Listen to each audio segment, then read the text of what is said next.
The European Cricket League is proudly brought to you by Dream 11, HCL Software, Rado, La Junta de Andalucía and Victorinox. Group D underway yesterday, throwing up some interesting possibilities. Of course, the ECL 22 champions are here, but they have got some challenges getting through this group. And after a bit of a delay, we're ready to go. I'm Mr. Maximo. This is the European Cricket League, and it starts right now.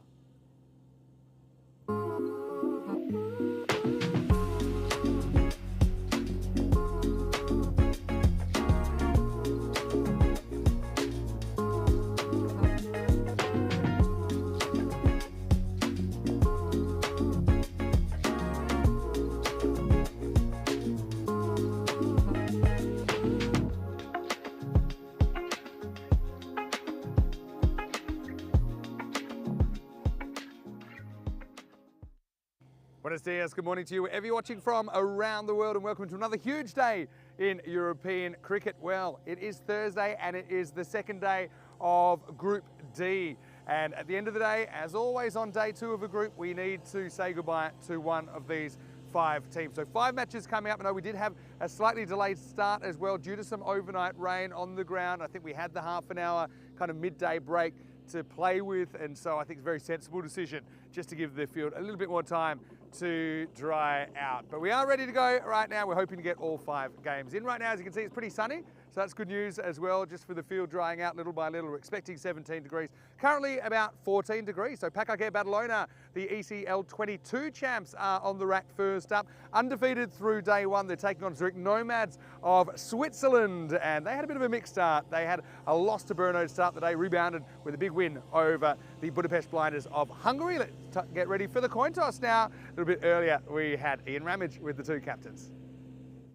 Okay, Pakak here, you're the home team, you'll toss the coin. Nomads, the away team, you call. Yeah. Dream 11. It's been called Dream 11. It's come down Dream 11, so you've won the toss. We'll ball first. Okay, toss one by Nomads, who will bowl first. Azim Nazir there from the Nomads, winning and deciding he wants to send in Pakai Care, whose batting looked a little bit shaky up the top last night under some Assassin's attack in the night match. And just confirmation here that even though we have a delayed start of 30 minutes, we are still playing 10 overs aside because we do have that 30-minute break to play with. The decision was made that we didn't want to reduce the overs, and I think both teams are very, very happy with that. You know, want the opportunity to play as full a game as possible. Vinny Sander here, Mr. Maximo in the box, and I want to welcome all of our viewers, no matter where you're watching from around the world. Be a big day here, of course. Day 2 means we have to say goodbye to one of these 5 teams at the end of the day, and I suppose the Assassins are actually looking over their shoulder with the table where it is after opening day. There's the Nomads from Switzerland, their first trip to the Carsmore Oval for a European Cricket League, looking fantastic in their bright blue and yellow ECL kit, followed by the opening batters for the ECL 22 champions, and that does look like it's going to be Mohammad Babar and Mohammad Yassin, as expected. Both those 2 are in the national setup and have been. Nomads had a mixed day yesterday. They were disappointing, I think, against Brno in the opening match of the group, and ended up going down 155 to 128, but then recovered to beat the Blinders from Hungary, restricting the Budapest Blinders to 100 and then chasing it down with 13 balls to spare. There's a look at the 2 teams, and just one change there for the Zurich Nomads. Arbab Khan coming in, Pakake go unchanged to the team we saw yesterday. Yeah, Arbab Khan comes in for Ziaullah Amarkel, so yeah, the baby Bumrah is going to sit this one out. And want to have a quick look at the win predictor as well. 3 times out of 4 Pakai Care win, but I think we've already seen that they're a team that they can have to work for their victories, although Pakai Care with a win here, I think they pretty much lock up a double chance. They've got this match here, and they'll play the Blinders in match number 8. That's going to be a real showdown, I think. For the Nomads, they'll play Pakai Care here, and they'll play the Assassins in the 4th match of the day, which is match number 9. Morning to all of our viewers watching on Fan Code in the subcontinent. Hello to everyone that's watching on all of our international broadcast partners as well. And I know we've got viewers all around the world. Fox Sports Australia, of course, on ATN in Canada, Star Times in Africa, SSC in the Middle East and Saudi Arabia, Sports Max in the Caribbean, Sports Deutschland in Germany, Streams in Austria, and Swiss Sport TV. Of course, you might be watching on our YouTube channel as well, ECN, European Cricket Network. Well, this should be good. This guy impressed me a lot yesterday, Shiraz Sarwar. Was chatting to the Nomads, some of their senior management. They felt, first game maybe there's a few nerves around, especially some of the younger players. Second day, it's make or break stuff. Here we go with Sarwar into Mohammad Babar. And he flicks it away. First ball, well stopped. Fielding was kind of a bit inconsistent yesterday. We saw some incredibly good pieces of fielding. I mean, Pawar's catch late in the day was an amazing effort. But also we saw a few more ground balls leaking through than normal.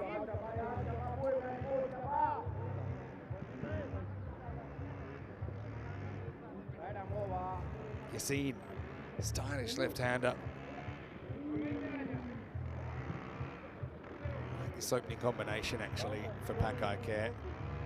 Slight change here, so then put the deep wicket back.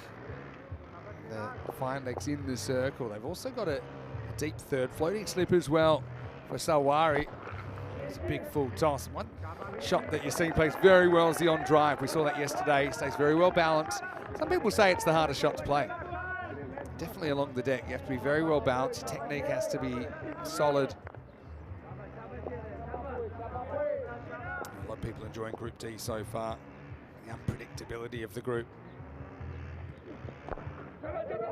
Well bowled. Sarwari's there to get early wickets. And we saw Pakai Care lose 3 early ones last night against the Zagreb Assassins. In between length. Got to say well done to all the ground staff as well. It's a funny old couple of days of weather. There was rain everywhere but the ground during play hours, and then last night I don't think it rained anywhere but the ground. So they had to deal with a bit of moisture this morning. This one's not well bowled. It's going to run away for the first boundary of day 2. Sarwar just getting shortened in the pad. Sarwari's still pretty raw, I think, when I look at him. He's got some good fundamentals. He's got a lot going for him. Bad balls generally do get punished here at the Cartmore Oval. Just turns, swivels.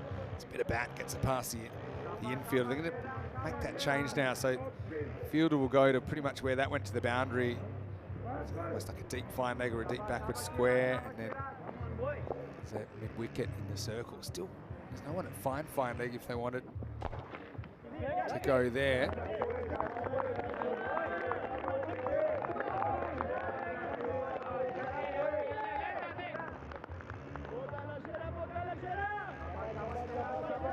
Sarwar, pretty decent first over this. Pakai Care have played the same team in all 3 of their matches so far. They haven't gone outside the 11. Not a great ball.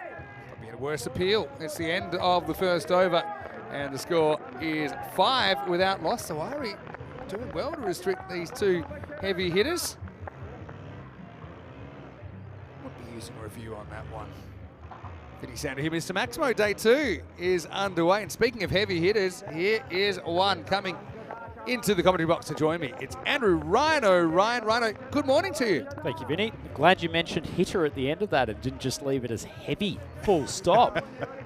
Great way to start the morning. Good to be with you here at a fairly sunny, in relative terms, Cartmore Oval.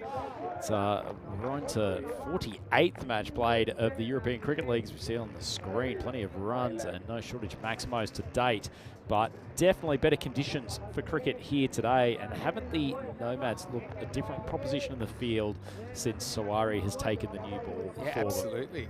Yeah, he bowled a good over there. 13 and over is the run rate across all matches. You see Group C was pretty high scoring. It wasn't an abbreviated group, don't forget. Anyway, outswinger first up. This is Amjad Dawodzai. He's going to share the new ball. Yeah, I've got to say, great job last night. The Rhino and the Rut show was a big hit. My favourite bit was horsehair chat. Not sure how much Mohammed Cameron goes back and watches the live streams, but not sure he'll appreciate the... well, if you ever are 22 yards away from him, yeah, might try to give your horsehair the centre part. Let's just say he's carrying a few more strands than the last time that we saw him here. He's rocking it. He's rocking it. Tell you what, I wouldn't be going down that route if I was playing and having to face his left arm heat. This fairly bouncy deck. It's good enough for Greg Matthews. Oh, that's almost castled him. Yassine lurched onto the front foot and swung back between the gap. First time we've seen Dawodzai at the bowling crease here. He's another one of these young pacemen that have come into the Nomads setup over the last couple of years. Bit of a different proposition than Kamwal or Amakal, who's actually a 12th man for today. Shorter, skiddier, but he's probably a little bit more accurate and just zippy. Quick arm action. Good young bowler. Could have easily had a wicket there. Stand outside legs. The off stump of the left-hander, which does here. He's knocked down for a single. Also should mention that, you know, I've got a lot of viewers in Australia and watching on Fox Sports Australia. We're thrilled about that. And of course, KO, their streaming service. If you would like to send me a question and you're finding it hard to get in touch, you can get me at Mr. Maximo on Instagram. In fact, I might do that now. I might open my inbox. So if you want to have a question or a shout out, probably now's a good time. Babu though, no time to waste for him. He wants to go large. Tries, bowled well to him so far. They're just getting itchy. Half this power play now, over half is gone, and really nothing to show for it. It's not a typical Pack Care start at all, is it, Vinny? They're used to rolling through the boundaries early on.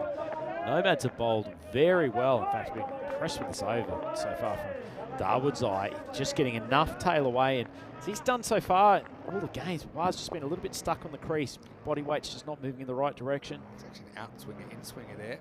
Past the stumps went the other way. Well, Baba, this is more like him. He's going to flick this away. It's going to bounce just inside the rope.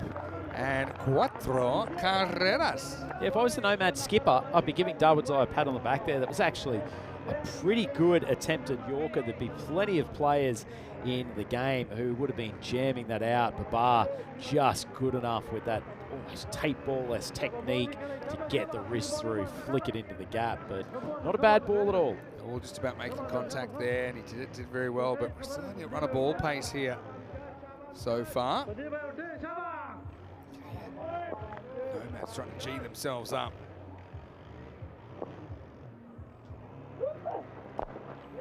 Well, bowled again. Baba's frustrated here. You can see him hit his pad after he hit that shot. Yeah, 11 for none after 2 overs. Certainly the Nomads would be the happier of the two teams out there. For Pack Care, still plenty of time to catch up, and I'm sure they put a good total on the board, but Yassine and Baba are used to going at a quicker rate than this. And interesting call from the captain here.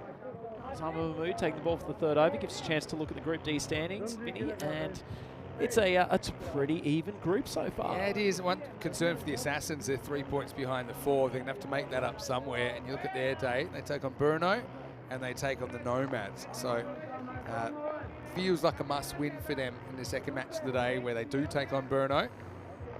It's a Pack Care. Gee, they were gutsy against Pack Care last night, though, the Assassins. They would be. All right, in the air, this one, finding a bit of space over mid-wicket, and that's going to go all the way. Maximo! We had to wait over 2 overs. We've got our first 6er of the day. Yeah, lovely shot from Yassine. Didn't try to overhit the ball. He's a fairly technically correct batter most of the time, Yassine. Sort of makes sure that he holds one end up. Bat just turns in his hands a touch there, but nice clean swing. It's this square of the wicket. That's going to be 4 more. So plenty of open space over on the leg side.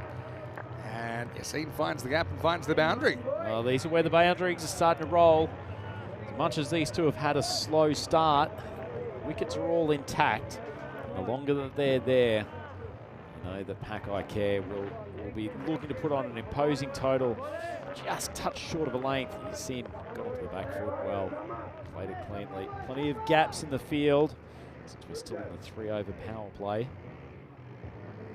Get the feeling Mahmood's best weapon is his in-swing into the right-handers here, away swing to the left-handers.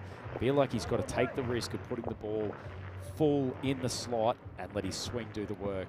A bit like that, but it doesn't work, doesn't really swing. It does fly off the bat though. Maximal saves mass for Mohammad Yassine. Yeah, it does feel like he's not getting any sideways movement at the moment. And he's going over for for a quick chat with the skipper, but Yassina's found his range this over. Would you have been tempted to go back to Sarwar in the third? It's a tough call. Certainly not taking the wicket of either of these two would have had to be a consideration, but at the same time, I suspect Azim's looked and thought, well, Osama's going to do his best work when the ball's got a little bit of movement. So It comes up now, Hassan Ahmed, to Mahmood. Has some risks attached. Maybe just trying to discourage the batter from leaving their ground when they're playing the shot. It's a good take, really good tell take. you what, that is worth a replay, Vinny. So the side on, likes it. Zabab Khan, he really likes it. I think the heel is up. And Hassan wasn't that interested, but it's a very good take. Had to deal with some steepling bounce. This should be a very, very interesting replay. Yeah, you'll love the take here, Vinny. And does he get down quick enough? I think he has. That's an excellent piece of work. Brilliant keeping. Brilliant keeping. And so, we'll run this back again. And yeah, I think he doesn't encroach. No evidence of it at least. And that's a magnificent stumping from Hassan Ahmed. He came up to try and keep the batter in his crease. The batter didn't heed the warning. And he's done really well. Even got it down onto the stumps very, very quickly. So an outstanding bit of wicket keeping there. And Osama Mahmood, it's helped out by his keeper. It's the end of your scene. Stumped off the medium fast bowling of Osama Mahmood for 21. It's 27 for 1. Yeah, probably just reward for the Nomads as well. They bowled very well in this power play. Would have been disappointed if they were still sitting there with both Babu and Yassine at the crease. It was an interesting choice of shot given the keeper was up from Yassine. Just really got his balance moving forward and difficult to get back, particularly with the speed of the glove work. Great work from Ahmed. I must just say, I've mentioned a few times yesterday, Vinny, they've got some experienced characters in this Nomads team, and they won't get flustered when things go their way. And just a little moment there of having the nous to change things up, to bring the keeper up. It's probably not how they planned the dismissal, but just creating opportunities. Don't mind fumbling the next one because it wasn't a chance. Still got to wonder about Yassine and that dismissal. I mean, he had to be conscious that the keeper was up and he just wasn't. Maybe it's a sign of confidence. He wasn't expecting to miss the ball. And a lot of coaches say, you know, when you do move out of your crease, don't think about missing the ball because it's a negative mindset. This is a fraction short. Naqvi is going to pump it over long on. Short arm jab there for 6 runs, maximal. It's a pretty good shot from Naqvi, this, isn't it? It wasn't a terrible length ball by any stretch, but stays balanced, stays crouched in his stance and just launches with power. That's excellent stuff from the Italian superstar, and that leaves Baku Badalona 33 for 1 after the power play. Just thought of a side note here. Hassan Ahmed did play some cricket for Italy before he switched to Switzerland, so he has been a teammate of Zayn Naqvi here in the Euros, but 22 off that over. Does bring a wicket though. Naqvi started strongly. Quick hello. Arafat Hussain has said hello to me in the comment section. Nice to have you with us. Hello to Golam Mustafa as well. Like I said, a few people asking where's Rico Full is, which is always a great slap in the face to co-commentator. Essentially after 3 overs, you're missing Rico so much. Corey's the one that takes it the worst when I'm working with him and people ask, where's Rico? Where's Rico? Enjoy it. Driven. Stop. He's going to have to run here. Had to hustle, but gets home. So Rico's off. I think he's back on Monday. But obviously got Rhino here covering, which Rhino, it's great to have you here. And I know you'll be doing 3 groups, this one and the next 2. But Rico's doing some very important work today. Today he's getting his first aid certificate, which is something that we're all trying to do. Obviously, you never know what might happen. It's a very important skill to be able to pick up. So Rico's got an extra good excuse, but he deserves his break. Let's not forget Rico. He did the Western Shield before this. He did Malta domestically before that, and so he's a machine though, Rico. Suggests there's a number of women around Spain, and even probably a few men that wouldn't mind being resuscitated by Rico Falls, such as his popularity within the region. That's true. Just imagine his chakadefate chest compressions that he'll be pumping out in the in the workshop today. Well, I mean, particularly given we were listening to them earlier, wasn't the old trick about keeping the beat to staying alive? Yeah, I wonder, so could you transfer that to Bale Bale Bale instead? It's true. Yeah, you're trying to get, I think it's 120 chest compressions, so you're pushing down the chest of the person you're trying to revive. I reckon a Bale Bale Bale says Carreras would probably be pretty simple to staying alive. Probably would be. Oh, edged, and I think he does it as well to get a hand on it. It was flying away, and I know technically it'd be a drop catch, but he saved 3 runs there, maybe more. A good short ball from Solari though. This climbed, it wasn't particularly short, and obviously Nakbi's not the tallest batter in this competition, but that lifted off the deck. Ahmed does well to stop the boundary. He did really well. He's a tall man. Let's have a look. It's slightly out of your screen, but you get the idea.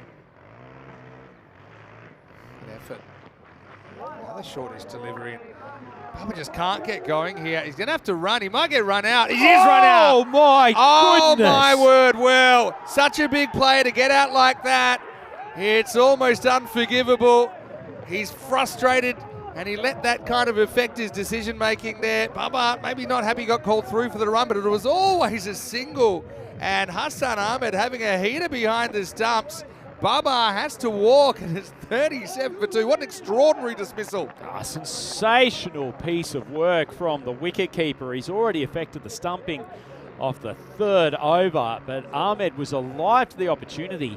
He noticed that Babu was just dawdling, exhibiting more frustration at not being able to hit a good shot, and then spins, throws, and all of a sudden Babu not only has to get his skates on, the bat jams in the deck. Wonderful work from Hassan Ahmed, but absolutely atrocious running from Babu. Oh, if you don't laugh, you cry. And Babu will have to go.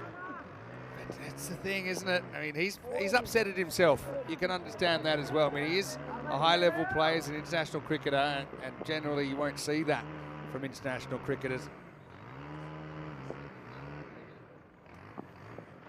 Oh, glove away, and this is going to run away for 4. So not a brilliant first ball to the new batter, Mohamed Kamran. As Babu walks back, it's probably a bit head up. But the thing here, he even tries to run in the line of the ball, to be honest, just subtly. Maybe not so subtly. He couldn't even make that ground up. So I think he knew straight away. That, see here, kind of gets hit on the gloves. Probably wasn't thrilled about it. And of course got bat plugged about a metre short. Don't think the bat plug would have made an iota of difference though. Don't think they had to use the 3rd umpire that time. That was pretty obvious. So what an amazing bit of cricket. 41 for 2. Hey, credit to Hassan Ahmed. Never gave up on the play and make him work for it. Even balls to the outfield at this level. If it's hit hard to the outfield, don't let him jog. You might catch him unawares. It might work sometimes. And we know Babu is a huge fish in this lineup. He's run out for 8. Yeah, exceptional work. He's having a pretty good tournament so far. Hassan Ahmed, Darwood's eye, coming back for his 2nd. I like this move, giving him the ball when it's still relatively new. Get a little bit of swing. Big challenge here for Mohamed Kamran. Once again, being called on to do some work with the bat. Played a relatively stable innings last night to help nurse Pakai care towards that, what was, at least on the surface, a paltry target set by the Zagreb Assassins, but made very hard work of it. Something as well when you go back, sit down next to your teammates after something like that. I mean, Babu has a certain aura about him. If anyone can get away with it, it's him. I don't think anyone will be saying anything if they're smart. What would you say? Unlucky, mate. Got a good one. You don't know what it's like to try and carry around this frame. You take every bit of break you can. But yeah, the bear was hibernating, wasn't he, there? And it's cost him his wicket. It's almost incredulous that Hassan had the gall to actually chase that ball down and force him through. It's actually a great bit of work, genuinely. All right, so he stays up. This is in the air. Oh, has he got it? He has. What an amazing catch. What are we watching here from the Nomads? They've wandered into the Carter Oval. That is an absolute stunner. saves his 6. It sticks to the right mitt, and just like that, Pakai Care, 42 for 3. I think you and I were both holding our breath on that one for a moment, Vinny. He stuck the long arm, Sarwar down there, rolling around the boundary from his position at long off. Lucky he's a tall man too, because that would have carried most players in this tournament. But the big bucket has been stuck up. It has held in the hand. That's a wonderful piece of field. Oh, look at that. He had about maybe half a metre to spare, Sawari. Oh, more actually, when you look at that angle. I'd actually argue he's slightly out of position, but wow, it was great. Click, click, click, go the cameras. And the Nomads on fire. That's the top 3, dangerous top 3 history in the first half. Bit like last night. And Nutfi out for 12, 42 for 3. He's also having a pretty good tournament so far. Sawari, excellent pair of overs already today. Mochim, the new batter. Mochim's a good player. You know, I've seen a lot of him in ECS cricket, and he's kind of reminds me of, what would you call it? He's always kind of in the wings, ready to step up in any role. Can bowl, can bat. He's a pretty good fielder. But typically we haven't seen so much from him at these marquee tournaments at the ECL. He has been here. That obviously helps as well. Ahmed Kamran, obviously batting number 4, has got a pretty big responsibility as well.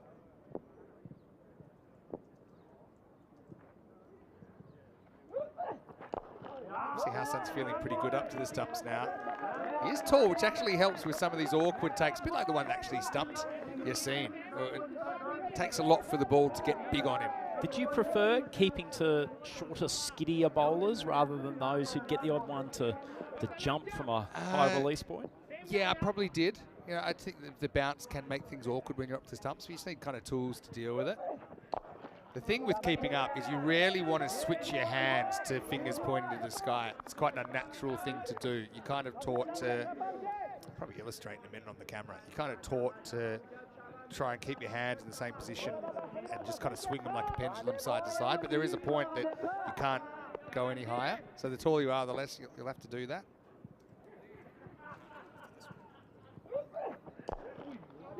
Geez, they're doing a good job here at the moment. Just there's a sense of optimism and energy about the Zurich Nomads. Being very disciplined in his 2 overs too, Darwood's eye, as he completes the 5th over, and Pakai Care 46 for 3, but not trying to do anything special, just rolling through some good length balls. Yeah, let's welcome you to the commentary box. Vinny Sander here, Mr. Maximo. Got Andrew Ryan with me. Corey Ruckers will be in a little bit later. Rico is on a bit of a break, but don't worry, he will be back. And yeah, just going back to just the technical thing with the keeping, just a little bit here. So the reason if you're a bit taller, like yourself actually, because when you're keeping up to the stumps, you rarely have time to switch your hands like this, because that actually takes time. And then you end up, if you're rushed, you're in no man's land. So, you know, this is where, so sometimes you're even trying to take them like this. So being taller, obviously Hassan didn't have to do that to that ball. Some other keepers would have really struggled. So he was able to kind of ride the bounce, take it, and then obviously he's in a great position then to come back down. But if you're having to go high, it's normally if it's really short, you can see straight away. But then the other thing is if you commit to going here, then if it doesn't bounce as much as you think, you're in a really awkward position. Outstanding bit of wicket keeping technically, and he got the result, didn't he? Absolutely. It's one thing to take the ball cleanly as Cameron rocks onto the back foot and hits a bullet out there for a Maximo. Anyway, it's one thing to take the ball cleanly. It's another thing to actually whip the hands through, take off the bails quickly.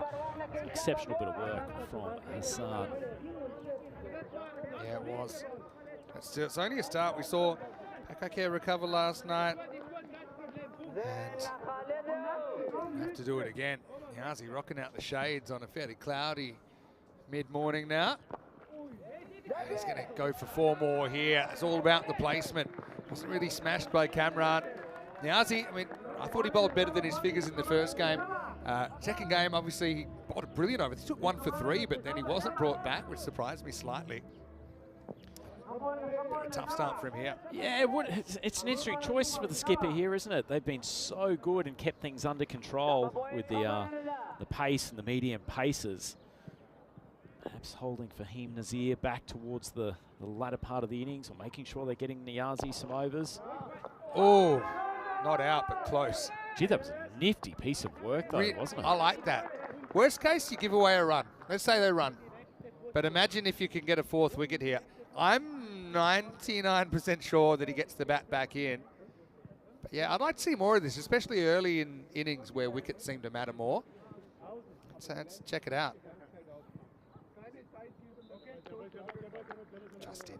Just in. So I like the innovation though. It's those little backhand flicks. You would have loved that. Almost harking back to the indoor cricket days of yesteryear. You also played for Queensland, right? In indoor cricket? North Queensland, technically. Part of Queensland. Not quite the entire state, but you'd appreciate that. A little bit of innovation. Good for Niazi to get a dot ball too. A couple of poor balls to start with. That one a little bit more lift off the deck. No turn whatsoever, but getting a couple of dot balls. Just putting Cameron under pressure. Cameron's not really found the boundary with ease throughout the couple of innings that he's played in this tournament.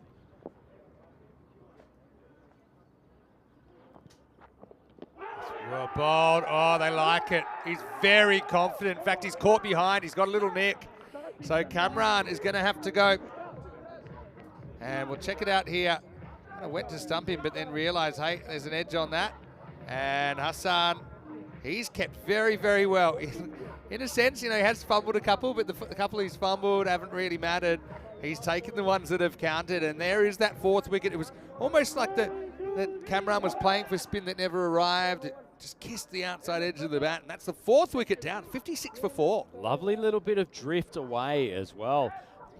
Niazi slowed that delivery down, didn't allow Cameron to just do his comfortable push to long off. It was a really, really clever piece of bowling, and going for a few boundaries earlier in this over. Niazi's come back well. Yeah, I mean, obviously we had our feelings, didn't we, about whether spin was the option to go to. But I suppose he's come back well. And the other thing is, if he's one of your 5 bowlers, you've got to bowl him at some point. This is a 6th over. If it doesn't work, go back to pace and maybe try and find another option. But yeah, you can see Bikram coming out here. And he has to get a bit careful. With 6 overs down now, the score is 56 for 4. Couldn't ask for much more from those 6 overs than what the Nomads have delivered so far. It's a bit of a sorry-looking batting card for Pakai Care. Yassine managed to get a few away early on before he was the victim of an excellent piece of work from Hassan, keeping up to Osama Mahmood. And then Nakbi threatened a little bit, but Shiraz Shawari out there on the long-on boundary. Tremendous one-handed catch. Meanwhile, we had sun. Now we mentioned a moment ago. More cloud cover here. Hopefully we don't have any rain coming our way today.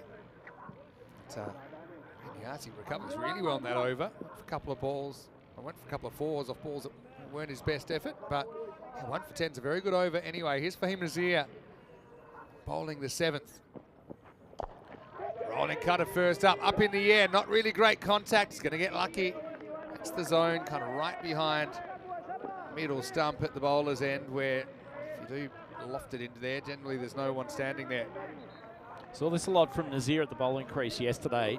Very little in the way of on-speed balls. Almost everything, either an off-cutter or one of his couple of slower balls. Seem to be using him in these later overs. Very hard man to get away, and his control of line and length is exceptional even with those change-ups.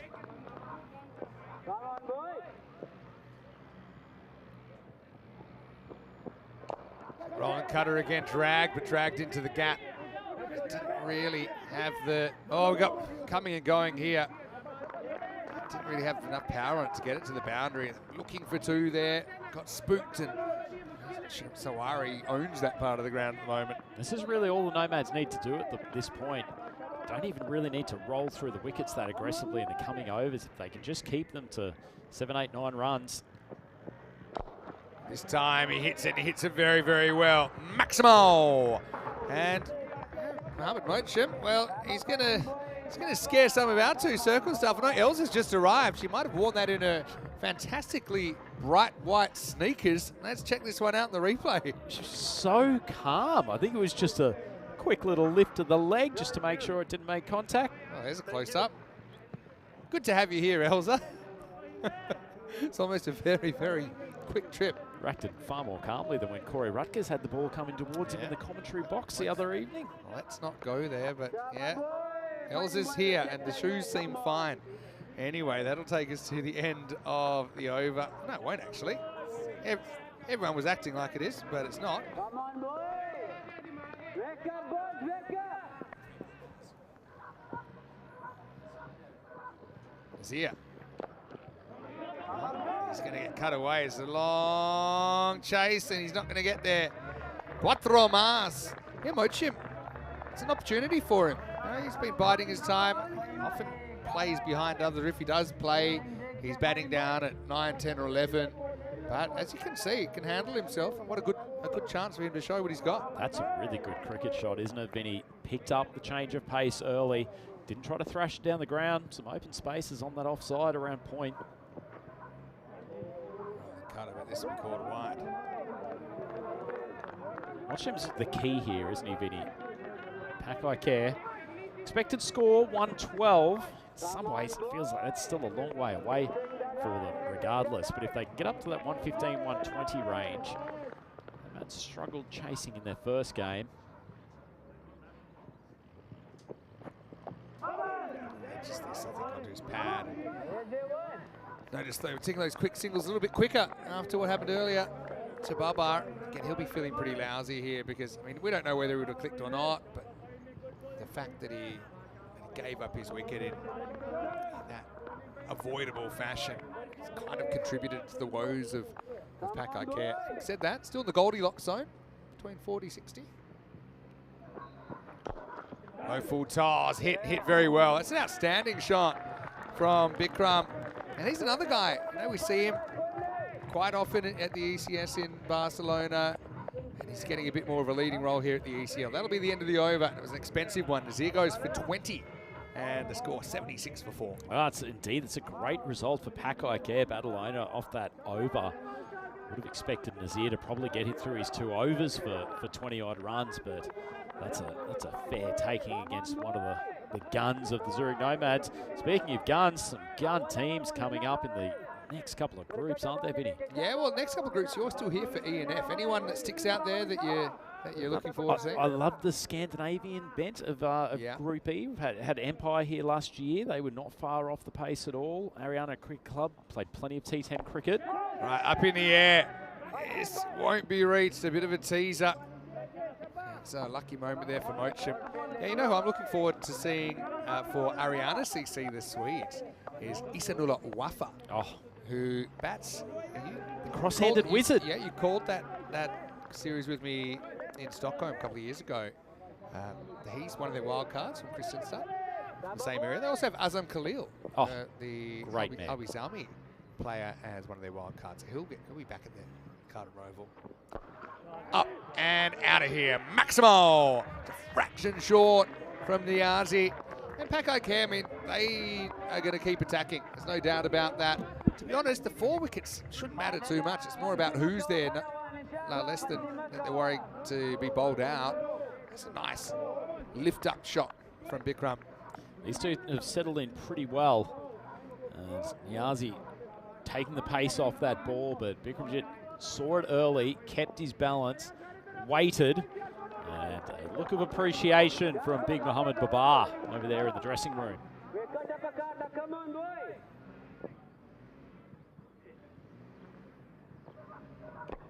Wow, in the air, and not for too long. Lucky that he didn't hit it better. Do you like facing bowlers when they're wearing sunglasses? I can't say I've ever given it too much thought.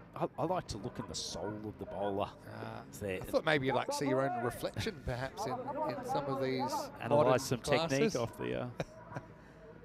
No, it just feels impersonal in a way. You know, in baseball, you're actually not allowed to pitch in sunglasses. Oh well, that one is not going to come back. That's up, it's over the trees. That's actually a monster hit from Bikramjit Singh. Maximo 6 carreras. Saw that come off the bat so sweetly. And as you said, Vinny, it's gone a long way. Maybe the Nomads will be suggesting that Niazi doesn't bowl in the glasses next time, because it's been quite expensive in this 2-over spell, and for all of their ascendancy early on, Nomads just letting this one drift a little bit. Yes, I think the baseball pitchers, some of our North American viewers might be able to help me out here, but it's to do with the fact that, you know, they can sometimes throw to first base, and they're going to have an eye on keeping an eye on the runner. You can get medical exemptions or something. Is that the theory behind why the rule exists? I think it is, yeah. That's going to be 6 more. Good counter punch here. Just like that, Pack Care favourites again. Bikram wheeling and dealing and smashing this Grizzly. 6 carreras. Well, the expected score up to 1-2-2. Now it's not looking that far away either. Probably be Mahmood and Nazir to close the innings for the Nomads, but most importantly for Pack Care, these two batters are well set now. So if they can get through to the conclusion of the innings, this could actually still be a pretty defendable score. 27 expected. I think if they keep going like this, it'll be more. Context of this innings, 25 off 7 for Singh. Huge contribution. Oh, what was that one? Is that the leggy? That was the leggy. There's not a huge end of the over. Sunnies are off. 95 for 4 after 8. No, so he doesn't bowl what you'd call a well disguised change to the leg spin. It is bowled with a very much a typical leg spin action, but he lands them and gets some surprised he didn't go to it spin. earlier. Because Yep. yeah, you're right, he does bowl that one. And the reason I was surprised because actually I wasn't watching his arm at release, and then when it broke that way, I thought it might have been one of the greatest dooceras I've ever seen. But yeah, you still got to play it. It's not about maybe trying to stop the batter picking it, because it's almost impossible to disguise a leg spinner if you're an off-spin bowler, if it's an over-wrist leg spinner. And both of these batters preferring to hit mid-wicket in particular. That's where their strength is. So how's he spinning the ball away from that area? All right, it all happens in the 9th. Here we go with Kamwal. Kamwal just has had some control issues at times, hasn't he, in this ECL? Loses that first one down the leg side. Yeah, when he's got it right, he's a handful, but the radar has been off. Probably not a bad thing for him to be taking the older ball here. Less worried about losing control with his swing.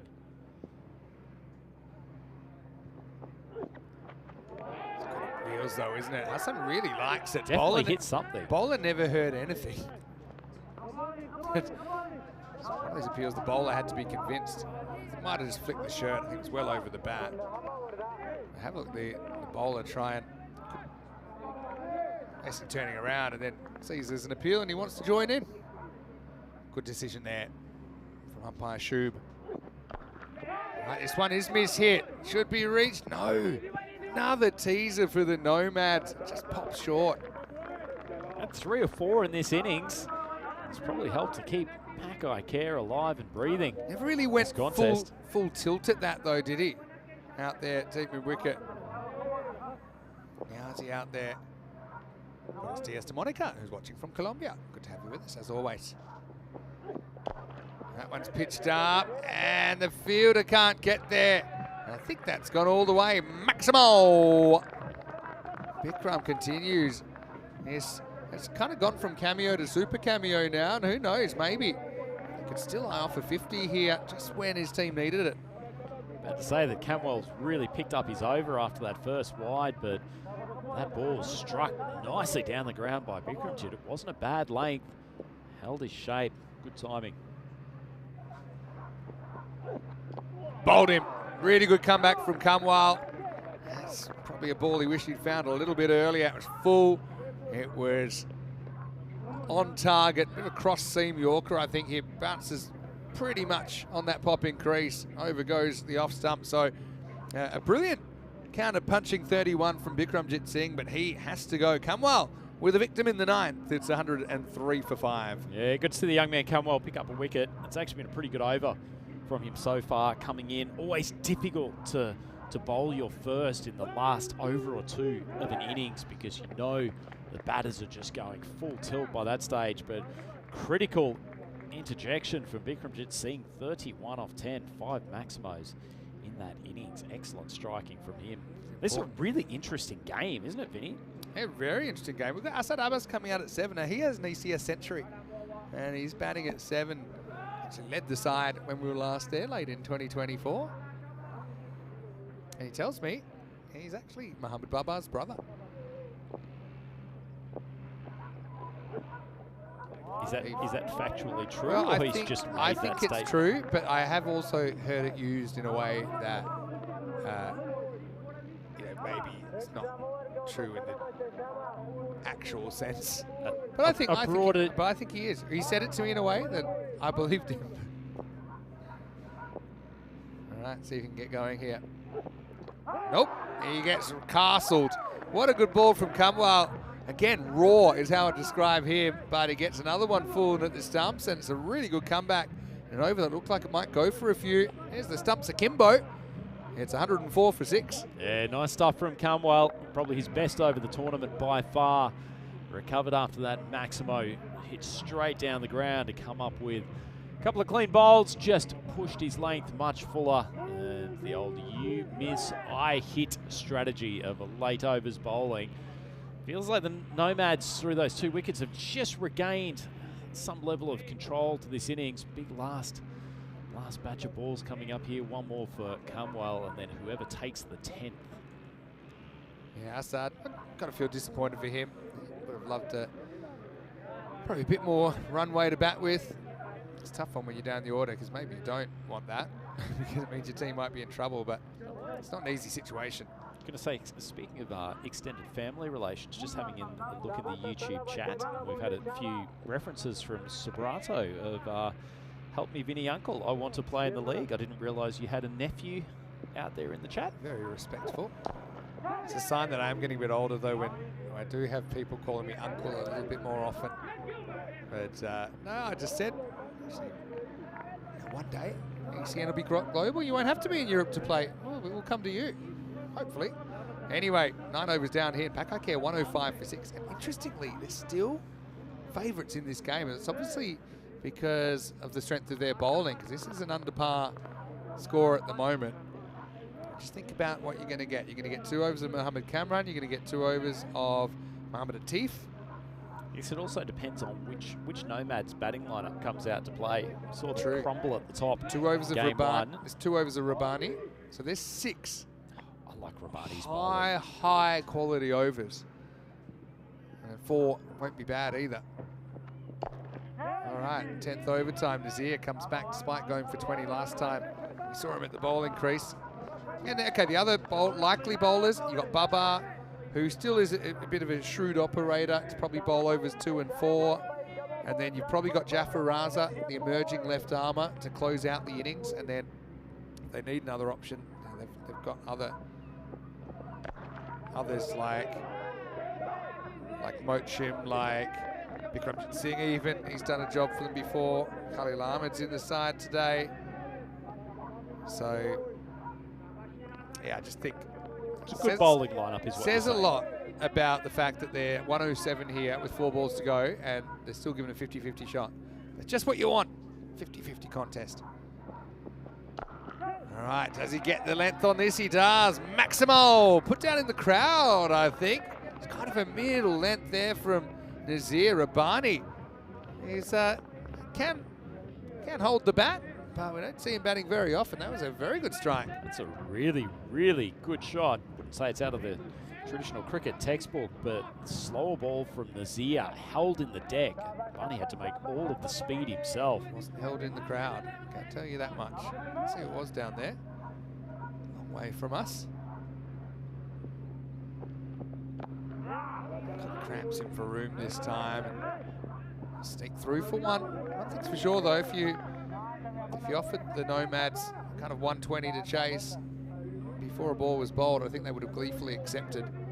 I think you're gonna have to play 2 very good halves to beat Pakai Care, not just one. Just kind of saw that with the Assassins last night. Yeah, they played 1 good half. The other one didn't go their way. Fraction short and straight to the fielder.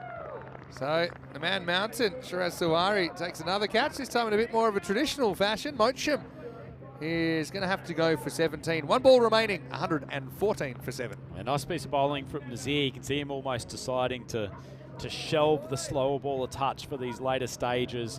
Just jammed Mochim and sends an easy catch down to the big hands of Sawari gives us a good chance to have a look into the chat late in the innings, and wonderful to see Conrad Greenshields in there saying hello, Uncle Vinny, and Matt Hetherington. Apparently your commentary is A+ today. Thank you, Matt. I believe your feedback is A+ as well. It's always good to get continual. May the love thoughts from the continue. team. All right, last ball. Everyone seatbelts on. 6. Well, that's how to bat. It wasn't a great ball from Nazir. Atif comes out.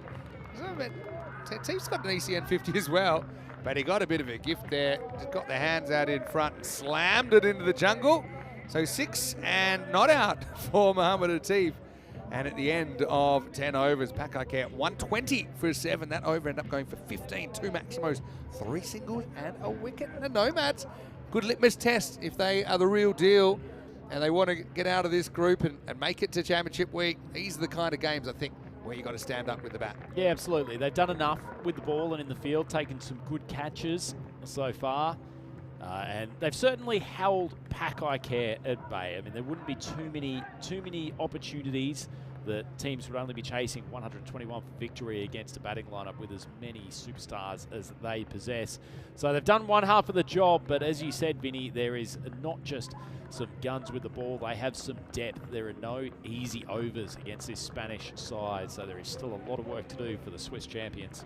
Yeah, no doubt about that. Hassan Ahmed, wasn't he outstanding behind the stumps? He had plenty of work to do, didn't he? Well, we're about to see it actually, so I won't spoil it for you, but it is worth watching if you appreciate the skills required to be effective behind the stumps. The Nomads, day 2 for them, mixed first day. They're hoping to get up and about. And early on, Babu just kind of spluttered through around 8 balls or so. Yassine, probably the more effective of the 2 openers. He was able to strike a few boundaries in his 21. But when the wicket started flowing, it had a kind of an effect on the game, didn't it? Yassine, again, we know how good he is. He's a classical player, but he didn't quite get the foot back down. Hassan Ahmed decided to come back up to the stumps, or come up to the stumps, and the very first ball resulted in that stumping. Zain Nakvi, we know how dangerous he is at number 3 as well. But this was a real flashpoint in the innings, wasn't it? Babu, he just got walked out basically, and Hassan Ahmed once again was the catalyst for that dismissal. Yeah, huge couple of pieces of play from the wicketkeeper Ahmed early on in this innings, and in the end though, none better than that in the field with Big Sharash Sawari sticking the right duke out and plucking the Grizzly out of the sky.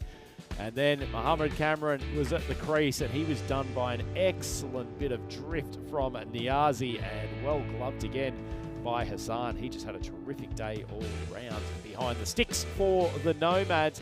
But then it was the point that actually the Nomads started to lose a touch of control. Fahim Nazir, expensive in both of his overs. They would have expected him to bring some level of miserly bowling. You've got to give credit to Pakai Care for fighting back the way they did. They had 46, only 46 off the first half, and those 3 big wickets back in the shed. But the second half ended up going for 74, and it just shows you, a lot of people saying they're not maybe the team that won back in 2022, and all that is true, but I mean, they do have depth in their squad, and you're seeing it here. It's very good fight backs, made them competitive. I think the supercomputer's probably right. We're talking about a toss of a coin here. And again, I think the top 3 of the Nomads will probably determine whether this gets chased easily or whether it's a struggle. Indeed, indeed. Well, the wickets kept on tumbling towards the back end. Cumwell looking much more comfortable with the slightly older ball rather than taking the new pill. He bowled a really good over in the 9th. And then, surprisingly, once again, Fahim gets taken to the boundary on a couple of occasions. Motsim, he had a couple of more good shots before he was eventually a victim being caught by Sawari out there at long on. And Mohamed Asif short, but profitable stay at the crease, just hitting a Maximo off his single delivery. But if anything, the Nomads will be the happier team going into the intermission of this first game of Day 2 of Group D here at the European Cricket League 2025.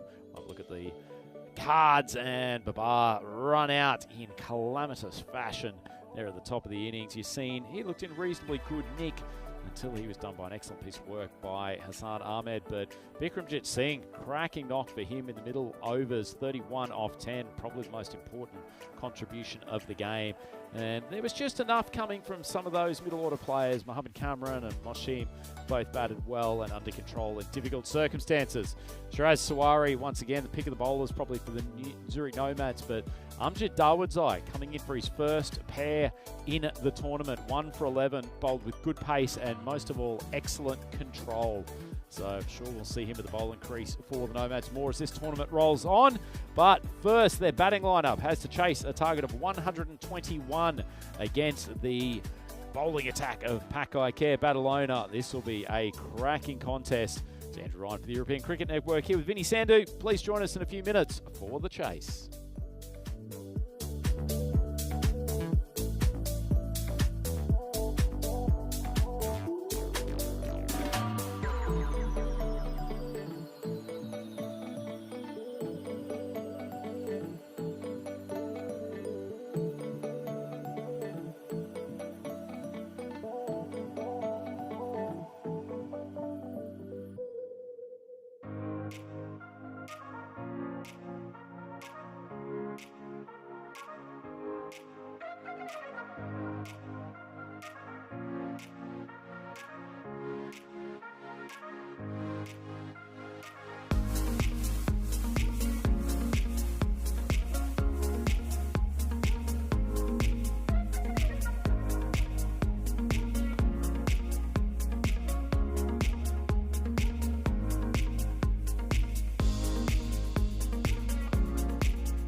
The European Cricket League is proudly brought to you by Dream 11, HCL Software, Rado, La Junta de Andalucía, and Victorinox.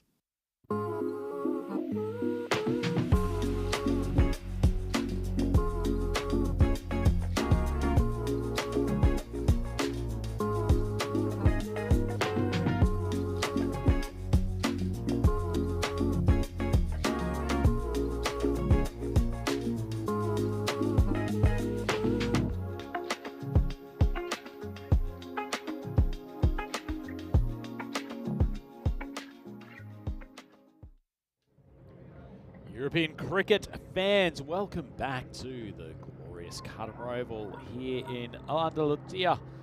In Spain, we have got some pretty good weather today, and even more importantly, an excellent contest here for the first game of the second day of play for Group D here at the European Cricket League 2025. It is between two of the more well-credentialed teams coming into this Group D.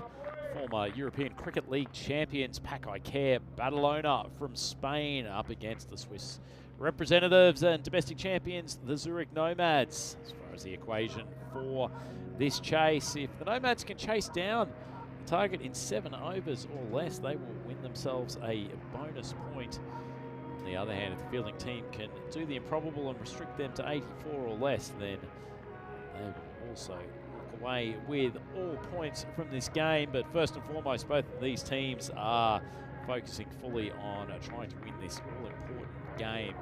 Probably slightly less important for Pakai Care in the fact that they came away with wins from both their contests yesterday.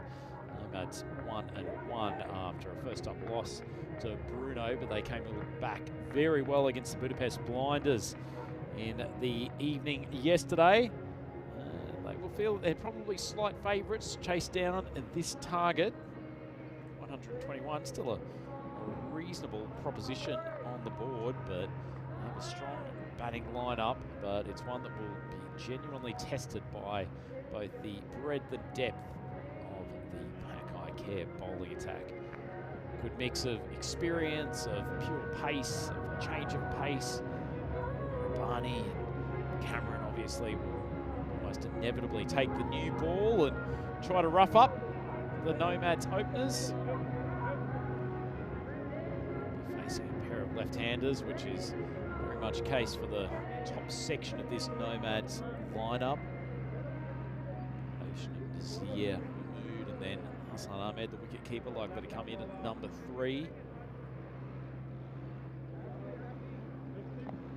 He's a man who has done plenty of damage to both stumps and bodies over the years here at Cardimer Oval. Ahmed Cameron, quite aerodynamic as he once was up top, but doesn't seem to have dulled his pace whatsoever. This is a very, very interesting contest. Good to get a look at how these teams fare against each other too. Suspect they'll both be in the mix of the latter stages of finals day tomorrow. So we've still got 4 further games on here at day 2 to work out who it is that's eliminated from the group stage of Group D. There'll be some big clashes coming on later today, but Cameron striding in. Full ball pushed down the leg side. See his head goes back. Disappointed he's missed out on. Well, it would have been a relatively easy boundary. There's no protection out there in deep square. Did swing back late, still missing the stumps. Certainly not the best ball that Cameron's bowled in his career.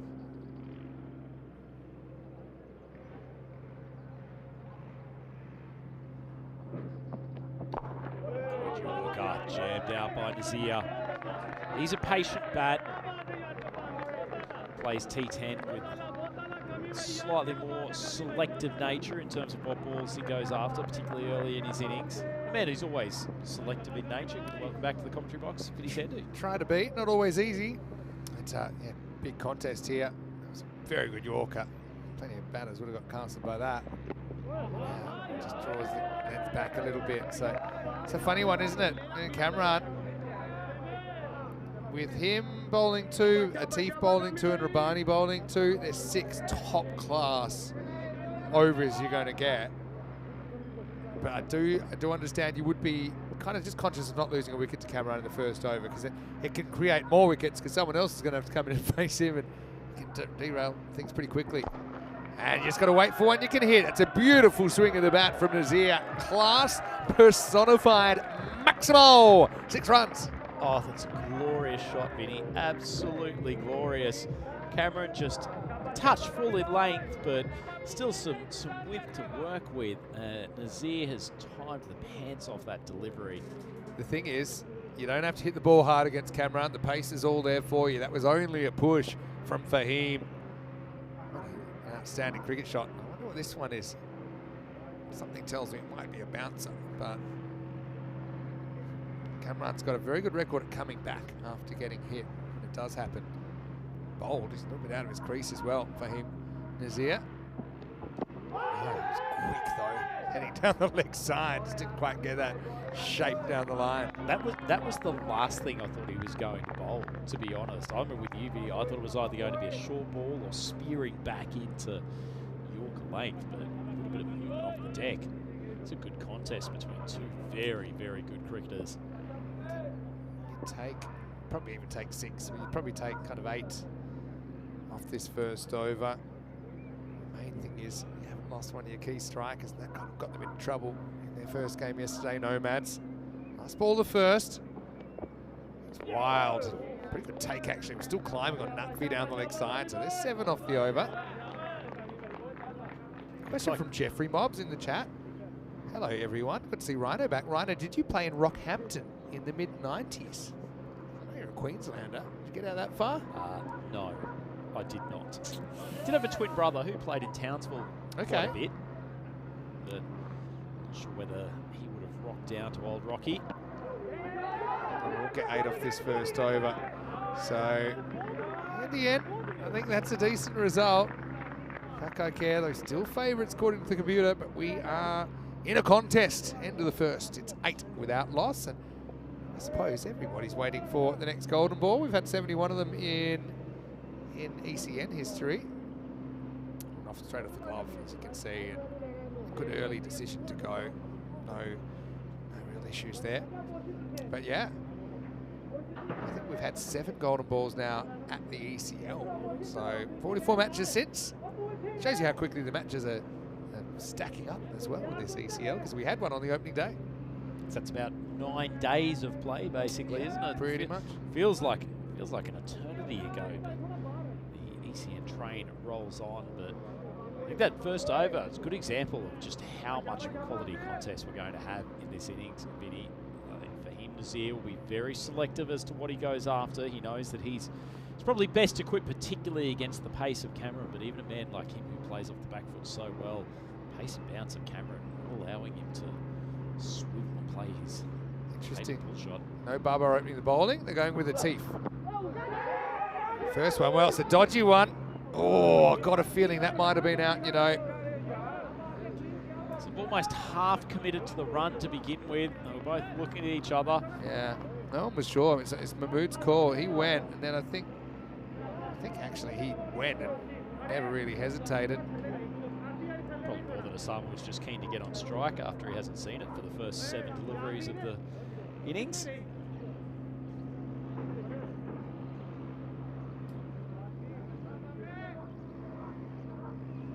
Teef. First one to kind of come in a little bit to the left-hander. 2 lefties obviously opening the batting for the Nomads. Oh, this is up. It's in the air. It's gone. What a good piece of bowling. This is so hard to play. It comes in late and the batter tries to adjust, ends up popping a little leading edge. I know that looks like a soft dismissal, but there's a reason they call him the Fizz. And that one was a bit of a mystery to Osama Mahmood. He'll have to go. And the first wicket falls. It's 9 for 1. It's a pretty big luxury, isn't it, Vinny, to be able to say, Babar, take a little rest from the bowling crease, and bringing the left-arm superstar, Mohamed Atif, just as you said, the ball just popping off a length. Osama Mahmood, partway through his shot already, does love that strike down the ground, does get a touch of a habit of preempting it sometimes, but against a player the class of Mohamed Atif, he's got so many weapons, so much happening with the ball, that it is a fast road to nowhere for many bats throughout this tournament. Just checking his wicket tally. He's now up to 197 ECN wickets. Can he do it during this group? Can he do it during this game? Straight up in the air. Well, who's going to get it? Keeper? No, they haven't. No, that's an absolute cook up in the first degree. I mean, I wasn't sure who was going for it.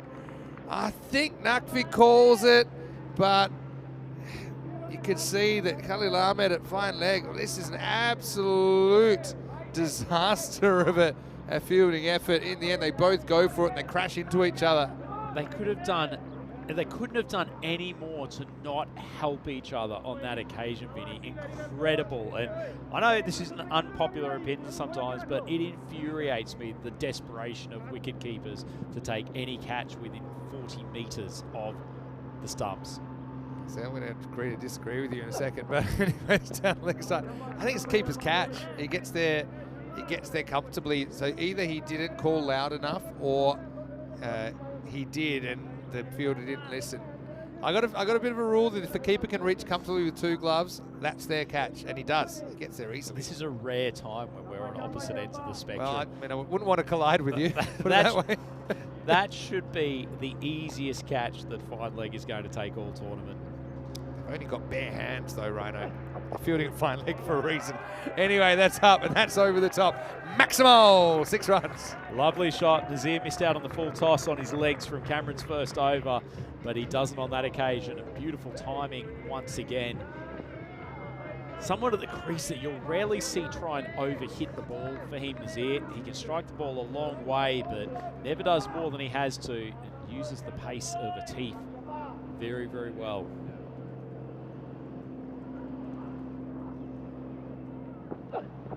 That one is slightly offline, and Nazir's going to put it away. So hanging in there, the Nomads having to survive this early assault from Pakai Care. Yeah, Mohamed Atif's just drift onto his pads the last 2 balls. Certainly not somewhere where you want to give Nazir too many opportunities, but just have a look at this shot. Not particularly easy to sweep across the front of your pads in that motion, particularly from someone coming at the pace and angle of a Teef. Great strike. Big side, just drags that one a little bit too far. So despite that wicket, we've got 16 off the over. How much of a change is that wicket, Vinny?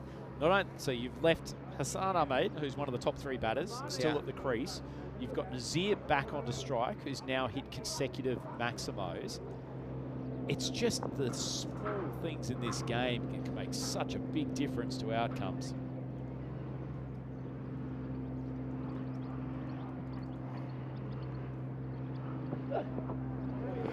Good bounce from the Fizz.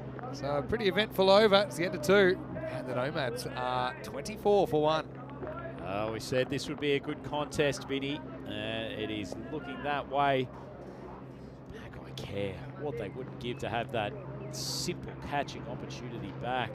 Having 2 of the 3 big guns from the Nomads back in the pavilion. As it is, Sarwar Ahmed, who didn't take pity on Babu when he was running between the wickets, has got a second life, and I care Badalona sitting at top of the table at the moment, but throws it wide open, doesn't it? Doesn't it? If the Nomads can win this, it's chaos. Big game coming up as well for the Assassins. I think if the Assassins can't get the win over Brno, I just think they're out of the picture. All the other teams will jostle for position. Here's Kamran back. And Hassan plays him out. One thing about Kamran, I've never faced him, and I hope I never do, but I have watched him a lot. Your priority has to be protecting your stumps. Your second priority is to not get hit in the head. protect the fragile parts of the body. And they are probably order of priorities. Sets us for a Yorker here. Take it on, but there's a fumble. Cameron is definitely one of those bowlers that I've never been sure whether he likes taking a wicket more or hitting a batsman or batter more. I think I know. You think it's the latter? I think so. It's good for the rep.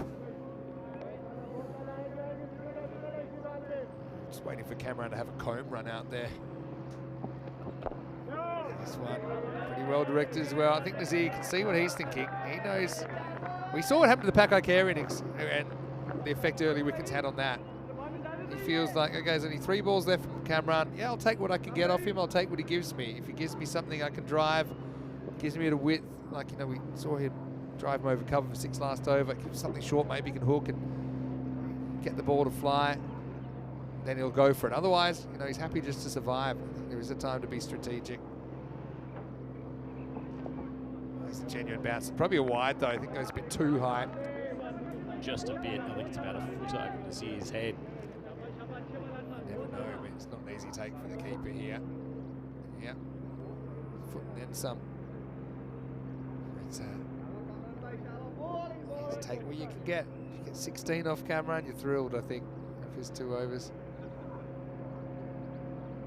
Hitman. Takes a bit of pace off it. And get through for a single. Hitman 2.0 was catching on last night. Hitman 2.0, take me through that. Well, Corey called Kamran the Hitman because he looks like this old video game where there was a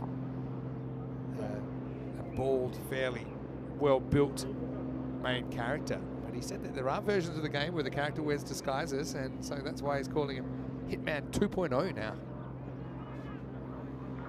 But yeah, he got married in his time away from the game, and yeah, it's good to see him back. And obviously, I think he loves playing on ECN as much as we enjoy having him. Next side, called wide, no pad in there.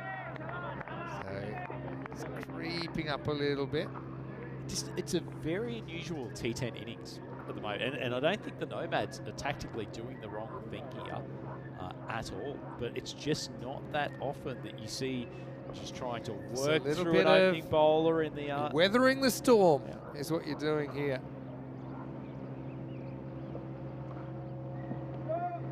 No ball called. Tell you what, this has been helpful for them too, because Cameron's given away 2 wides and now a no ball, so Nomads going to have a free hit.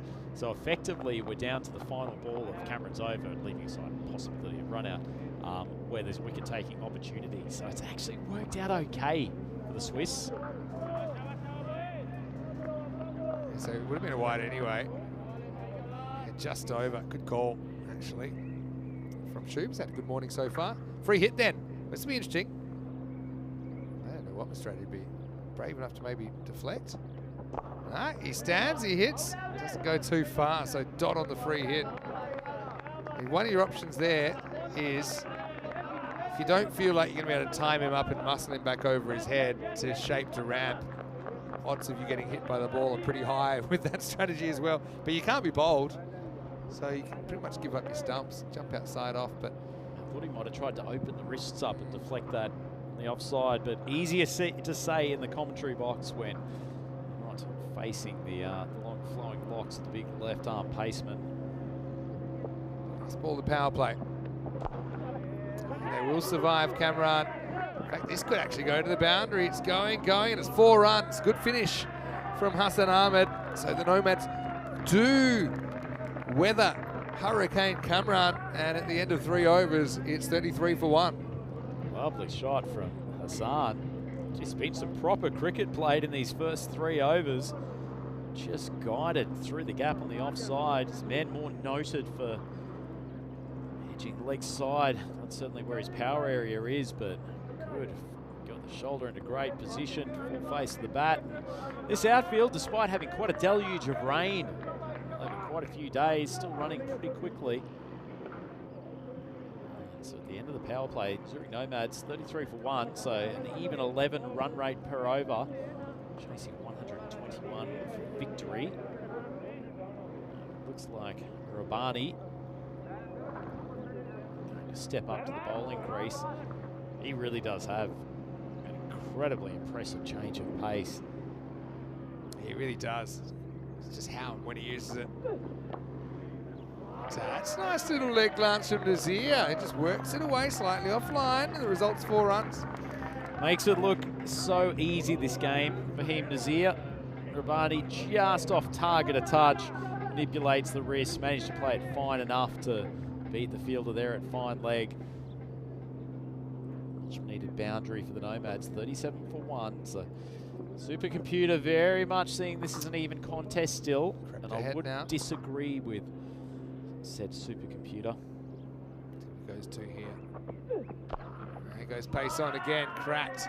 Square of the wicket, but pretty good fielding out there by Abbas. Keeps it to a single. Got away with that one, Rabani. It was a pretty ordinary ball.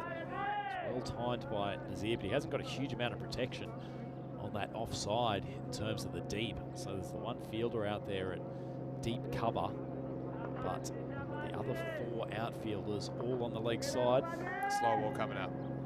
Although I always say that, he confuses me. Let's have a look. Nope. Tents have got into a bit of a habit. Jeez, about 2. It took a long time to get up there. You're seeing. I think the threat of the slower ball is just as dangerous as the slower ball now. So I always think he's going to go to it, but the longer he doesn't go to it, the more effective it is when it comes. You know it's coming. It's almost like that horror film when the first 2 times the killer doesn't actually appear. There it is, but it's picked and it's hit very well from Nazir. Maximo says Carreras. It's the advantage that Nazir has over a lot of other batters in this tournament. He stands very, very still, waits for the ball until the last moment and can adjust, and easily clears the boundary with that beautiful little flick. Yeah, very well played from Fahim Nazir. Yeah, Been so on the often receiving end of those once or twice. Yeah, of course. I think that sometimes you expect after he gets hit, a pace delivery gets hit to the boundary, he's going to go slow ball. But I think Rabani's quite clever, and he knows the batter's probably expecting it then, so often he doesn't give it then. He mentioned, of course, oh well, big mix-up, and that would have been out. We actually didn't have to throw off balance there, Rabani. He rushed the throw. It still was pretty close. Sanama gets a life. The interesting thing, Hassan's given up here, but once the ball went past the stumps, they could have easily taken the one. But a tempt fate, I think, after the close call. Just the heart was pumping fast enough. Last ball of the fourth. Again, not particularly well directed, but this time he's got the fine leg in place. It'll keep it to 1. Rabani goes for 13 in the fourth over. And Nazir doing a good job. Moves to 33. The score is 46 for 1 after 4. And of course, Rhino, if people didn't realise, you do play domestically in Switzerland. So when you said you've been on the end of a few of those, Fahim Nazir flicks, you're telling the truth. Seen it once or twice. Let's just say I don't tend to target the leg stump of Fahim too often. And hopefully our opening bowlers have done a decent job of taking a few wickets before I ever get thrown the bill. But he's just such a tremendous striker. He's a genuinely brilliant player to watch. Has been a dominant force within Swiss cricket for a number of years, and really top draw player. And as two gentlemen sitting here in our early 40s, we look at him thinking he's putting us to shame. He's a real baby face. It's a good shot. He just frees the arms and puts it up over the top. Maximal. Jafar Raza coming on, and it's quite early for him to come on actually. They haven't bowled Baba yet. They've typically used Jafar as a late innings bowler. He's kind of skiddy, he's young, he's only 17. I suspect Jaffar's the one that they'll probably target. I mean, as you say, he's a young bowler. He's got a bit less variation, probably a little bit more just on-speed balls. And look at how far Nazir is out of his crease. Yeah, he's really trying to make more lengths drivable by doing that. Yeah, he's chucked into the ground. Yeah, I think Assad's definitely sure this is a bump ball, and I'm also pretty sure. Straight into the ground. By the way, Assad Ali, it's his first day umpiring the tournament day. There he is in the background. Happy birthday to Assad. He has a birthday today. We call him Armani. Lives in Italy, and pretty stylish. Lucky we didn't have to use that replay to make the decision. But, well done from the umpires. Oh, wow, this is reached for and hit for 6. Maximal. See him down towards the lower part of the bat of Nazir, but he's playing an excellent hand here for the Zurich Nomads. Certainly is. That was a long way wide of off stump, Vinny, too. I think when he first struck it, I got the feeling it might have just been a pop-up, but actually got a decent piece of that ball. Bottom hand having to do a lot of work. Excellent strike. Nazir not that far away from a half ton here. Mid-off goes back to the boundary now. Would have been a chance if he was there last ball. Do go after Jaffer again. This is hanging up in the air, right back to the line and dropped. And it's going to be 6 more. It's 50 for Nazir. Had a big moment in the game because I think the team had a play on that. But it's another half a dozen to the total and a milestone for Fahim. Generally pretty good outfielder. Mohammed Atif would have expected him to gobble that catch. Once again, it was a wide ball, which this time Nazir's tried to drag it to the leg side. Just out of reach. Probably needed to go maybe with the one hand, but it'll be another turning point in this contest. He pulls the length back. That's going to be 4 more. They do go after Jafar Raza here. Goes magical. Nomads firming as heavy favourites now in this contest. Super shot from Nazir. After driving him for consecutive maximos, he's probably fairly sure that next ball would be short of a length. Rocks onto the back foot, times it beautifully. And they are looking more and more confident, the boys from Zurich. Hello to Medway, and I know he's part of the ECN Supporters Club Australia. Good to have you with us, and hello to Scotty from there as well. Hello to everyone that's tuning in. Ian is here from the Premier League Cricket Club as well. Thomas Martinez from Madrid. All right, well, we've got 22 off him. Do you really try and twist the knife? Or do you just control the strike? Last ball of the over. Second one. He's happy just to respect it. He knows it's a good over, and reminds me of my old cricket days when you want to keep the bowler on. Maybe you give him a good last ball and you might get another go. There was 69 for 1 after 5. Let's welcome you into the commentary box. Great to have you with us wherever you're watching from around the world. Vinny Sander here, Mr. Maximo, Andrew Ryan with me. Thanks so much for the interactions as well. We really love that. It's a key element something that makes European cricket a little bit different, and a little bit different here for Pakai Care, who are up against the wall in this ECL contest. Yeah, absolutely. And when we saw them really struggle to get past the Zagreb Assassins last night, we said during commentary then that it'll be really interesting when they come up against the Nomads. It will be a proper test of their capabilities. And at the moment, the Nomads look a step ahead of them, both with ball and with bat. And for so long as Nazir and Ahmed are out there, it's hard to see the Zurich team not chasing down this target. Yeah, that's true. Plenty to go. They need wickets, they need them now. Let's go back to the live action at Teef. He tries a different strategy. It's just something I know you were talking about it last night when he was bowling as well, but he's got so many different tools and tactics that could be potentially effective for him. So most time you see this angle, you'd say it's quite defensive, but he's really able to accentuate that across the left-hander angle. He's always a threat of bringing the ball back as well. A bit like that. Nazir, well, be in trouble here. Well, it could have been lightning striking twice there. Nazir was slow to get going. Shy at the stumps, came in from Bikramjit Singh. Nazir would have been gone by a mile, but he survives. As much as the Nomads have probably been the better team in this contest, Vinny, it's also just been a couple of key moments with obviously Hassan Ahmed running out, Babu with a direct hit in the first innings, the dropped catch, that fine leg when Nakvi, Khalil Ahmed collided. A few things going Pakai Care's way, and this could be a very different story. It's well bowled, I think. And this is a good example of how you can use that wide line to your advantage. It seems a lot wider than it actually is. Past the line, I think it's definitely good. Good ball, particularly to Ahmed. He'll be looking at that mid-wicket region, hoping that Ahmed drifts more onto the stumps.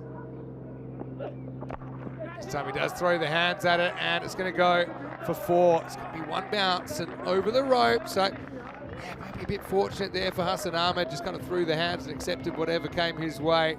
Because it was down towards the end of the bat, it went kind of behind the fielder. He wasn't able to make the stop. They've got that man deep or backward of point now, especially the angle that Atif's bowling. Probably a little bit too square on the previous delivery. Sticking with the tactics, time he drives, mid-off's up. So it's an interesting field placing actually, having the mid-off up as well. They're feeling that Atif's going to give enough width that you're not really going to be able to hit over mid-off that easily. Instead, they've gone for a third and a deep backward point. So feeling like there's going to be a lot of balls to the kind of the top right quarter as you look at it on your screen. There's also a man in the circle there. This is short, it's pulled, and well, it's fielded accidentally, or it's misfielded in the end. It hit the trailing leg of the fielder that went to ground, and put that in the book as well. Pakai Care fielding coach, if there was one, would be tearing his hair out. And it's 78 for 1 after 6. Yeah, you can see Hassan Ahmed picked up that short ball very quickly, got into almost baseball striker stance, hammered it to the leg side, and Washim can't stop it. 78 for 1 after 6. I'll tell you, the big question mark for Pakai Care, Vinny, they've only used 4 bowlers to date. Cameron and Atif have both gone through their 2. And Rabbani's coming back for his second now as well. So you're going to have Raza and the 5th bowler coming up with overs 8, 9 and 10. You've still got Baba that hasn't bowled. Baba with an older ball though. It's not the same proposition. It's true. The newer ball hasn't been too effective so far in the series. Barney, great slow ball. Watch this one go. It's going to be caught. And well, Fahim Nazir just got completely diddled by that. And you wonder where he's going to bowl it. He bowls it first up. And so it's 78 for 2. Partnership is broken. Yeah, lovely piece of bowling this from Rabbani, but Nazir will be disappointed with himself. He knows that's the main weapon of Rabbani. He's received it first delivery, checked the shot, and popped up a fairly simple catch. It's a big wicket, and certainly one that the Pakai Care team desperately needed. It's an excellent innings from Zurich Nomads star, 57 off 26 with 7 Maximos.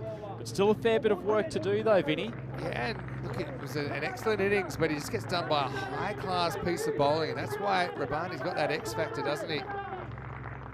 Easy catch for Yassine. Plenty of time to get under it.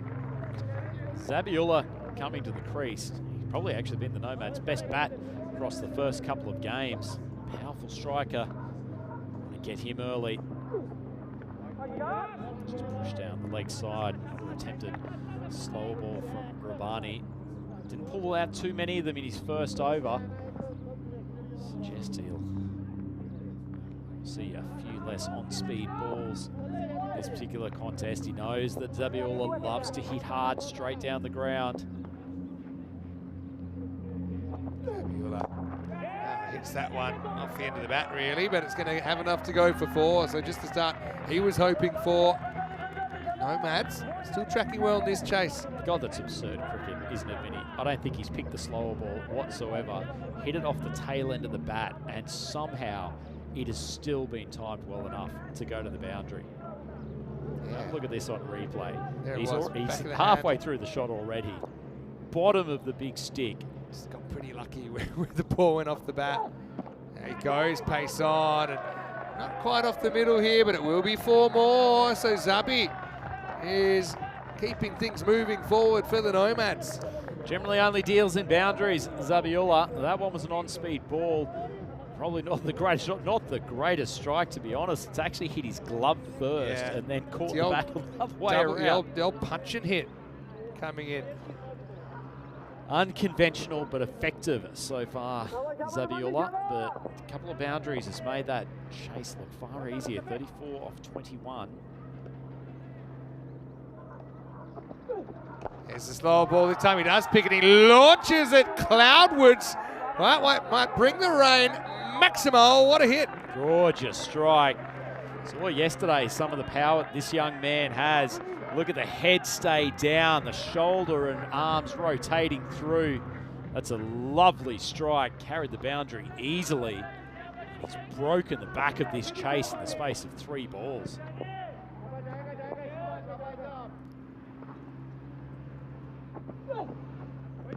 Big swing and a miss this time. They've got it down to around about 9 and over, just under. So they should cruise to victory here, but you just never know. Paco Care, a plucky team, and we know we've seen some nerves from the Nomads at times in this ECL.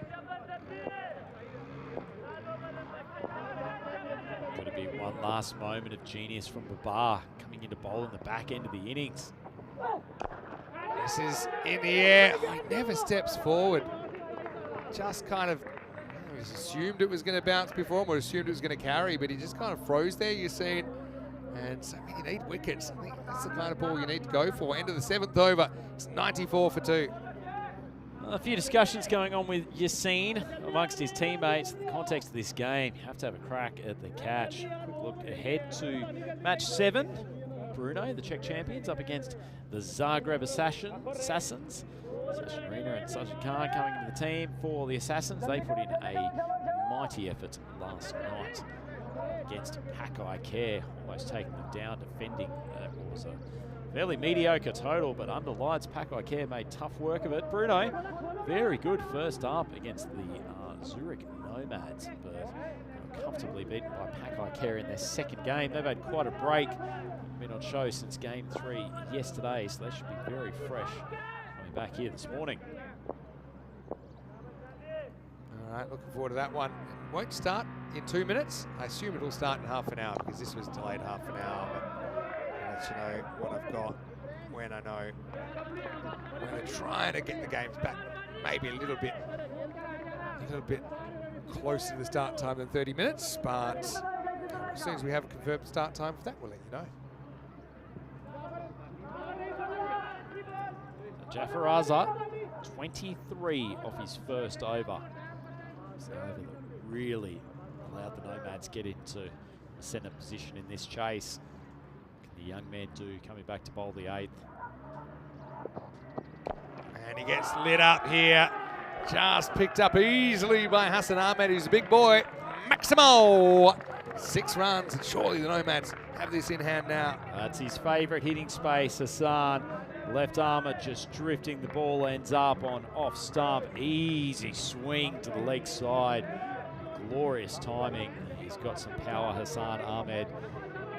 It's been, looks like the Nomads should chase this comfortably, but victory for intelligent cricket from the Swiss champions today.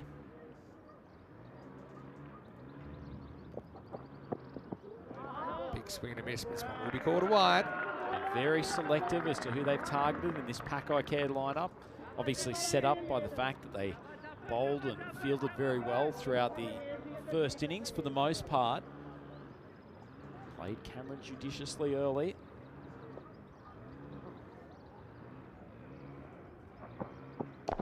Full toss, tries to muscle it up, and he does. Maximo! Steep learning curve here for Jaffa. We did see playing in a Spanish shirt not too long ago. But yeah, just missed his spot slightly, and the result 6 more. Now Nomads have it under a runner ball. Yeah, he will feast on that all day, Hassan. Full toss. Plenty of room to swing the arms. Good connection straight down the ground. And fortunately for Jaffa Raza, he needed to step up for his team. The young man hasn't quite been able to deliver, but it'll be a learning experience for the young left arm paceman. Still 3 balls to go. Nomads now only needing 13 off 15 for victory.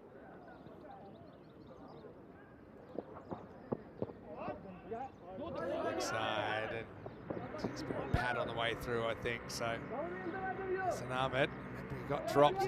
Calamitous effort. Yeah, we saw the keeper and the fielder crash. He survived and helped engineer this chase. Probably the defining moment of this game, wasn't it, Vinny? Hassan should have been back in the sheds. Nazir on a strike, hit a couple of boundaries. It's going to be called. Jaffa feels like might have got a bit of the line. Armani thinks otherwise. It's a pretty fair call. Tell you what, by Zabiola stepping out to the leg side, he had absolutely no chance of reaching this delivery. It's a very hard one to judge, and that's why, you know, if they're not sure, they'll call it a wide. Falls into that category. Fielded off Jaffa's boot. That'll be a single. Nomads. Looks like they might do this with over and over to spare the way things are going at the moment. Tell you what, hasn't Zabiola impressed in the tournament so far? Vinny, he's made runs in all 3 of his innings. Certainly a young man capable of going hard and hitting big from the first moment that he steps out there. A bit of a lucky one this time, thick inside edge. That's going to run away for 4 more. So it hasn't been Pakai Care's morning. It does throw the group into a bit of chaos, doesn't it, with them losing here. They've got a big showdown with the Budapest Blinders in match 8 coming up. And yeah, really, even the double chance isn't assured. If they were to lose that one, that's the end of the over. Flying away to victory now. 115 for 2, just 6 runs required. Sure, Hassan could have nutmegged himself any better. That last shot was actually quite a good ball from Raza, a little bit of late tail in. But when things aren't going your way, and they certainly haven't gone the way of the young man, this innings 43 off his 2 overs. Well, Zabiola looks like he wants to finish it with the bang, but he swings straight through that first ball. Bikramjit Singh coming on to bowl the 9. Nomads only 6 short of the target. Well, there you go. And the Nomads will bring up a memorable victory against the former ECL champions here. They do it with 10 balls to spare. Set it up by taking some key wickets. Pakai Care just outplayed here. It's got a country mile. I think you reflect on that game. Pakai Care made some kind of elementary errors early in the game that came back to bite them, and the Nomads are ecstatic. Yeah, when you're playing against the best of the best against each other, Vinny, it often does come down to just a couple of plays, and the Nomads took their chances for the most part in that game. Pakai Care a little bit sloppy in their standards on a couple of occasions, both with the bat but also in the field. A couple of chances just not taken when there was the opportunity, and a thoroughly deserved victory for for the Swiss champions. And the Nomads, after a fairly mediocre start to ECL 2025, have come back with a bang over their last 2 games, taking down the Budapest Blinders and now the group favourites Pakai Care, Badalona, and the Spanish champions. They've got a little bit of soul searching to do. Plenty of experience in their team, so I don't think they'll be panicking too much, but almost failing to chase the small target against the Assassins last night, and now being fairly well beaten, I think it's fair to say, by the Nomads. Nomads winning this with 10 balls to spare. Yeah, and Pakai Care, a lot of talk about their top 3, or I suppose top 4, you can throw in Cameron into that as well, but you know, when you lose them in ways that you know are self-inflicted, the Babu run out, I hate to go back to it, but yeah, for him to run himself out like that, had to really battle to have a fairly middling score, and then I think Nomads, they judged the pace to perfection in the chase. I mean, they were a little bit careful earlier on. A few people criticising, why aren't they just going for everything? I think you see why. They still do it reasonably comfortably. Coming up next, we have Brno, who are taking on the Zagreb Assassins in match number 7. A couple of changes there. You can see for the Assassins, they have brought in a couple of players, and see who's gone out of that team. Saran Das and Anupam Singh miss out, and I still don't have an exact start time. Maybe it'll come back to around about 15 minutes time. But let's have a look at these highlights. And well, happy birthday, Armani.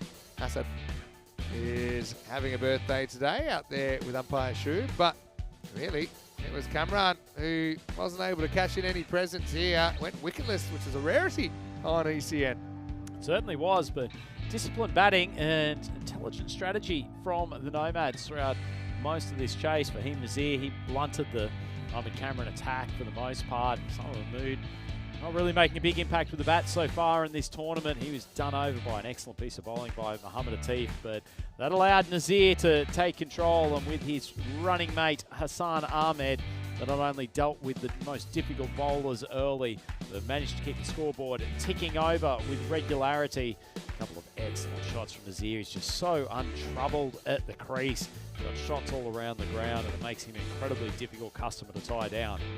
Yeah, and Hassan survived that early life and then went on to build a really good partnership with Fahim Nazir. Fahim is such a class act, isn't he? And the temperament that he showed during that innings kind of got down to the fact that he had to do something pretty special to get him out.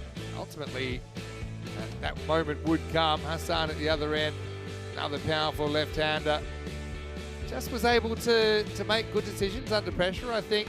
This was a slow ball that absolutely did Nazir. Simple catch there for Mohamed Yassin.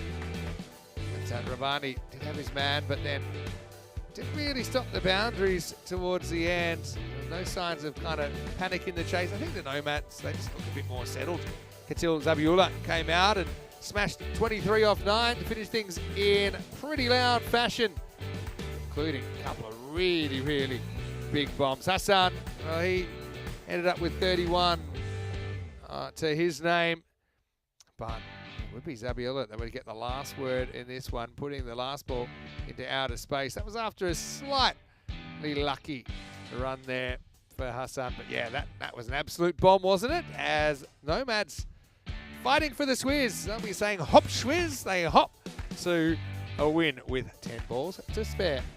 Yeah, excellent game of T10 cricket that, Vinny, and as said, expect these two teams will be there or thereabouts towards the back end of this group of finals day, and the Nomads have ensured that both of them now have equivalent records, 2 wins and 1 loss, but with the Nomads with pretty good momentum going into their clash later on today up against the Zagreb Assassins representing Croatia. So a quick look at that batting card. Fahim Nazir, he was the key for the Nomads, 57 off 26, used excellent judgment, blunted the Cami attack early on, and Hassan Ahmed and Katil Zabiullah, who continues his extremely impressive tournament, doing a good job to take them to the target in the later overs.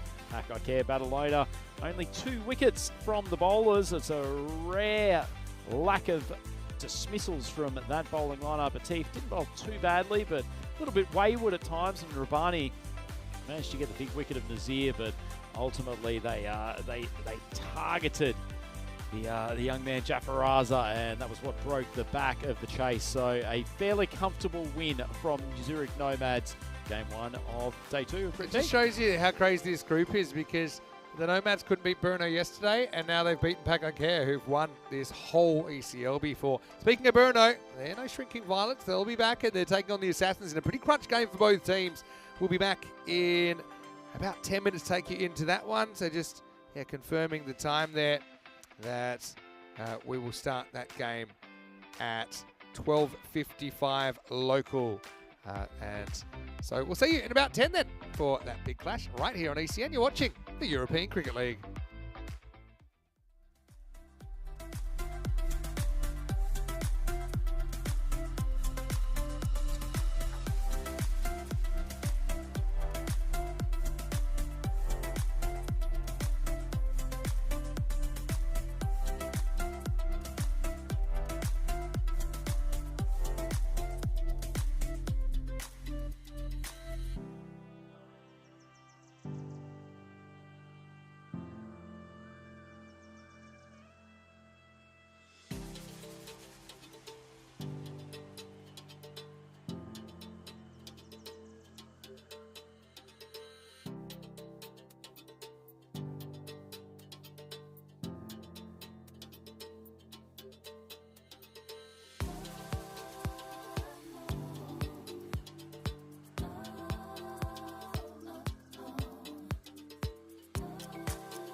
The European Cricket League is proudly brought to you by Dream 11, HCL Software, Rado, La Junta de Andalucía, and Victorinox.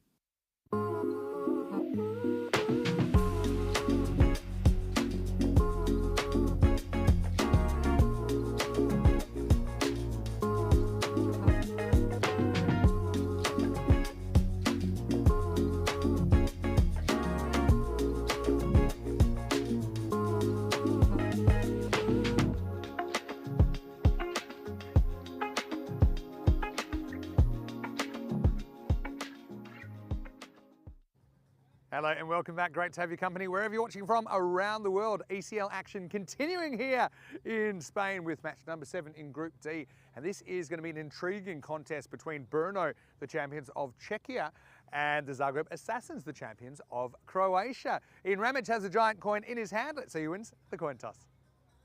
So Brno, you're the home team, you'll toss the coin. Assassins, the away team, you're going to call. European cricket. It's been called European cricket, it's come down European cricket. Who won the toss? Okay, toss won by Assassins, who will bat first.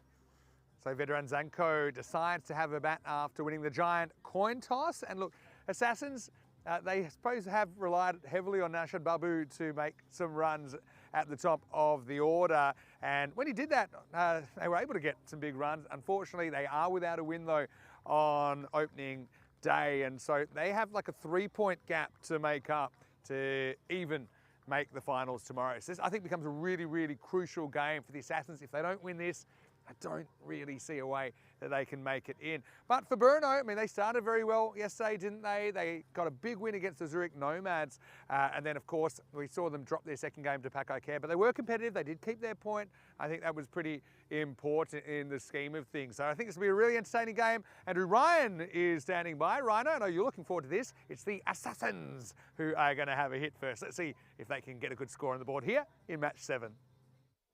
Thank you very much for that comprehensive preview. Vinny, Mr. Maximo Sandu out there in the middle with the two captains. And as you mentioned, this is a bit of a do-or-die contest for the Zagreb Assassins. They have been brave. They have pushed teams, in particular last night, Pakai Care, than anyone would have expected.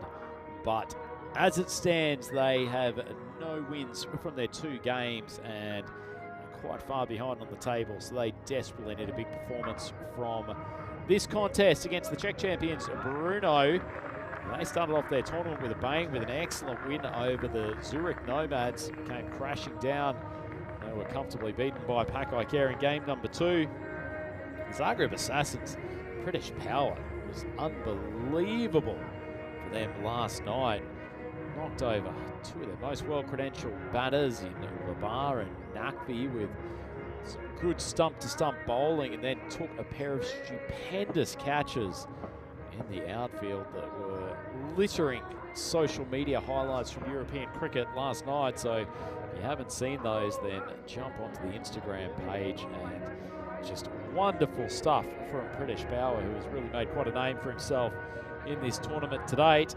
Another man who's made a bit of a name for himself is also Nashad Babu, the top order bat, who unfortunately for the Assassins was a victim to a fairly sloppy piece of running in the game last night. It ended up being run out through a direct hit by Mohamed Atif.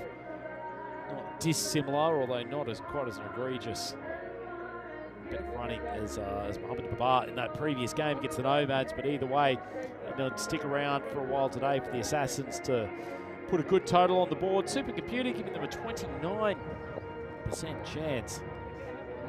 And 2 at the crease now, Babu and Power, the 2 best players in the tournament to date.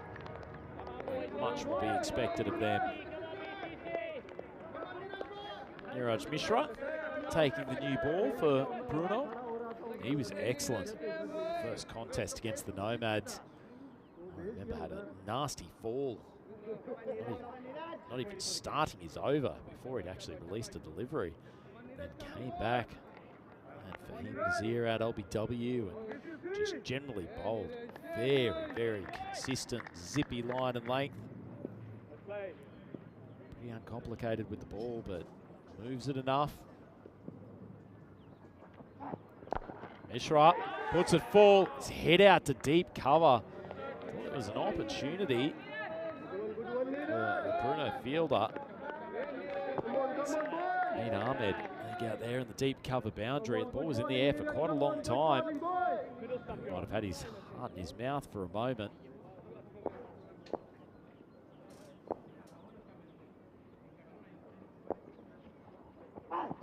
Short of length from Mishra.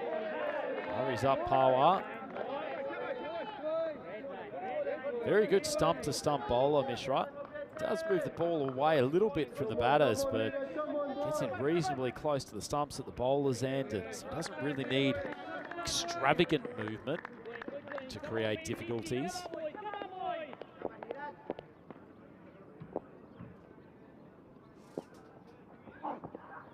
Another good nibbler.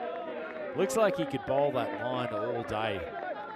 Mishra, pretty efficient in his action. There's really not much that can go wrong with it. Good seam position. Plenty of vocals from the infield of the Czech champions as well. Know how important this opening partnership is for the Assassins. Lovely shot, only just evades the outstretched arm of fine leg. But Power gets underway with the boundary. First time the Mishra has drifted onto the leg stump all over.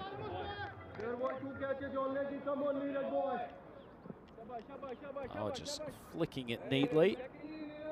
Power play, so fine leg inside the circle. They've got that fielder out at the deep cover, so Mishra's got a third man on the boundary. Another one down the leg side, and that's hit even more cleanly by Power.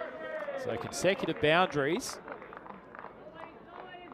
Rare to see Mishra lose his line. Consecutive balls.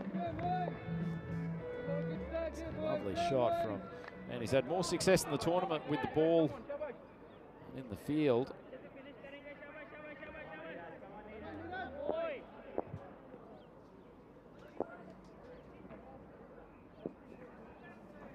On a ball of the over, wide of off stump, just enough to tail away. Oh, we're not getting the front foot towards the pitch of the ball enough, and that's the end of an interesting opening over.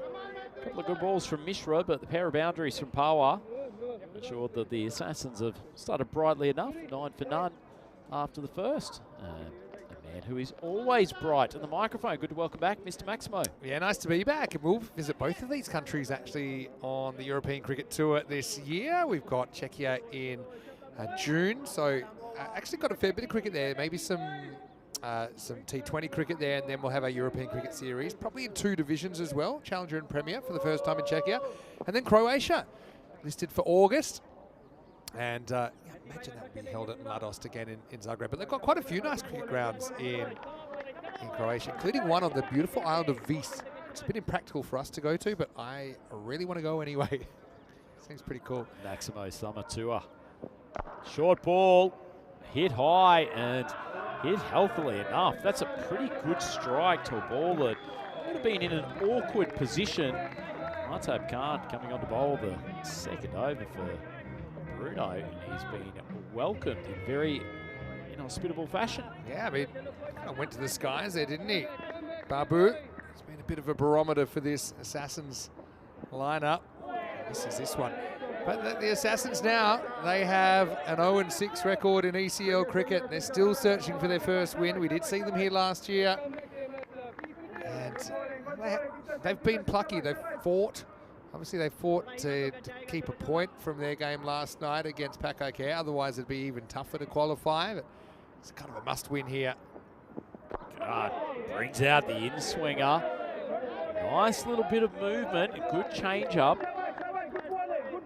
Babu looking to get onto the front foot. As it is, though. Khan showing he's got a few tricks up his sleeve. Full ball, big swing, outside edge.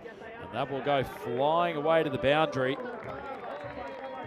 The Assassins continuing to put some early runs on here.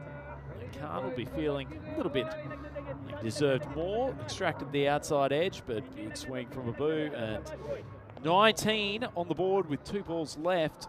This second over, and Vinny, importantly, no wickets down for the Assassins. Yeah, look, I think you need a bit of luck if you're going to be competitive here as well. I think the predictor kind of tells you what's probably a fair difference between the two teams, about 70-30 at the start of this game. In swing, it comes out again, but Babu picks it early, deposits it over the long off boundary. Maximo and the Assassins, 25 for none. Yeah, very decent start now. Brno are kind of top heavy in their order as well. They do have some nice players through the middle, but as far as kind of playing that big innings, you've got 2 or 3 you think of. Stain and Ratul pretty important for them in the second half. Ratul the keeper for Brno. That'll be the end of the over, and it's kind of middling kind of start, isn't it, for the Assassins? So 28-26 without loss after 2. Yeah, most importantly for the Assassins, as I said, no wickets down, because they're going to rely on these two, but in particular Babu, to really drive the innings forward. Quick look at what's happening in Group D, and those two teams putting a bit of space out now. Pakakea Badalona and the Zurich Nomads. But I tell you what, next up win for the Blinders, and doesn't that make things interesting? Just with these two teams, you see there's a 3-point gap between them. And so what that means is that if it's just a normal win, even if the Assassins win 3-1, they haven't quite caught up yet. Oh, it's flying down to third man, going to be out of reach of the fielder scooting around there. That's Ramarao. Pretty good fielding. Ramarao was under attack in the outfield yesterday, dropped a couple of catches. I think he needs to pat this back, and then he was a bit worried what was happening, but luckily he was still inside the field. Yeah, so he's an industrious fielder, yeah, Ramarao. He is. I think they've actually put him there for after he had a bit of a tough time at deep point. Sure, drifts onto the pads, but just go away for the leg bite. So the dream result here, obviously, as it always would be for any team, is 4 points for the Assassins. If they can get 4 points, they actually will overtake Brno. And then they've each got a tough game to go. Assassins will play the Nomads, Brno will play the Blinders, and really, I think they're similar difficulty for these two teams. Mishra in the slot, slapped, Babu. It feels like he might be percolating with the bat. He's ready to unleash. That goes for a Maximo, and the Assassins moving towards a pretty nice power play score here. Yeah, they sure are. Babu, just an absolute heater right now. And he's a guy that we've seen in the ECS Estonia last year. And right now, he's doing a very, very good job here at the Carnival Oval. 4 more, takes him to 29. Mishra tries to go for the off-speed ball. Babu sits and waits for it. Seeing it like a beach ball at the moment. It's a lovely strike straight down the ground. And the pressure has been turned on to the Czech champions. This is a very bright start from Zagreb Assassins. Babu already at 29. Mishra, his more expensive overs. Wide of off stump. And wide. Yeah, remember he hit a brilliant century in that ECS Estonia last year. It's quite a biggie as well. It's 133 not out. So Nashat Babu in 2024 was averaging 66 with the bat and striking at 250. Oh, that was in the slot as well. Sat up, and a glorious strike down the ground by Babu.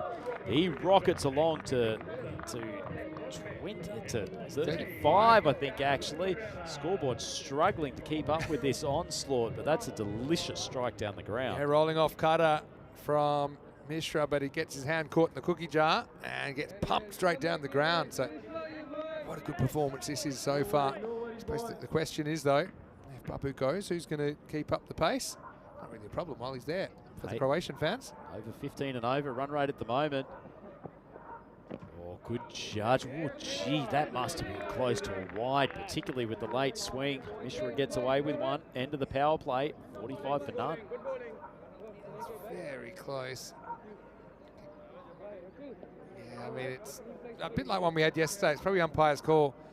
He was short, got some of the line, so he says, yep, I think it's good. Remember, it's got to be completely outside the line when it passes the crease. Umpire said that it wasn't. So fair enough. 9-17 and 19 in that power play. Assassins off to a very industrious start. 45 without loss. Right, Ali coming on for the 4th over. He's been pretty useful with his, I was about to say dibbly-dobbly medium paces. I think it's a fair description of Rahe. Doesn't really exaggerate for pace most of the time. Bowlers. Some bowlers appreciate that term. Maybe not all. If I called you a dibbly-dobbly, how would you? I'd be furious. Yeah. You don't have the dibbly-dobbly kind of frame, I'll tell you that. Hey, Rahat, I thought he did a pretty good job yesterday. He had a bit of a horror show when he was here for an ECL last time, so I'm glad to see him doing well. Anyway, over number 4, slot machine to bowl. Wide ball. This one's called wide, and somehow it's escaped the clutches of the keeper. Looking back for the second, but Babu has absolutely no interest. And given how he is striking it at the moment, it's a good call. One of the good things about being a dibbly-dobbly is that when the keeper misses the ball, it doesn't always go to the fence. I do think Ratul got a touch on that. He's standing a long way back. I was just about to say that. I cannot believe Ratul. Maybe he mistook him for Afridi. By the way, you might notice no Afridi in the lineup today for Brno. Is there a story behind that? I didn't know until I saw the teams, but Afridi has ongoing issues with shin splints and things like that, and he's either rested or he's got a minor injury. Let's hope it's minor. Certainly seemed to get through the game okay yesterday in the games. A few hairs out of place this morning that might have been... Played well as well. I mean, you hate to see him missing out here. It's good to see Ratul, instead of now keeping 15 metres back, has decided to walk up to the stumps. It's gone from show back to pace back to here. It's floated wide of off and another wide. I suspect he probably hasn't forgotten from day to day the relative speeds of his pace attack. Maybe just trying to give Ali a bit of encouragement to push it through the air with a bit more zip. All right, keeper up though to Rahat. Makes sense. It's swung high. Ball's dropped on him late though, so hasn't got a good piece, and actually a really, really solid catch in the outfield. And it's Noor Kande coming in from long off, and the first wicket down. Zagreb Assassins 49 for 1. Yeah, it's a very good catch, especially with the kind of light clouds around the Cardamom Oval today. But Kande made perfect position. It's a really tough one because it was so high that it was actually traveling at a pretty good speed by the time it was coming down. He made no mistake, and so it's just the wicket they needed as a bit of a steadier, isn't it, for Brno? Because they were certainly losing that start. But Kande steps up and does a really good job. Let's have a look at that catch one more time. It's the end of British Power. It's a very typical Rahat Ali dismissal, that, isn't it, Vinny? His balls hang up in the air, just drop a little bit shorter than you expect they're going to be. Yeah, and just kind of, lack of pace did Power. I think you're right there. Nice catch by Kande, and the Assassins are 49 for 1. New batter comes out, it's Yogesh Balage. Good last night, Balage. Another floater, manages to hold his stroke long enough. And wonderful piece of fielding there. The advantage rule there. But, Balage had a bit of a shocker in the first game yesterday when he got run out. It's basically like an innocent bystander. We've had a couple of comical run-outs. We've had a couple. We've had half of this group. Yeah. Tend to see a few more at this level. That movement is kind of taking a few outside the wide line. I was just thinking, one dead giveaway, when batters think there's an LBW that even they think is even remotely close, they'll take off for a run. And the idea is they're trying to give the body language that they're not too bothered about the appeal. But it is such a dead giveaway that they are bothered about the appeal. And I've seen so many run-outs, either the batter themselves or their partner. Sometimes they've gone through with it. It's beaten the outside edge, but it's also beaten the wicketkeeper. And, well, Ali has managed to get a ball through to the boundary as it goes through for byes. And that gives a little helpful kick. Disappointed there, Ratul. Let me see if we can slice and dice what goes wrong here. But, I mean, you need to try and get your head over in line with the ball. You see It's just the bounce, actually. I mean, better technique would just take half step right, and if you misjudge the bounce, hits you in the middle of the chest. When you're trusting your hands outside the line of your body, then if more bounce, less bounce, you're going to miss the ball. So that's a really good example. It wasn't wide enough that he couldn't get over there. If it's really, really wide, sometimes you're forced, but it's just a little bit of a slight technical thing. I think cost them 4 runs. Did get extra bounce, we'll say that. Better over, though, for Brno. Considering the amount of extras, it's actually been a very good over in terms of defensive cricket. I suppose the 4 buys don't go on my Hutt's figures. True.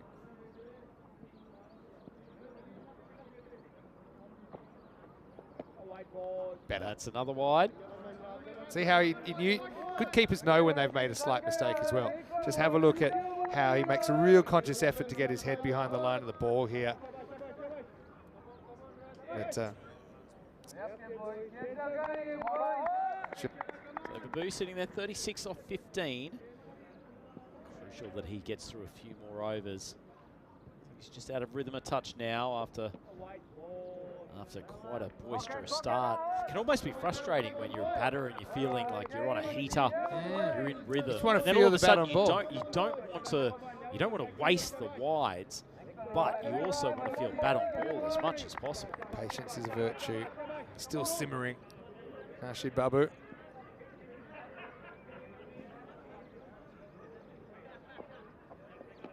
Here you go. That's a pretty good ball from Ali to finish What a the weird over. over. It's one of the strangest overs I've seen. Lucky Rahed Ali doesn't have a long run up because there were a few extras to go through in that one. But at the end of the 4th, Zagreb Assassins 57 for 1. Beautiful seam position there, but a little keeping tip there for Ratul, who is a very good keeper, we'll say that. But I remember keeping up, especially sometimes keeping up to quite fast bowlers. Or actually, the same principle applies. But faster bowlers are typically not moving the ball sideways as much. They're not turning the ball like a big spinner. So regardless, you should be trying to take the ball down the middle of your body. That line from your kind of between your eyes, your nose, your belly button. That's where ideally you want to be able to take the line of the ball, and you can use your body as a second line of defence. Kind of does it there. As this is Naveed Ahmed coming on with some off spin. So poor Rahed Ali had to bowl 11 deliveries in that last over. Clock killer, actually. We haven't seen too many issues with the clock. It's another wide. They've really got this plan, I think, to stick outside the off stump, and that's fine. But you can't be bowling. If your old mate Ratul wanted to practice taking some balls wide of off stump, he's had no shortage of opportunities. There we go. Bit of an appeal, but it was a truncated one at best. Yeah, you're right. I feel like this is a training drill. He just keeps getting worked over. Seems like the coach has just said, "We'll just plop a batter there for you. Just fire it wide of off. Give him some practice." Coach will fire one down leg side. There's another one. Good movement on that occasion. Yeah. Strong. Decisive. I don't want to get too nerdy on keeping, but strong outside foot. Establish your position. Didn't he? You Get could your see head the across. thigh was engaged on that occasion. Finally, we've seen bat and ball collide. It's just a single down to long off. All right, how are we going with clock? So they need to bowl 4 overs. Still should be okay. At the end of this over, there should be about 17 minutes. So there are more than 4 minutes and over. Should be okay. Oh, there is a little blank edge. ball, big outside edge flying down. And I tell you what, the fielder, Solanki, almost gave up on it. The ball was slowing down, and if he hadn't gone full tilt, I don't know, Vinny, could have saved the boundary. Ball teased him. Never knew his own speed there, Solanki. And yeah, lucky the fence was there to stop the momentum. That's in the slot. So after a short hiatus of Babu bashing, he's finally resumes normal service and takes himself up to 46 off 18 balls. Very good innings. He's one big strike away from a half century. And the Assassins 70 for 1, and we're not even through the first half of the innings. Yeah, very good strike. And the Assassins like it. Last ball, the 5th. That one shot through a touch, so underneath edge. No run, so Ahmed goes for 14, and the Assassins, 5 overs done, 70 for 1. Yeah, nice chance for us to welcome you into the comedy box. Great to have your company wherever you're watching from around the world. And a special shout out to all our Croatian viewers who are probably watching from Croatia. I know some from other parts of the world as well. There's a strong Australian Croatian connection as well with some of the tournaments like the Mediterranean Cricket League, for example. And so hello to all of you tuning in. Also hello to all of my Czech friends, and I've got plenty of them. And it's so nice to see actually Prague, which is kind of the bigger brother city to Brno in Czechia, and there's a big cricket rivalry there, but they're all 100% behind Brno. I want to see them do well in the tournament, and yeah, hello to all my friends at Czech Cricket and all the Czech cricket lovers out there. You're quite a personality in Prague these days, aren't you, Max, mate? I love Prague. It's a beautiful place. I don't think this is great for Balago though, because he's just had his stumps rearranged, and that looks like Suresh Ramarao comes on, and that's the end of Yogesh. Tell you what, isn't that an alpha move from Ramarao too? Comes on, big in-swinger, and just says, nah, bit of a time pressure, don't need to celebrate the wicket, there's more coming, boys. That's a great start from a man who has had a somewhat torrid time at this tournament. Yeah, all the energy of a football team that are 3-0 down in the 88th minute as he puts that one in and just jogs back. And say this, 60 seconds. You've got to get to the crease. Stretching it here. Balagi goes for 2 or 5. Good in-swinger gets him. And it's 70 for 2. This is Sachin Arena, who's about to join Babu at the crease. For so long as Babu is there, can get some reasonable amount of the strike. The group will keep pushing along. But these little induckers from Ramarao coming out very nicely. Just struck down for an easy single. Bring the rampaging Babu back on strike.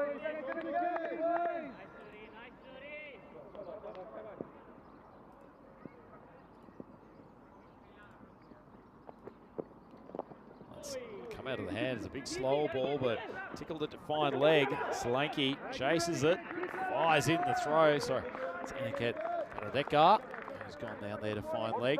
And they will roll through for the 2. Good running too, Vinny, isn't it? Because it brings Babu back on strike. Yeah, it does. That's quite important at this stage. Everyone else playing a bit of a sport role. Supercomputer saying 31%. So Brno still favourites. Another big ducker from Ramarao. Played well by Babu, and they're going to push back for the second. And despite Reina slipping, he's managed to make it back safely. Excellent running again.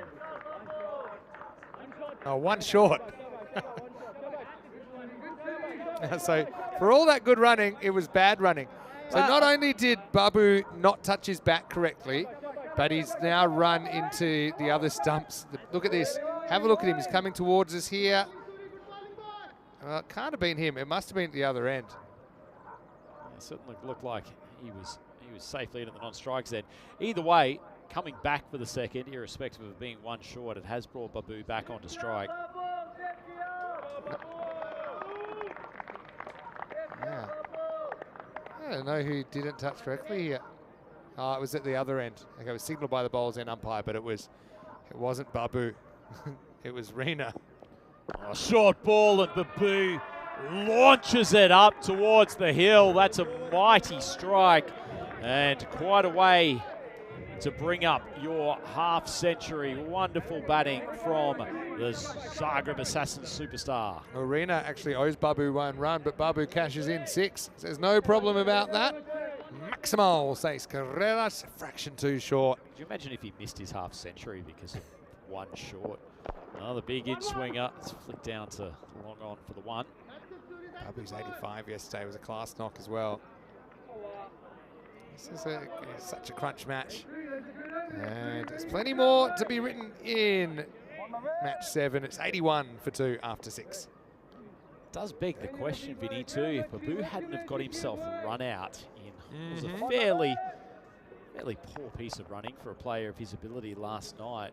Zurich Assassins go on and put another 25, 30 runs on the board. He looks positively hustling compared to Mohamed Babar's run out this morning, Babu, but yeah, so we talked about it this morning, didn't we?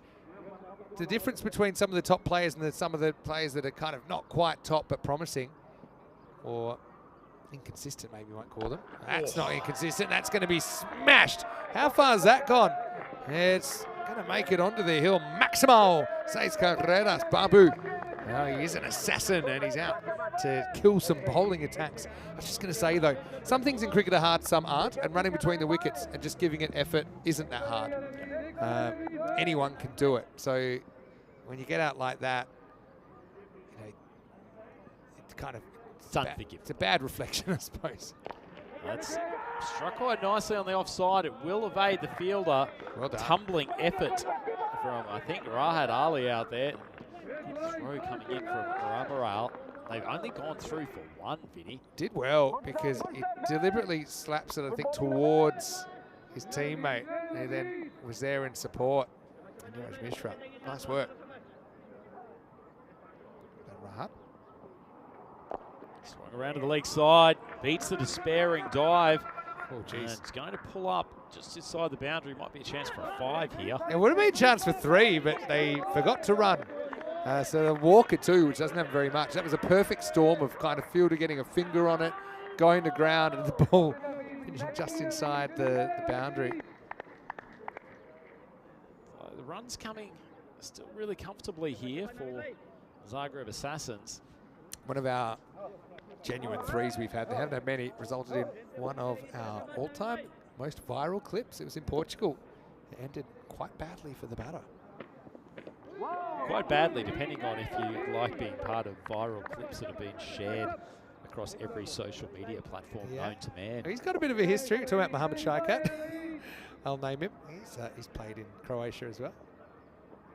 Big swing. Keeper takes the stumps off. And not sure. The batter looks like he's walking, which I thought it was fairly clearly out, but there was a moment where it wondered whether or not the keeper had lost control of the ball. No, the only question here is, does he stay behind the stumps? Yep. That's the end of that. It's very quick work from Ratul.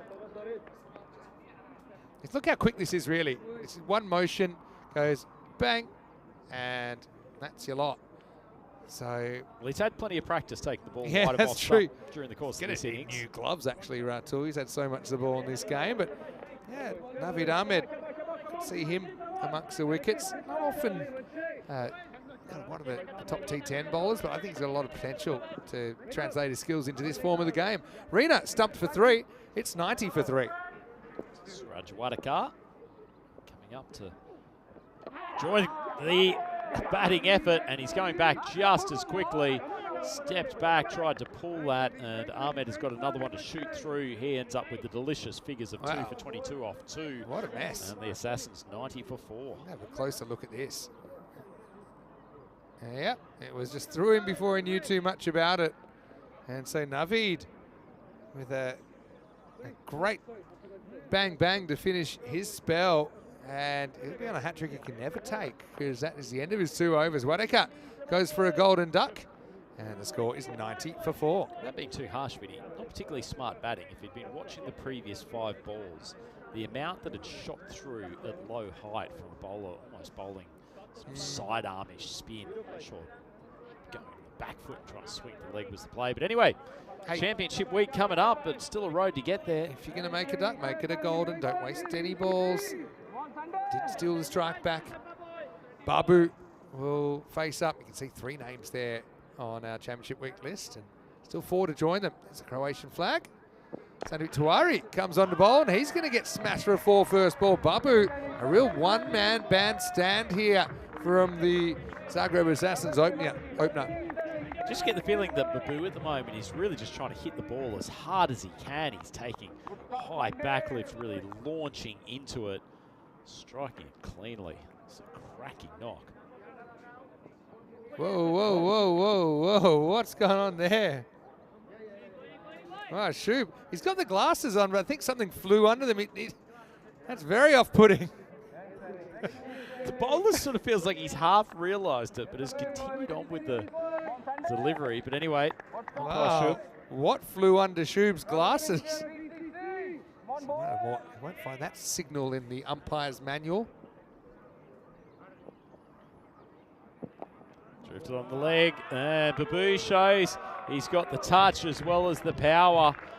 Flicked fine of the fine leg fielder, and it's another boundary. So Zagreb Assassins, they are building towards a pretty competitive total, 98 for 4. Sure are. They've never won a game here at the Cardamore Oval. It's their second ECL, Zagreb Assassins. With those super slow-mos, you get a really good look at seam position and how aerodynamics work around the ball. You can see the in-swing kind of ball angle with the seam tilted slightly to the right. Tawari gets that one to tail away. It's Archfielder comes in off the boundary. That's a nicely taken catch and ends what has been a destructive innings from Babu. He goes for 71 off 28, and the Assassins lose their fifth with 98 on the board. Yeah, and so Babu just never really went after that one. He kind of poked at it. Interesting, the fielder, Rahat, I could argue he was out of position. He was off the boundary a good 5, 6, 7 metres, but then he anticipated the miss hit, but he judged it perfectly in the end. Rahat, who's got this job today to field out here. But have a look where he takes it. Takes it fair way off the rope. Given how Babu has been striking the ball, that's a big gamble to take. Yeah, exactly. It's Babu. He's going to go for a very, very well-made 71, 7 6s, 5 4s in there. He walks back 98 for 5, but that's a real kind of, it's a big turning point in the game. You've got one thing I like. You've got 2 native Croatian players at the crease. You've got Alan Magdalenic, who's facing up. This is going to be his first ball. Now, Alan, I still think he's probably more of a bowler than a batter. One thing he does bring is aggression. That comes from his baseball background. He's batting at number 7 here. And I remember I called, actually plays for the Zagreb Warriors in ECS cricket. Actually put together a pretty good score. And one of the games I was calling made 30. Might have to hit that one. Goes to the big charge. Yeah. These two were actually very good in the Zagreb Assassins fight back against Pakai Care last night. Yeah. Just, it's great to see, players that probably never thought when they're growing up they'd be playing in a cricket match, let alone one at this level. Short ball, big swing across the line. Just to use a baseball term, he's kind of turning on it a little bit too much. He's losing his front shoulder here. He likes to pull because it's a comfortable zone for him.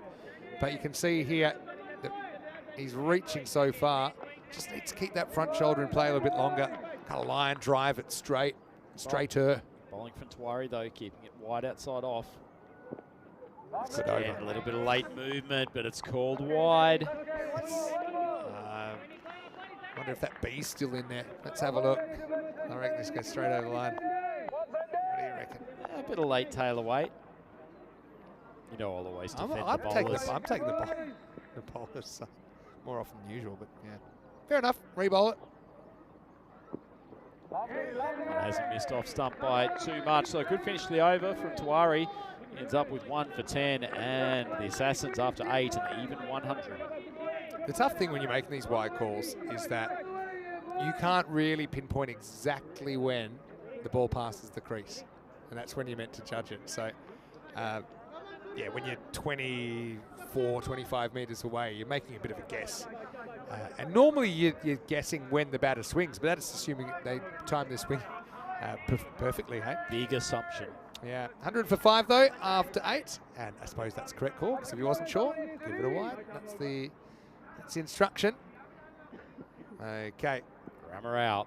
Let's see if he can get one of those big innies to take the stumps down. It's a nice piece of bowling, but well tucked over to the leg side. Oh. Might be 2 here. That's excellent running. Badalona allows it.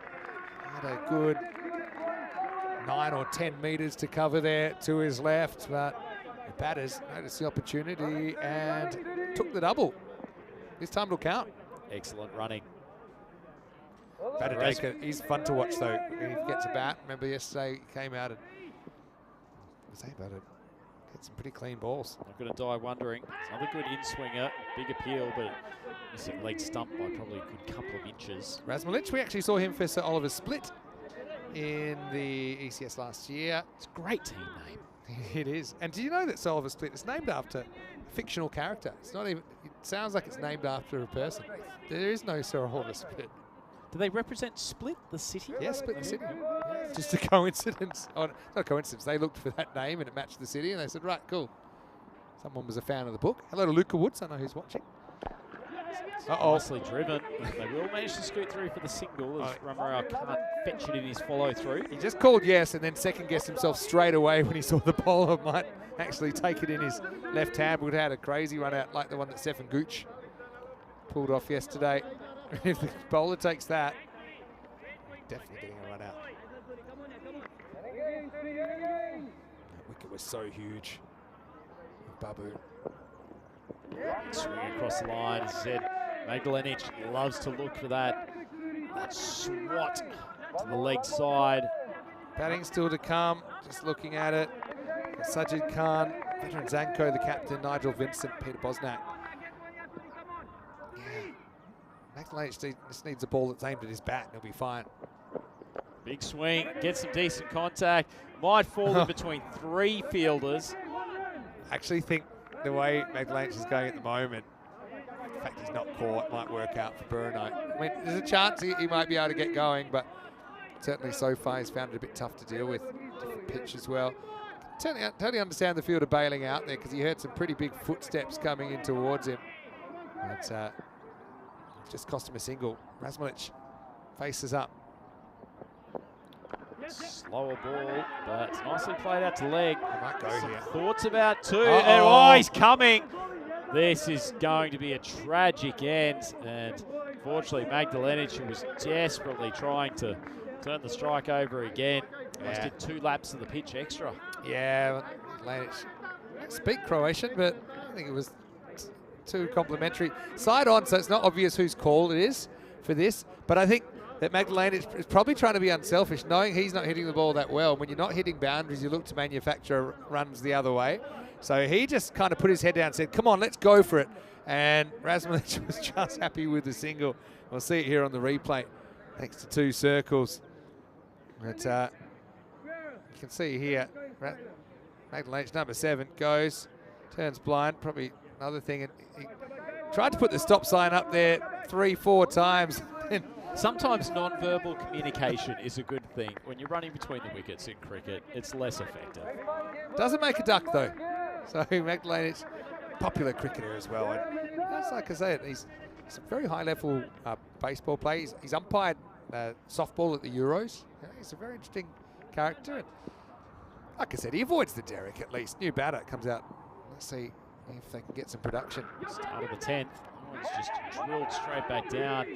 Almost a second run out in succession, but unfortunately Nigel Vincent taking a slightly more conservative approach to scooting between the stumps. Yeah, I learned something last night. Didn't know that Nigel was related to Lou Vincent, the former New Zealand cricketer, according to Corey anyway. Allegedly. I love Nigel. He's a specialist deep third fielder.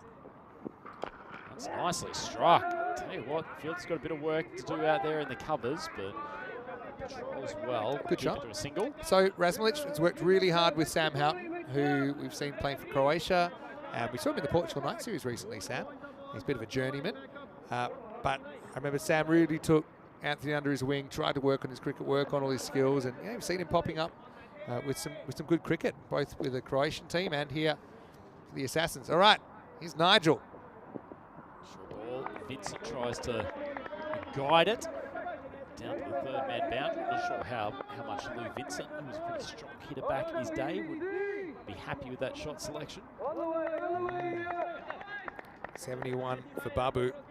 Next highest score, 9 from Power. Next highest score, 5 not out from Razmilic. Vincent, dropped catch. There's some great running here. Cops it in the culo. Well, it's going to go as a dot in the scorebook, but there was a fair bit happening. Oh boy, I think that Nigel wanted to run. Obviously, then he just saw that Razmilic had to retreat, and then basically it's an uncomfortable one. No padding there. 2 balls to go. He's outside off stump. Well, Razmilic is having absolutely none of this play. There we go. Oh! They'll scoot through for the second. He's batless, Rhino. He's batless. He's gone for the head first dive. I reckon he's done it. Talked about baseballers in the last couple of minutes. He's gone head first into second base, and I think he's safe. Ah, I love it. I mean, Ratsul, we probably didn't need to throw underarm. Yeah, I mean, he didn't even throw overarm. He could have thrown underarm. But yeah, this is hustle. This is the old 1 brings 2. It's the short run from before that they've gotten back. Brings Nigel back onto strike with his final ball. So they had 2 shies at the stumps that missed, and then Nigel loses his bat, just goes for the batless sprint, head first, and he's safe. Good hustle from the Assassins. Final ball, big swing down the ground. You know that Raz Milic is coming back for the second. Slight fumble, throw goes to the keeper's end, and actually that's probably pretty close. We will go up to the video as Nigel just decelerated unnecessarily coming in for the second run. It's a good bit of work from the keeper. Yeah, so Rutsell handles that well. I think the fielder wanted to skip off the pitch. It would have got to the keeper a bit quicker. But hey, you can't doubt the energy and the effort that the Assassins put into those last couple of overs just to try and get every possible run on the board. Certainly gave us a few interesting moments, but in the end, they'll just get 4 off that last over. They're only 5 off the over before that, and so I'll give you a stat here. Off the last 2.5 overs, there were only 11 runs. So that was after the dismissal of Babu. So it just shows you how much they found it tough. I'll give you another stat. Go on. Babu, 71 off 28. The rest of the team combined 38 runs in the remaining 32 balls. Yeah, you're exactly right there. So, yeah, including extras. Including extras. So if you take out the extras, that's 17 less. So that kind of tells you all you need to know for Brno. It's a good fight back from them. They'll feel they're in a good position here. And yeah, with the openers the way that they are, if they can get on top early, maybe they still feel this is a 4-point opportunity. I think the priority, though, for the Czechs will just be to go out there and chase these 110 runs for victory. Yeah, it certainly will. It was a nice, bright start for the Assassins as Power and Babu, who have been their 2 stars for the tournament, joined forces at the top of the order, and they found the boundary fairly regularly, in particular being powered by some wonderful striking from Naushad Babu. There was the occasional flying outside edge, but got plenty of applause from the team no matter what. But anytime he was in the slot, Babu showing his power, striking straight down the ground. Yeah, Assassins, they know how much Babu affects their well-being. But they're a team that they didn't score 100 in the ECL last year when they were here. So obviously he provides a bit of firepower up there. And it makes them competitive as well. Nura doing a good catch there to get power up for just 9. That would end up being the second highest score. See umpire Hemel as well out there in the middle for the first time today. A bit of a shift change for the umps. And change was required there after Balage got absolutely castled by Ramarao. So it was 2 and 2 there. And yeah, really, you could see that the Assassins, they were just struggling for production at the other end, weren't they? There's another shot on delivery from Navi, picked up a wicket. So he had 2 wickets in 2 balls.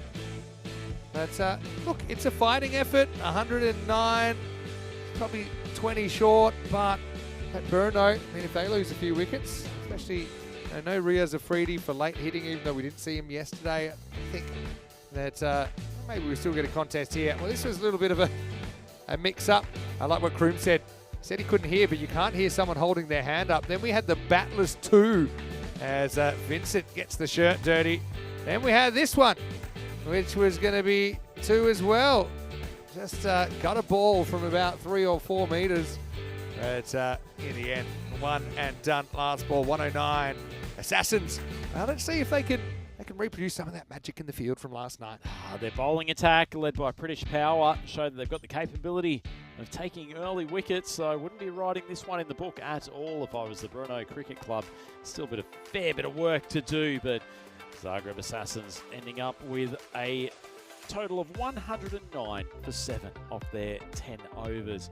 And so the boys from the Czech Republic will require 110 to win this game. Zagreb Assassins powered by tremendous continuing form of their opener wicketkeeper Naushad Babu, who struck 71 off 28. That innings featured 5 fours and 7 maximos. He was given a little bit of support early on by British Power. He played a couple of nice shots early on before he was eventually a victim of Ali from a nice catch from Noor Kande. But apart from that, there really wasn't too much in the book. Not a single other batter reaching double figures. Nice little cameo from Razmalic at the end. He ran very well between the wickets, but they probably needed Balage or someone of that nature to step up. Might have been able to reach the sort of 125, 130 region, but as it is, it's still a reasonable score on the board. Brno, after a tough start, Niraj Mishra going for 28 off his 2 overs. Surprising to see him as loose as he was, but Rahat Ali took an important wicket in the middle, and then Ahmed with a double with his off spinners. So 109 for 7 is the Zagreb Assassin score, so leaving Brno with 110 to chase for victory. And they will be looking to get their tournament back on track after a last start loss. We'll be back here on the European Cricket Network. It's Andrew Ryan with Vinny Sandhu. A few minutes' time, we will have the chase where Brno looking to pick up their second win of ECL 2025.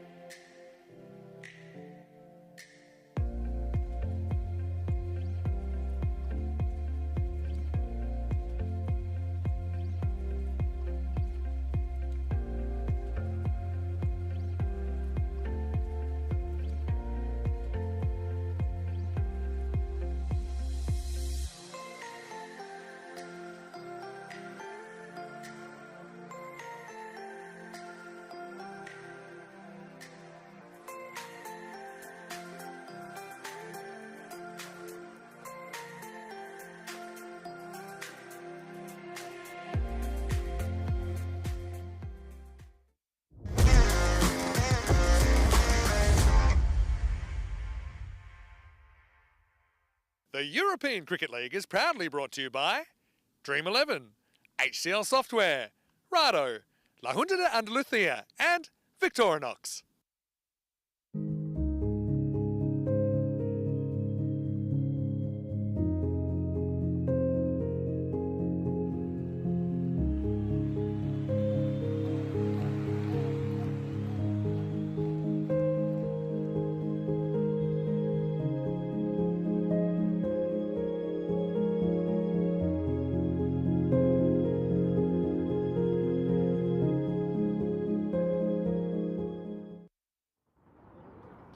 European Cricket dedicated fans, welcome back to the Calamitous Oval. It is Andrew Ryan here with the European Cricket Network to take you through the second half of the second game here on day 2 of Group D at ECL 2025. It is the champions from Czechia, Brno, who have a little bit of work to do with the bat, trying to chase down what is a reasonable target set by the Zagreb Assassins, 110 in order to win the game. As far as the bonus point equation goes, the batting team needed to chase that down in 7 overs, which is probably somewhat more likely than the Assassins being able to keep the Czechia team to the bonus point target for them. But they're an enthusiastic group, and they took plenty of wickets early on against Pakai Badalona in the final game last night under lights. So they were feeling some level of confidence with the ball. In particular, British Power was very effective for them, nipping out Babu and Nakvi last night, and then following it up with a pair of absolutely sensational grabs in the field.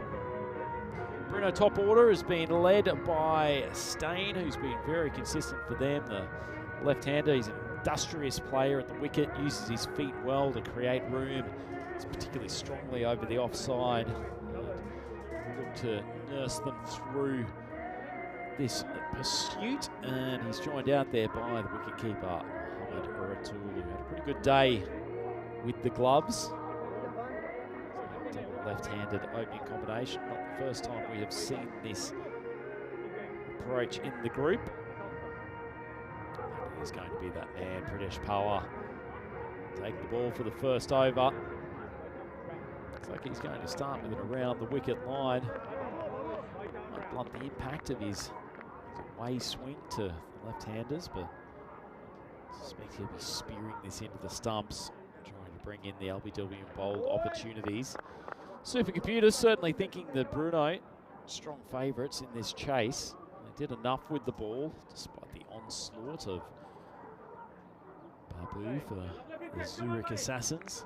A few moments and we'll be underway in the second innings of game 2. Short ball from Bauer, and that is very neatly and cleverly played by Ratul. He went with the swing, just got a neat little nibble, and sends it away for a first up boundary. And very, very good decision maker in his time at a cricket ground. Joining me back on the microphone, Mr. Vinny Sandu. Loved a dab as well. And that was a genuine dab. There you go. You even gave him a round of applause here in the commentary box, didn't you? Only because it's a shot that I played quite often because you didn't have to do much. Just had to kind of hang the bat out there. There's nobody guarding that boundary. Oh, he gets that one to come back in to Ratul. A little bit of bounce. Cut up the pitch as well. This one was undabbable. I think he had it in his mind again, but have a look at this, the way this ball follows him. Comes in from outside the off stump. Does get some extravagant swing power, and he can do it both ways. Seems in a bit, doesn't it?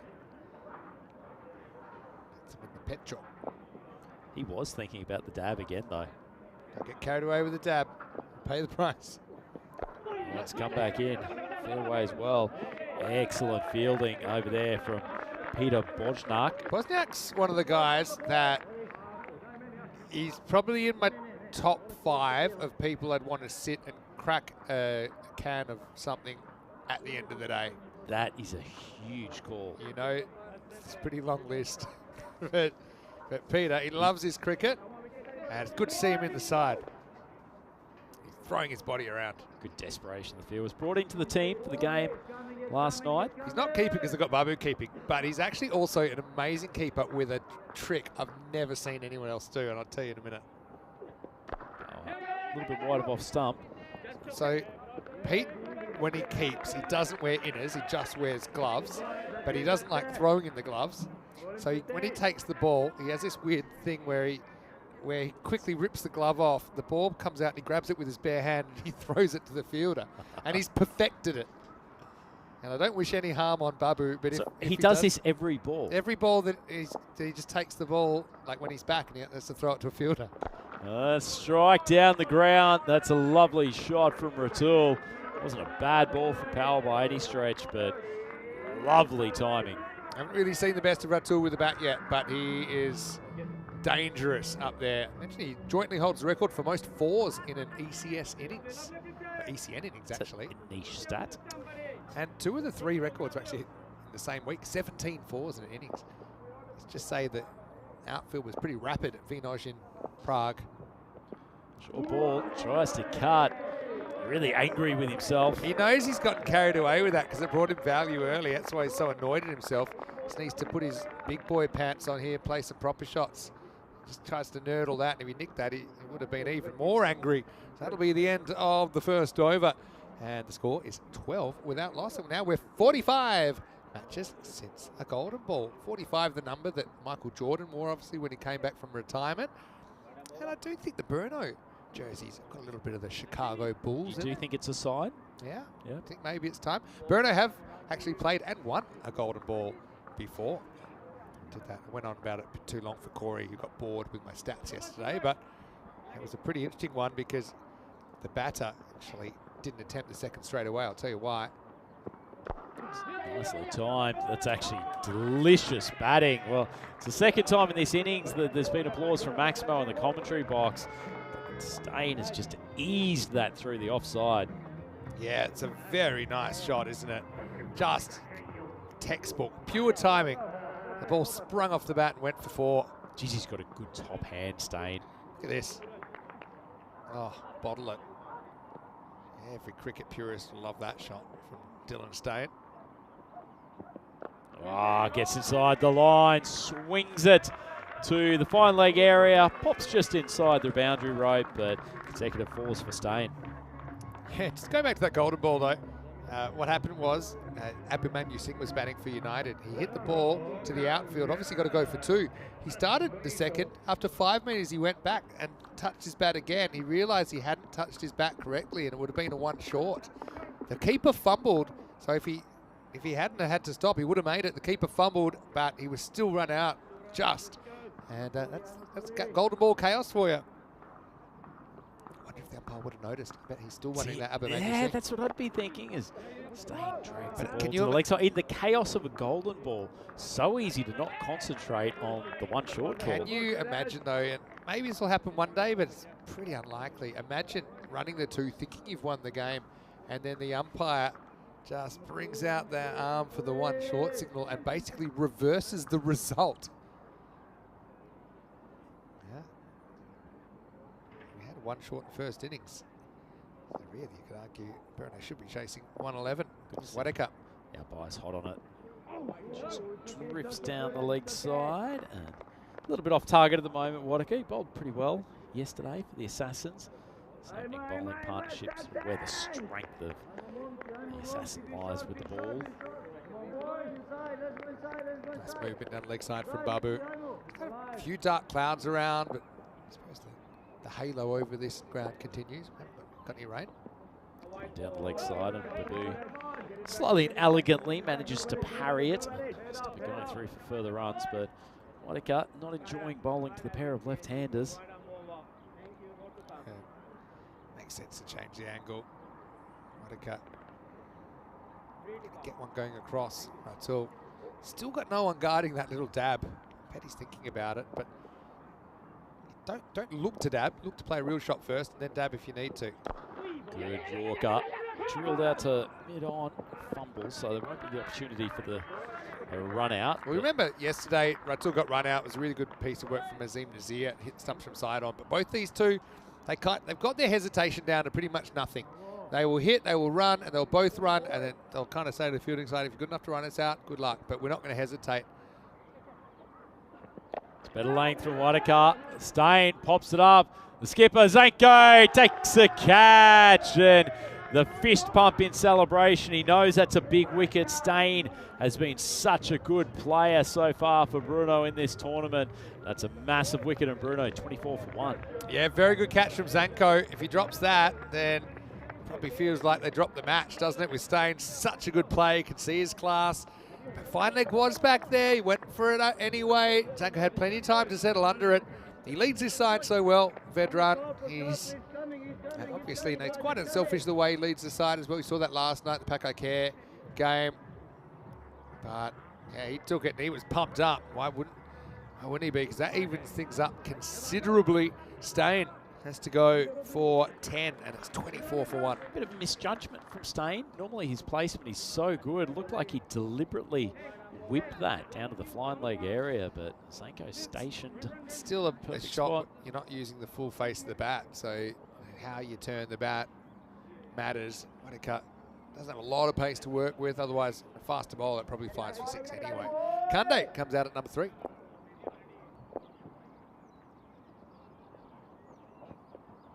Swing outside off stump. A little bit of late movement from Wadeka, so his over got better once he returned to bowling over the wicket. And this match precariously placed. Brno 24 for 1 after 2. Really is. Ratul's a big key now that Stain's gone. Quick hellos. I want to say hello to Ederico, who is watching. Where are you watching from, Ederico? It always seems to be a different country. Hello to Paul Kempen as well. He's saying afternoon, Vinny and Rhino. And hello to Paul Stubbs, my very good friend, Paul Stubbs. Talk about Sir Oliver Split, and he actually mentioned, because I mentioned it came from a fictional work, it came from a comic, and now I can't find it, I'll have to scroll up a little bit, but that's where the Sir Oliver Split name comes from. I was hoping you were talking about Paul Stubbs from Portugal. Not Paul Stubbsy Stubbs. Stubbsy? The holder of the 13-ball duck. So this will be the old foot fielding from Yogesh, but it's effective, and they'll get through. Effective, not convincing, but did enough. Bowler's come on for his second over. He's the gun bowler. They really need a wicket out of him here. And they'll love to have Ratul back in the sheds. So he's got 5 more balls to make an impact. Short, pulled. Good enough on it. Field is coming around. It's actually pretty nifty. Bit of work there. The ball sat up nicely, but Arge was a little bit less convincing on that previous ball, but with a Solid piece of work in the outfield. Power just a little bit too short at the moment. Got to give his swing a chance to take effect. Oh, ball's just top edge. Zanko and the keeper are raffling it. And Babu takes a really good catch over his shoulder. And that is a huge wicket for the Assassins. Talked about the power needed to get rid of Ratul if he could do so. And his keeper has backed him up well, 26 for 2. Yeah, huge moment in the game. Ratul's never quite found full flight, has he, so far? And Assassins, it's important they catch well. The chances may not come too often, so you've got to hold on to them. Babu does. And Power breaks through with a wicket. What a series Power's having.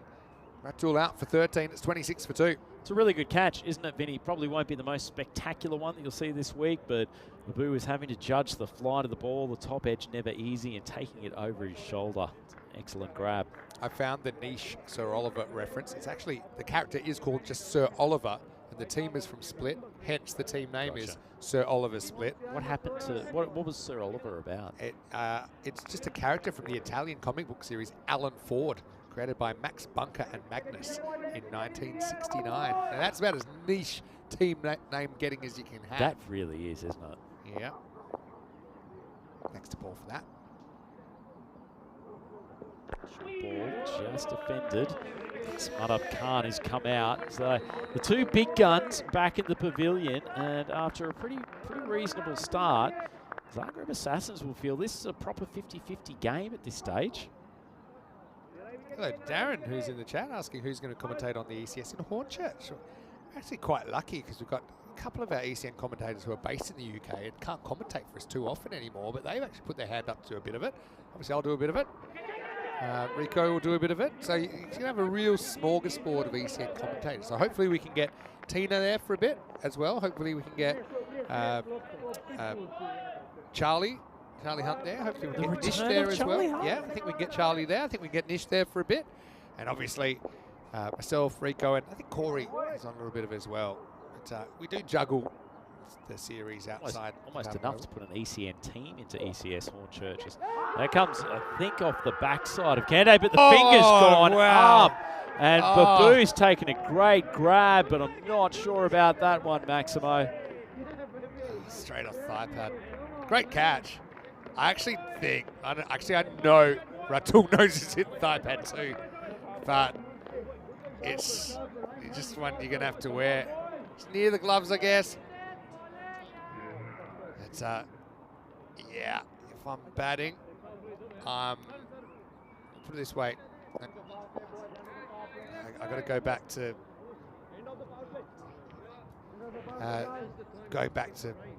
the tents, and I'm not too happy. Well, Norkande, he's not a particularly happy-looking man as he wanders back to the pavilion for 1 off 3, and that really has put the Assassins in the ascendancy now. We'll get to see Nor's self-discipline skills here. I think he'd be so disappointed. I mean, maybe we can get one more look at it, but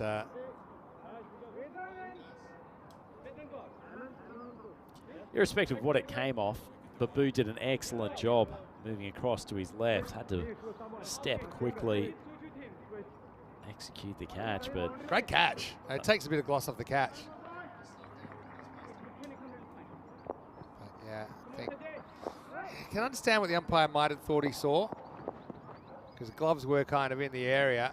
Nor looks up and doesn't like what he sees. Anyway, it's Mahtab Khan who faces up because it's the 4th over now. He's been joined at the crease now by Shailendra Solanki. Always, whenever I umpire, I really dislike those balls that are around the hip area.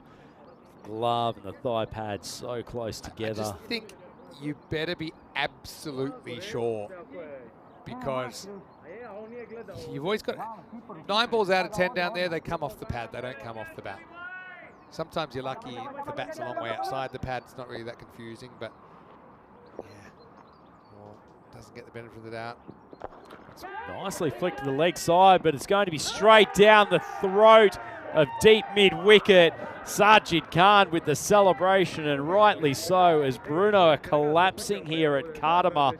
4th wicket down and only 28 on the board. Yeah, it's a nice catch taken out there, Sajid.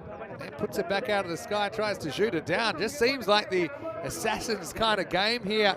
Everything rolling their way, and this group is descending into further chaos, isn't it? 28 for 4. It's so unpredictable, isn't it, Vinny? And this is the Assassins who could easily have been waving goodbye to the tournament without a big win here. And yet last night could have taken down the ex-champions, Pakai Care, pulling out probably the best celebration we've seen in Group D, and everything is rolling their way. As an assassin, you don't often get to throw your own target in the air, but Solanke goes first ball. Just didn't get it hard enough to go over the field as such. It takes good catch. Another one that's been taken. I mean, if Solanke wants to grasp at something, the aesthetics of the shot was very, very nice. Just happened to hit it straight to the fielder. I'm sure that'll provide him some comfort as he reflects on his golden duck. Short ball, swung over to the offside, just out of the reach of, I think that's Power over there, which you don't want a ball going within 10 metres of him in the outfield, but much needed boundary. And you mentioned earlier the big unit, Badalona. He can hit a mean ball. Got that one away from the power zone. And good effort from the fielder. Just go back to the court behind, I don't want to labour on it, but the batter did make a kind of one step towards the dressing room. I don't know if he did it on purpose or not. Maybe the umpire took that as a subtle cue that the batter was having a bit of guilt, but I think it's a bit of a rough one. Big call, but things go in the Assassins' way, and they've put themselves in with a great chance to potentially even pick up the bonus point. Probably a bit of a stretch still at the moment, but a couple more wickets quickly.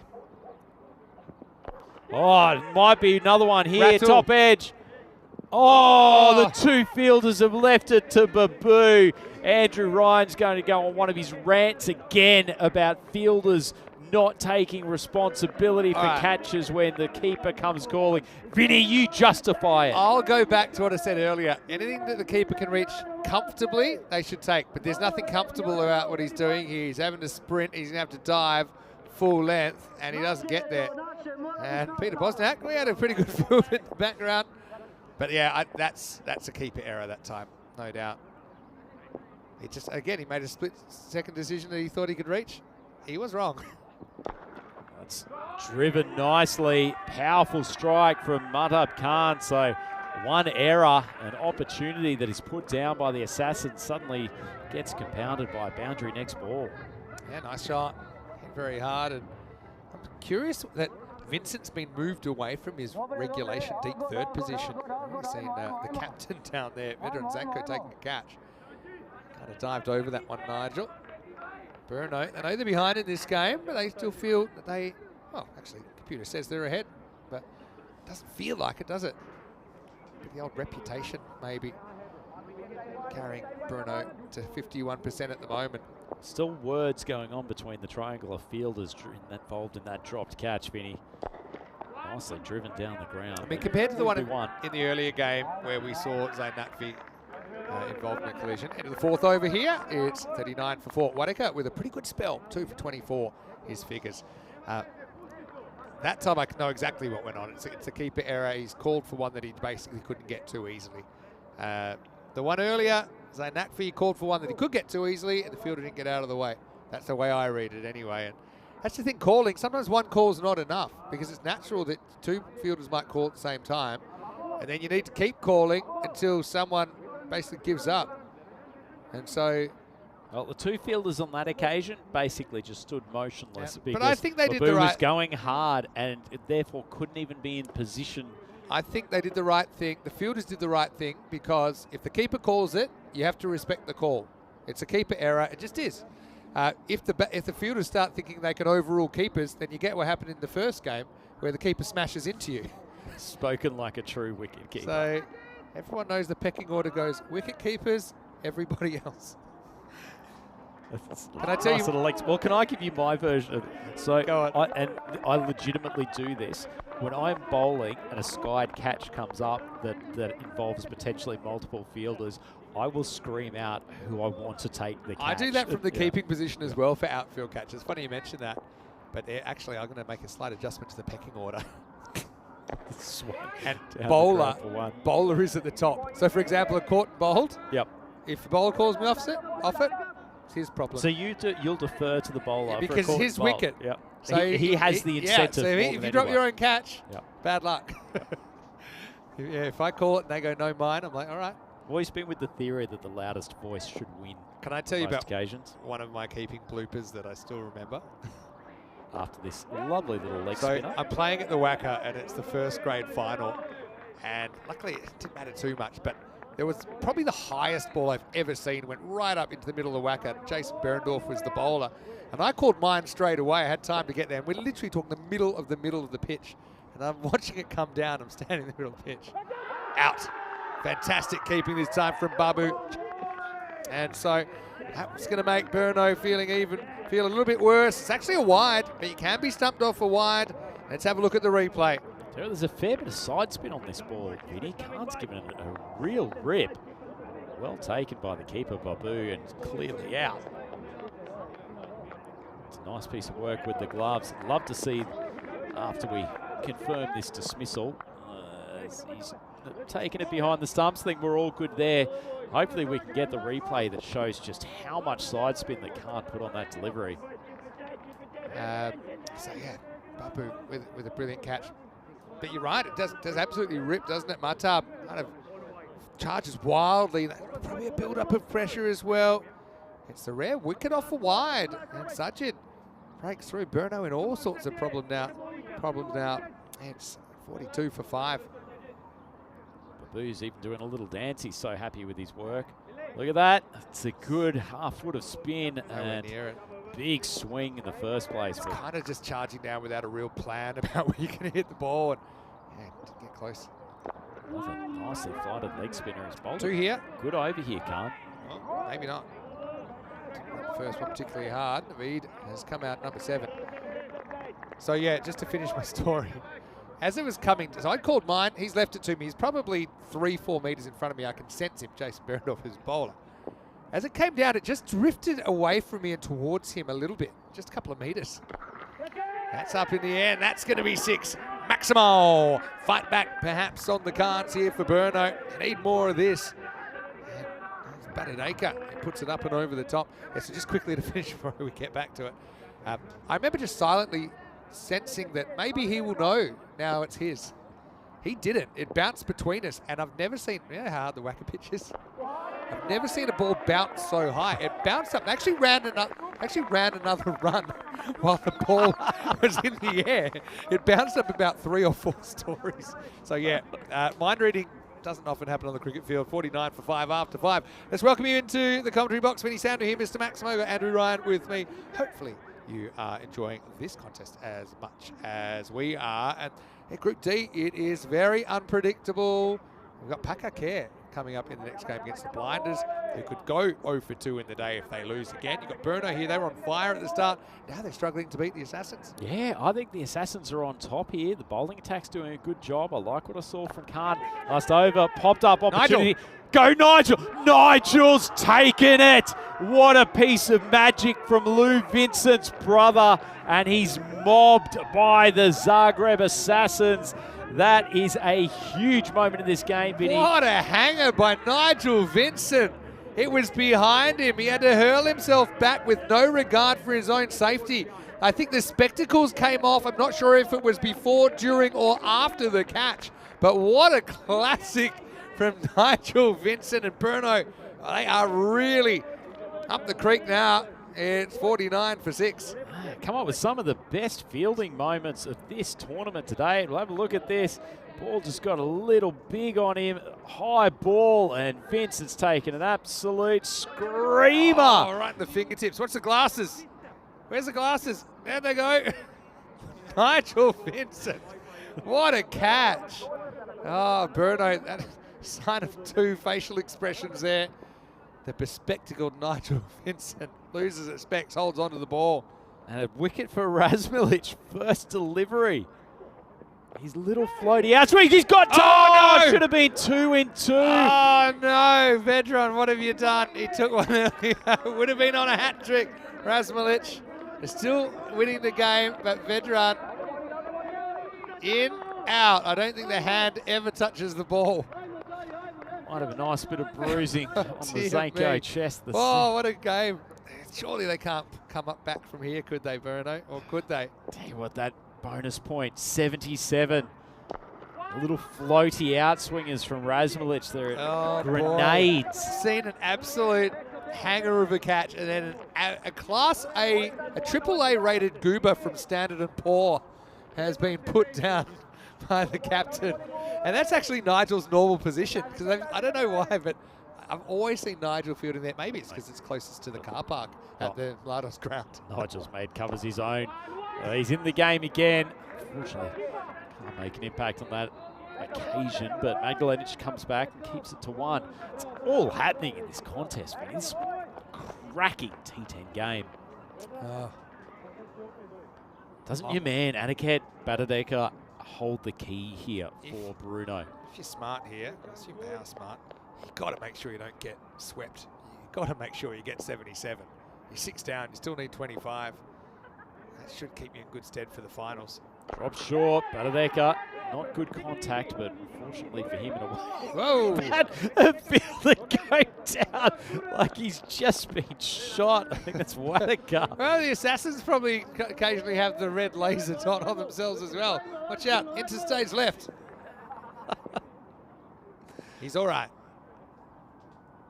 Razmalic drops a little bit short. Well taken by Babu. Chaos game. This is what the ECL's all about. In this game, we've got two teams. They can each beat each other in any given game. Seems it's the Assassins game, but you're just seeing a bit of chaos as well. Unbelievable catch taken, where I don't think Nigel was even looking, then he lost his glasses, and we've seen a goober dropped. We've seen an absolute wipeout on the boundary.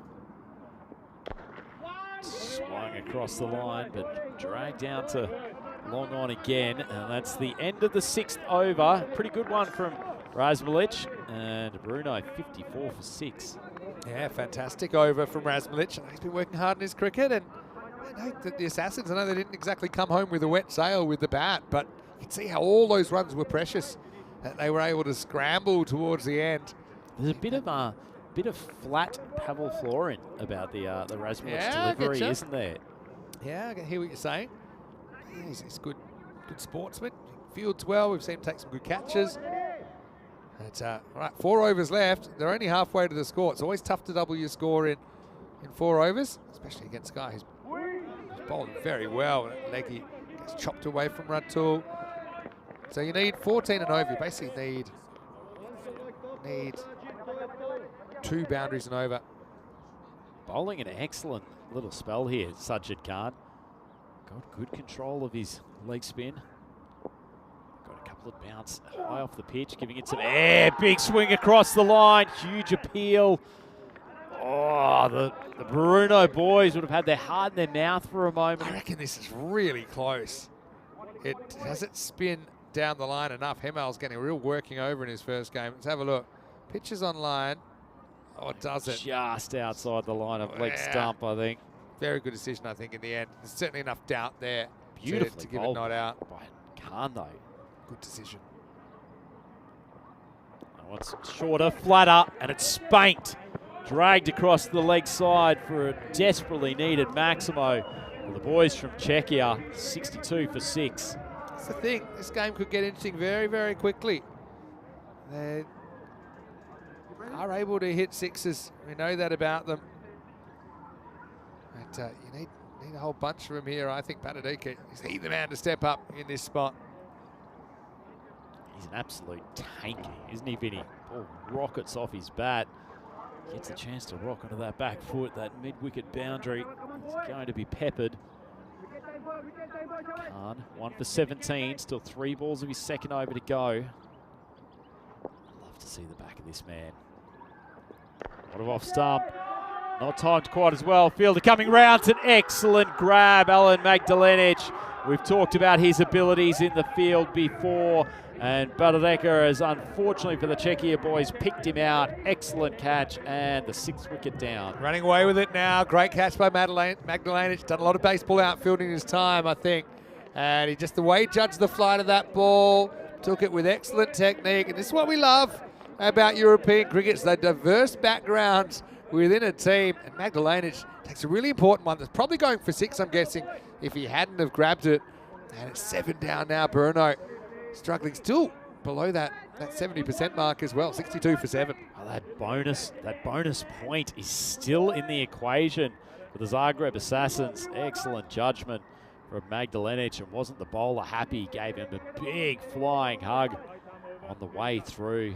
How did that guy goes for 20 off 10, 62 for 7. The leg spinner getting to bowl at a fresh batter, Suresh Ramarao. Well, Magdalenic, nice work by him. Watches on. Gives it no shortage of air. Dragged across the leg side for the 1.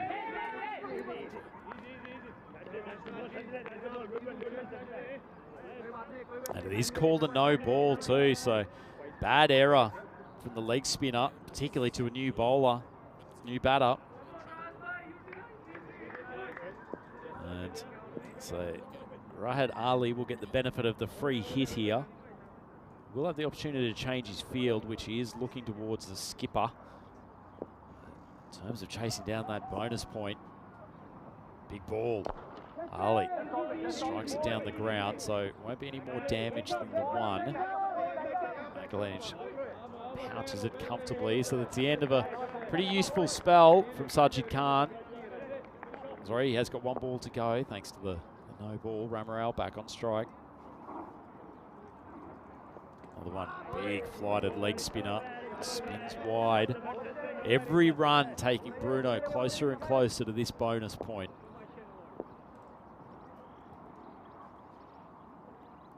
Short ball, wide again.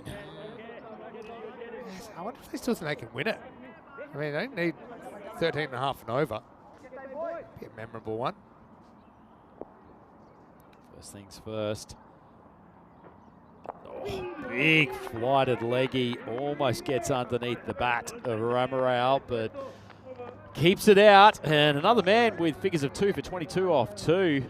Richie Brno would be loving some of the outcomes from the bowling analysis today. It's a good pair from Khan, and at the end of the over, Brno still short of that bonus point total, Vinny, and that could be an important one for them when we get into the later stages of this group.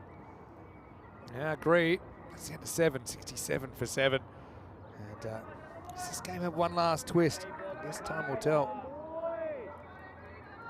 So 10 runs needed for that bonus point target. 43 required in 3 overs, which is still very doable for actually winning the game, full stop. Ali there on 5, Ramarao faced his 2 balls.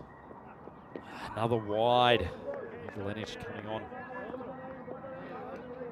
Just needs to bowl stump to stump here. We've got the lower order on strike. Need to make them do the work. But there's been a few too many gifts from the Assassins in recent deliveries. Ooh, stripped down the leg side. I thought Babu might have had a chance for a stumping, but fumbles the ball. I don't think it was actually a chance. He got his foot back, but certainly was interesting. Brno slowly making their way to this target thanks to some extras. Best chance, certainly for the Zagreb Assassins for that bonus point, is wickets, wickets, wickets. Brno 7 down. Another one just pulled towards the offside. Magdalenic losing his line, bowled very well last night. Unfortunately, hasn't been able to recapture some of that magic. Magdalenic took a good catch. It's a wicket here.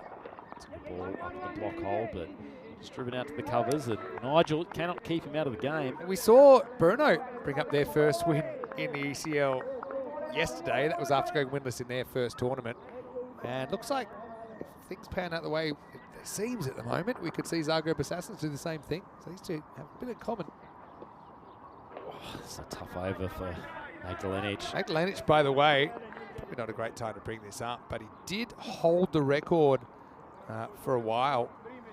The equal longest over, 16 balls, playing for Zagreb Warriors in October 2023. Luckily for him, Got his money's worth from playing that game. Since then, we've had a 17 ball and an 18 ball over. Having said that, what are we up to here? Let's see if Alan can get it right. Well, Brno might actually make their way to this bonus point total through extras. Yeah, it's a tough one given the tournament situation, because 4-pointer would be so handy. Brno, the likely team, I think, that they could edge out for 4th, Assassins. Oh, nice delivery. Just nibbled back a touch and pad pretty close together. Right, Ali, but not a bad shout. I wonder if there's any bad in this, actually. Yeah, took maybe something on the way through. Maybe a slight inside edge, but bowling. Well stopped from Babu. And you can see Magdalena's just frustrated. He's not missing by much. Just a couple of balls just slightly drifting down the leg side. Must be frustrating for the young man. He's only got 2 balls in this over, legal balls.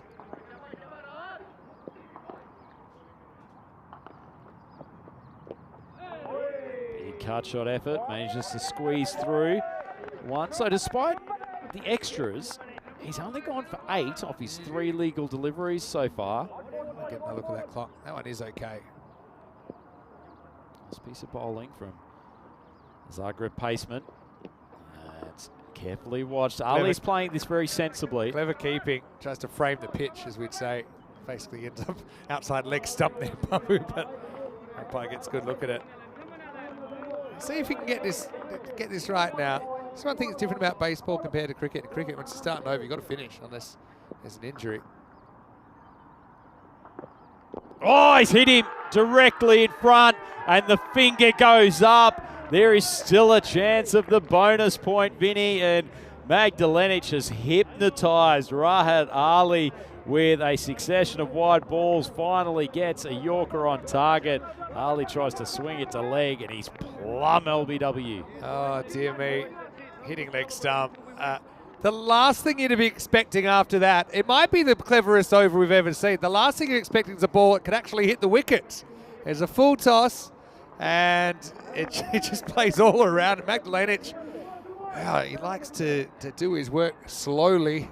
And I've lost count of how many balls are in this over, but Rahat is going to have to go. He's 8 to 4, 76 for 8. Oh, the bonus point, Vinny, it's still in play. Can Magdalenic fire out 2 batters in his last 2 balls? As Niraj Mishra comes out. Oh, little edge, and the skipper does well, but he can't prevent the single. It's just a good net run rate boost if they were to knock him over in early 80s. I think now you see they have made it to 77, Brno, so they will take a point out of the game. Assassins will have to settle for 3, assuming they do still win the game. Imagine a big 6 out of the ground could be interesting. Nibble out for the offside, and I'll tell you what, in the scorebook, an over of 1 for 11. Doesn't look too bad in the overall scheme of things. Brno, 78 for 8, and Magdalenic, well, it picks up a wicket in this game. Yeah, well bowled. Our computer's actually packed up, so I'll try and let you know how many balls are in that over. Broken I don't think he's close to his record or the record, but you can see now, we know. Did you say it's an equally held record? It was. There's been 3 16-ball overs. He's bowled one of them, but since then we've had a 17 and an 18. 3 overs in 1. Ouch. That's a good ball. Have you ever had the yips when you're bowling and just cannot? For a good 3.5 years, I think. Really? Yeah. The later stages in the UK when I was there, just somehow couldn't stop bowling beamers at batters' heads, which is not great when you've only got a couple that you can legitimately do. As that's a lovely strike. There you go. From Mishra. Maybe the dream's still alive here. 31 off 11. A couple more of those. I came back from Indoor Cricket Nationals once and went back to my home court, and the run-up was a bit shorter. And I never bowl wide, I think I bowled an 11-ball over. Oh. And it's in the last over where they all have to be rebowled. It was a bit of a tough one. The ball's floated up. Should be a catch. Well taken, Magdalenic. You can't keep him out of it. The Assassin's Archer brought out for the 2nd time today. And that's a nice little wicket for Razmilic, and Brno, 85 for 9. Well, I mean, he shoots for the stars there, Magdalenic. If you look at his last over, Wasn't exactly Lee Harvey Oswald, was he? But that time he's on target. He judges it perfectly. And they're down to their last man. Brno, 85 for 9. It's probably a good thing to have an arrow in the hand rather than a shotgun. But this is one step away from a very well-deserved victory. The Zagreb Assassins, they fielded well, they bowled solidly, and they've been in control for the majority of this bowling innings, haven't they, Vinny? Yeah, they have been. Just got a bit too square on there. I think got nothing to lose here. Might as well just go for it. Big swing out to the leg side. Contact's not so solid. I mean, This is Sandeep Tiwari coming out at number 11. I say that, but what you have got to lose is net run rate against a possible rival for 4th/5th. So maybe you just, if you don't, yeah, maybe you just try and scramble to, 95 to 100 here. Squeeze out every run possible. Big full toss on the leg side. Must have taken a little tickle of the pat. No, it is called Got a no ball actually for height. So Rasmulic getting a second over here. Checks one out. Yeah, fair enough. Remember, if it hits him in the hip, standing at the crease, and it's a wide, so umpires aren't sure. That'll be a no ball, I should say, not a wide. Free hit. That ball has taken an eternity to come down. It's brilliantly bowled by Rasmulic, and Ramarao was missed out on a golden opportunity to keep Brno in this chase. Falling away, body weight falling away to leg. This has been a great spell from Rasmulic. A short ball and a very, very neat little tuck to the leg side from Ramarao. He gets himself back onto strike at the end of the 9th over. Brno, 88 for 9. Great stuff from Anthony there. It looks like they're going back to Magdalenic here in the last over. So, score? Well, for the sake of the Assassins, let's hope he doesn't come out with one of these 16 ball overs. Vinny? No, they're backing him in. I like that. Coming up, by the way, Budapest Blinders versus Paco Care. It's been a really good game, I think. Paco Care winning the toss and electing to bowl. And we won't be starting in about a minute. We'll be starting a bit later. I'll let you know exactly when Kajla comes in for the Blinders. He's actually saved a lot of runs there, Babu.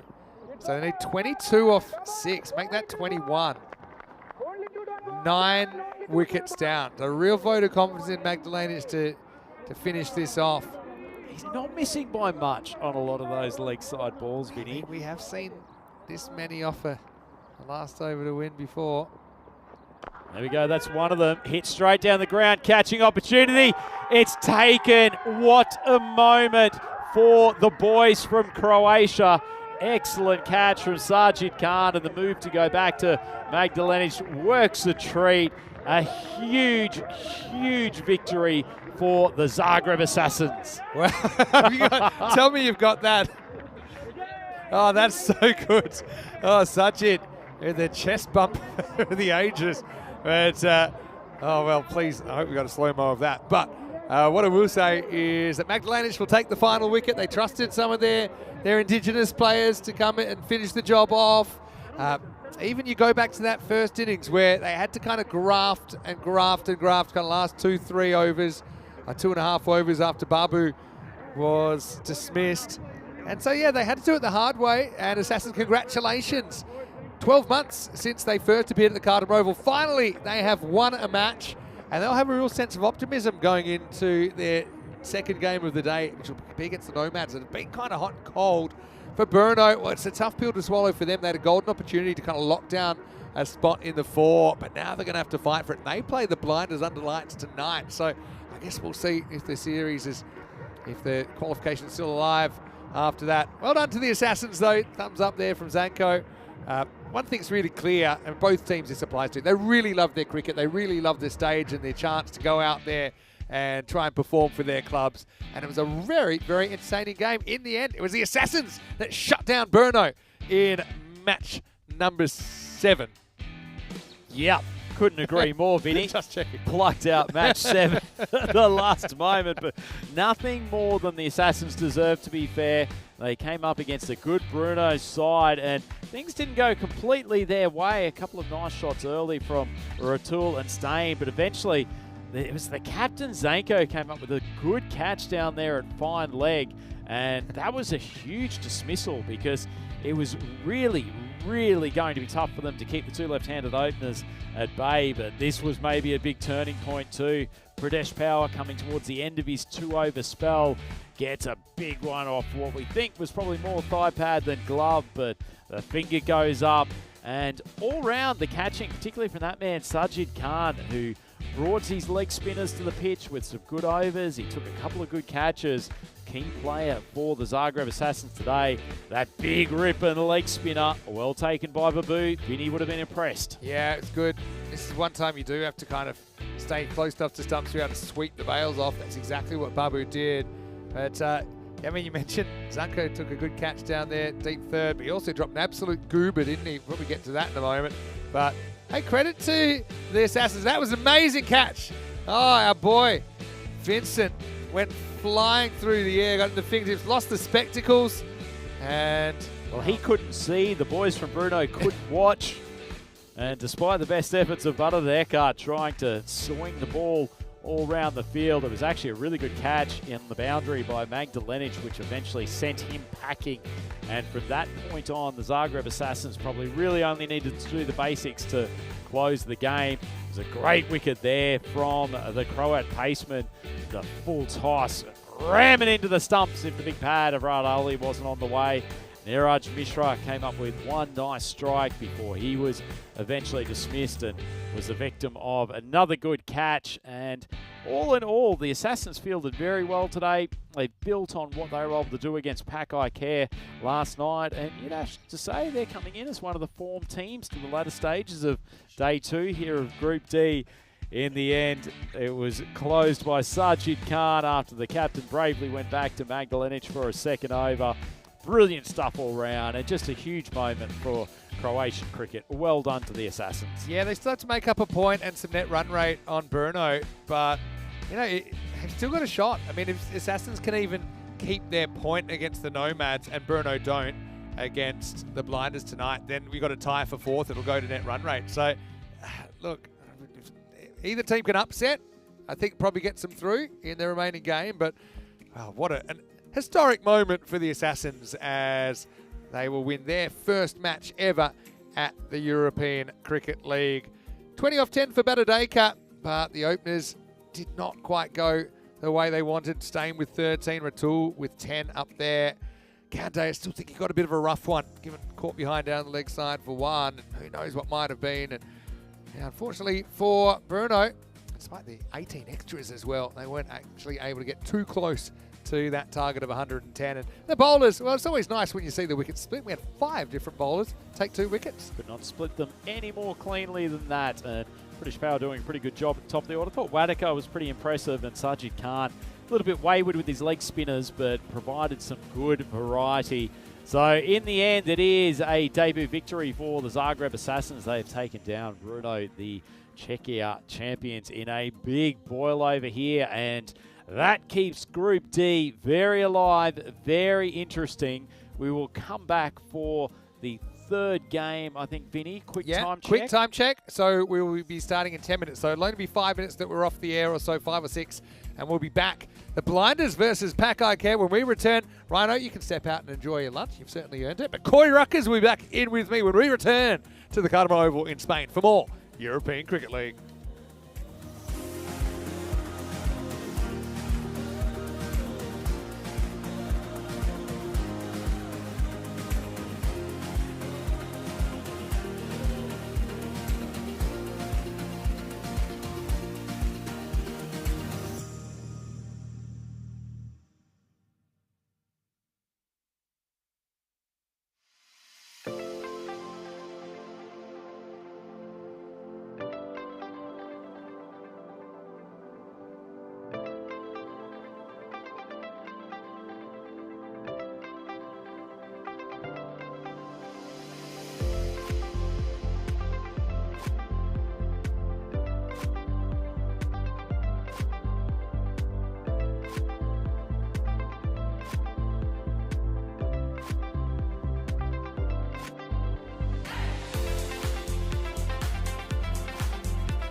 The European Cricket League is proudly brought to you by Dream 11, HCL Software, Rado, La Junta de Andalucía, and Victorinox.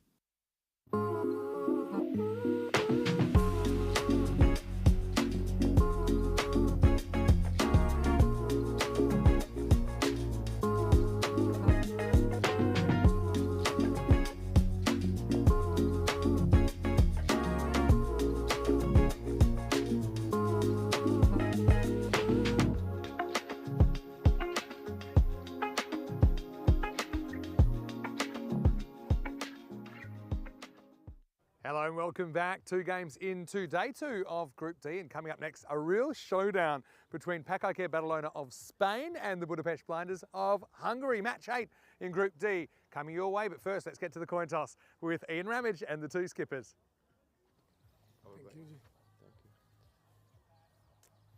Okay, Blinders, you're the home team. You'll toss the coin. Pakai Care, the away team, you'll call. Andalucía has been called. Oh, it's come to Andalucía, so you won the toss. Bowling first. Okay, toss won by Pakai Care, who will bowl first.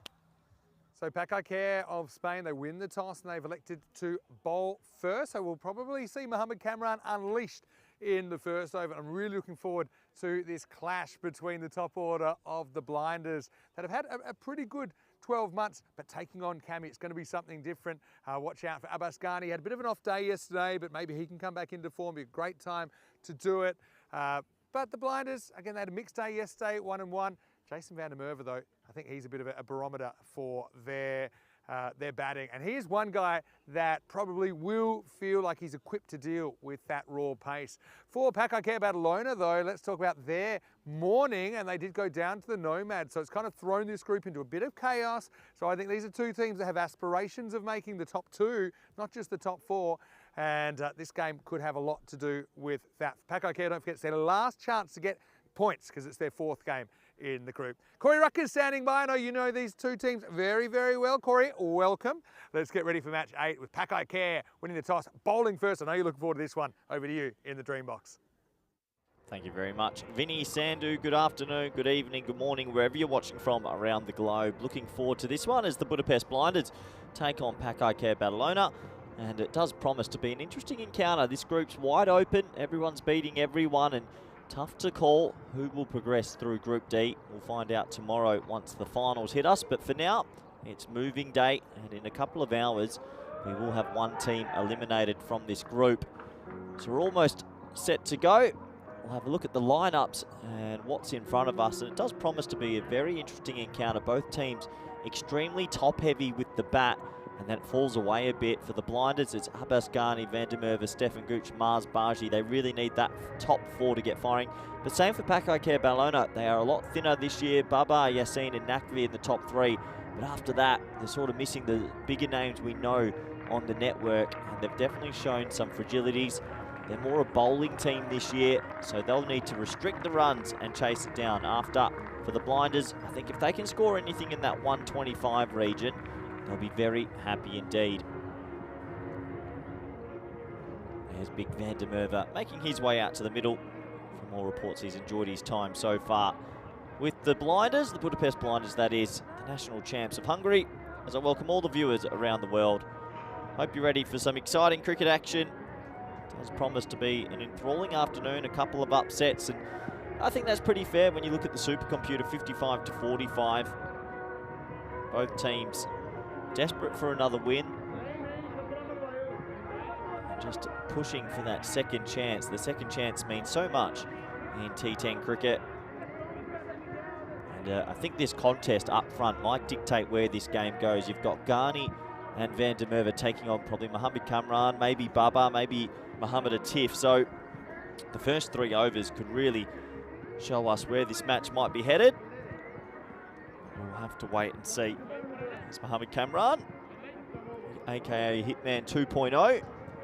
He's got the ball in hand, and it'll be Ghani facing first up. Deep backward square leg and a deep third. Pretty traditional T20 field this, and actually more of a gully as well. So the umpire says play. We're all set to go. Ball 1 of this T10 encounter. hits the bat, nice pace, and Garney is going to fight fire with fire. If you get any edge on that, I think Cammy's just pulled out a sweep from his pocket. I think he forgot he had a lolly in his pocket there, gave it to the umpire. Well, it is Assad's birthday. So that's a little present from player to umpire.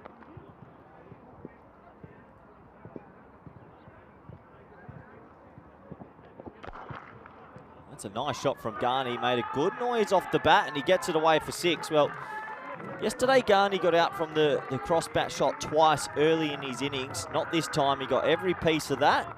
6 runs to the total. Nice shot.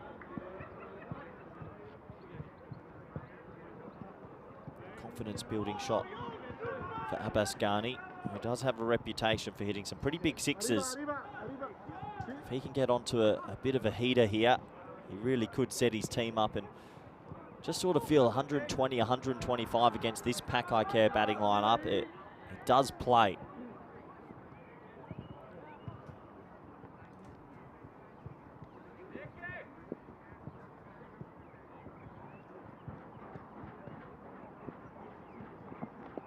Oh, that's quicker and shorter. That really tested him out. And, well, I think Cameron didn't enjoy getting hit that previous delivery. Puts a couple of kilometres quicker on this one. Let's have a closer look. It's a perfect short ball at chest height as I welcome back Vinny Sandu. Vinny, this should be a good game. There's one game on the calendar, even though we saw the fixtures all at once and there's 120 odd games, but this is one we looked at and thought this is going to be a really interesting one.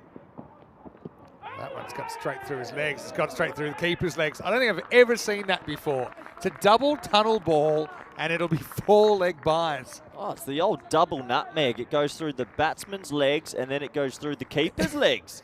How does this happen? Unbelievable. Let's have a closer look. He gets it to swing late, straight through the legs. 1 set and then 2 sets. Yeah. Find me that ever happening in the world before. It's pretty rare. The Cameron might be thrilled. It's a genuine Yorker this time, just jabbed out. That was quick though. It's gone wicketless today, Cameron, so far. Yeah, he's got his Yorker going. That was actually close to a return catch. Just lobbed it over him. Lucky indeed. Actually not a bad single. I think this is a good for Pakai to have 1 ball at Van der Merwe. 5 versus fire here. Yeah, Van der Merwe. He's going to face up last ball, the first. Good looking shot. Oh, Garney runs for no reason. Oh, he's hit him. I reckon it could be out then. Well, Garney could be out. The ball's still live. It could go for 4. They're going to run a single. I reckon he's out. This is close. They've run a single, just in case it's a not out. Yeah. But now the umpire's going to call for it. Can you believe it? Unless I'm seeing things, I think this is gone. It's a Mohammed Atif again, and he's done it again. He got a run out from there last night also. Same spot. Garney, what have you done? I knew he was out as well, Garney. It wasn't even close, to be honest. And really, that was all on him. Van der Merwe pushed a point and never took off. What a throw from Mohammed. He got a run out last night. Identical spot, ran Babu out. Yeah, I know. And Babu wasn't really running. Yeah, Mohammed Atif, what a deadeye in the field. And Garney, he had all the confidence of that 6 that he hit off Cameron. But then he just was too over-eager to take off from the non-striker's end. And Atif has a look, hits him. And a little bit of magic from the fizz. Garney walks back for 7. It's 11 for 1. Garney's tough time at Cardham Roval continues. He went on the hit. There was never a single there. It went straight to the fizz, and well, he affected the run out. This is our 2025 calendar. Vinny, give me 1 spot you're excited to go to. I will give you, just 1 if I open my eyes now. I'm going to say Jersey, because number 1, we haven't been there, and number 2, you're going to be there with me. Potentially. So you. I can't promise anything. But I think we worked out there's 11 locations that weren't in the calendar last year. Valencia, Spain will be fun. Papa is coming back to bowl a second over. And this is going to be some sort of extras. Stefan Gooch has come out, and it's going to start with 4 leg buys. That's 8 leg buys so far. Here's the Baba. Gets the ball. Well, leg buys are having a good game. 8 leg buys. Yeah, so I think 5 are brand new and 6 are places we might have gone to before, but we went at last year, so we've had a bit of a break. Big partnership this, Vin. These two, obviously, the more senior players in the lineup. They'll be looking for a pretty big partnership. Gooch. He's happy to respect the ball early in his innings. Gucci's a more traditional cricketer. He doesn't mind facing a ball or two and building his innings. Baba, he's been struggling with a shoulder injury for a while, and you can see there, he's just grimacing. He hasn't bowled too much of late, so just needs to fight through a little bit of pain. Cut shot, picks out the fielder though. Well done there. By the way, I know you're a big Muhammad Atif fan. He's approaching a milestone. I think we might have talked about it last night. I think now he's on 197 ECN wickets. It's crazy, isn't it? He'll be the first to 200 by some distance. Could do it today. By some distance, first to 200? Easily. Must be. Easily. Actually try and think of all the teams he represents. Gooch gets himself off the mark. Paco Care, Spain, Team Europe. Yeah. He's played in ECSs, ECIs. Yeah. Having said that, yeah, he's been. What's his career economy? His career economy out of the 270 games he's played, he's bowled in 202 of them, and his career economy is 10.88. Very good. That's when playing you bowl. pretty much exclusively at Barcelona and here. Yeah, Barcelona and here, the ball flies. Here we go, Van der Merwe back on strike here. Love to get one out the middle. Full toss, not a great ball. That's going to be clipped away for 4. So Jason Van der Merwe off the mark. Yeah, Van der Merwe holds a lot of keys to the bus here. If he gets going, not many teams rein him back in. Not out the middle of the bat, but he'll get 4 for his trouble. You know your Babu run out last night where he kind of took it easy. Well, Baba saw him and raised him this morning. I guess caught looking at the ball in the middle of the pitch and then got run out by Hassan Ahmed. Ran around from keeper. Nothing better than the club cricket dismissals, Vinny. Sometimes there's a lot of egg on the face. Takes him on down the ground and gets him. Maximo. 4 and 6 to pick up sticks for Van der Merwe, who's picking up the pace. Launches that one out of the ground. That'll be the end of the over as well. It's 26 for 1. Yeah, lovely shot, over pitched, and Van der Merwe's not going to miss out on that. Just goes straight down the barrel. Confidence building stroke. 26 for 1. So this table is a pretty interesting look at the moment, isn't it? Because we had the Assassins catching up almost to Brno in the last game. But you can see with Paco dropping that game this morning, the Blinders can actually, with a 3-1 win, the Blinders would actually tie Paco here. But the Blinders still have a game in hand tonight. They just need a point maybe to go top. But then you still got the Nomads in the equation as well, who are 2 and 1. Here's Cameron. First one past Gooch before he gets the bat down. I think a Blinders win here would almost confirm a double chance, pretty much, with the way it's looking. But yeah, very interesting group how it's worked out. I think all these teams are quite even. I think they're all top heavy with the bat and a little bit frail in the middle. Steph has actually umpired Cameron so many times. This will be the first time he's actually faced him. True. Different sort of angle to be at. Scary angle. It's a good shot though. He's able to get bat on it, and if you get bat on the ball to Cameron, it's going to fly. 4 carreras. If you get any bat on it, it does fly. That almost went for 6. So just goes to show any bat's good bat when the ball's coming at a certain pace. They missed a trick not having a fielder back there, or was the fielder just very fine? They had one. Yeah. They do have it. They have it more for the edge, but that was off the middle of the bat. They got fine leg back. I don't know if that's the line he's bowling. It's hard to imagine. Yeah, but he'll use a bumper. Heads. He'll use a bumper. But if it hits the bat, will it not go for 6? Well, he got one caught there yesterday. Now pitches up, driven through the offside. That's going to be 4. So Gooch winning the battle at the moment, and Cameron running out of bullets in the chamber. Well, good shot, because you don't. I think when players try and hit Cammy over the top, it's not as effective. You can play traditional cricket against this pace, and that's just a nice drive. He's got more fielders behind the wicket than in front of the wicket, so good positive stroke. Good contest in this match so far. It's a really good battle. Pakai know this is the partnership as well. Happy to keep it out. I think if you take 16 or so off Cameron's 2 overs. You're generally pretty happy if he goes wicketless. Probably the most clapped dot ball I've ever seen at Cardamom Oval. They were pumped up about that forward defence. Everyone knows. No, but that's because that's the role. It's okay. They know if you just try and eat these 2 overs for 20, that's pretty much a win. 2 left, says the birthday boy. Nasad Ali. Just thinking, will he go full or will he fire 1 in short here? Air of anticipation. Oh. Gets up on him. Gooch keeps it down. Well, that one in the glove, I think. Yeah, that one might have rattled the bottom of the thumb. So, good contest between the two. Gooch with 2 very nice strokes. Cameron beat the bat and then rocked him on the thumb. Nice contest. Good to see bat versus ball at good level. Good old-fashioned. Good old-fashioned cricket. Isn't it? It is tough cricket. Love tough cricket. Last chance for Cameron. Hasn't got a wicket in 3.5 overs today. Goes for the Yorker. Gooch pushes, runs, dives, gets there. So none for 16 for Cameron. An enthralling contest so far. The Blinders of Hungary are 35 for 1 after 3. I think honours even between Gooch and Cameron there, but Cameron didn't pick up the wickets today, but none for 16 sets the team up now because 2 overs in the power play. I think a lot of players are starting to realise if you just get through his 2, that's a better option than trying to take him down. Yeah, I think so.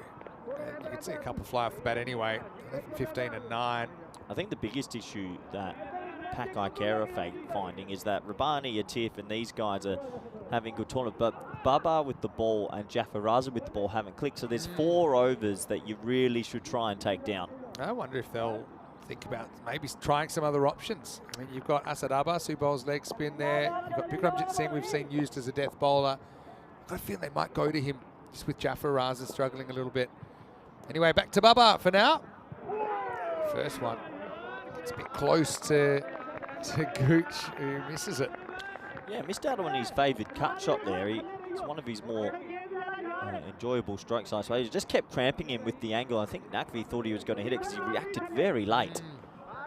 They're probably setting up. You still need to set up for a potential outside edge there. I think it was actually a pretty good position. I can't believe it hasn't rained here again. It's raining very lightly, but only lightly. It was a loose shot from Gooch that time, went charging. Almost lost his pole. A good comeback this from Mohamed Baba. He got hit for a big 6 off his last ball in the previous over, but yeah, that's a loose shot from Gooch. That's a little bit more uncharacteristic. Don't see him come down the crease and play a sort of hoik. I think he's good when he stays deep.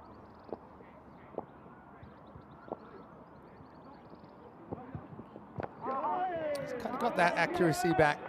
Baba now just kind of threatening to do a bit with the ball. I think this is a good single here because Van der Merwe, I think, will enjoy Baba's pace. Not too much zip in it, and he's going to try and tee this up. If Baba gets too full or too straight, this could go a long way. I think key with Baba here, he doesn't want to get too full to It's the way he Van der bowls, Merwe. isn't it? It'll seem like it's drivable, but it's just not quite. It's not quite full enough.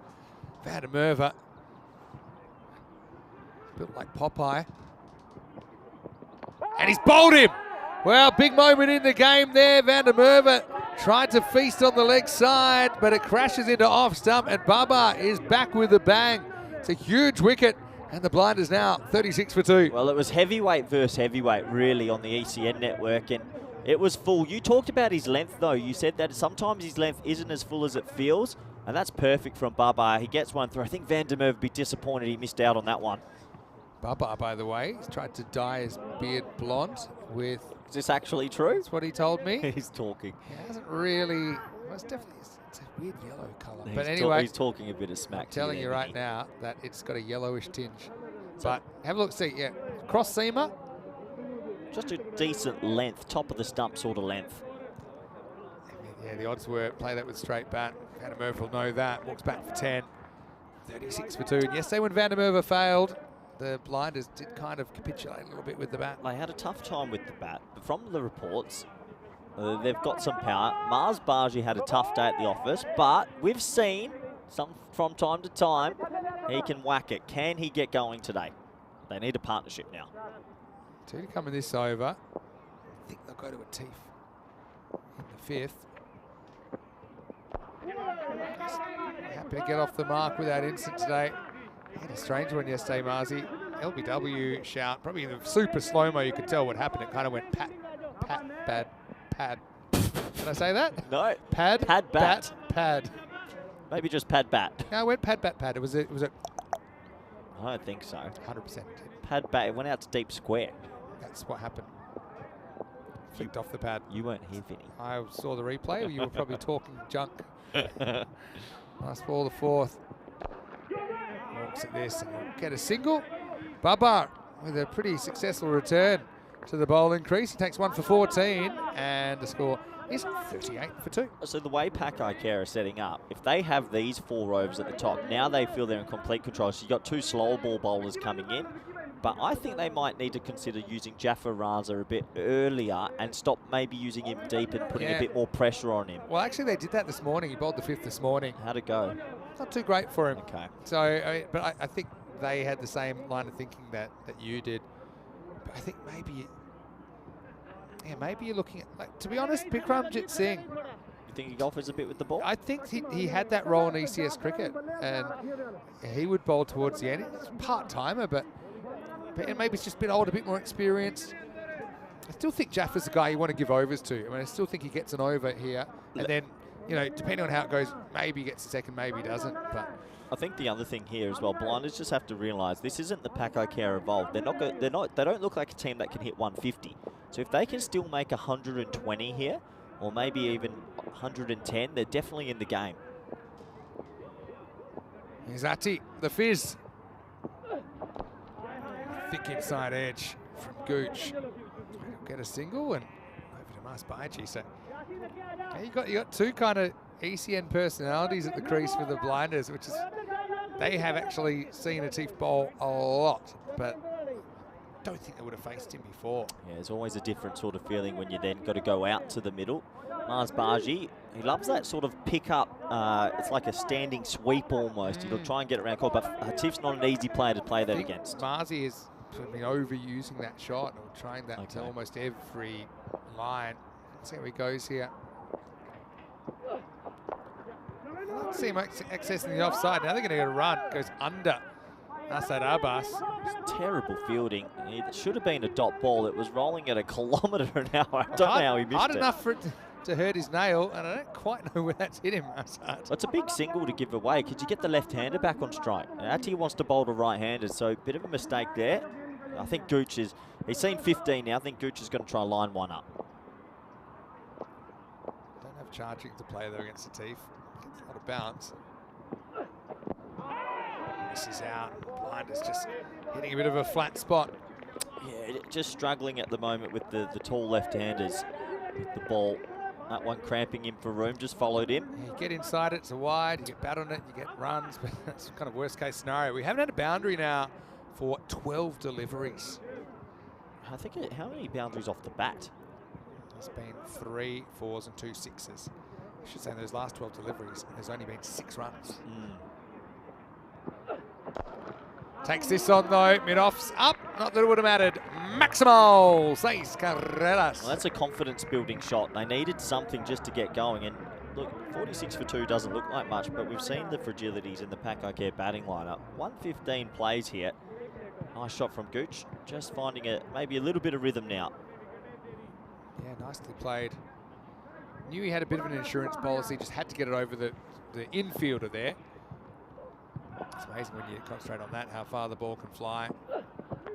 Edged, and that's going to run away for 4, even with the third pretty fine.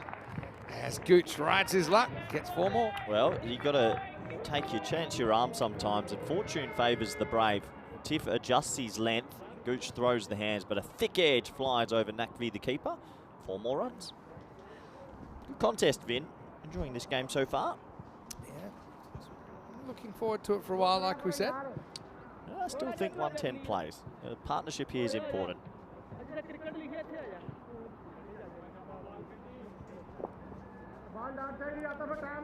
Gooch, as he approach this. I think he might nudge this one, maybe try and get on strike for the next over, or do you think he takes it on? Depends. Liked it, mishit it. He gets the best of both worlds. That'll be a single. Gooch moves to 24, and the blinders at the end of 5 are 51 for 2. Let's welcome you into the comedy box. Great to have you with us. I know we're going around the world on many, many international broadcast partners. This is the European Cricket League. I'm Vinny Sandu, Mr. Maximo. I've got Corey Ruckers with me. How was your morning? What did you get up to? Actually, preparation.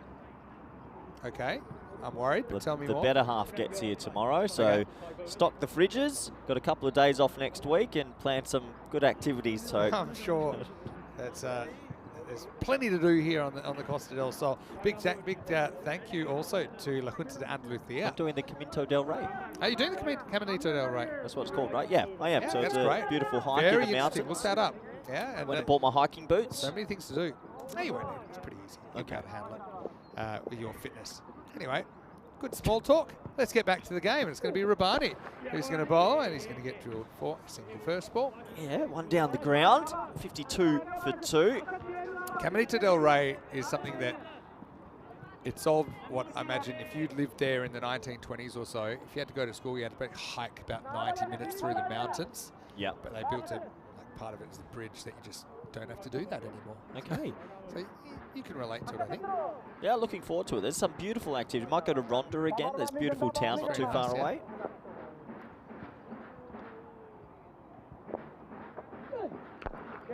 Pace on from Rabani. That's one that I think Babu would be disappointed. Short ball. Would love to have got that away. Just needs that boundary, you feel, Babu, just to get that confidence going. Interesting, they did bat him at number 4 again. I mean, after yesterday, would you have done that? I think that you don't ride someone off on the first innings of a tournament. I think that would be a bit too much. If you see another innings like that, then you might have to make a change. They had a few down the order that came in and did hit the ball a bit better, so I suppose you're right. That's super well bowled. He's basically taken the air out the ball. He's still got that fast arm action over, so it's a difficult one to pick. 111 expected, seems a bit light on. Well, if these two can get through this over, getting them to 60, then they've still got 2 overs from the 5th bowler. Yeah, well, see, earlier with Babu, not really factoring as a bowler, they kind of had 4 overs to target, I suppose. Well, that time he picks it and he hits it high into the sky. That one really does fly. Maximo 6 carreras. Well, half volley's a half volley, and that takes him into the 30. So 31 now for Gooch. Starting to get going, 31 off 22. If he can be there till the end, they'll get to a score that's defendable. That's the thing with that over-spinning slower ball, is it does kind of suit driving on the up. Just gives you a bit more height to work with. I'll knock this one into the gap. There'll only be a single there. Yeah. One more run to Gooch. Second bouncer in the over, though, they haven't really been able to Just haven't had find. that big over that they'd love. Over so far, 11, 15, 9, 3, 13. We've had 9 off this one with the ball to go. I think they must be thinking also that there's 12 balls still that will come from the 5th bowler who hasn't had a good tournament for Pakai Care yet. So if they can target that player, whoever it might be, 120 still possible. Slow ball. Pickett hits him square in the back. End of the 6th. And the score is 60 for 2. So 60 for 2. 4 overs to go, 8 wickets in hand. Are you considering making a switch here, Corey? For Baji. Yeah, it's too early. He's faced Is it 4 coach? balls for 3. Am I in coach mode or friendship mode? Well, you're a better coach than you are a friend, so let's say coach. Zing. Not bad from you, Vincenzo. No, 8 extras so far, Vin. All leg buys, no wides, no balls. Pretty disciplined so far. True. Here is where they won't go to the 5th bowler. They threw it to Jaffa, but then they changed their mind because they know this is an important partnership, so they're going to go back to the Fizz. Not sure on that. I think I would have gone Jaffa here. Yeah, well, Baji, if he does get on, I think for me he's got about 2 balls to make something happen. Otherwise he's burning another over. Clipped away, fielder comes around and holds it. So there will be a switch. It's the 198th ECN wicket for Mohamed Atif as Gooch holds out for 32. And the score is 60 for 3. Well, they went to the more senior bowler besides Jaffa Rise. They went to Mohamed Atif, and this time he cramps him for a bit of room and a good length. Gooch goes for a 32 off 23. Not a bad innings, but he'll be disappointed to get out now because he was just building a good platform. Need some of the hitters to come in and click into gear straight away. I think it's Rabani that took the catch out there at deep mid wicket. Check it out in the replay. It's that cutter again, just cramped him for a little bit of room. He got a fair piece of it. Yeah, probably got too much of it. Otherwise it would have been safe. It would have gone on the bounce, but nice super slow-mo shot. That dismissal, Gooch. Battles for 32, does hit 2 6s, 3 4s in there, 60 for 3. Yeah, it's not a bad innings. Usually we'd say that's a bit slow, but with the team they've got, it might not be the worst. They do need that cameo from someone here, though. Just someone to step up and do a job. But maybe Farasat's that player. Farasat, he's had an interesting innings in the second game yesterday. At times looked all at sea. I think you picked it. When the ball's in his zone, he absolutely nails it. But these balls that aren't quite in his zone, he can look a little bit ungainly at the crease. And he's going to go straight away, but it's skied. Babu wants it, but it's going to be held. Oh, what a catch. And then that's Yassine. He's gone back. I thought Bubba called him off it, but Yassine was committed to the cause. Atif's on a hat-trick. There's wicket number 199. Imagine bringing up a hat-trick with your 200th ECN wicket. Well, what a catch from Yassine, who's had plenty of knee injuries in his past. He made good ground. He turned and went. He had an ACL a couple of years ago. That's a seriously good catch. And you're right, the Fizz is on a hat-trick. 199 wickets. Well, is it in the stars, Vinny, to get your 200th wicket on the network, the first player to cross the barrier? He couldn't do it with a hat-trick, could he? Oh, it would be theatre. It'd be right up there with Shane Warne's 700th wicket at the MCG. In ECN terms, at least. What a catch. What an amazing catch. I was worried he was still going to end up over the boundary. I was wondering how long it would take him to stop. Yassine, what a grab. Well, here we go. We're on 200. All right. Watch. Oh, and the Fizz is going to come around the wicket out of nowhere. He's feeling it. That means he's stump hunting. All right, well, Jacob Mulder is the new batter for the Blinders. Hat-trick ball. And Atif on 199 wickets. Oh, he's wasted it. Hit something, I think. Yeah, it's hit his leg. Oh, it's a wasted ball. And look at that cheeky smile. When he comes around the wicket, he's got one thing in mind. He wants to hit the stumps. Just got it wrong. Kisses the pad. Kisses off the pad. Bang into the boot of Naqvi as well. So he's only got 3 more chances to do this today, Mohamed Atif. Otherwise left to wait for the Pretty amazing when we started this network. Did we ever think one bowler would get 200 even when wickets? we met hundreds of players at once, there was something special about Atif back in 2020. Oh, that's in the air. Could this be number 200? Oh, just gets away. And it goes to the boundary. We have to check. Is it 4 or 6? To be fair, it was a long, long chase. And I think general feeling is it's 4 runs, but we'll take a closer look. Well, that could have been the moment. The fielder came screaming around. It's that big off cutter. He sort of hit it well, sort of didn't. It's sort of in between. And the fielder just couldn't get around to it. Might be 6, you know. It is 6. It is 6. There you go. Maximo time. There you go. Hit it a little bit better than I thought. All right, Mulder. Will he do it, Vin? I'll be happy for him if he does. I'll do it with that. So just to scramble back. A little bit of Twister. You mentioned Twister last night in the movie. What about Twister, the board game? Well, yeah, I'm not allowed to play anymore. It's banned in 9 countries. But yeah, let's not talk about that. 66-4, a little bit of byplay. Mars and Atif know each other very well. Bit of fun there for the boys. All right, last chance today. Otherwise, he's leaving it for Peacock Finals Friday. Oh, nice. Atif. Tomorrow. As always, tomorrow. He'll get through for one here. But what a good spell. As Paco Care certainly have the ascendancy at the moment. Atif 2 for 20. And after 7, the Budapest Blinders are 67 for 4. Well, they've gone with their usual setup. Cammy's bowl 2, Bubba's bowl 2, Tiff's bowl 2, Rabane's bowl 1, but now you get into Jaffa Raza. I think the Blinders have to take a chance. Let's have a look at the group stages, Vin. We've got 3 more exciting groups to come. What if I told you we're only 4 days away, or maybe 5 days away, from meeting the Wolfendanger Optimists? Not me. From Luxembourg. I'm off for a few days, Vin, but I hope you enjoy them. Yeah. I can't pronounce the name. So what a team. What a team name. Wolfendanger Wolfendanger Optimists. is a place in Luxembourg where the ground is, actually. but not the optometrists, the optimists. There you go. That's a double jersey group as well, and also you've got Turkey and Slovenia in there. Anyway, here's Jaffa. He gets crunched first up. Luckily for him, it's only going to be one. And to be fair to Jaffa, he hasn't had too much support in the field in the overs he's bowled, really. That was a good piece of work out there. This is the moment. The blinders need to target the young bowler because he's probably going to bowl 11 of the remaining 17 balls. So if they can get a hold of him, take him for 30 odd, you can still get that score in 110 region. It's that pretty hard. It's a long chase for Mocham. That's going to be 4. Nice shot. And there is an offside. I think Mars, he's a pretty clever operator. Would have gone back, would have seen where he went wrong yesterday. I think he overdid the slap sweep. That's a very, very good cricket shot. Yeah, it's a good shot. This is the matchup Marzi maybe needed as well. Thinking that, get on top of this over, turn it into a potential magical one. A lot of pressure on young Raza.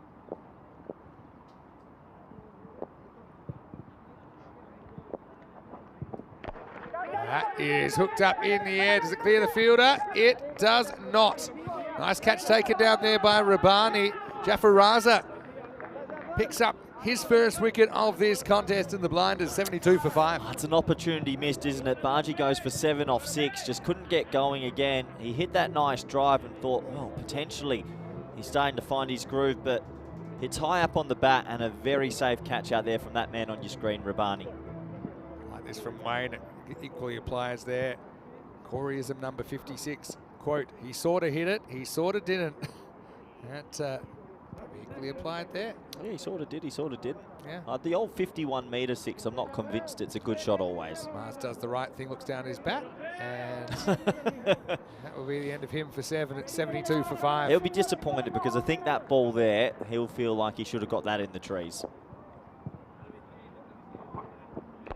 All right, the old swivel hook, but this could be out as well. Oh. He dropped it.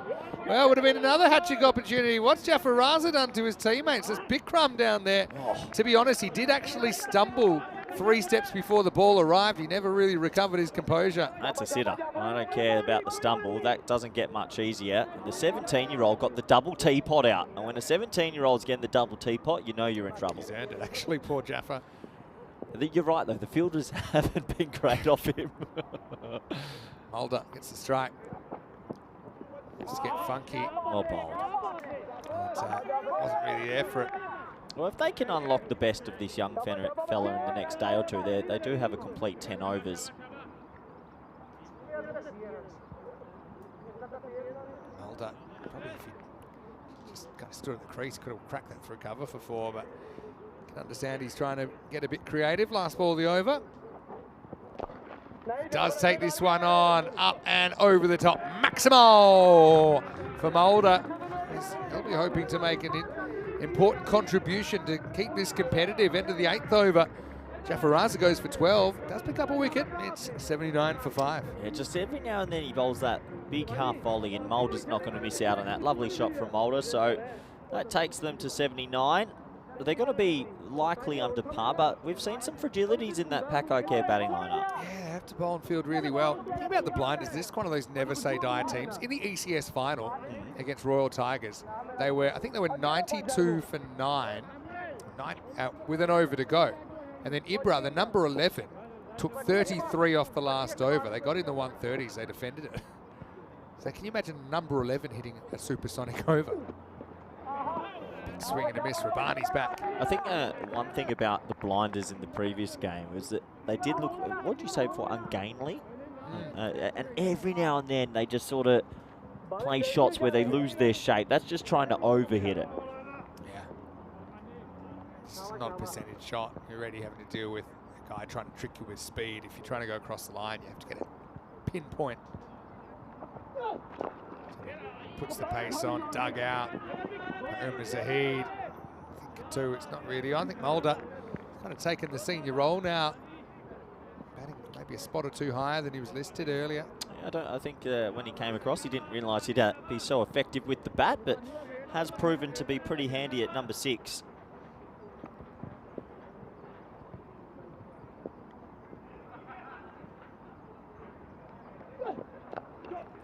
This one cut away, but It's good fielding, yeah, that. well fielded by Assad, who let one go through him before.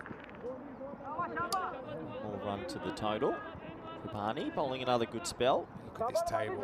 It's a good table. The group's open, Vin. So let's say Blinders didn't get it. This is in theory, but if the Blinders didn't get a point out of this, theoretically Brno and the Assassins could leapfrog them. They could miss out altogether. Slow ball, ill-directed that time from Rabani. Blinders do have a game in hand compared to everybody else at this stage, and they will play tonight against Brno. But Brno are a bit of a dangerous team. Yeah, tough to read Brno so far. Big They've played some good Nomads. cricket, they've played some poor cricket, but Yeah. don't count them out just yet.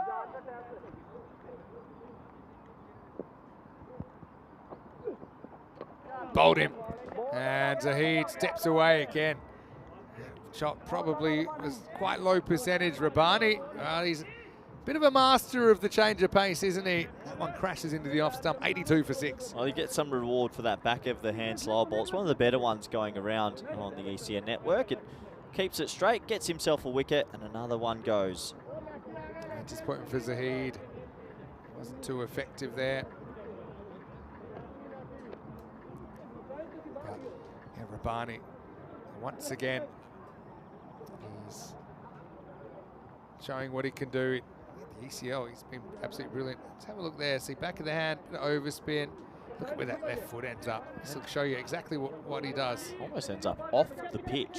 That's pretty hard to do. Yeah, so I mean, that's how you learn though. You watch that dismissal. Just need to hold your body weight in the shot a little bit more. Even if you hit that, it's not going to go too far because all your body weight has gone away from the ball. Ibra, he was the number 11 that came out, hit 33 off and over in the ECS final. Ended up getting the win. Right now, he comes in and he French cuts the ball first up for 4. Yeah, 4 more runs to the total. 86 for 6. People asking about DDC. DDC's in Melbourne playing grade cricket, playing first grade He out was able there. to come here for the World 11. Of course, he was used as a wild card by Pakai Care He's, last couple of years. he won't be here this trip. He's enjoying himself in Australia, DDC. What's your Spain program looking like this year? We've got 50 over cricket coming up, so we're going to break a few bodies, Vinny. We get busy again What's from your April. Baba gym program for 50 over cricket? He ain't in that program, my friend. Just hand him a 100-page list and we'll get back to you and go, well, I wish you luck. Over complete, 86 for 6. Yeah, Rabani finishes 1 for 16. This is the last ball. Again, just look at that left foot and of both feet. And that's why it's very hard to access that kind of delivery. So it's something the Blinders, there's a bit of commonality, I think, with some of their slight technical issues here, combating such good bowling attack. So Raza is going to get this last over. Okay, so you got some 50 over cricket coming up. Yeah, Where are you touring around? Has it been set yet, or We're is it off to still Denmark, actually. Off to Copenhagen for a few days. We've got an internal camp. finally get to play them? Yeah, finally got an internal camp in April. We've got another tour potentially in August against a very big fish. So a lot of Ooh. good things coming Tell up. me. Nope. First bouncer for the over. I can't give you all the secrets. You've got some Is it in Europe? No. Oh, hello. Yeah, that's the one for the over. Yeah, don't think it's above his head if he was standing up. No, when he's standing, it's probably head height. Good work. We've got some T20s at the end of it. Busy year. T10s as well, of course. We always Tell me squeeze a few. You're going to Vanuatu. Bowled him straight through, and Jafar Raza finally getting a bit of reward. He's worked hard through this series. As Mulder again tries to go across the line here. Cross seamer from Jaffa. Leaves the stumps exposed, and off gets pegged back. That'll be 86 for 7. Yeah, Jaffa may be getting some reward now for dropped opportunities in the previous games. It seems like he's found his length a bit more on this occasion. And top of off stump as Mulder goes for a couple of sixes. Look out for him with the ball. They might use him very early in the run chase. Yeah, Mulder 15, including 2 Maximos, 86 for 7. Now, what's the best case scenario? You've got 4 balls to go, maybe you can get 100. 2 boundaries in the 4 balls. An edge for 4, something. I just feel like they're going to have to work pretty hard to keep their point here. Blinders. I'm not so sold on Really? that. Not the way Pakai Care's batting. They're not the Pakai Care of old, Vinny. It's not a bad shot. And might have to settle for one. New batter coming in as Ahmed Khan. I think in the past when they had a top 7 or 8 that all banged it, 87 they do in 5 overs, but we saw last night they struggled to chase 66, or 68, sorry, and this morning they never really got going. If you pick up 2 wickets, they're very frail. Yipra come up with a bit of magic here. He hits the ball well, and he's going to get 4. I just think he's got to bat higher. He's one guy that's come in and okay, no, he's not a recognised batter, but I think the time is now for the Blinders to make some hard calls about who they're batting and when. It might not be the worst thing just to throw him up there in a future game and say, can you go at every ball? And He's bat exactly the same as he's batting now. yeah, He's 8 off 3. that's fair enough. Left-hander as well, so It's always good to have a lefty in the middle, isn't it? Gooch at 3, but Yeah, have another. crisscross pads for Ibra. Jaffa seemed to just have a couple of landing issues. I noticed the first ball of the over, which was a bounce up. I don't think it was that intentional. Is it because the shoes are too big on those young feet, or? I am not a podiatrist, so I won't Okay. answer. I'll let someone more qualified answer. 2 to come. Right off the end of the bat. Won't get through the infield, so just a single. So 92 now with the ball to go. Yeah, last ball, it's been pretty disciplined from Pakai Care. I think all 5 bowlers, they've only gone to the 5 bowlers, have put it in pretty decent areas. The fielding's been okay. They've shared the wickets around, but everyone's economy's been impressive, and that's why they're going to chase something under 100, it looks like. Actually, just the second time in the series, in this group, I should say, that we haven't seen 100 put on the board. Blinders put exactly 100 on the board yesterday. That wasn't enough. Last ball, and miss, and doesn't throw. So that'll be the end of the 10 overs. 93 for 7. They do say things come in 3, so maybe it's good that Jaffa Raza didn't throw. He'll finish with a pretty tiny 2 for 18, but I think the heavy lifting was done before him with some of those key wickets. Obviously, Van der Merwe going for just 10. Baba got him. Gooch for 32. Gunnas looked good while he was there. Whacked to 6, but ended up getting run out after over-committing at the non-strikers end. So the Blinders, again, well under par, but they'll fight for every run. They'll be hoping to, at minimum, pick up a point, but they'll be hoping even more that they can knock over this Pakai Care lineup for less. Yeah, they'll be hoping to pick up some early poles, and you never know in this format. The Blinders still really haven't found their batting boots in this tournament thus far, but don't count them out just yet. Looking forward to the second half, Vinny. Let's roll the highlights. Yeah, so as the players walk off for a quick break, we will get ready and get set and then show you what was one of the most anticipated matches on the calendar, with Pakai Care Badalona taking on the Budapest Blinders of Hungary. Now, Ghani started with a bang. That was a really, really good shot up and over the top. Then we had the rare double tunnel ball through the batter's legs, through the keeper's legs. Atif's having a really good series with the ball, and even in the field, another direct hit run out. Yeah, and it's a big wicket. He ran out an opening batter yesterday. He ran out an opening batter here. And it's a huge moment for that top 3, because we know they have a lot of heavy lifting to do on this side.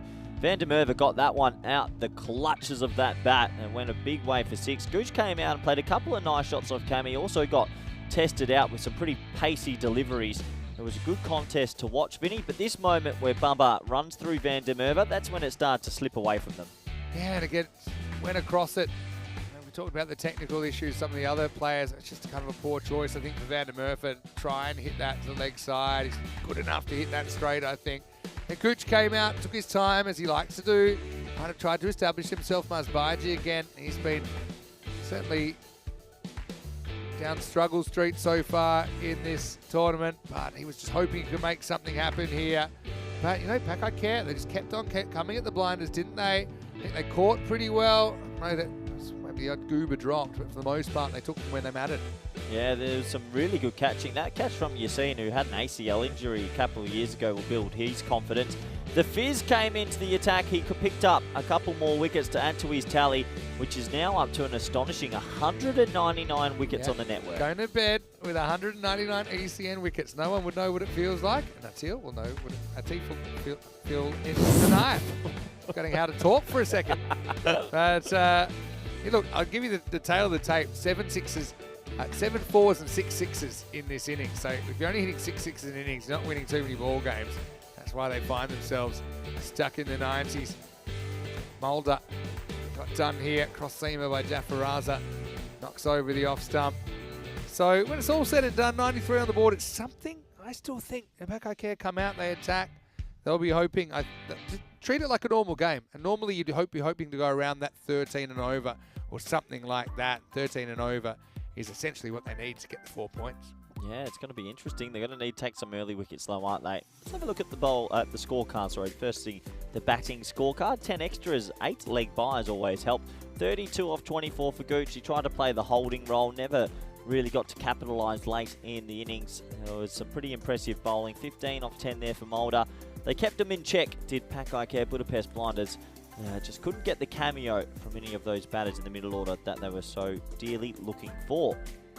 Let's have a look at the bowling scorecard, shall we? And yeah, just the 5 bowlers again for Pakai Care Badalona. They've only brought the 5 bowlers this trip. Might be good if they get an injury.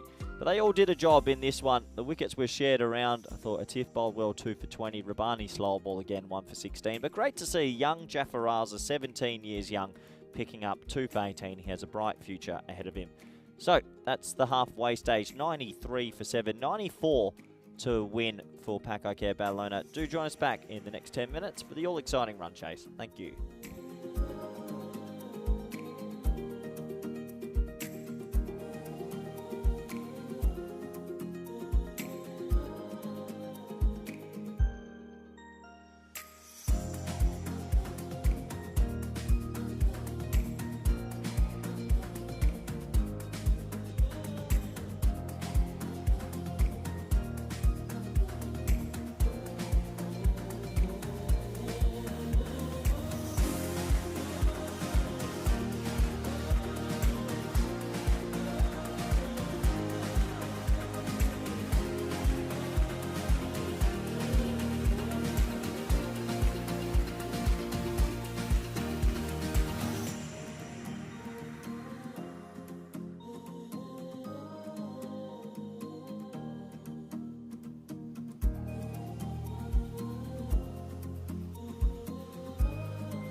The European Cricket League is proudly brought to you by Dream 11, HCL Software, Rado, La Junta de Andalucía, and Victorinox.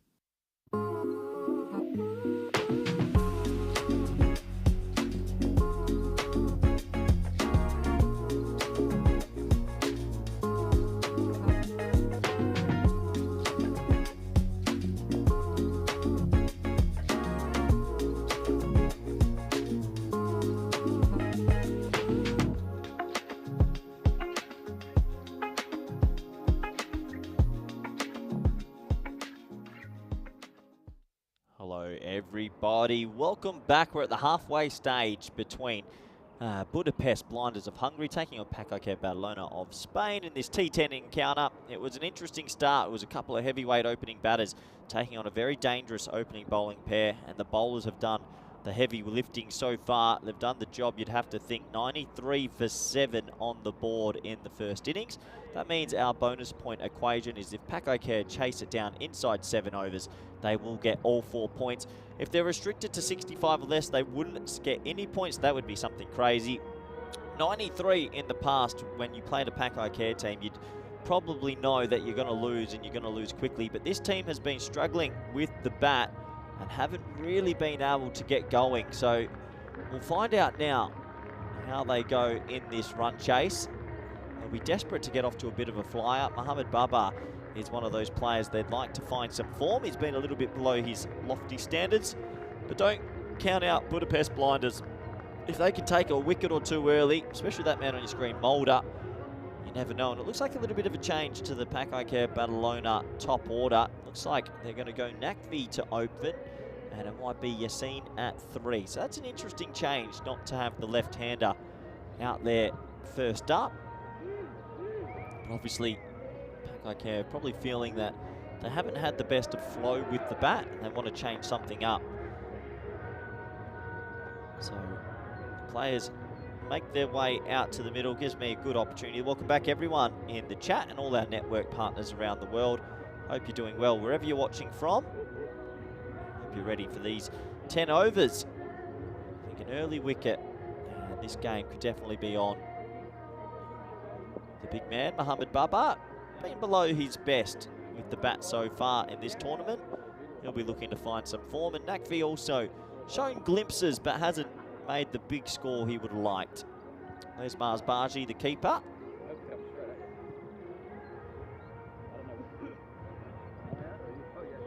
So we're almost set to go. So it looks like it's going to be the left arm seamer, Ibra Ahmed, will open proceedings here. Bowled right the other day. Credit to all the players. Has been a bit slippery and difficult with the bowling run-ups. We've had a lot of misty sort of rain the last day and a half. Quite incredibly, it hasn't rained at Cardamom Oval to cancel any games. All the rain is in the Andalusia region and Sunset Beach Club, but this beautiful little ground has been blessed, and we've been very lucky to get all the games in of late. So we're all set to go. Looks like deep mid-on and deep third are the two boundary riders. Ahmed at the top of his mark. Bubba on strike. Here we go. Umpire says play. Ball number 1 of the run chase.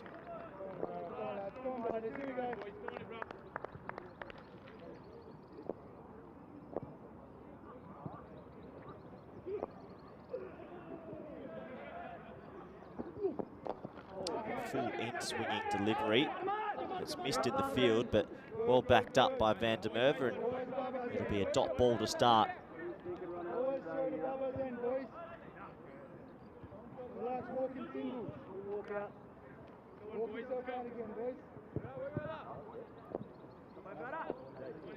Good start from Ahmed, a little bit of shape.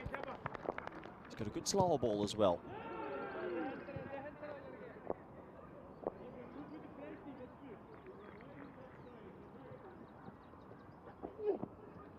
It's that short ball in. It's going to be signalled wide from square leg, probably a little bit too short. That means he uses the bounce for the over. Let's have a closer look. Babu is a tall man. That was pretty high in his standing position. It's a tight call. Doesn't go the way of the blinders.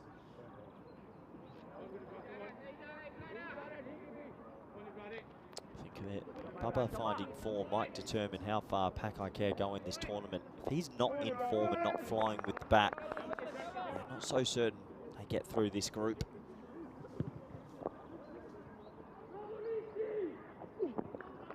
Oh, there's a top edge. It's a loose stroke. It's got some top spin on it, and it's going to go away for 4. Well, when you're not in touch and you're not at the full flight of your batting, you need a little bit of luck, and that might be Bubba's. Top edge flew away. Goes for 4. First boundary in the chase.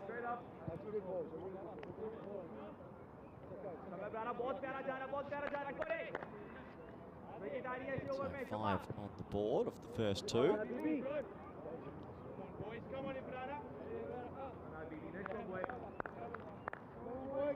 Good start from Ahmed. Showed the bouncer, showing he's got a bit of zip about him.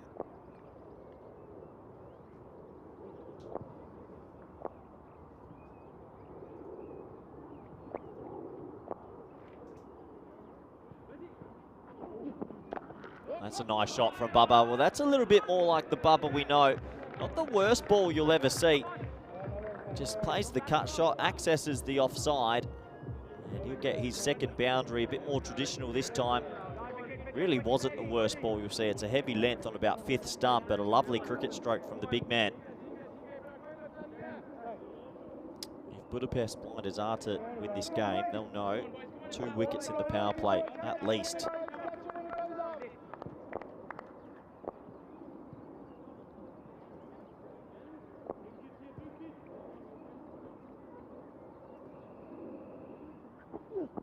It's down the leg side this time. A little bit of shape, just losing his line.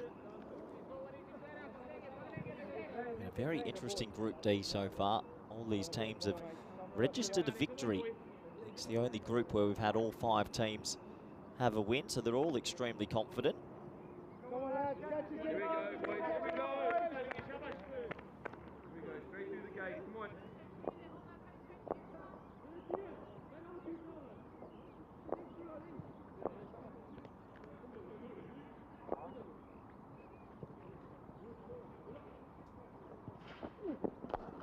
Skews that away through the leg side. That's sort of that bottom hand clip shot he likes to play. Still don't think it was out the middle of the bat, but it goes for 4. This is a decent start already for Pakai Care Badalona. We've talked about their troubles with the bat so far, but if their top 4 does find their mojo going into finals day tomorrow, with the mix of bowlers they have, they'll be pretty confident. Not a bad over this from Ahmed, though.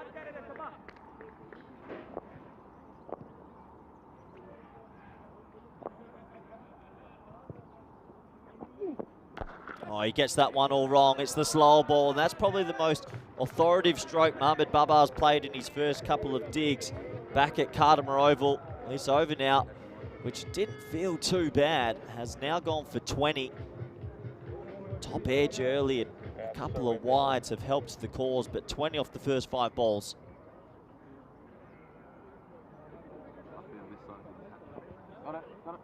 Thank you.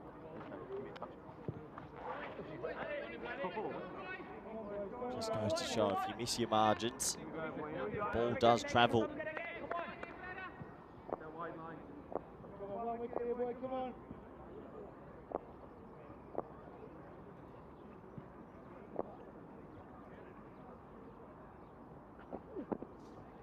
It's a well bowled. Gets out the over with no more damage, but it is going to be a magical over to start. A little bit of frustration there for Ahmed. Mohamed Babar's got a piece of him a couple of times. The score at the end of one is 20 for none. 46 games since our last golden ball. I'm going to welcome back Vinny Sandhu. Nice to be back. When do we get our next one? I mean, you never know, but you have roughly 1 in 92 matches being a golden ball, which is slightly over 1%. So we're halfway. Could say that. Perfect. But we've had all sorts of gaps, but from just 1 non-golden ball match in between to 405. Yeah, well, I think we'll get another one during the ECL. ECL is thrown up more than the ECC, which maybe is a little bit surprising because you would think ECC, especially now it's in divisions, 2 divisions. But I mean, it's one thing for teams to be closely matched, but it still needs to be a bit of a freak of nature of them to have the exact same score. Okay, Mulder's coming on to bowl now, the flipologist. He's deal with a slightly greasy ball, I'm sure. Well done, Nakvi. Did see him rolling out a couple of leggies as well yesterday, just to create a bit of variation. Well, he spins his leggy. He does get it to go. Interesting to see no Yassine, no left-hander at the top. Thoughts on that? I just think they want to give Nakvi more time at the crease. I think it's to do with that. And right now, he will step up to the plate and he's going to put it for 4. So thanks for coming. 4 carreras. Yeah, 4 to the total. Nice shot. That one just going down the leg side. All he had to do was catch up with it, and that's what he did. Yeah, so that's my instinct. It's just because Yassine has had a go. They'd like to have some certainty that Nakvi's going to get a decent chance to have a knock here. Still think you probably still see Yassine at 3. I think there's always a value in having the left-hander at that top order. Potentially they could go come run at 3. They might dabble with that. It's a very good bit of keeping, actually. That one slid on. Baji did well down the leg side to make the block. Holder just get that flipper to skid on there and put it down the wrong line.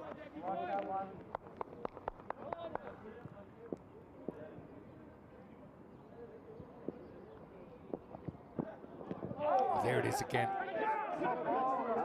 Well, this is the one that it skids on and it's clicked out the front of the hand. Nakvi's not picked that at all. It's not a leg spinner. See, just kind of flicks out the front of the hand. And it keeps coming in. He's very lucky to get away with that. Very good piece of bowling. I'll have a closer look at it. See, it's an amazing ball to be able to bowl. Anyway, no justice for him here because Nakvi's going to nick a 4. Pakai Care continue on their merry way. Yeah, a little bit of luck again, the edge, but they had 2 backward points who were both square. Just as a team, I'd always feel frustrated if the edge goes through that spot. Just always feel like that's a stoppable ball. You're not there so much for the cut. For a full-blooded cut. Yeah, you're there for the edge. And if an edge was to fly in the air at a catchable height there, he'd be really frustrated as well. A little bit of luck there for Nakvi.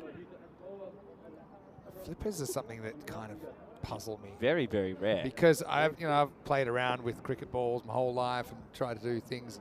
It's the one delivery I don't really get how they do it, but it's such a unique skill. He's employing it very well. Now, players go back to it and then they get hurried up. So once again, another good exam. Clicks it out. It's coming in. It's quicker than you think. It skids on and he's super late on that. Yeah. Excellent bowling. Oh, and again, and this is going to do everybody. He's not reading the hand at all. Your best bet to play it is get forward almost like it's medium pace coming in. Yeah. So And Baba is just asking, how do I play him? Or he might be saying, hey, what are you doing? Because you've just retained the strike. Baji got a piece of it, but it bounced off for a bye. And so that is the end of the second over. It's 30 without loss after 2. Talks through the table. Well, it's a big game. If Pakai Care get this win, they'll guarantee a double chance. If Budapest Blinders get the win, they pretty much put themselves in the driving position. All the other teams are fighting it out. Zurich Nomads are playing good cricket. Brno and Zagreb Assassins, you just can't count them out either. Assassins Nomads coming up, and then we've got Brno versus the Blinders to finish off this group. It's probably the most even group we've had.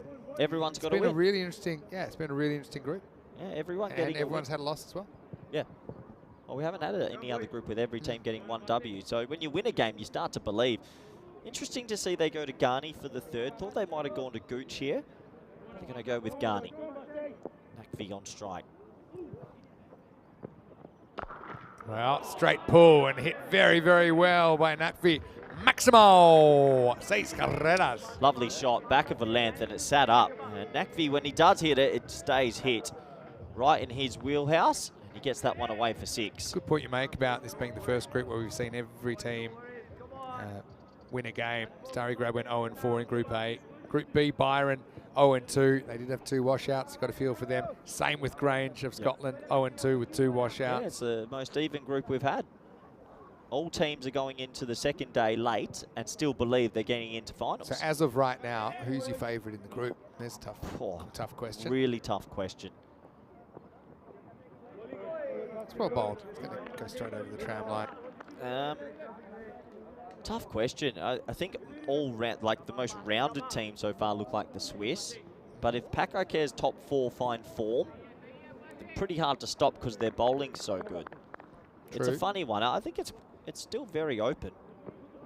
Don't think we've seen the best of the blinders yet. I think we're just conditioned to expect Pakai Care to go through. This is the thing, I think, where most people, when you see Pakai Care's name, you think 150, 160 sixes, but it's just not that team this year. They're bowling stronger than they're batting, which is very, very rare. Yeah, that's a good point. Yeah, most teams have tricky bowlers as well to take on. Edged or not edged. Oh. Did you hear that?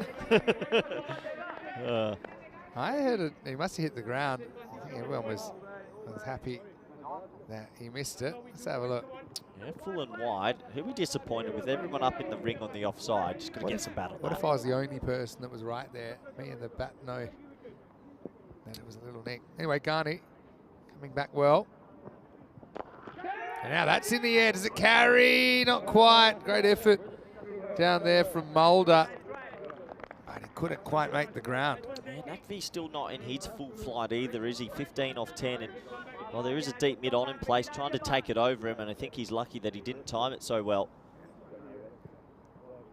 Babu back on strike.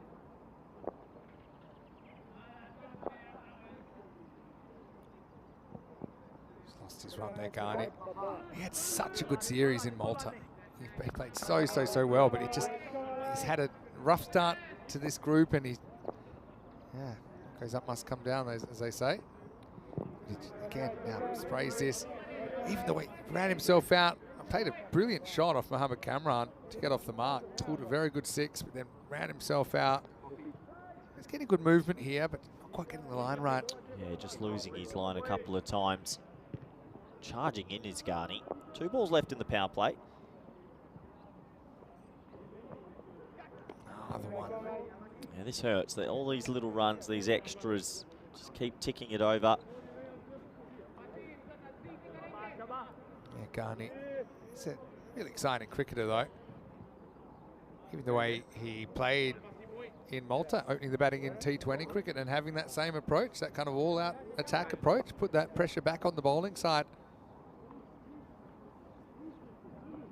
Well, that would have been a wide as well, actually, but instead it's going to be 6. Popped over the top by Baba Maximo. Yeah, lovely shot. And Babu looks like he's starting to access the offside a little bit more than the previous games, where I think he was just trying to hit everything to the leg side. I spoke to him as I rocked up before and said, when was the last time you had a hit, Bubba? You're looking a bit rusty. And he said, oh, Belgium, when he drove 13 hours. So it's been a while. Yeah, in the ECC. And he does go bottom-handedly here over long on. That's that unnatural power. Maximo, the over goes magical. It's a pretty long one too. Pakai Care 52 without loss after 3. 50 partnership up as well. Well, that's the shot of someone that's starting to find their touch. And danger signs for the group and the division if he gets going. You look at the first innings, it just could not get that big over, Vinny. 3 overs in the 7s, 2 overs in the 9s, an over that went for 3. And in the second innings, we've already seen 2 magical overs. I still think they're looking at this. Now they've got it down to run a ball. 4 over win here. You put yourself in a really good position. Got to make up for that loss this morning, Pakai Care. Yeah, well, they've got a chance here at 4 points, actually. They've still got a chance to do that. So about 10 and over. 10 and a half. Still got to get through Mulder, who bowled a very good last over. I wonder if Nakvi's figured it out yet. He knows to maybe get a bit more forward.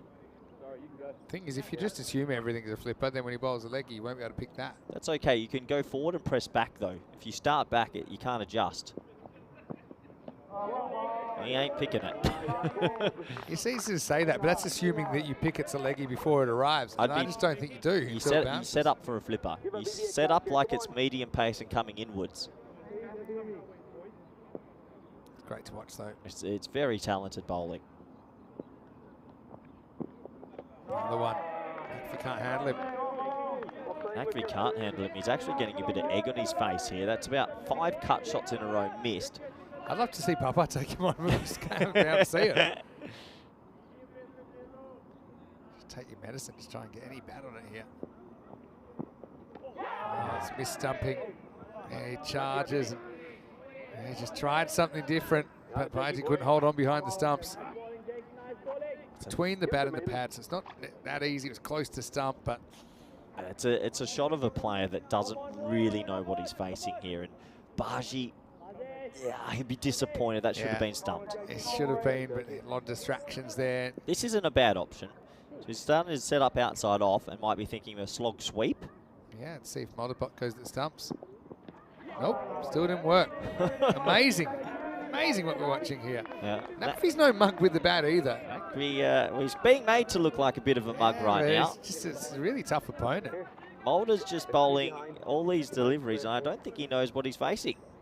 Well, he's not alone. I've seen Mulder plenty of times. I've still got no idea how I'd play him either. 2 to come in the over. Oh, now he just slog sweeps him and puts him out of the ground. Maximo! And if he does get that one away, had to change tack, but it works out well for Pakai Care. It's not a bad option because then if you're seeing it anywhere outside off stump, you pull out a slog sweep and you just hope you can get Badalona and it flies. I just think the cut shot's a very low percentage option shot. Yeah, you're right there. The charge down the ground's a low percentage shot, but that's a bit more high. Good, clever batting from Nakvi. Good response. You can set yourself up outside off stump to make pretty much everything leg sideable. Or to nullify maybe getting bowled or LBW. I think Mulder here, if he gets another chance, he'll make sure this one's a bit more stump to stump. I'm just wondering if maybe Mulder would have gone at the stumps with him taking that stance, because if he hasn't hit the ball and you put one forward at the stumps, fair chance to fall over and be LBW or bowled, but Mulder kind of keeps dragging it outside off and trying to force Nakvi to cut again. Last ball of the over. It does go a bit more at the stumps this time, but a nice recovery. So Nakvi, still not a terrible over for Pakai Care. 4 dots, 6-4, 10 off it. And it's 62 without loss after 4. It's almost like he went to cricket school there and he had 8 hard lessons. Then the last 2 lessons, he figured out the recipe, because that's not a bad option. Clever from him to figure it out on his feet during the innings. So now, 32 off 18 balls to take all 4 points here, Pakai Care. So Blinders, again, they've got a bit of a wrestle on their hands for the point, and that could matter. Because right now, the table shows that Budapest have 5 points, Brno have 5, and the Assassins have 4. And so if the Blinders can even keep their point here, at least it puts them a point clear. And Did you see? You just missed that. What happened? So Bubba was asking for middle from Assad, the umpire, and Gucci went and stood in front of the stumps and gave him middle like he was the umpire. That was quite good. Well, Gucci and Bubba have known each other for many years, so that's actually quite good. It is funny. Where was the umpire? The umpire was behind Gucci. Watch this. Yeah. Giving him middle, just making sure he's doing both roles now still. showing you where it is. Now I want to knock it out of the ground. Well, Gucci is one of our umpires on the network, so just having a little bit of fun there. Still a very good cricketer. 40 years old. Jeez. Good genes. Baba hits, doesn't really collect it. Hello to Shauna. I know that she's normally watching these games. Yeah. Always great when she can get on the tour as well. What do we got here for the bonus point? 31 off 17? Maybe. Fitty. Fitty, because if they lose a wicket, I don't think they have the power to come. Takes this on and wins. Does Nakvi Maximo. Fielder was hovering out there, but Nakvi got enough of it to send it over the ropes. Well, very important signs for this Spanish side that some of their batters are looking at getting into their touch now and into their swing. Nice shot flare from Nakvi, inside out over cover. Tough shot to play.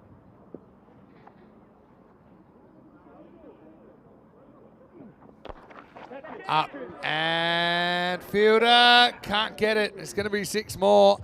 Maximo back to Mac for Nakvi. Well, Nakvi ticking along now in that dressing room, seeing pretty calm at the moment. 19 off 15 for all the chocolates. Nakvi, he's had a fair few trials and tribulations out there. He's still striking better than 200. Now high. Someone's going to have to reach this. I'm glad I'm not under it. It's very high, and it drops. Got 2 hands to it in the end. Ahmed can't. And so Nakvi gets dropped on 37, walks away with a single. Pretty high catch, and just, I always feel like when you get those high ones, a lot of players are still falling to catch it. He should have just got himself under it, set his feet. I think it's a little bit of a misjudgment as well. I don't think he planned to catch that so far in front of him. And now this is in the air. Can anyone reach this? Stefan's called it. Oh, it's almost a team catch. He slides in, and it bounces off his hands. Almost bounced to his teammate. Watch this. Kind of goes in slightly feet first. I think it's to protect himself against a potential collision. And in the end, that's consecutive drop catches to the blinders. I think if Gooch had his time back, he might have left that one to cover and point her and running into the ball instead of him going away after his bowling action. But I think he just knew he could reach and made an early call and then was committed to that. 17 off 13 now for all the points. oh, Now well, here we in go. the air, on a hat trick. Marzi! He's got it. Well, there you go. Well, we had one put down. We had two put down, but third time lucky, and Mars Baiji will take the catch. And so, end of a pretty interesting innings from Nakvi. The opening partnership is broken. It's 77 for 1 after 5. And that means they'll need 17 off the next 2 overs, Pakai Care, if they want to take all the points. Well, better late than never. Once tried, 2 tries, and 3 times more. I quite liked your expressions last night. The fact that you... I was tired, Vinny. Mother time? Was it? Mother time. Mother. Hey, that's a confidence builder for Baji. Yeah. And you can see Blinders obviously set pretty high standards for themselves. And Nakvi walks away with 38 off 20 at 77 for 1. Hey, welcome into the commentary box. Great to have you with us wherever you're watching from around the world. Vinny Sandu here, Mr. Maximo. Joining me once again is Coy Rutgers. And there you are. Now you're on the camera. What do you got to say for yourself? I'm leaving you with Rhino for the last 2 games again tonight. I'll be lurking again. The Rhino I and enjoyed the Rutshow. lurk yesterday. Got to admit, I watched it from Sunset Beach. I tucked myself in with I think I had a few peanuts and a nice bottle of soft drink, and life doesn't get better than that. Let's get back to the action. Good chat. Ibra comes back. Nails York first up. Do you think after, how many games have you done now? About 1,500? I actually think I'm up to 1,800. Do you think that one day we'll run out of things to talk about in the 5-over mini break? Yes. Sometimes the Well, you would have been interested that I just kind of settled up under the blankets at Sunset Beach last night. And What's your optimum peanut? well, Optimum Nut. I've got a thing for cashews, although I'm really... Macadamias have come into the equation lately. Do love a pistachio, but it's the having to get them out of the shell all the time. Let us know in the comment section, what's your Macadamia. what's your go-to nut? I think cashew. Cashew salted? Very salted. I'm with you. What about when there's mixes, or do you just like to know what you're getting? I like a sultana in my mix. Ooh, controversial. All right, 15 off 10 for the BP. Oh, make that 14 off 10. Yeah, they've tried hard here, Budapest Blinders, just haven't found their rhythm. There you go, there's Cammy, a left arm seamer, helping the bowler there, just understanding that it's a little bit slippery. I think he's whispering, you think you're fast? You're not fast. Cammy's a nice guy. No, he's a I think all the fast bowlers have been helping each other a little fast bit. bowlers cartel like that. Hitman 2.0. Yeah. Did like far lap, if you could give that one another run in the night game tonight. Fun lap's quite good, isn't it? Known for being big-hearted far lap. Slow ball, pretty well bowled actually. Just be able to get a single, so just kind of hanging in there. Yeah, they still want that 1-6, but not easy as a new bat to come out and bang it straight away.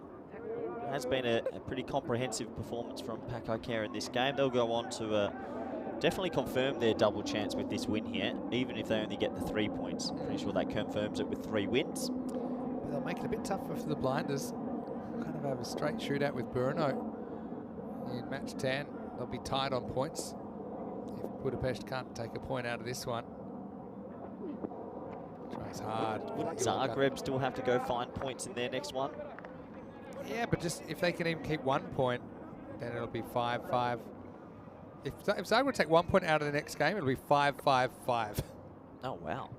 But then still they've got a game in hand tonight. I think Zagreb still probably need to pull off something amazing. Need to get a result, but I mean, imagine if Babu just gets on a heater. Yeah. They're relying on him for 73% of their runs. He's a good player.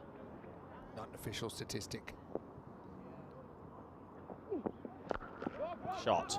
Hit really well by Cameron. Just opens the face, timed it to perfection. Cuatro carreras. That's a little bit more like it. That's a lovely shot. Goes to show you don't always have to go aerial. Good batting there. Short outside off stump, but drives it on the up into the Yeah, windmills. Windmills. Oh, replay of the windmills. Yeah. Here we go, boys. Here we go. Jeez, worry about all the birds over there then. The windmills. Dangerous, eh? Unbelievable. The dark clouds have missed us again. The Cardam Oval umbrella. The halo, I've been calling it. Ah, that's The good. halo. 8 off 8 then for the bonus point. Ibra hasn't really got it right, has he? It's going to be another wide. A few self-inflicted blows, I think, for the Blinders as well this game. Yeah, self-inflicted for sure, but they'll look back at the batting innings and they'll know a score of 93 was never going to be enough. Left a couple of runs out there, that's for sure. Bounces just on the pitch. Stefan Gooch. Of course, still a game tonight, the Blinders. Love their logo as well. One of my favourite logos in European cricket, out of the hundreds I've seen. Ibra's just not getting his run up right. He's Johnny Little steps as he's getting into the crease. It just doesn't seem in rhythm right now. And I think it's partly why he's spraying him a little bit. Last ball for him coming up. Tomorrow, we got the early shift, right? So maybe you could be here to call Mohamed Atif's 200th wicket. Paco Care, assuming Yeah, that'd be a nice moment. be a part of finals day one way or another. Well, one hit away now, Vinny. Oh, Baba's getting funky. Wow, gets a big full toss, no ball called. Well, that's one way to shorten the pitch. Just take a chest high full toss at pace. Well, he's walked out his crease, set up a metre and a half, and then I think Ibra has said, you know what, have some of that. Some are dipping. I don't think this is in the dipping category. Oof. I'll tell you, when there's about 4 or 5 runs to win, that's when Baba starts to get a little bit more loco. You don't know what's going to happen. I actually had a weird feeling we might be seeing the one-hander there. Don't. Oh, Don't. it's like it's all set up for it. 4 off 7 for the bonus point. Hit and free hit. We're going to run out maybe. We won't. Someone said free hit. And yeah, Baba acts confused. It's actually very clever by Baba because this way he does get to face again. So Baba, this took all his experience. You see that? So it was a free hit and Baba pretended that he didn't know and just stood at his end. That's over. He'll face now. And with 4 to go, it's 90 for 1. 4 runs required off this over for the bonus point. You don't have to tell me, Vinny. I'm pretty sure that I understand the conversations between Bubba and Cammy out there. It's a bit more like... Zagreb Assassins coming up against the Zurich Nomads. Battle of the Z teams. Can you remember a Z derby outside Croatia where every team's called Zagreb? Yep. Go on. Zimbabwe versus Zambia has happened. You made that up. There you Not- go. Look it up. Not in ECN. Anyway, 4 to win, up in the air, and game over. So they do chase it down within the 7 overs. Pakai Care. They get the win with 23 balls to spare. Yeah, they've done it. That is game, set, match. They take all 4 points, and congratulations to them. They've been able to put in a pretty strong sort of showing there after not being at their best earlier today. Pretty sure that confirms the double chance. And good to see the sportsmanship between the two sides. Yeah, they had to battle, didn't they? A little bit, but I also think Blinders didn't quite get it right with the ball, did they? Probably with the exception of Mulder, who I thought put on a bit of a show, but Ibra just not really in rhythm. And Pakai Care, okay, they bounced back, and they bounced back well. That's what good teams do. We saw them go down to the Nomads earlier on in the day, but they do recover. And for Pakai Care, of course, they're the first team that finish their 4 matches. And they will finish with 11 points. So for the Nomads to knock them out of top spot, Nomads would have to take 4 points the next game, and then it'll go down to net run rate. If the Nomads were to win next game, I think we know our 1 versus 2, and then really it's up to the rest of the teams. Brno, Budapest Blinders, and the Assassins potentially to fight out for those other other spots. Assassins versus Nomads. And the news from the toss, by the way, is that the Nomads have won the toss and elected to bowl. We should be back on schedule as well. So we're back in around about 45 minutes for that one. Taranitaran Tanabalasingham comes in for Zurich Nomads, and I look forward to pronouncing that one perfectly when we return. It will be Corey and Rhino take you through the rest of the day. Let's have a look at the highlights. And well, Blinders, they would have felt that they could do this. You know, you got to believe, but they didn't really have the rub of the green. They didn't really help themselves either. A couple of drop chances, a little bit of erratic bowling at times as well. Baba muscled that full toss out of here. Pakai Care, they've been here before, they've done it, and so they must have that kind of confidence that they can play the type of cricket required to get through the group and go a long way in Championship Week. As Atif enjoying his batters going about their work. We saw Pakai Care and kind of closing in and potentially looking at that 4-pointer.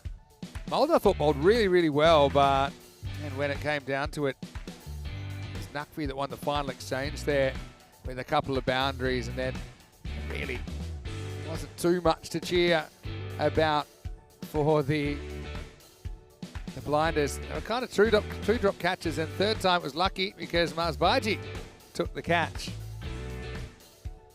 But really didn't stop the momentum so much as Pakai Care run away with a win with almost 4 overs to spare. So still time for the Blinders to pick up a point. I know that they've certainly set themselves high hopes here. It does seem after that loss that they're probably looking at trying to pick up 3rd or 4th. It's a bit of a fall, though, for the Blinders, who took 4 points out of their first game. They took a single point out of their second, and they walk away without any points from this match. 39 of 14 for Mohammad Babar. He was undefeated at the end. Nakvi with 38. They decided to open the batting with him. I think just giving Yassine a bit of a rest, giving Nakvi a guaranteed hit. And also, as I thought, they did bat Kamran at 3. He was there to finish things off. Gooch, the only wicket taker there. Mulder, I think you would say, is the best of the bowlers with 2 overs, none for 19. We'll take a break then, and we'll be back in around about 40 minutes' time to take you into the twilight, then the evening session when we return. The Battle of the Zeds with the Zagreb Assassins to take on Zurich Nomads before the Blinders return to take on Brno in a Battle of the Bees. Vinny Sandu here, Mr. Maximo, take you through all the Z's and the B's. And have that chat that maybe your parents never had with you. It'll be Corey Ruckers and Andrew Ryan when we return to the Khartoum Oval for more European Cricket League.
ready, we are so divine. Blue water and yellow sand, just you and me.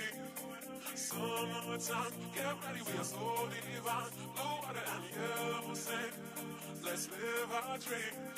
Summertime, get ready, we are so divine. Blue water and yellow sand, just you and me.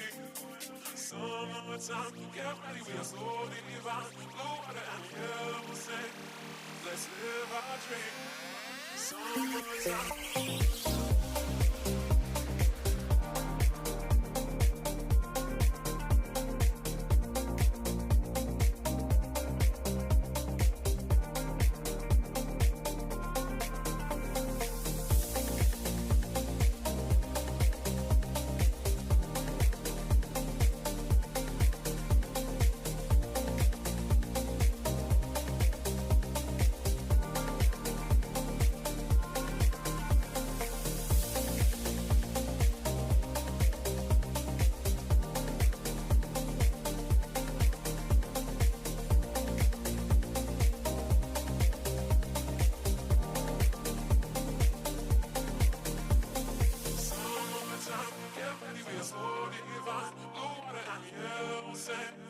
Just you and me. Summertime, get ready, we are so divine. Blue water and yellow sand, let's live our dream. Summertime, get ready, we are so divine. Blue water and yellow sand, just you and me. Summertime, get ready, we are so divine. Blue water and yellow sand, let's live our dream. Summertime.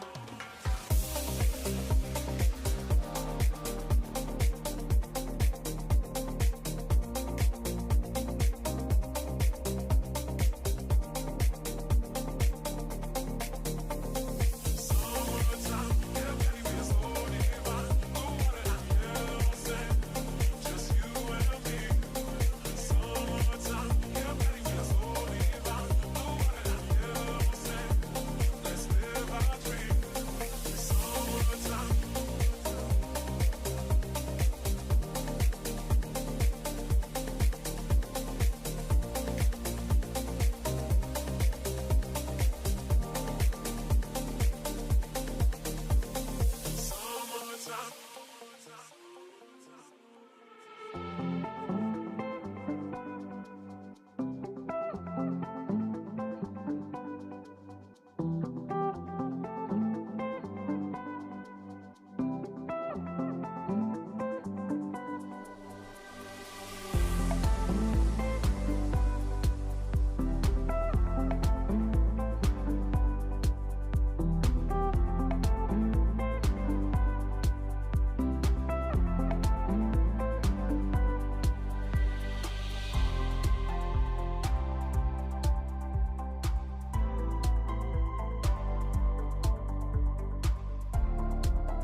The European Cricket League is proudly brought to you by Dream 11, HCL Software, Rado, La Junta de Andalucía, and Victorinox.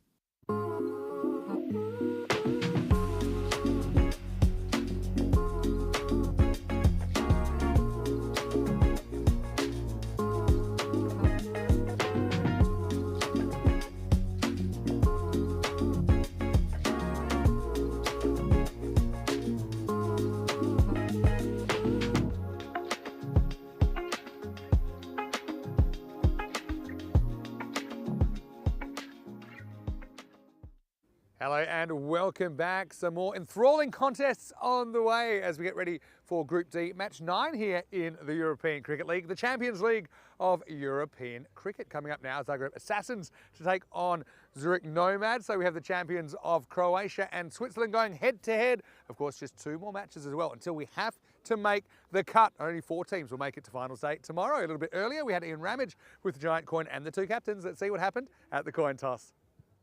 Good luck. Thanks a lot. Thank you. Good luck. Assassins, you're the home team, you'll toss the coin. Nomads, away team, you'll call. Dream 11. It's been called Dream 11, it's come down Dream 11. You won the toss. We'll bowl first. Okay, toss won by Nomads, who will bowl first. Nomads winning the toss there and electing to bowl. So I don't think the Assassins mind that too much. They just brought up their first ever ECL win. And that's 12 months after first coming to the ECL in 2024. So they're really happy for the Croatian side. Great to see some of the native Croatian talent in there having some key roles to play. And look, they might not play perfect cricket or even close to it, but they love what they're doing.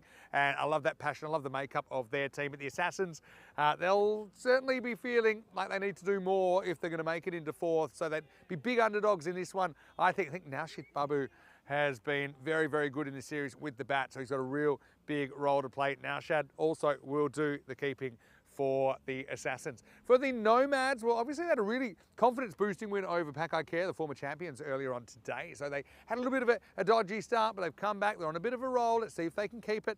With the weather out here, it's kind of coming and going. Occasionally we get some of this rain. Hopefully it doesn't hold things up at all. But I can tell you that I will be having a little bit of an early night as well, leaving you with the R&R crew. It will be Rhino in the Rut, Andrew Ryan and Corey Ruckers take you through this one. Match 9 on the way, guys. Nomads, they are bowling first after winning the toss. I'll see you a bit later. To right, you are Maximo. It's the Rhino here on commentary with Corey Rutgers as my colour commentator. Let's see if it's colour or beige, depending on what sort of mood he's in. Certainly from a fashion perspective, it's a little bit drained of pizzazz, but we have got Peacock Friday coming up tomorrow. All completely unnecessary information for our viewers, but it keeps us happy in the comms box, as does this contest. The Zagreb Assassins up against the Zurich Nomads. Zagreb Assassins have really played above themselves in this tournament, and no greater striker than Naushad Babu at the top of the order. He has been belligerent, he has been consistent, and he is a huge threat to the Zurich Nomads in this contest, but they have been gradually getting better and better. Fairly poor first up effort against Brno yesterday morning, but they have probably been the form team over the last couple of games and took down Pakai Care Badalona, the former ECL champs, in game 1 this morning. And they'll be looking to finish off their group stage with a victory and keeping themselves in the top 2 to get the double chance tomorrow for finals day. A man who we know will be here on finals day for sure. Right next to me in the comms box, great chance to segue to Corey the Rutgers. Yeah, I like to put the F in finals, and I'm really excited for that day tomorrow. But for now, we're in the group stage. It's go time for these teams, Rhino. Well, in a couple of hours, we'll be saying goodbye to our first team in Group D. Look, the group's been wide open. We haven't had in any other group all teams registering 1 win. We have in Group D. D for delicious, and I'm really excited for this encounter. Yeah, I know you are, Corey. I know you are. It's the battle of the Zeds.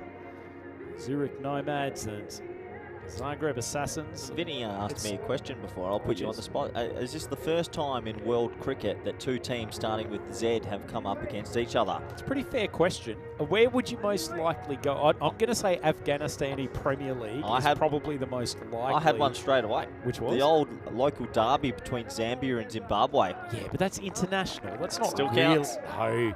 Go club competition. If you go club competition, this is the first Z versus Z. There was a Z team, at least one Z team from the Zimbabwean Premier League, I'm sure. We'll have to get Mashonaland, Eagles, and someone Tuskers. Anyway, that's a good one for the YouTube chat. If anyone has got an idea of and you keep on saying Z versus Z matchup. Depends where you're brought up. Ball number 1, it's going to be Sarwar to Babu. The line from Sawari. Oh, no! Oh, Sawari was caught watching. Thoroughly Duran, who's been included in the side for the first time since he was annihilated in game 1, has a chance. Tell you what, he's come off cold and he's in the action already. I think Pawa thought he was in the 100-metre dash at the non-strikers end, because as soon as the ball was bowled, he just started going. That's the nervous energy that you expect at Karama. Assassins have been guilty of some tragic running. That's a good seed from Sawari. A little bit of nibble off the pitch, and the big paceman, he's come good for the Nomads. He's bowled very well, Sawari. I think he might even be bowler of the group so far. He might be bowling to one of the batters of the group. Babu's been in electric form, and to be honest, he's hit 75% of his team's runs. That's quite an astounding figure. Short ball, not timed, hit straight down the throat of Wakas Kawaja at mid-on. The big wicket for the Zagreb Assassins goes. Sawari's got one on the board before the Assassins can score. Huge moment in this game, Corey. Well, they've got the man that has 75% of the team runs out for a duck. So let's say they're averaging on 100, then they're on track for about 25 right now, and that's a worrying sign. This Swiss team, I know you know quite a lot of them, Rhino, from your time out there in Switzerland playing the local grind domestic comp. They just have true belief right now. Local grind, it's one of the elite competitions within continental Europe. Thank you very much, Corey Rutgers. And that man's been around for a few of them. Wakas Kawaja, we haven't seen him with the opportunity to start with the bat, but he is one of the heart and soul members of this Nomads group, and they are very, very pleased with that start. Babu, his first failure of the tournament. He's got some good support in the fan zone, Babu, just to help him get over that one. So an early wicket here. You told me a little bit about Sawari, and after the first game, he has responded extremely well. I love the way he goes about it. He hits the deck hard, and he is bursting through the lineups of these opposing teams. Being able to dominate the power play overs with the ball. That one's lifted off the deck quite clearly, not going outside the wide line, but Balagate just shoulders, arms. Tell you what, we could be on for the elusive maiden in T10 cricket. Wicket maiden. It could be. He's got 2 balls here. Always good to confirm. Sawari, full outside off stump. It's Once on. again, some movement away.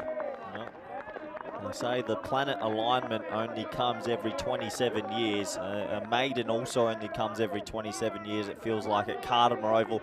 We do not get many. At the Western Shield, we had 1 maiden. Who bowled that? Hamza Salim Dar. I think we've had maybe 2 or 3 this ECL. We could be on for 1, Rhino.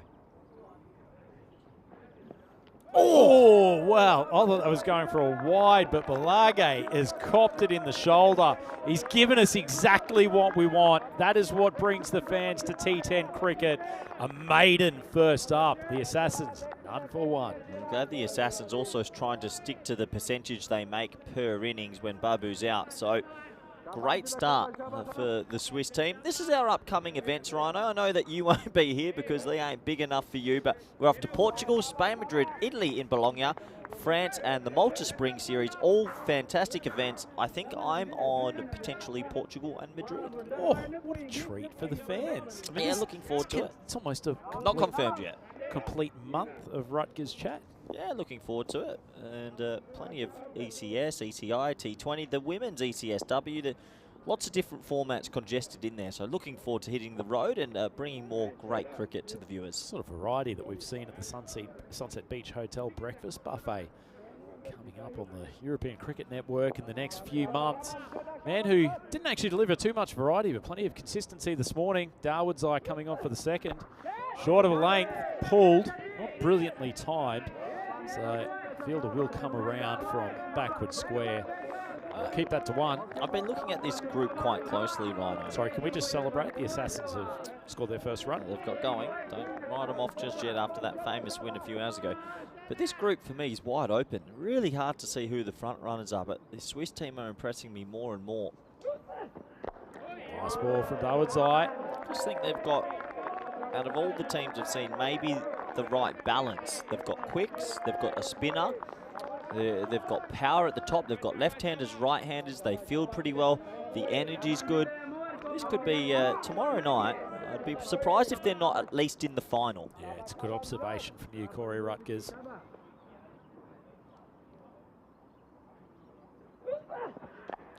Slightly short of a length ball from Darwood's Eye, but Malage just playing conservatively. They've lost their big gun at the top of the innings.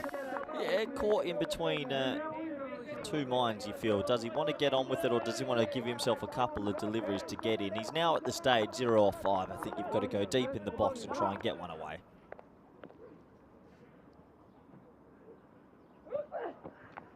Outside edge, and it evades. Hassan diving to his right. Well, you've got to get the runs from somewhere. Corey Rutgers says swing the bat. That's exactly what he's done. It's not the most elegant outcome, but 4 runs in the books. No, it's not the most conventional way to score the runs, but any bat's good bat, I usually say, and the ball does fly at Cardimer Oval. So the first boundary in this encounter. Like what Darwood's Eye's brought to this Nomads attack. Corey was injected into the side this morning, given the responsibility of bowling the second over, delivered for his captain, and unlike a few of the other young fast bowling tyros, it's all about control for him.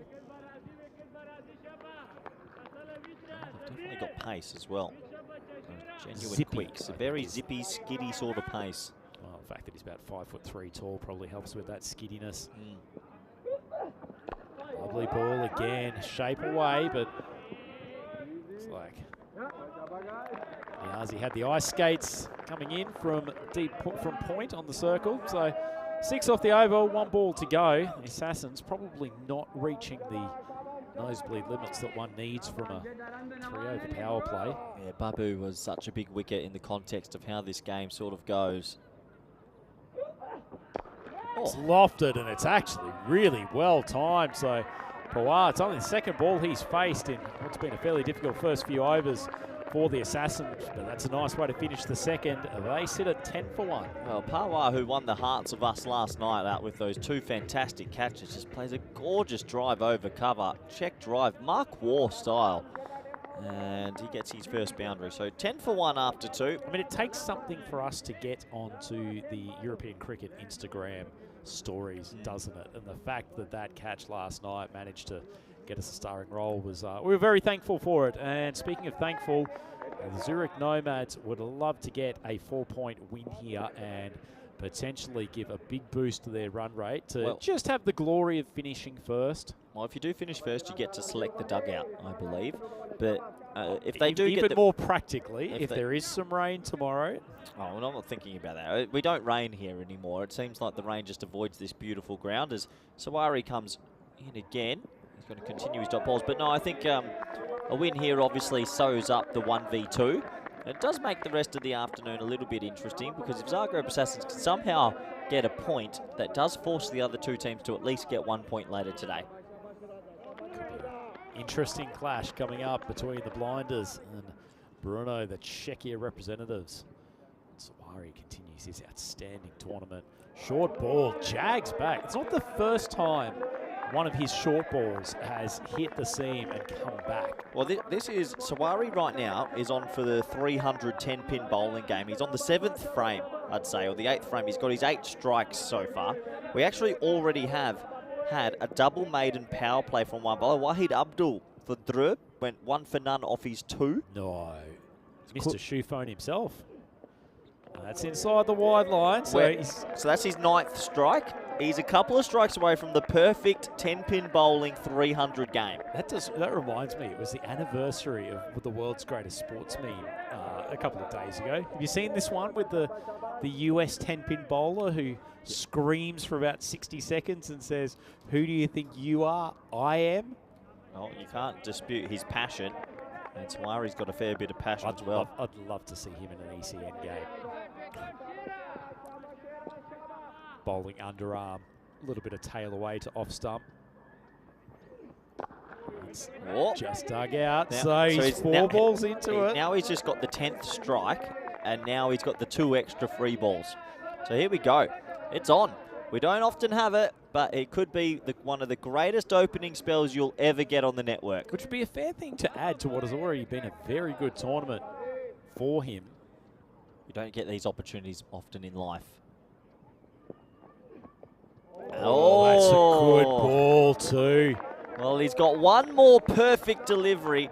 This is up there in baseball. They call it a perfect game for the pitcher when he doesn't get any hits. This is like bowling a 300 in 10-pin bowling. I mean, you look around this ground, Corey, the crowd is on their feet. I'm on my feet. Could he do it? It's very rare. Very, very rare. Let's clap him as he hits the crease. Pushed out. He's done it. He's done it. Sarwar has completed a perfect pair of overs. Perfect game. 2 maidens, 1 wicket, and much deserved high and low fives from the Zurich Nomads. Well, this is one thing we had a couple of weeks ago, remarkably. Me and Vinny talked about he's already got man of the match. It's the earliest man of the match any player could get. Unless someone takes a fifer, I don't think you beat that. Look at that. You'll never see it. The double bagel. Yeah.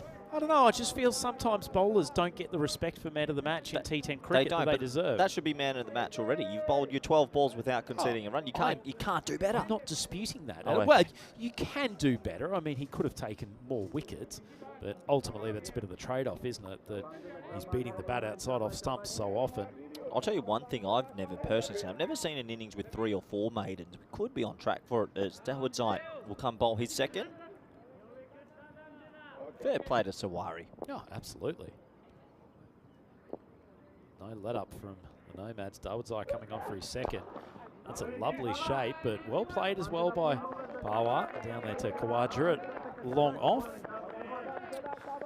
Obviously losing their big player early, Babu. Does make it hard for the Assassins, but they'll keep fighting. We've seen their spirit throughout the tournament. Big swing across the line. Could have been an opportunity for Dawood, who athletically spins, throws. Can't hit the stumps, but had to check his run for a moment as Power came through. What other sport could you... So we've got the 10-pin bowling 300. It's the perfect game from a pitcher in baseball. What else? Archery. Archery. Just hitting the bullseye continuously. Yeah, they do that at times.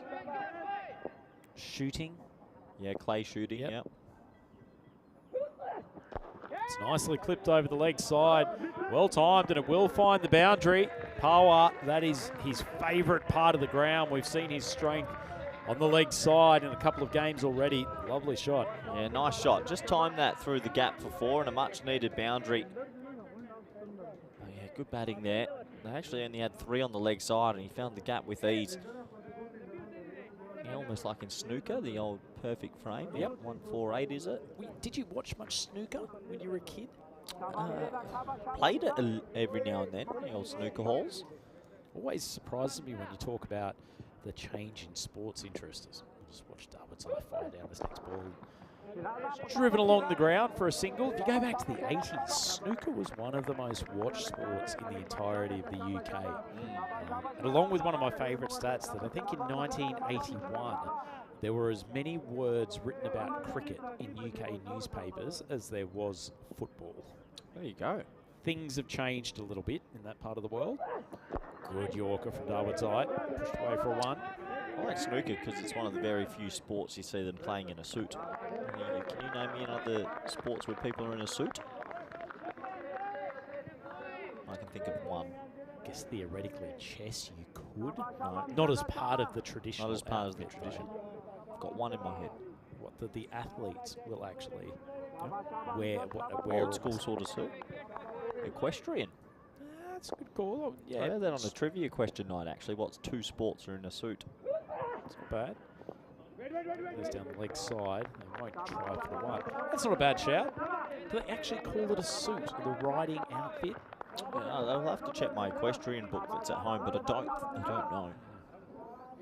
So 8 start in this one. Credit to the Swiss team who I ask are you this very seriously. on a bit of a heater. As a diminutive young man, did you ever do a bit of jockey work or work with horses back in the day?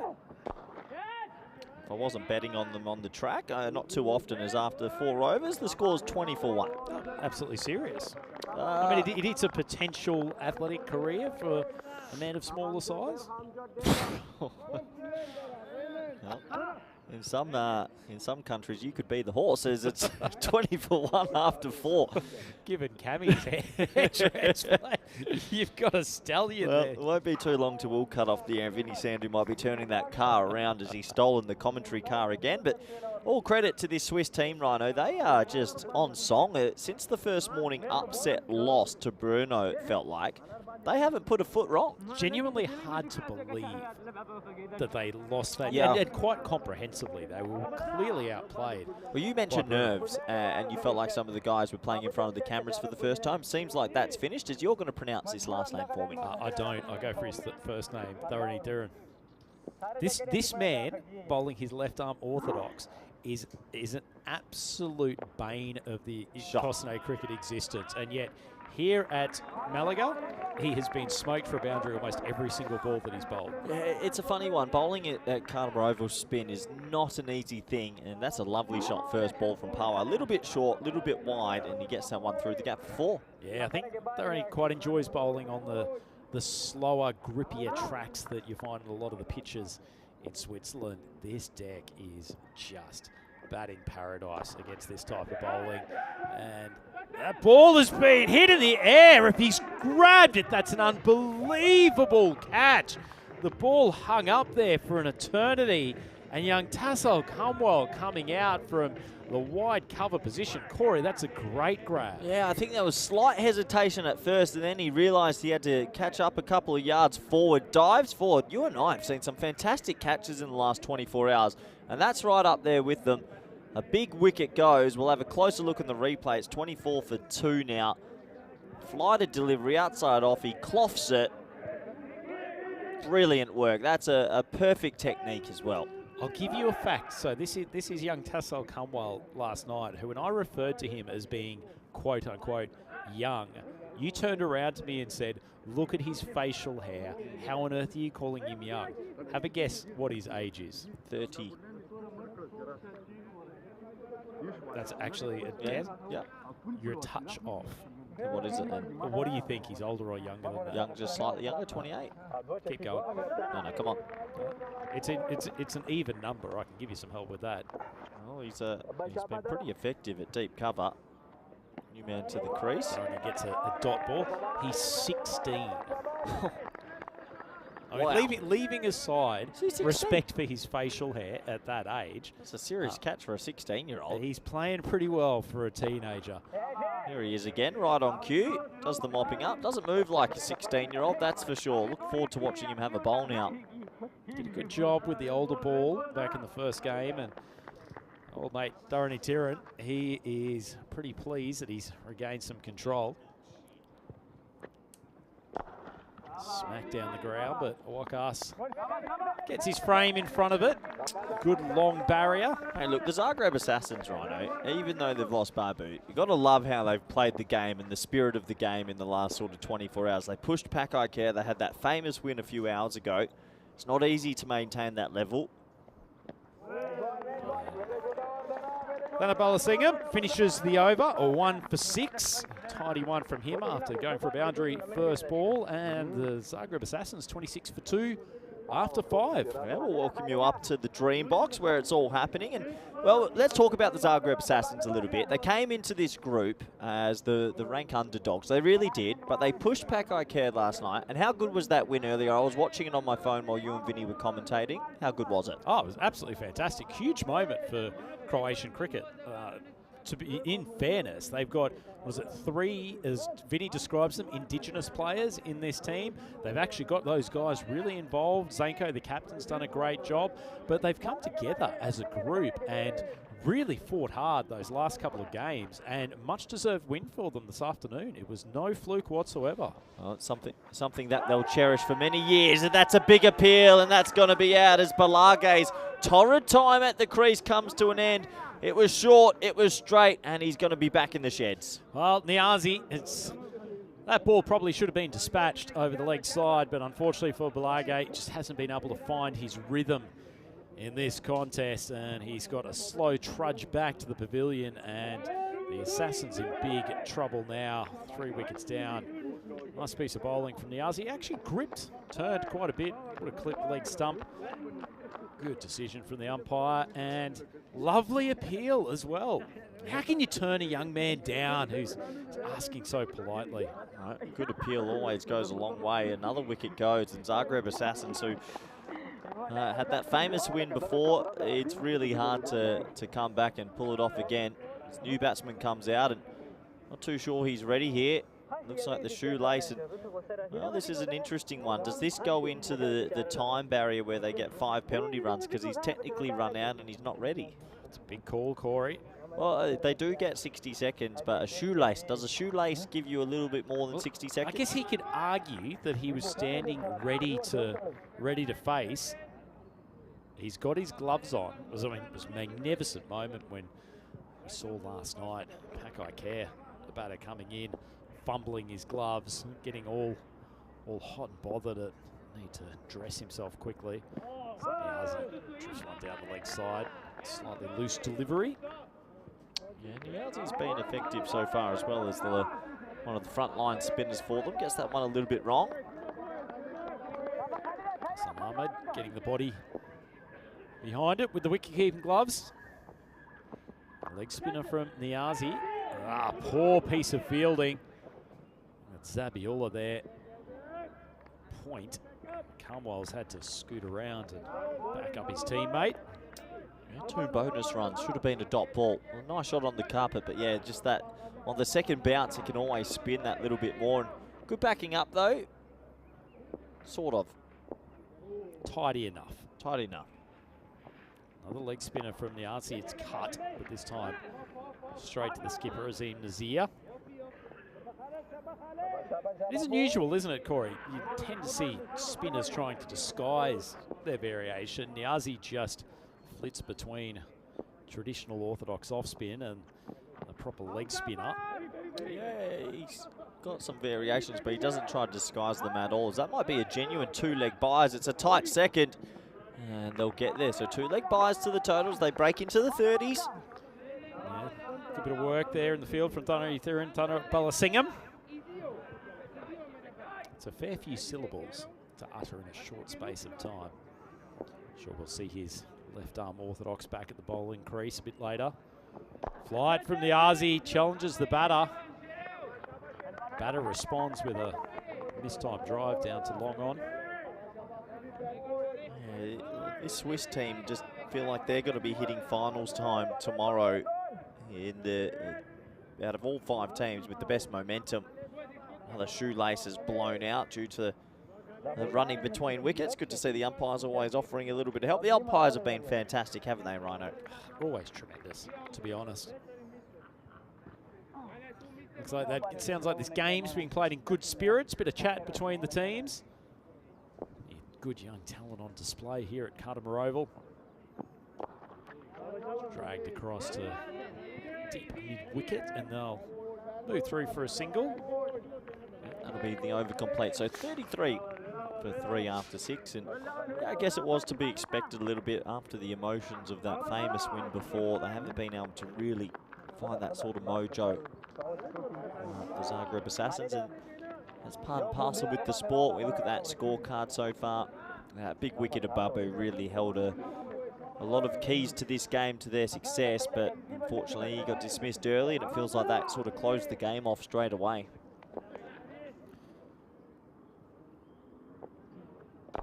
It's struck reasonably well. It's not going to make the boundary, and Carmwell again using his athleticism to choose the right angle, cut the ball off and fire it in. Keep it to 1. Yeah, just one more to the total. 6-man offside here. 3 backward points in play, basically televising he's going to keep it outside the off stump. Make that 4 points. They've gone the old 4 points, a deep cover and a deep mid-off. Amazing field. Interesting to see if Whittaker tries to step outside off and negate that angle. That ball's actually horrendous delivery, but it stayed within the wide line. Yeah, look at that field there. I don't think I've ever seen this at Carnarvon. You've got 4 players basically from point and behind point, one a little bit tighter than the others. He does cut. Oh, he got it through. That's one way to get it through the gap. Headed to a fielder with sloppy hands. You'd have to be, if you're Thunderbolt Singham there, you'd have to be pretty irritated. You've done exactly what the captain wants, exactly what the field is set for, and just a pedestrian piece of fielding allows the change of strike. Yeah, pretty good shot if you can honestly break it through that 4 without a misfield. Swung across to the leg side, so still that line from Thunderbolt Singham, forcing the batters to choose to play through the off or drag it to leg. Still 3 fielders on the leg side on the boundary though, so boundary protection is on leg. Strides down the ground, good contact. I guess that's the downside, isn't it, Corey, when you telegraph exactly where you're going to bowl when there's no variety whatsoever. Ultimately, it's down to the batter to show some guts, take you on, and Decker's done a pretty good job. Very good shot. Came down the ground and turned it into a half volley. So good batting from Whittaker. Can he go again? Get that score near 50. Nudged it up reasonably well in the last few overs, the Assassins. Goes down the pitch again. Flighted ball. Not well timed, but enough to take the 1. And it's the end of the 7th over. 3 to go, and the Zagreb Assassins 43 for 3. Racing through the overs as well. Spin working in tandem. A little bit of the tail of the tape so far. Obviously, Darmstadt, Hornchurch and Skanderborg have made it through. Great story that was for the Danes. Their first finals week, and also Darmstadt CC, who had a bit of heartbreak a couple of years ago, make it through. Looking forward to Group E, F and G just around the corner. How could one not be? Some great teams coming up in a few days. Big Scandinavian bent to the next group. We've got the boys from Lisbon coming in from Ireland. It'll be good to see the new teams come out here, have been patiently waiting their turn. So Arbab Khan getting his opportunity at the bowling crease. Similar diminutive stature to Dawodzai. Yeah, a little bit more bustling in his approach, but tell you what, no fine leg in 45 there. He's very, very lucky there was no glove or even thigh pad on that.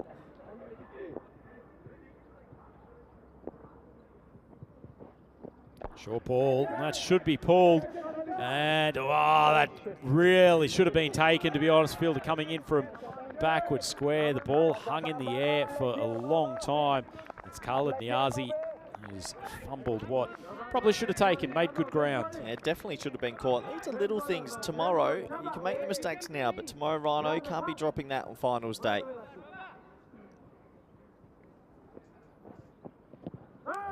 Pushes down the leg side. Hassan scoots after it, but he can't prevent the single. It's just going to be one more leg by into the total. Just losing his line a bit here. Needs to take it back outside the off stump. Good opportunity, though, for the Nomads to get a few players who have had less involvement in the tournament. An opportunity at the bowling crease. Manipulate it around to the leg side. Pretty well placed in the end, but Niazi with a few dramatics, but no shortage of power on that throwing arm. Now, speaking of the composition of this side, Corey, I think it's a great thing from the Nomads that they have come here. No wild cards, relying completely on the players who took them to Swiss T10 domestic glory last year. Yeah, you can understand that. If they've got enough bodies that are ready to go, you don't really have to use it. And it's good. I can understand them wanting to reward their local players. I think some teams that obviously have some visa issues and or injuries always want to try and use the wild cards, which makes a lot of sense as well. Some teams call themselves a club, but that club's actually only 15 people. So if you have a couple of injuries, it's very difficult to get everybody out here. strikes the batter in the midsection. No, the Nomads have done a very good job in establishing second teams, under 19 teams and the like in the last few years. They've got plenty of committed folks, whether it's the Nazir brothers or Asfar Lakaraju, who are sort of standing behind, doing a lot of the background work. And both those men, Azim and Asfar, have taken the reins with the second team over the last few years. As Arbab That's got it. gets the stumping, doesn't it? Yeah, Handy bit of work from Hassan, and the arms go up in celebration. Yeah, it was an easy decision for the umpire. Didn't even have to use the technology at all. Just a plain miss outside off. Pretty loose batting, to be fair. He shuffled forward and an easy stumping. As long as he took it behind the stumps, which it looks like he did, that's out. Maximo would love the high hands from the keeper. He's been good with the gloves in the tournament. Hassan Ahmed, a nice reward for Arbab Khan after a fairly neat over. And the Assassins, unfortunately, falling deeper and deeper into the quicksand. They're 47 for 4 now, and Corey, it's hard to see them sort of getting even up to the 70-75 range. Yeah, it's not likely that they go on to win this game, and that bubble sort of burst from that famous win a few hours ago. But that's T10 cricket for you. It can be a bit like a yo-yo sometimes, just got to ride the wave. But if we don't get to see them in finals day tomorrow, they've won a lot of hearts. Yep. That's a bowl from Niazi. Can you explain to me, what has a yo-yo got to do with riding a wave? Well, the same thing, you know, sometimes you're up, sometimes you're down, top of the wave, bottom of the wave. I know you wouldn't understand because you didn't hit the surf as a youngster, but yeah, bit of a yo-yo. Philosophical commentary from Corey Rutgers as the big charge sends it wide. And unfortunately, Awadika is waved goodbye from Carter Oval. Possibly for the last time with the bat. I'd say probably now, given where the Assassins are sitting in this game. They get the wide, but another wicket down, 48 for 5. The old WW wide wicket. Don't see it too often, but good hands from the keeper as long as he kept him behind, which he did. And out by a long way. So Niazi's he's a wily fox. I like that he's got 1 or 2 deliveries, and he watches what the batter does before he puts it in the right zone. Yep, talented young player. It's good to see some of these youngsters still developing their skills, getting a good opportunity. There's a nice mix of experience and youth within this Nomads team, and they are hitting their straps at the right time. I think what you said's quite correct. If I'm the Nomads here, you maybe try and put your number 5, 6 at the top and see if you can get more batters in form. Those middle order players, they might be needed in the coming days as Authority's almost head-butted the ball and he's taken evasive action at the last moment. Zabiola's chased it down and kept it in the boundary. There's going to be a run out. My goodness, how much can happen in the one delivery, Corey Rutgers? Well, I don't know what's happened, but someone's got a diamond duck. I don't know who, but it's a cut shot. It would have been the easiest of catches. It got left, but they have to check the boundary here just to make sure that it is run out. Yeah, this could be the fly in the ointment here, Corey. Well, it's either 4 or 2 in run out. So they leave the catch. A little bit comical there. Have a look here. Does he save it? He does. Well done. So that means this is going to be run out, and then they might need to have a look at the running between the wickets just to make sure they know who had crossed. But can you believe it? Well, what I can't believe, I'm not sure what happened to poor Thorny Theron. Thanabalasium there down at the third man position. Looked like he was going for the catch, and then I'm not sure whether he was concerned that the fielder immediately to his right was also going for it. But there was a point where he looked like Mo Salah going into the box and trying to header a winner for Liverpool rather than trying to execute a catch. But either way, it's provided a little bit of comic relief for us, and poor Anthony Razmilic goes for a diamond duck, 50 for 6. Arguably the worst of all the ducks. A diamond walked out there, didn't get to face the ball, but just shows why you chase the ball all the way to the boundary and save every run, because you might be able to make something happen. Vincent, a crowd favourite, comes to the crease. Nice little leg spinner. Nigel just lofts it to the leg side. They were contemplating the second, but after a run-out previous ball, playing with fire. Just feel like obviously the 50-metre dimensions of this ground, very hard to get a genuine 2 or 3. Sing on to strike. Haven't had anyone who's really established themselves during this innings, the Assassins. Yazi with figures of 2 for 9. Slow off spinner.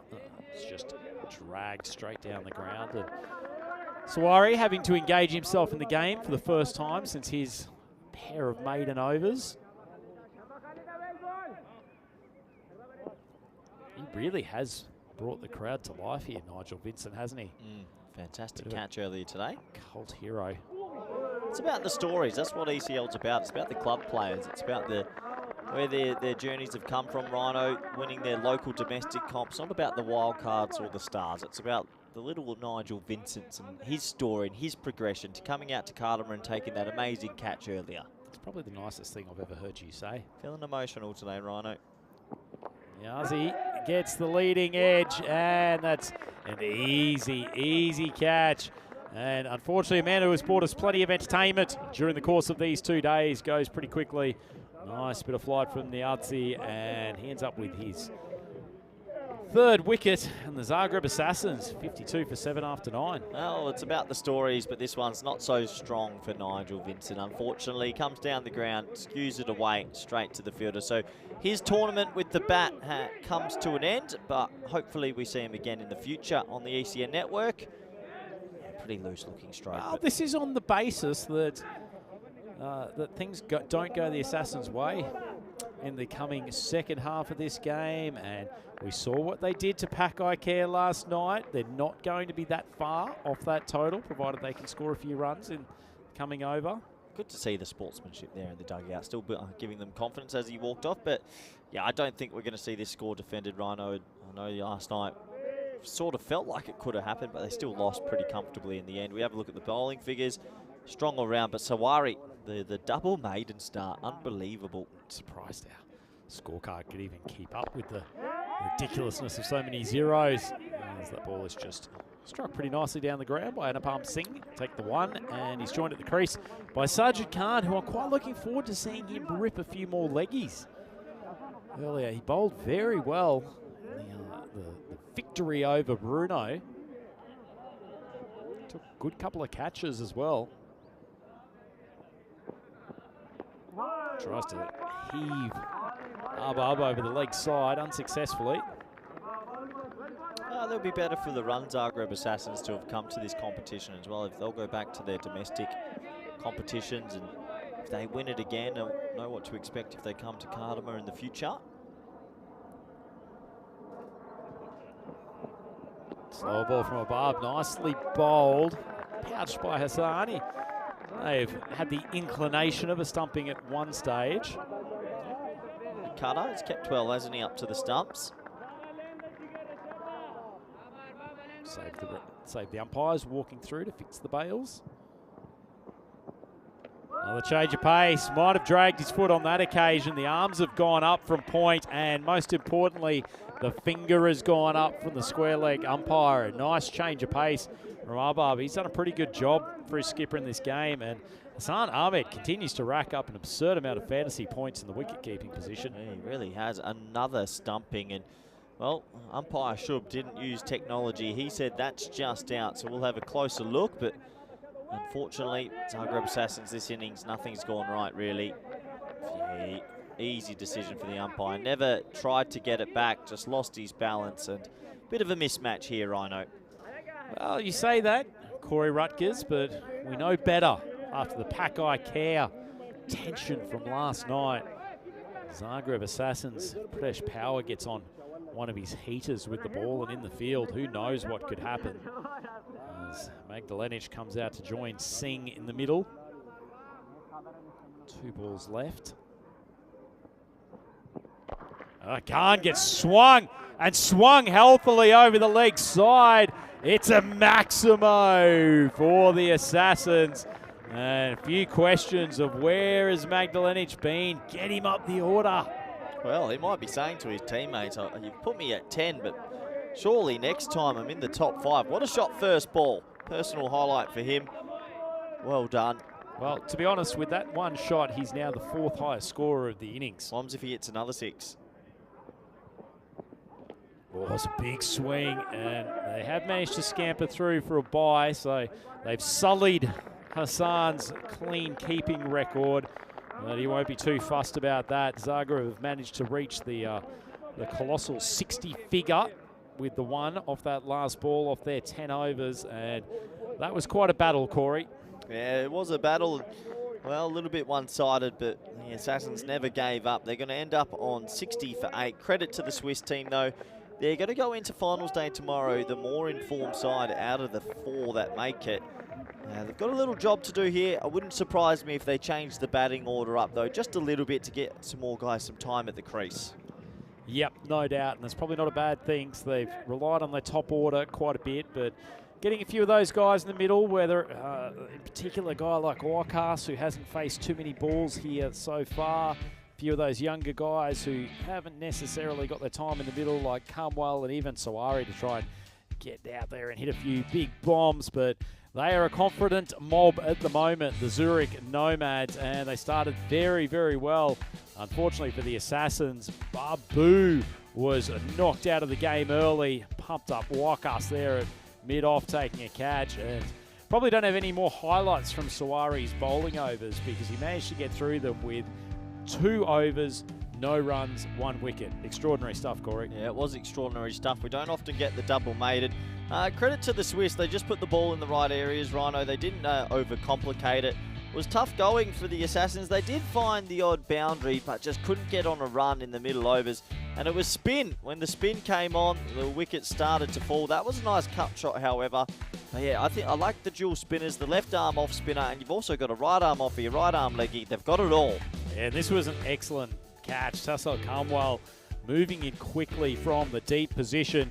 It didn't get in his eyes. Fortunately, he's taken a clean grab, and then the spinner, Niazi, picked up an LBW with a lovely piece of bowling. He's managed to get a bit of purchase on this Cardamom deck. Nigel, he was putting the helmet on early, clearly foreseeing that there was going to be a rush of wickets. And Hassan Ahmed continues his rampaging form with the gloves. Yet another stumping. And he followed it up with a second one.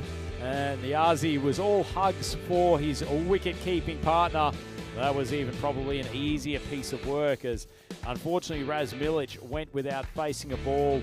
Nigel tried his best, as he has all tournament, but providing Fahim Nazir with one of the easier catches he will have in his career. And then Hassan continued to just rack up the fantasy points as he got his 3rd stumping of the game, this time off the bowling of Abab Khan.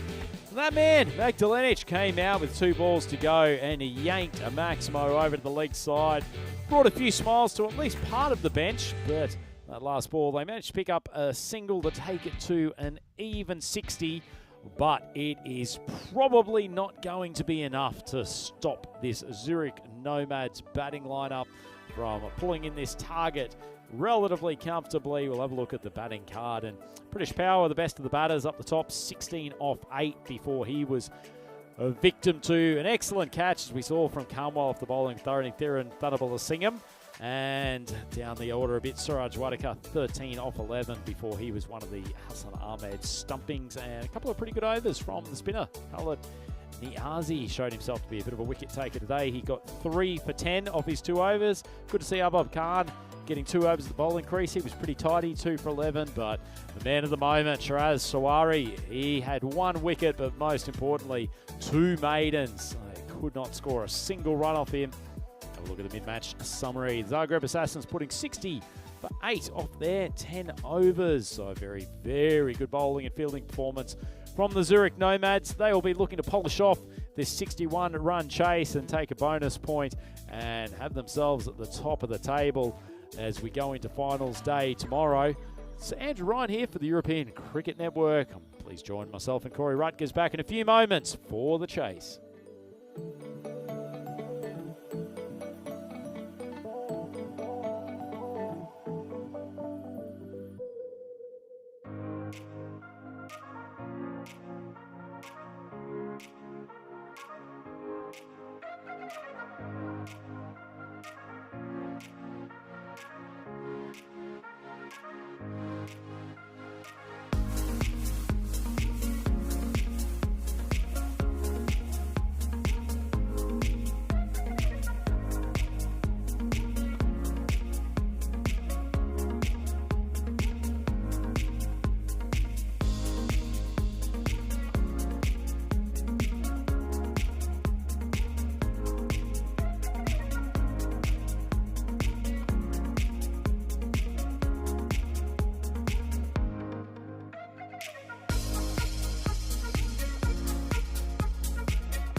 The European Cricket League is proudly brought to you by Dream 11, HCL Software, Rado, La Junta de Andalucía, and Victorinox.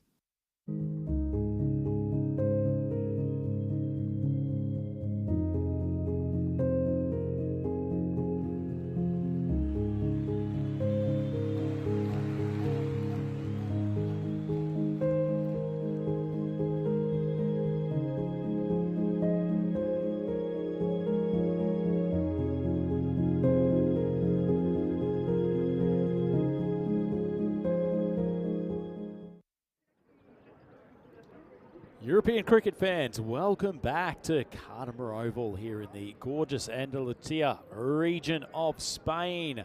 We are heading into the evening slot for Game 4 here on the second day of Group D action. European Cricket League 2025. Quick look at the bonus point equation. The first innings total, rather paltry, 60 from the Zagreb Assassins. They didn't deal too well with the power and guile of the Nomads bowling attack, and the Nomads would be looking to pull in this target within 7 overs.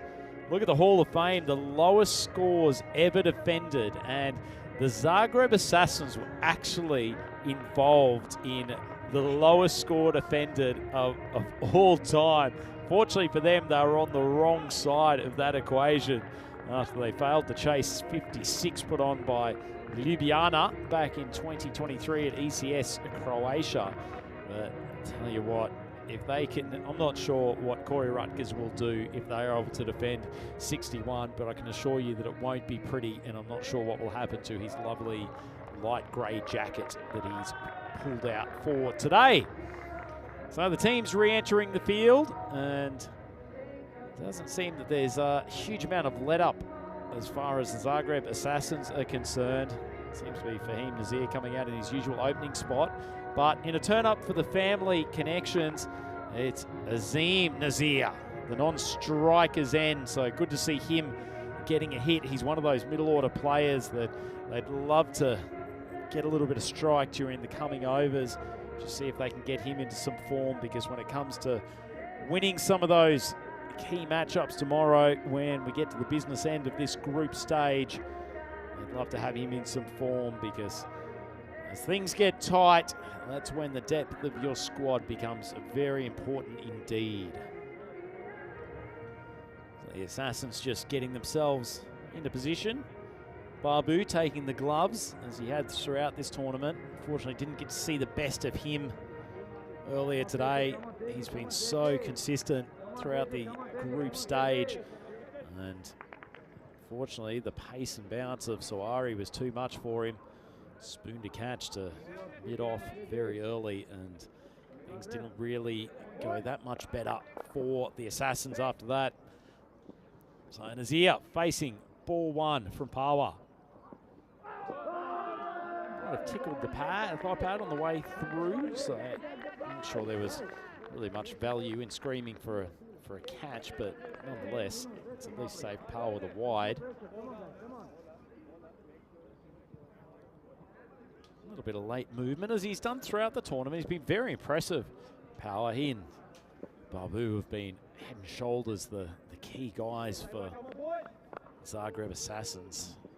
Plenty of contributions from their teammates, but key guys. Nazir, long way out of his crease, and Power sent him a message. Short ball, might have even hit him on the elbow, which if it is, that's a really painful spot to get struck. It is the point of the elbow. Well, take some of that. I'm going to jump back in here. If you're batting 1.5 meters outside your crease, you've got to be able to bring it, and that's not going to help just getting the warm rub and the grabbing from everywhere. Everyone just wants to touch it because it looks fun.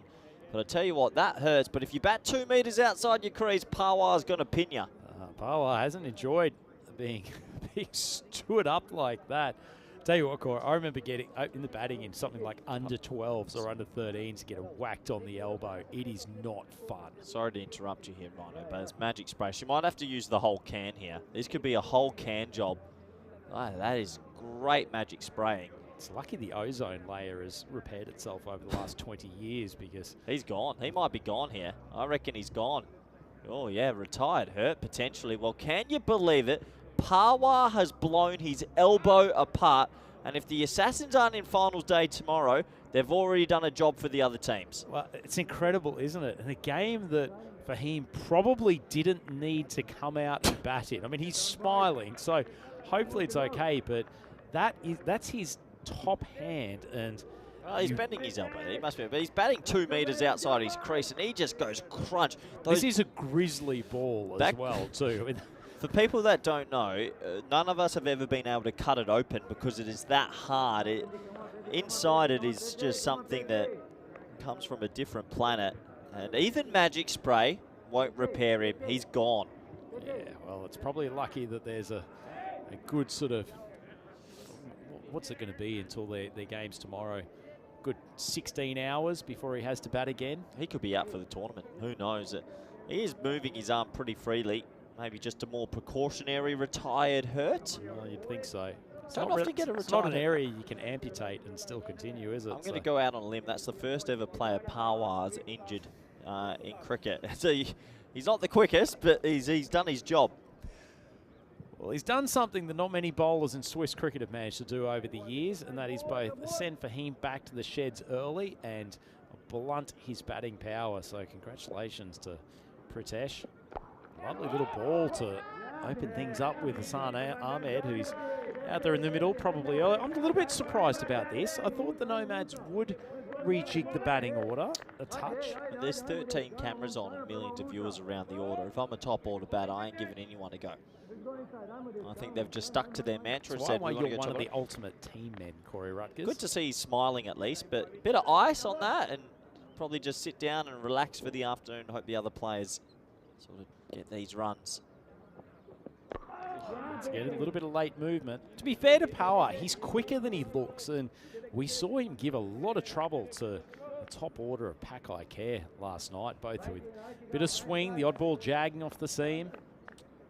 I dare say, if he was batting 2 meters back inside his crease, he might have pulled it for 6. So anyway, Power, he's got some nice rhythm going. How would you be if you were Fahim? You've managed to blunt Mohammad Kamran across 2 overs this morning, and then all of a sudden Pritesh Power from the Zagreb Assassins comes and causes you to retire hurt. Cricket's a funny game at the best of times.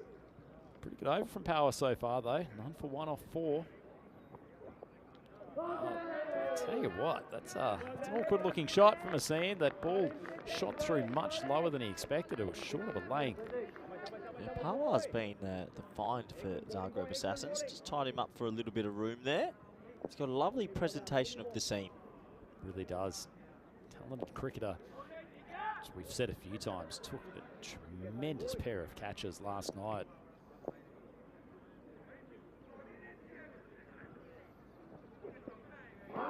Big swing across the line for Azim, just looking short of a run at the moment. The Zurich Nomads skipper. That's the end of the first over. 1 for none. Corey Rutgers basically gave the Assassins absolutely no chance. Now you've effectively got Fahim back in the sheds. 1 over and only a single run off it. What's going through the Rutgers head now? Well, right now there's genuine panic because I would have to go and shoot the intro for next game again because I already said who's in the final state tomorrow. So there might be a retake if the Assassins pull this off. 47 matches since a golden ball. You're a gambling man, That's why you don't leave me to do the intros, Rhino. Anything can happen. It's completely irresponsible. Take 2. I mean, it'd just be so funny if that didn't work out well for you. I'll give you some ground breaking news right now. Please do. If they chase it inside 5.3 overs, they take top spot. Oh. Well, tell you what, 1 run off the first over probably doesn't help that. But Hassan Ahmed stand and deliver. Thrashed wide of mid-off. And he's timed the pants off that ball. Lovely shot on the up. Really nice shot. He's a talented player and a powerful player. If he gets going, they'll do it well inside 5.3. And I do wonder, do you think the psychological barrier, it helps a little bit just to say we finished top of our group that involved Pakai Care, or it doesn't matter so much? Yeah, I don't know. Very relevant for the weather.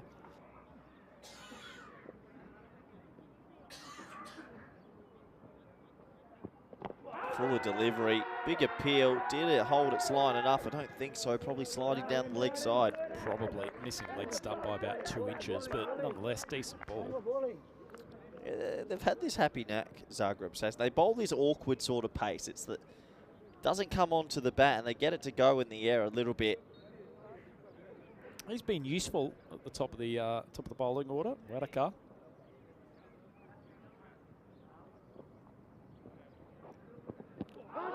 Drag down the leg side with a bit of late swing, but touches Hassan's pad, and he'll scoot through for 1. Babu not particularly happy with something on that occasion. Throwing the Grizzly into the turf. Hope the turf's okay. A little bit of frustration that they got through for the leg bye. So Nazir back on stride. Nazir just needs to get one out the middle to get him going with the bat. Very good batter, Azim. Probably a couple of years past his swashbuckling best, but plays shots all around the ground and trying to swing it over leg side. That was coming back a little bit towards off stump. Might have pitched outside leg, but there's a national final, 40 overs, going back probably maybe about 5 years ago, Corey, in which Azim and Fahim put on, must have been something like a 250-run partnership in the grand final, opening the batting, and it was some of the most devastating shot making you could want to see. Yeah, there's a lot of power in Swiss cricket, that's for sure. That one. Big heave across the line. Fielder's scooting around and unfortunately got a good piece of it, but not enough to prevent the boundary. Nice diving effort from Anupam Singh. But Hassan will happy to see one go through the boundary. Not the most elegant shot he's played today, but enough bat on it. Just that power again though, isn't it? Not off the meat of the bat, but it shot away over the Cardamom turf. So he's raced to 9. I think they'd like to get that top spot. Just to say, look what we've already achieved. Tomorrow's a big day. Oh! Blown his hand apart. What fielding. It's the greatest stop I've ever seen. He smoked that. Magic spray's coming. He's already called for it. Bring 2 bottles. Is there any Bring left? 3 bottles. Oh, my word. His hand almost went further than the ball. Holding it like that ain't going to help. He seems okay, but he smoked that. Oh, well, maybe holding hands does work. So the magic spray's coming out. Hopefully there's some left after Fahim's elbow treatment. Oh, geez, I think that's hit that really awkward part. That could honestly disintegrate fingers. This ball is arguably, I'm going to bring up a contentious thing. I think this ball's too hard for cricket. I don't think we should be using it. It is so hard. It is rock hard. You see, how often do you see magic spray in a 10 over match? We see it every 3 overs. It's rock hard, Rhino. Can assure our viewers that it fits normal cricket ball specifications, irrespective of what Corey has said. Great segue into looking at the standings for Group D. See the Nomads. They'll need to do this in a pretty quick time. Right outside off stump, Azim just hits the sky. Nigel's involved, and somehow that has stayed in the hands of Suraj Wadaka, despite the best efforts of the two of them to raffle it off. But Azim Nazir, unfortunately, doesn't do any damage to the scorebook. He goes for none off 4, and well-deserved wicket for the Assassins. Zurich Nomads, 11 for 1. They're just showing it. The hand still works, and that's important. Another wicket will go after the retired hurt. Effectively, it could be 11 for 2 here. Such credit to this plucky little Zagreb Assassins team who just don't know when to die. Nigel catches his head, but he catches the ball. Oh, it's good support. We saw the wicket keeper Zayn Nakvi from Pakai Kerala this morning just barrel into his fine leg fielder to spoil a catch. On that occasion, Nigel was just providing some good backup. Great teamwork. Once again, another early wicket. I bring Zabiola to the crease, so the Nomads are clearly keen to continue to pursue this target within at least bonus point range, if not within, what was it, 5.5 overs you said that they needed? I know you've calculated this yourself. I was just doing some calculations out back. Did you get your abacus out to help? My abacus. 5.3 or less. 5.3 or less. So About three overs and 1 ball to do it, so it's a long way away. well, you want to choose your dugout. I always felt like that when you went to a game. You want to choose where you sit. Oh, well, that is going to help them. We haven't seen too many balls end up in the hospitality area during Group D. Dropped catch from Brno, but it's a Maximo in the scorebook. Well, Brno have had a pretty tough day earlier, have now put a catch down in the fan zone. It was a one-handed attempt. Lovely shot from Ahmed as he pulled that away for 6. But as crowd catches go, that one should have been held. Well, the camera person didn't even want to look at it. There he is. Went with the one hand. Never wise. Full ball, and it's drilled. Oh! And an excellent catch. Magdalenic brings out the archer and celebrates heartily, and so he should. That was drilled by Hassan. Really good snare. What a catch, because he's hit that so hard, and he held his own. He takes it. Will there be magic spray call for? Maybe. That was laced. Zagreb Assassins just have a happy knack of keeping teams under the ropes. Well, you may as well have that as 18 for 3, because with the injury to Fahim Nazir, they've been outstanding bowling to the top order, the Zagreb Assassins. And it's going to take a lot more than this for an upset, but you've already got a couple of big guns already back in the sheds. Some of them moved on in the team tonight, so you haven't got quite the same depth in the batting lineup. Yes. I get the Corey Rutgers is sensing the potential for an upset here. Oh, I have to go reshoot an intro if it is, so let's see. They're on the right path. I just love their spirit. Well, tell you what, Phoenix rising from the ashes. Lazarus. Fahim's back out there. Well, you would have thought he would have rested for finals day, but he's back with a swollen elbow. A big swing. That's given. Well, Fahim's only out there for 1 ball. He was a long, long way down the track.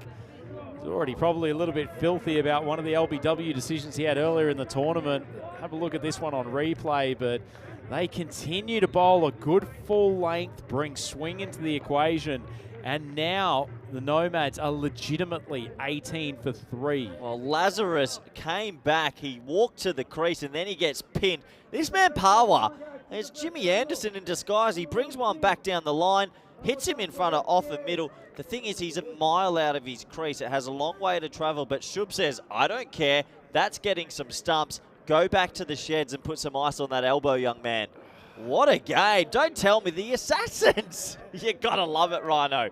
Well, I do love the plucky Assassins. I'm not convinced by that decision, and I'm not sure Fahim Nazir is either. He goes for none off 3, and the Nomads now a few question marks over this chase. There's no way. There's no way. The But more they you all- say there's no way, the more that the Assassins say yes way. And there's now a few nerves in that dressing room. Carmwell comes to the crease. Paula's got 3 for 8. What a spell. Oh. As Carmwell almost sends him a return catch. It's all happening here at Kardama. It's the end of one of the most amazing power plays you could want to see. The Zurich Nomads are 18 for 3, chasing 61. Well, remarkable cricket here. Last night, they only made 68 versus Paco Care. They got them 6 down. Right now, they've only hit 60, and they've got Zurich Nomads, the other top team. They've got them 3 down. This is the Manhattan so far. There was a double maiden to start, a couple overs in the 10s. They never flew with the bat. But Pawa with the ball is arguably the bowler of the group. He's been sensational. Could you imagine if the Assassins pull this off? Nomads staring down the barrel here. 43 off 42 They needed. aren't staring down the barrel. They've got this still under control. But I tell you what, 2 more wickets before 30, maybe. Zabiola holds the key. He's not going to hold back either. He only knows one way how to play this young gentleman. He is going to be looking for the boundary. It's like it. I just love the heart of this team. They've been pushing teams that were more fancied above them. I will give you a wild card too. Sajid Khan, the leg spinner, is still to bowl his 2 overs. You get the leggy in against that middle and lower order, this could be tasty. Oh, might get more magic spray here. I think another elbow's been pinned. Zagreb Assassins are assassins at the moment, taking some body parts with them. Back of the bicep. Just missed. Zabiola, he's not really found the boundary. He's hit over it pretty regularly. They're getting actual genuine zip off this pitch. Big swing across the line. Good contact. Just dives over the top of it. You cannot keep that man out of the game. They've even switched him sides from last night, and the ball just finds him. Yeah, he'll be slightly disappointed he didn't rein that one back in, but a steadying boundary there for the Swiss team. It's the greatest format on earth, Rhino. For club cricket, to bring these club cricketers out here, it is the greatest format we have. Full ball. It's in the slot, and Zabiola continues his tremendous tournament. Smokes a Zach over long off. And that has eased a little bit of the pressure for the Nomads, 28 for 3. Yeah, nice shot from the man that starts with Z, Zabiola. And two boundaries, Rhino, sort of just breaks that tension a little bit, doesn't it? They need another wicket right now. Change of pace, just outside the wide line. Hasn't bowled a bad spell here at all, Whittaker. 1 for 19, it's probably been better than that. Supported Power, who's come up with another tremendous performance. 3 for 8 off his first 2 overs. Oh, Zabiola goes huge over the leg side. This man is a blaster with the best of them. That has carried the boundary by a good 25 metres. Yeah, you could say he's even a master blaster. That was out the middle. That was big. You knew it as soon as you heard the noise off the bat. That went a long way. And that dressing room, who maybe felt slightly twitchy 4 minutes ago, I think are a lot more relaxed. Certainly are. Zabiola still looking to do this within the 5.5 overs if he can. Drops a little bit short, not as well timed, but still carries the boundary. So another Maximo for Zabiola, and Whittaker's been pumped in that over. The Nomads somewhat safer now, 41 for 3 after 4. Yeah, a lot safer. Those boundaries sort of killed the game a bit. It's now only 20 off 36, but they are still on the hunt to get the top spot, meaning when they rock up to the ground tomorrow, they can choose their dressing room. See if there's any engagement on the dressing room chat from the YouTube group, Corey. It's important to choose your dressing room. You might feel more comfortable sitting somewhere. You never know. Well, to be honest, in fairness, given the amount of mud and fluid that is around that place at the moment, there probably is one dressing room that is slightly more comfortable than the other. As the leg spinner Khan comes on, and Cromwell just neatly plays him to the leg for 1. So it was 5.3 or less, around that mark. I'll have a double check of my analytics sheet in a moment. But while Zabiola's there, he might finish it this over. Oh, that's another bomb. What a strike. This young man's probably hit the big ball more consistently than anyone in this group, and he races along to 29 off 8. He's the X factor tomorrow for this batting lineup, isn't he? After the left-handers near the top of the order, he just comes out swashbuckling style and bombs it. Well, this game's taken a turn pretty quickly. Oh, lovely piece of bowling from the leg spinner, the extra flight, and isn't he pumped? Zabiola goes down, trying to launch another one, and the Nomads 48 for 4. Oh, Khan's just fed it to him. He knows the cameras are about to close on the Zagreb Assassins tournament. He takes every opportunity to let Zabiola know, you got me once, but I got you the very next ball. Yeah. Good leg spin Lovely bowling. piece of bowling. He does not mind giving it a bit of air, this young man. It's one of the dark arts, Rhino. Look at that. Little bit of drift and just enough spin to take the leg Look at the stump. celly. Look at this. Yeah, have some of that. Have some of that. See you later, Zabiola. Well bowled. Wow. That's a wonderful piece of bowling. And unfortunately, Gen Z on his way back to the pavilion, albeit after doing a fair bit of damage. 29 off 9. Gotta love the passion of these club teams. Just gotta love the passion. Little club from Croatia just loving it. Oh, catch it, Nigel. Nigel's under it. Nigel! Oh.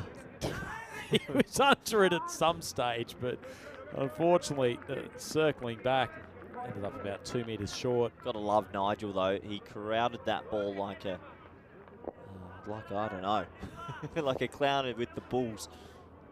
Corey Rutgers wordsmith. Oh, that's smacked. Wide of mid-on. And Cromwell, they rate his batting, the Zurich Nomads, and he's shown us some glimpses this tournament when he gets to free his arms. Certainly a good striker. Well, if they're doing the next 4 balls, Rhino, they finish on top spot. And I tell you what, they deserve it, this Swiss team. They've been good to watch and plenty of good energy.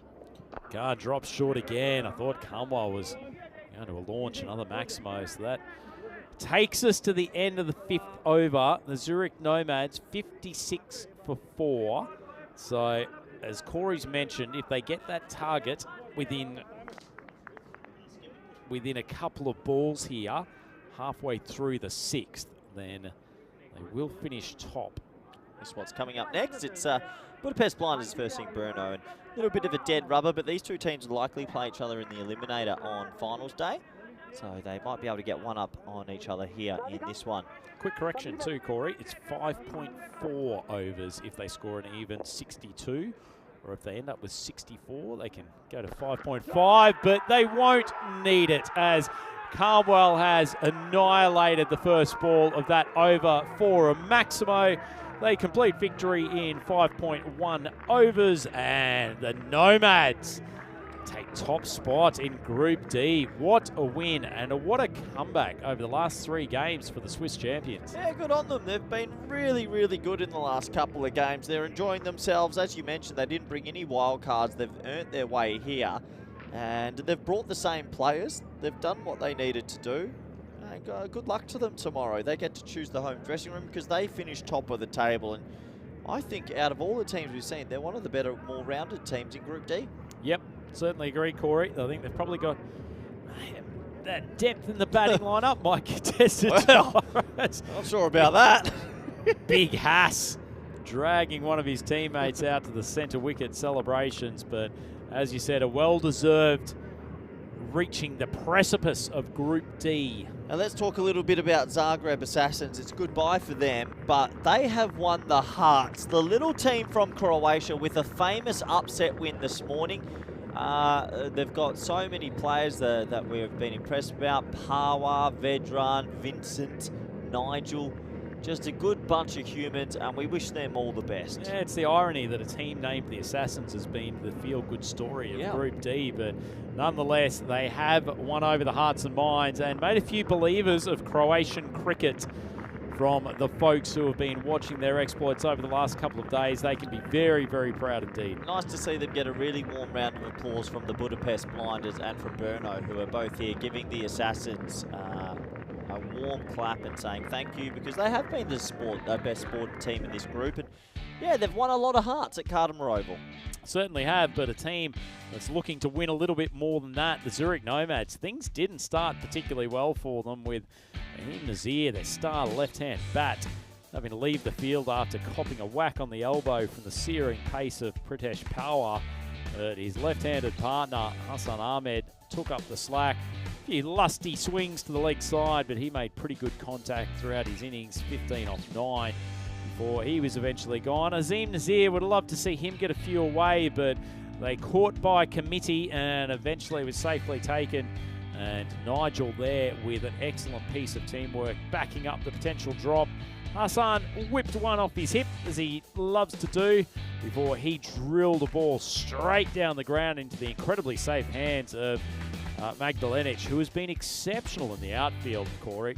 Yeah, that ball back, Lazarus, who went the very next ball, pinned on the back pad. Shub said, I don't care how far you stand out of your crease, you're going back to the sheds to look after that elbow. Pawa couldn't rein that one back in. In the end, it was your man, Zabiola.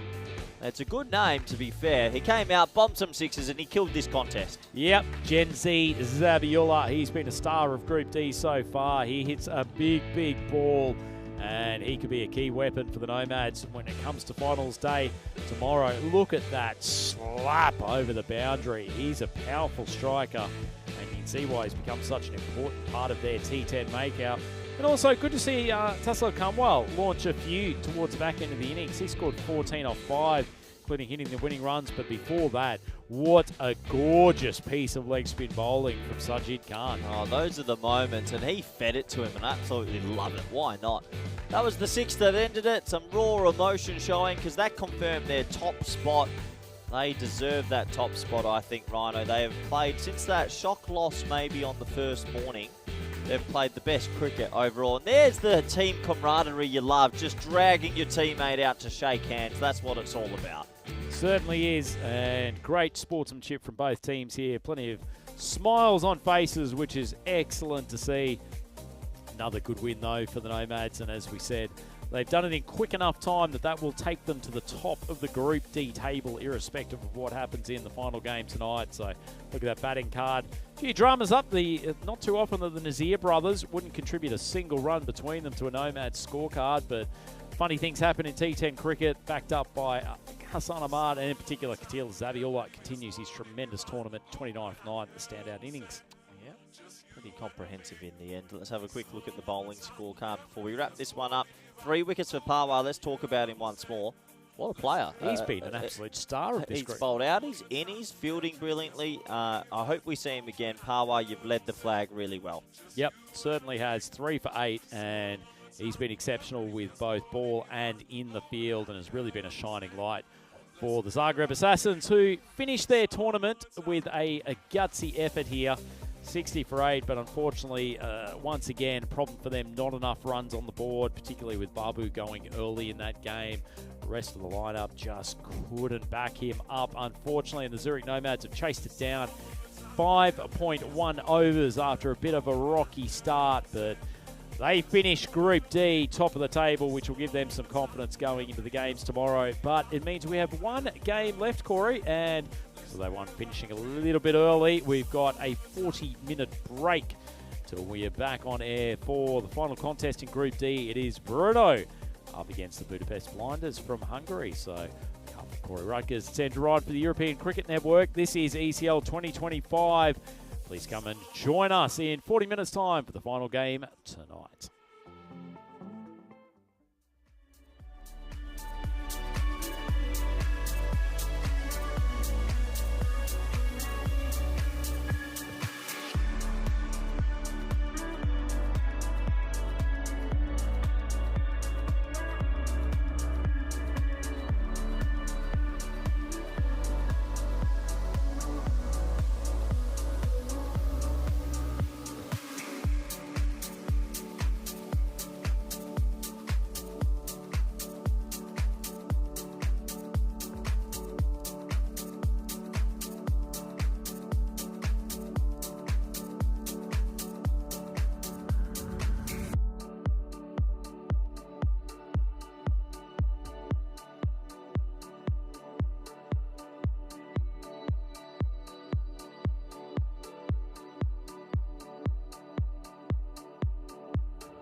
The European Cricket League is proudly brought to you by Dream 11, HCL Software, Rado, La Junta de Andalucía, and Victorinox.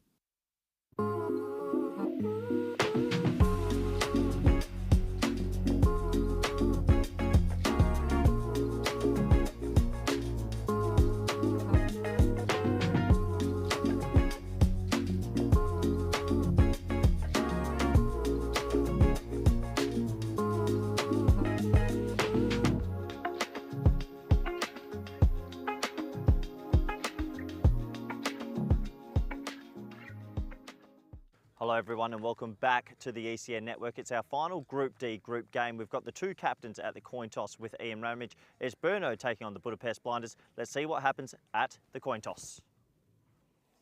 Cheers, mate. For you. Thank you. Cheers.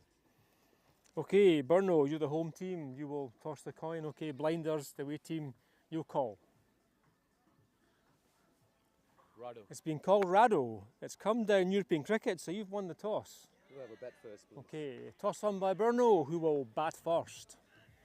News from the toss is Brno have won the toss. They're going to have a bat first, and this is an interesting game. It is a little bit of a dead rubber. We had to say goodbye to Zagreb Assassins a little bit earlier, but these two teams are going to play each other tomorrow in the Eliminator. So momentum. They want to put one above each other tonight and then make sure they go into tomorrow morning's fixture where it's the Eliminator and try and take that confidence into that game.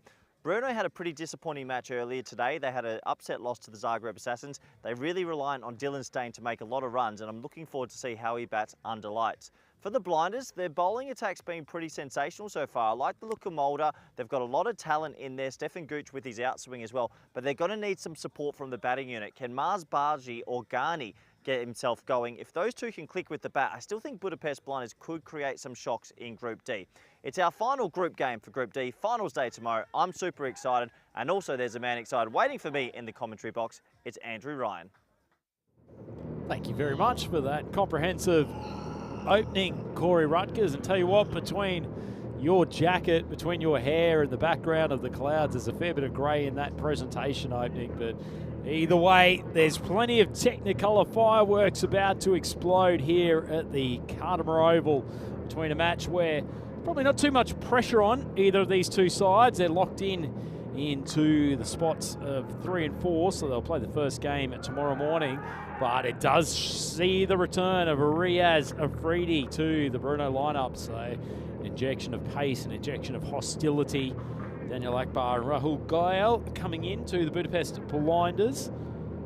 Once again, be relying on that top order of Ghani, Vandermerv and Gooch. Majority of their runs. It'd be good to see Mars Barji find a bit of form. He's been a touch scratchy with the bat, talented player, but they need a little bit more of him in that middle overs, particularly when the top order goes early. But either way, it should be a very interesting matchup. I know it's one that Corey makes his way back to the commentary box. He's very excited about tonight as we see the Blinders make their way out to the centre of the field.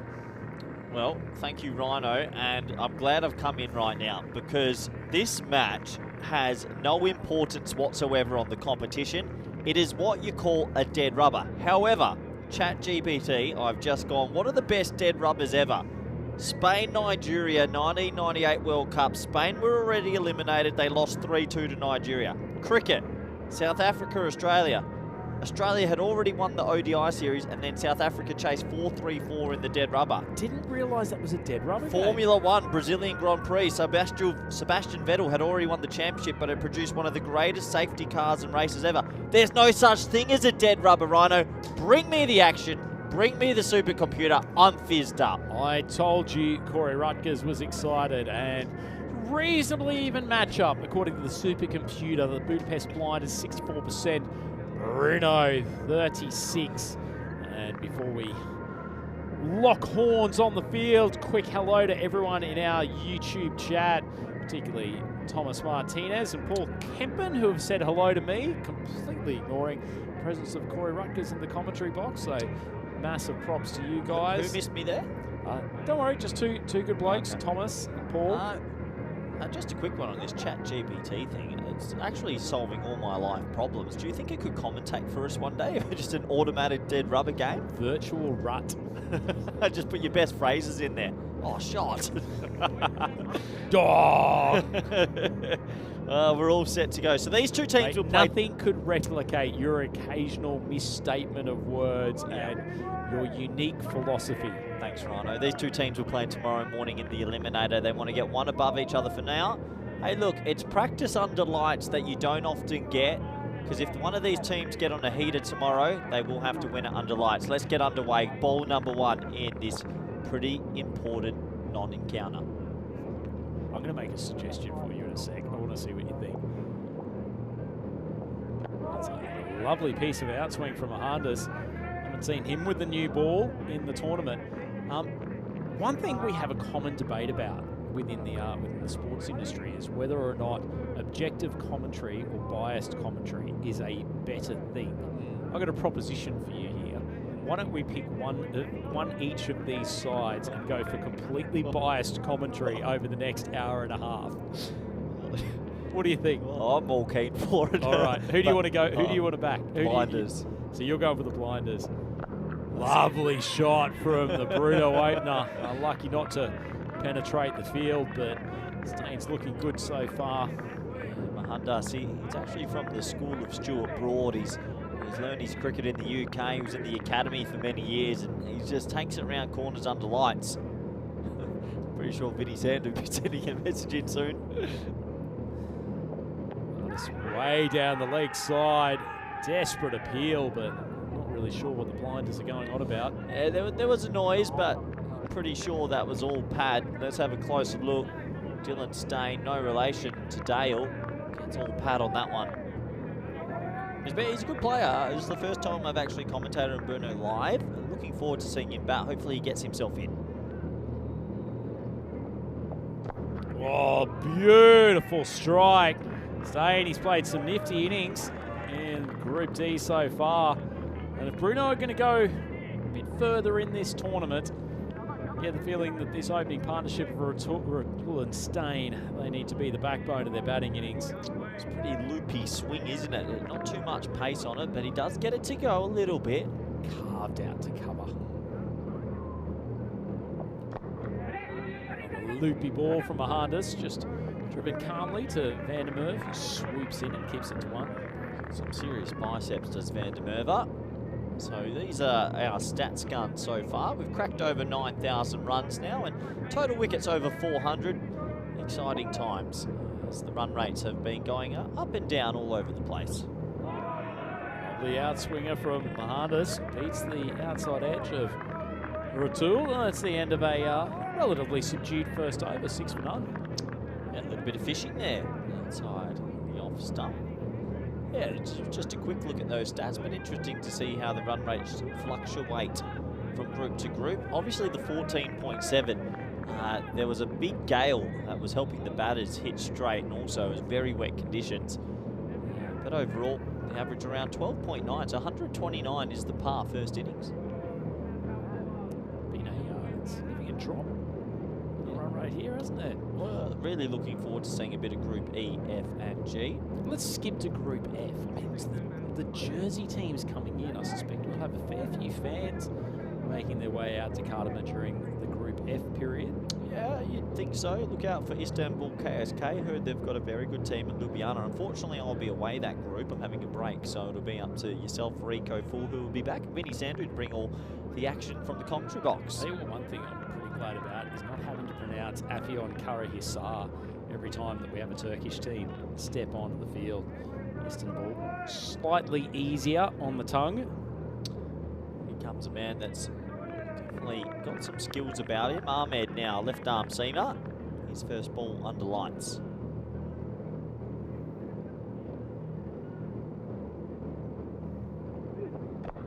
Lovely Yorker, pretty well dealt with actually by Stain. Tried to open the face, but can't beat the infield, and there's no run.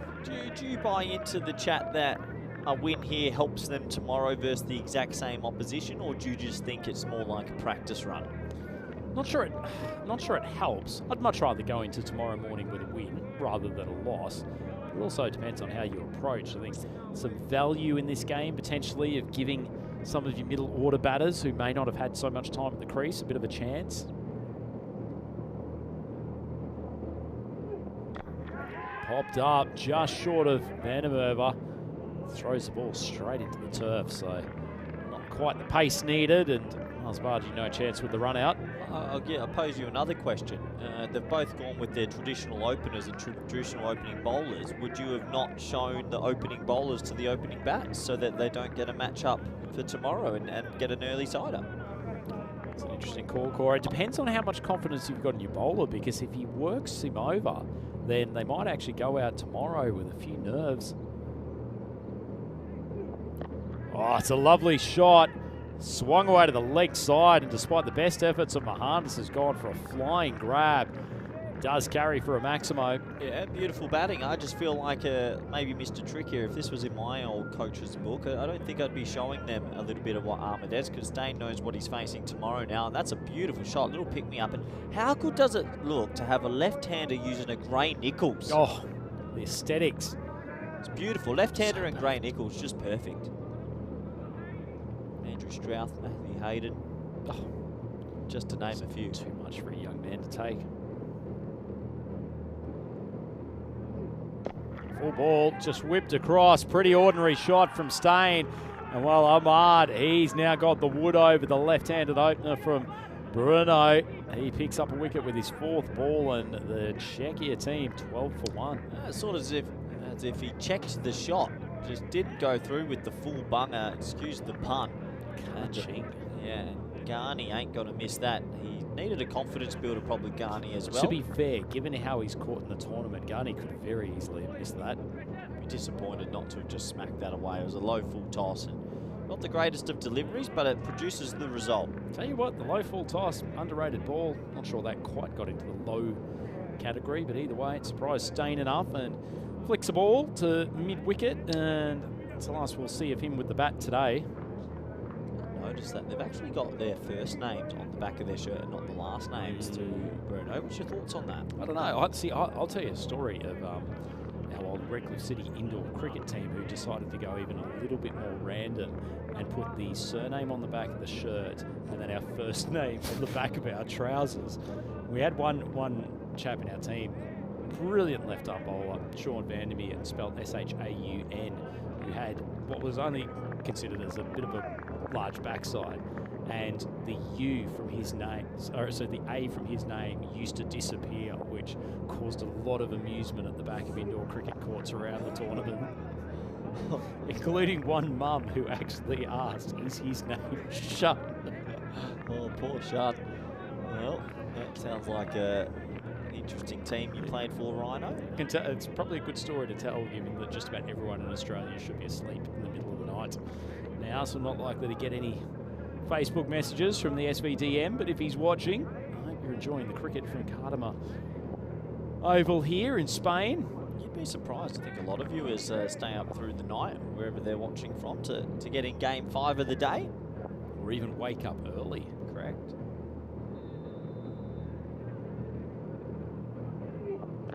It's a nice line and length from Ahmad, just jammed into the pitch, and Kande, who copped a pretty rough decision in the last game, I think it's fair to say.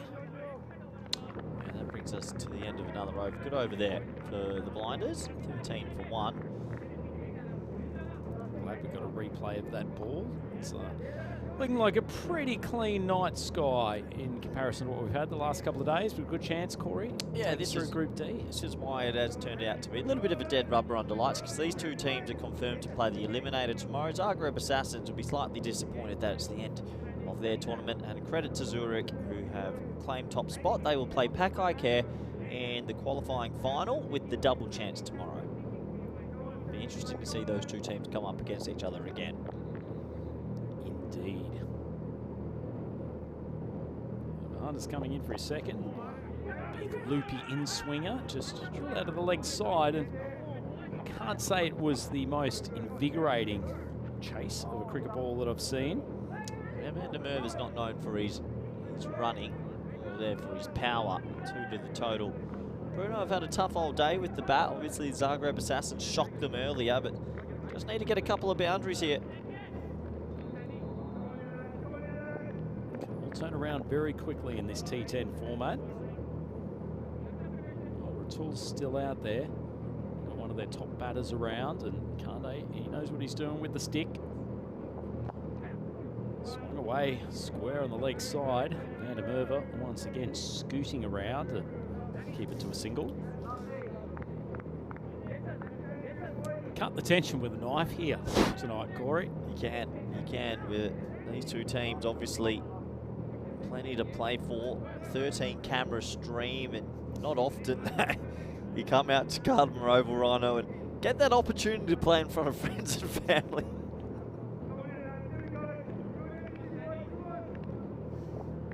Well, 16 for 1.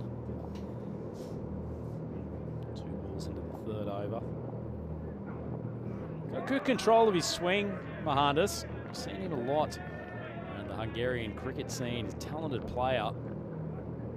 Haven't really seen his all-round abilities so far, but Ratul, who's a good bat, hasn't really reacted particularly well to the sideways movement. Interesting looking shot there from Ratul. Good Yorker, just slapped away, and it comes around from mid-wicket. That man Abascani picked up a couple of cleanly tonight, which will do his confidence a world of good. Yeah, they need him to start to click with the bat. If they can get the best out of him, they're definitely still in this competition. He could be a genuine X-factor if he gets going. Another good ball from Mohandas. Late swing, the loop. It's an underrated element to put into the opening overs. I think, Corey, new ball, some players are not so keen to develop some extravagant swing, but I tell you what, it's a great way of drawing some false shots. Very sedate start this. Oh, Ratul. He's heard the call for the attentometer and come from the Corey Rutgers microphone, and he's absolutely unleashed over to the leg side for a boundary 4. It's a good finish to the power play for Brno. They are 20 for 1 after 3. A good finish to the power play, but it's a very slow power play. 20 is not the sort of pace you want to be on after 18 legal deliveries, and now it's going to get harder because you got the flipologist coming into the attack, and he's proved it to be pretty difficult. 6-7-7. Well, It's going up. I'm glad it's not 7-7-7 because Rahat Ali's jersey number. there you go, actually. What's the highest jersey number you've ever seen? I have seen someone wear a 900 something. I can't remember what it I've was. seen a six digit. 6 sixes. Is it like a date of birth? As Mulder comes in. That's just dragged out to the leg side for a I single. think the plan might have been in Switzerland, actually. It was 666, 666 on the back of the shirt. Surely there's a limit to how high you let a player select a number. It is a bit ridiculous, isn't it? I don't think there should ever be more than nothing more than 99. I think 2 digits. You?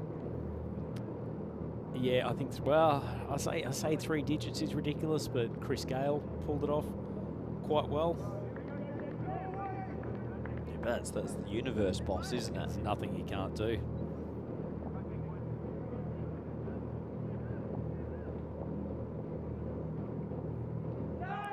Ratul, it's really not that far away. Put himself into an awkward position to try to pull a ball that just wasn't there. And they're just struggling to get anything going at the moment. That one is probably just missing the off stump. Pretty close. Mars Baji looking into the sky to see where that had gone. Mars had done the full turnaround. Like watching me defend on FIFA 99. One's cut backward a point, and poor Mars is having a tough time of it. It's just cracked into his leg.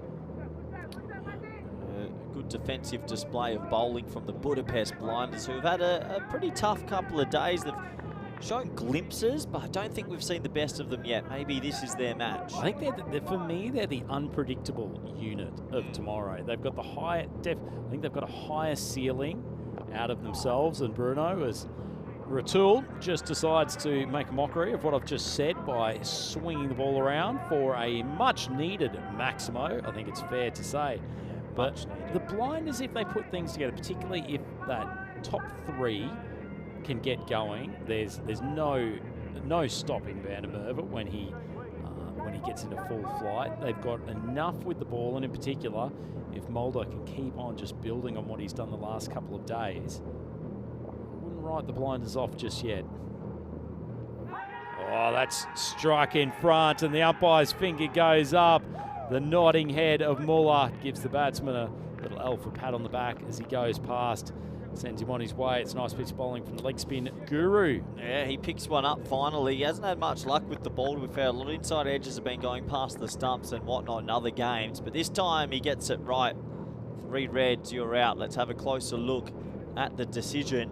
From the very first look we had up here in the commentary box, Rhino, looked pretty adjacent, didn't it? Gee, we umpire well from the commentary box. It's pretty easy when you've got a 23 camera stream.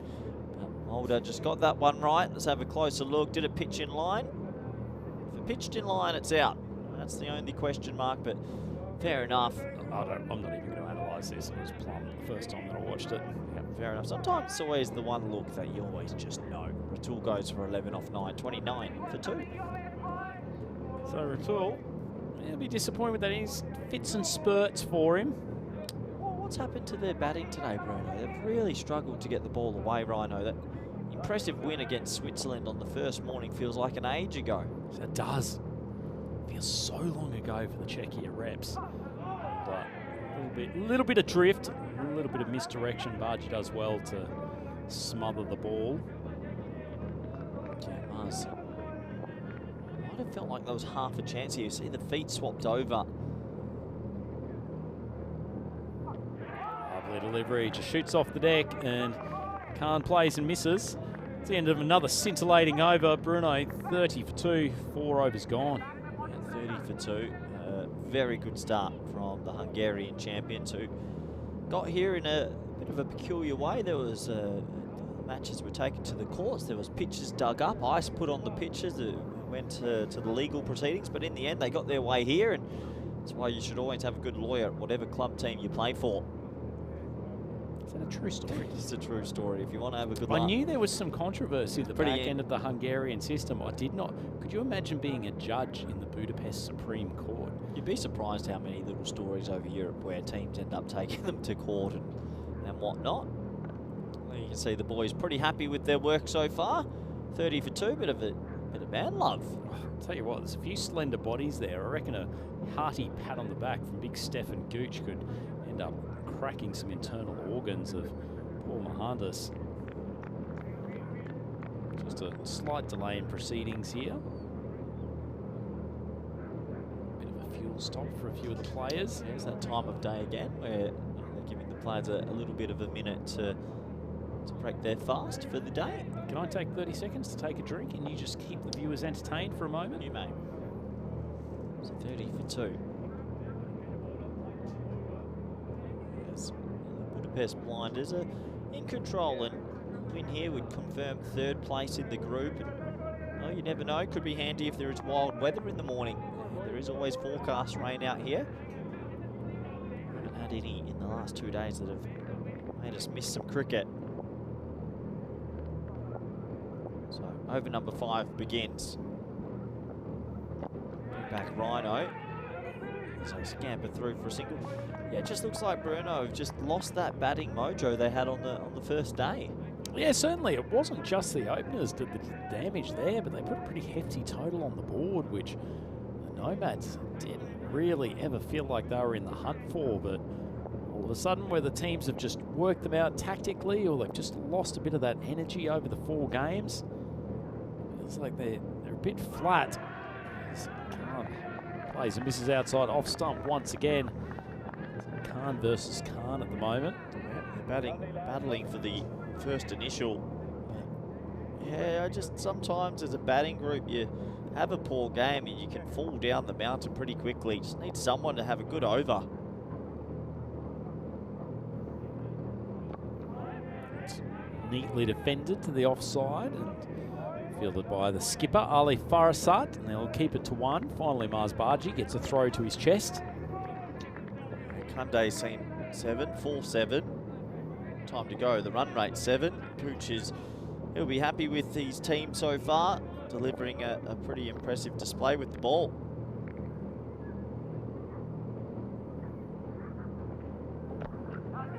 Kande gets it off the bottom of the bat. His partner was desperate to get back down to the striker's end. Perhaps Kande giving it a second thought, given that Khan is currently 1 off 3.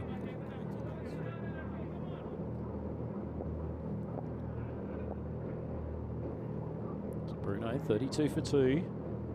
Big swing across the line, straight to the fielder. That backward square, but Daniel Akbar, slight fumble, and they get through for the much-needed single. Lights are in full effect, and the bowling team is doing what they need to do, Rhino. Sometimes you ask for things in life, and it's just not going to happen. Oh, big strike down the ground. Well, finally we've seen some action after what felt like an eternity between boundaries. Big Khan's taken the front foot down and slapped Khan straight down the ground. End of the 5th over. Brno, they accelerate to 37 for 2. Yeah, finally a boundary. That's an umpire killer. Thankfully, it didn't collect our fantastic officials. I'll bring you up into the commentary box for tonight. Myself and Andrew Ryan bring you all the live action. We've seen a few of those, Rhino, where the ball gets laced back at the umpire. How long is it going to be until we see umpires, honestly, most of them, umpiring with a helmet on or something? I've seen it in the Big Bash. These balls are hard, as we've talked about. Do you think it's something we should incorporate? I guess it's up to the individual umpires, isn't it? As you say, we've seen a couple of versions in the Big Bash of the helmet being worn, the protector barrier being used, and to be fair, if I was an umpire playing in top-level cricket, I'd give it some serious thought. Some of those balls are coming back like absolute bullets at you. It's more this time of night as well with the low-lying lights. You talk to some of the players, if it gets hit in one of those low lights, you don't have much of a chance to see it. Yeah, we're really scratching at topics at the moment, but we'll get back to the action here at Brno. Oh, it's a dead rubber and a half, Rhino. I'm bleeding. You said there is no such thing as a dead rubber. Let me see if ChatGPT can spice this game up for me, and I'll find something to discuss during the 5 over breaks, because we need boundaries. The Khan matchup has disappeared. So it's now Khan cutting out to deep cover for yet another single. I feel like I've said that a few times through the last few overs, but When you think that we do the 5 over commentary camp, we do 1,600 live games a year, so we do it 3,200 times in the year. How many topics can you get through? I don't know. There's a fair bit of creativity coming out of this commentary box. He plays a lovely shot straight down the ground, but it will be one as Abbas Ghani collects yet another ball cleanly. Good game for him so far. Yeah, he'll be looking to smack that ball around shortly. Come on, Mulder. Toss one up. Give it some air. No, it does the exact opposite. Drills it into the deck, and it's cut away, and feels like Daniel Akbar is a bit of a magnet for the ball at the moment, no matter where he gets put in the field. And they're doing a fantastic job of just dotting them up. No one's got a bit of air. Jammed out by Mahtab Khan. He just pushed through for the one. Well, they're on track for a score in the low 90s. The expected score there at the bottom left of your screen. And tell you what, this, I mean, we only had, what, 60 runs on the board from the Zagreb Assassins in the last game. Been a while in ECL. There's another dot ball to finish off the 6th. Brno 41 for 2. It's been a while since we've seen such a pair of low scores in consecutive ECL contests, hasn't it, Corey? The camera operator's gone for the director's gone for the look into the sky. Why don't you take us through the batting card? now we'll go through it. 11 off 9, 11 off 8, 10 off 12, and 7 off 7. If you look at a scorecard like that, you feel like you're watching an outdated 50-over game. Kerry Packer, he wouldn't enjoy that either.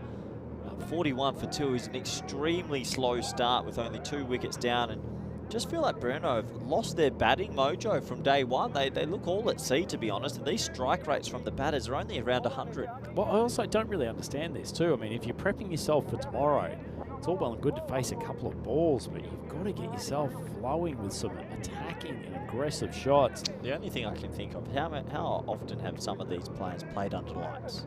Some would be first time ever. So you give them a bit of leeway there, maybe. Short ball from Khan. Khan just drags it to the leg side, elevated over the infielder. And some dynamic fielding from Vandermeer keeps it to 1. It would be tempted for the Blinders to change their batting lineup a little bit as well and maybe get a few more batters to go at the top order and see if they can get some of these players in form.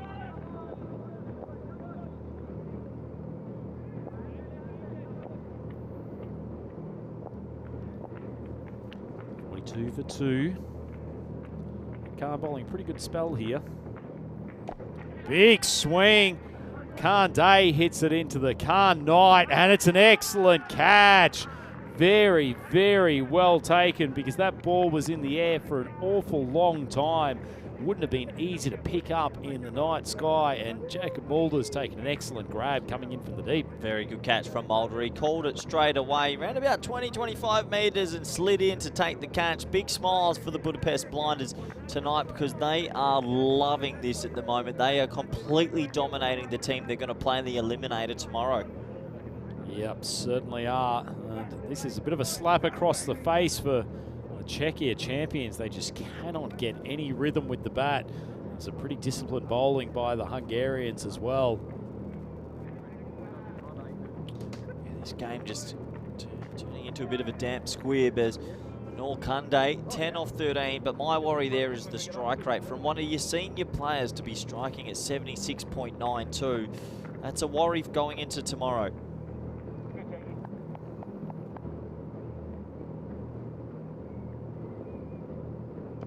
Oh, that's cut. And it's cut sweetly. First bit of action for a while. Riaz Afridi. He's going to bring some star power to this contest. And this is one guy that needs to be batting as many balls as possible. Riaz Afridi don't mess about. You can see how he's choking the top of the bat. It's because he swings extremely hard. And he gets the T10 format. He's just going to try and go at everything here. Come on, Riaz. Yeah, let's see someone get on a bit of a heater here.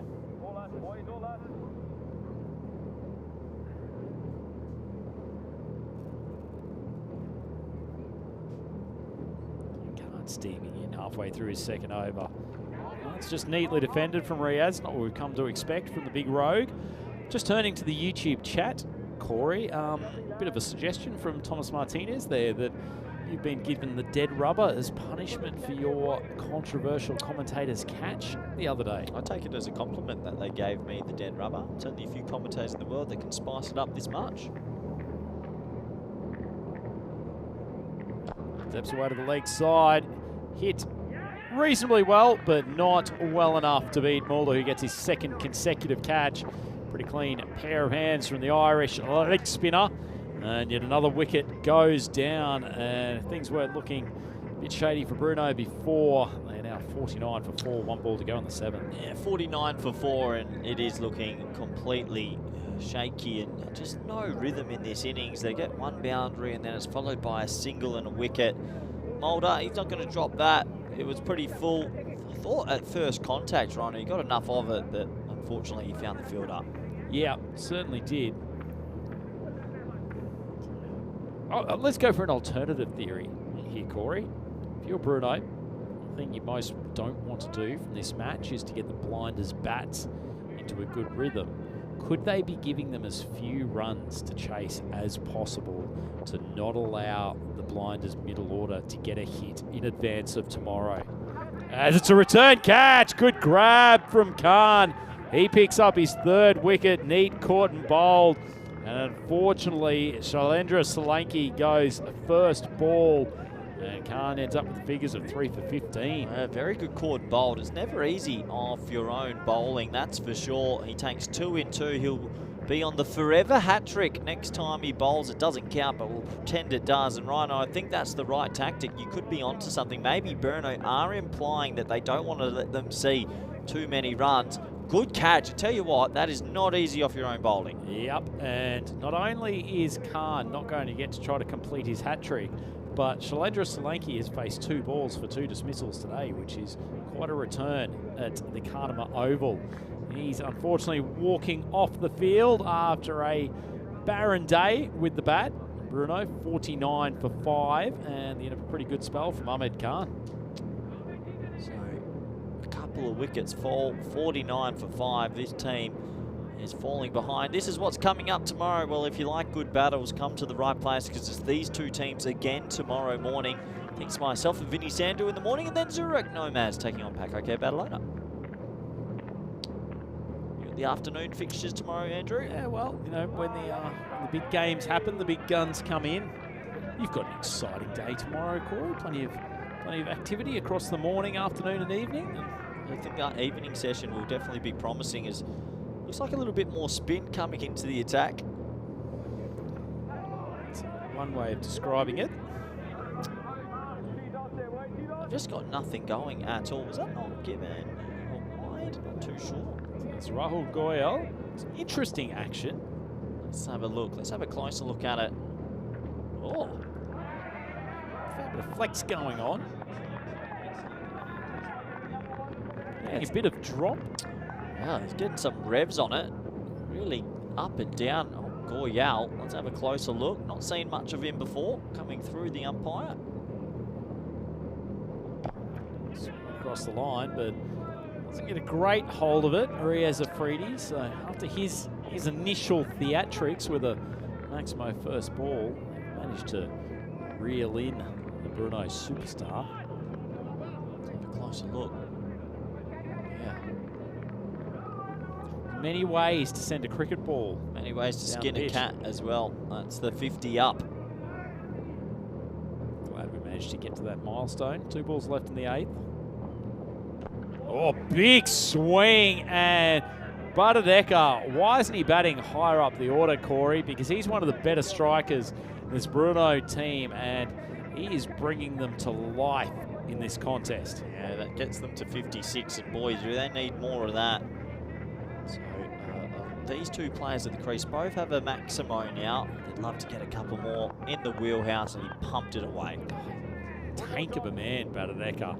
He gets a free swing at the ball, launches it into the Cardamom sky. That was probably a gimme there, but somehow he's contrived to misstrike it, and he's caught down a short third man. That's an awful ball to get a wicket from, but Goyal finishes over with 1 for 7, and Brno 56 for 6. Even if they could muster themselves to get to 85, we've seen under lights it can be a little bit complicated sometimes, but 56 for 6 off 8 is a very poor batting innings so far. Credit to the blinders, they're doing what they have to do, but boy, Brno putting themselves in lights here.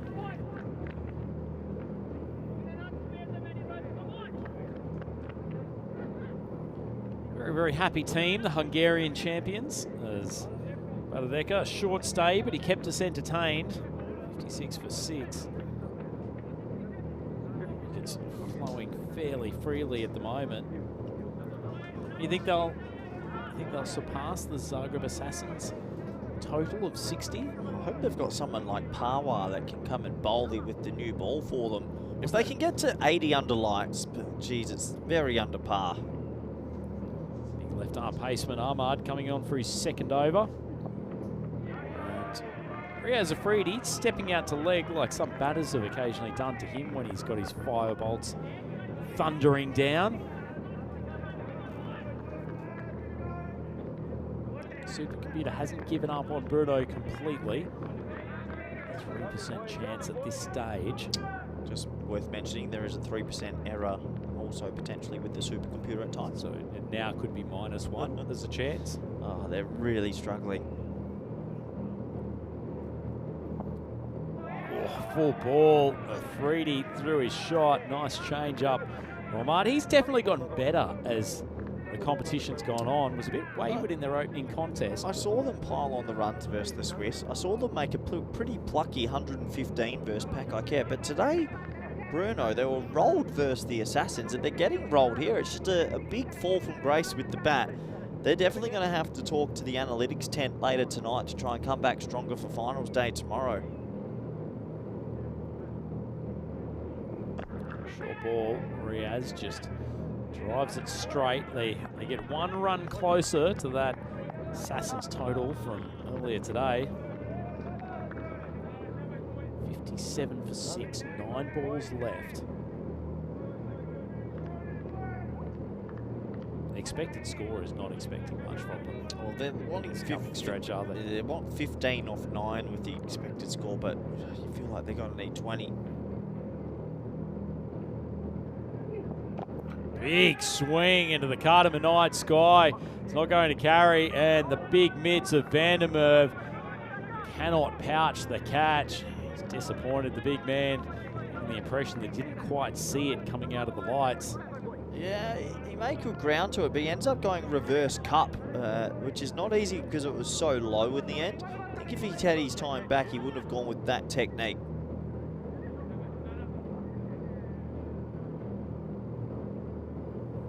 Steve McVeigh in the chat still thinks this is a proper contest. Gonna need another 20 at least. Yep. Need to give themselves something to defend. Ahmed. Oh, he does get slapped. And after a few fairly mediocre swings of the bat, the big upper body of Riaz Afridi smokes Grizzly for a maximo. I don't think he realises there's one more ball in the over, so that will give him some confidence to have another crack at it. If he can go 6 here, get him to 70 with 1 to go. They're going to be under par, but under lights we've seen crazy things. I don't think he knew where it was going, but if you swing hard enough, good things can happen. Well, there hasn't been enough of that in this innings, has there, Corey? Just swinging with wild abandon, using the pace of the bowlers. Yeah, just a bit of ticky-tacker at the top, really, when they needed to throw the long handle. Squeezing along 64 for 4. They'd love it if Afridi could launch a few more out of the ground in the remaining 7 balls. Well, he has tried to launch it, not successfully, but it's gone into the open space. And Bar can't turn around in time. First time we've seen Stefan Gooch in the field. Yeah, ball aside from giving a big back slap to the ball hasn't gone to him too much so far. 65 for 6 off 9. We've got 6 balls remaining as the sun goes down on yet a beautiful day at Cardamom Oval. Credit to the bowling unit, only the 1 wide so far. The leg bye doesn't really matter. Every bowler with an economy rate in single figures. Yeah, you don't often see that. All under 8s or less is impressive. No one quite able to replicate Sarwar's wicket and double maiden from earlier in the game involving the Zurich Nomads and the Zagreb Assassins. As Goyle gets to come on for his second, and Afridi has jettisoned him over the boundary and carrying a good 40-odd metres.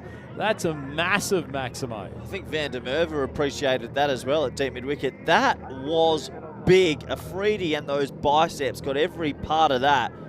He's a built human, but that's a massive 6. It's like his shirt's been painted on. Van der Merwe there, he appreciated that. That was big. Jesus, stunning strike from Riaz. Can't repeat the dose as he tries to swing a little bit hard to a slower ball outside the off stump. 2 more 6s, get it into the 80s. You never know. Could be tasty. Supercomputer giving Brno a bit more of a chance here. And he does cut pretty well, and it's for another maximo. This is a little gem of an inning. Somehow Afridi's scored about 40% of their runs in the space of about 4 strikes here. Oh, just all of a sudden feels like we're back in T10 mode after a very slow sort of innings that was meandering along. Right now Afridi's back and he's lining it up. 3 balls, 2 more 6s, and you're in the 90s. It's an incredible turn of events here, Corey. You never know. Got to get 1 more at least. Uses his feet, comes down the track, and Haji fumbles a stumping opportunity. Hasn't been his greatest day with the gloves. He's generally such a secure keeper. He missed one off Nakvi earlier today as well. I think Baji, if he had his time back, just would start this tournament again. Tomorrow could be a new day for him. 2 balls left from Goyle. Stands in his crease, and I didn't think he'd hit that well. One hand came off the bat, but it doesn't matter for Riaz Afridi. Races along to 34, another Maximo, and all of a sudden, Brno have a defendable total on the board. 83 would still be one of the best defences we've ever seen. They've given themselves a whisker of a hope, I'll say. Last ball time. Riaz charges down the pitch, drives it out. They'll probably just stick for the one. And a direct hit from the outfield. And that is the end of 10 overs. Smile on the face for Ahmed. He got to stand at the non-strikers end while they had the Afridi blitz in the last couple of overs. And how valuable will that contribution of 35 off 17 be? Yeah, maybe that contribution there gives them a bit of life. It definitely gives them a puncher's chance, you'd have to say. But overall, the Blinders, who are coming up against a team that they're going to play tomorrow morning in the Eliminator, they have sent a little bit of a message, and the message is, we can control your top order. Certainly can. They haven't been able to control Riaz Afridi. As the Blinders together as a unit in the middle of Carter Oval, showing off that Hungarian spirit. That's a man who's shown some spirit with the bat too, Riaz Afridi. He's lusty hitting towards the end of that innings, at least giving Brno something to defend. But 84 for 6, Corey, and it was really those opening 3 or 4 overs where things just couldn't get going at all. No, it was a sedate start, and they just didn't arise until the 9th over. We have a look at some of the highlights. Dylan Stain, no relation to Dale, unfortunately. Played some nice shots there, Rhino, but this one here, he stopped his shot, and that was a massive wicket. Yep, pretty ordinary ball, but the shot wasn't much better, and Abasghani took a neat catch, and that started off the Blinders in pretty good fashion. Ratul managed to heave one to the leg side, which got the team box all excited, but despite his best efforts and hitting another Maximo in between, just didn't work for him today. And a nice piece of bowling from the leg spinner Mulder had him trapped in front. Yeah, Shub loves giving those LBWs when they're plumb in front. That one was easy as Mulder picked up that final breakthrough. Plenty of words and talk out there for the Blinders. They needed this confidence-building performance. They've been under par so far in the competition, but they got most of it right, you have to say, Rhino, for 8 overs there. They really controlled their opposition. Yeah, certainly did. They got a pretty good bowling attack, the Blinders. I don't think they're that far off in this competition. If they can get their better bats to start contributing on a more consistent basis, they could still make some noise here at Cardamar. The fielding was pretty good tonight too. A couple of good catches from Mulder and Khan, taking a good return grab as that one was driven straight back to him. Neat little spell for him too. He's gotten better as the tournament has gone on. And Badalona, he launched his first ball for a Maximo, but unfortunately for Brno, he was gone 1 ball later with somehow has managed to turn a ball that should have been smoked over mid-wicket to a flying edge down to third man. That brought Riaz Afridi, and those biceps just went swinging wildly. Not the most conventional shot you'll ever see, but it was mighty effective because a late cameo from him takes his team into an 80s, mid-80s score. Grady 80s, we used to call it. And in the older days, ECN BC, we used to use a different type of ball, and 80s could be defended. But if we see them defend 84 under lights, it might be one of the greatest dead rubbers of all time. Well, we thought the same thing with the Zagreb Assassins against Pakai Care last night, and didn't that turn into an absolute thriller? And maybe Riaz Afridi has done enough with the bat to replicate that in this contest. So 35 off 17, really the only innings of note for the big Afridi. Yeah, in fact, you could retire the top 4 there, all of them striking at 100. Well done to Afridi to make this into a game. Have a look at the bowling figures. Goyal got a little bit of tap at the end, but Ahmed Khan, he stood out like a sore thumb. 3 for 15. Rhino, do they have a chance? Oh, they've always got a chance.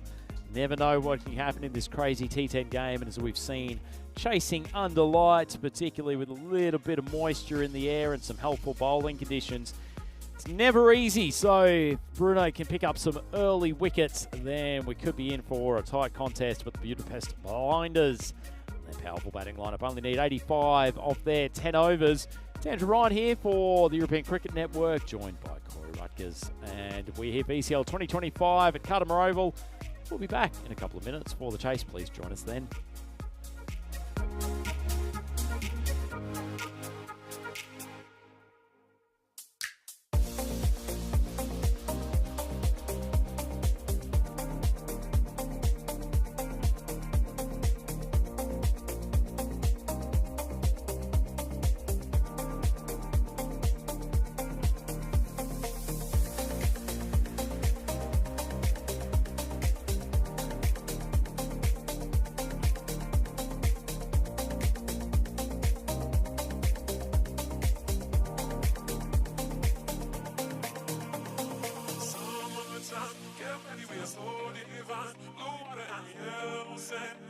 just you and me.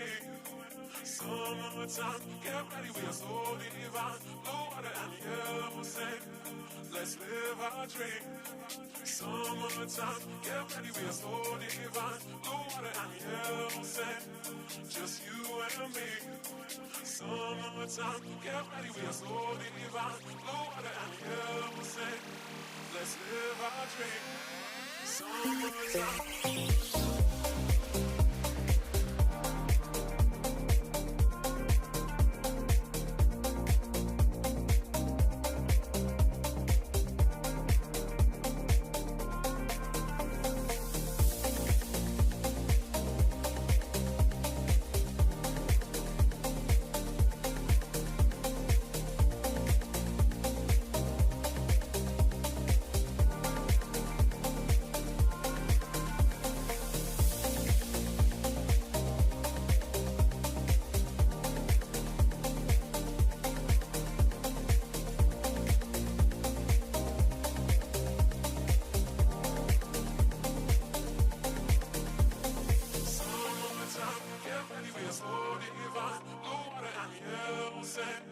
Just you and me.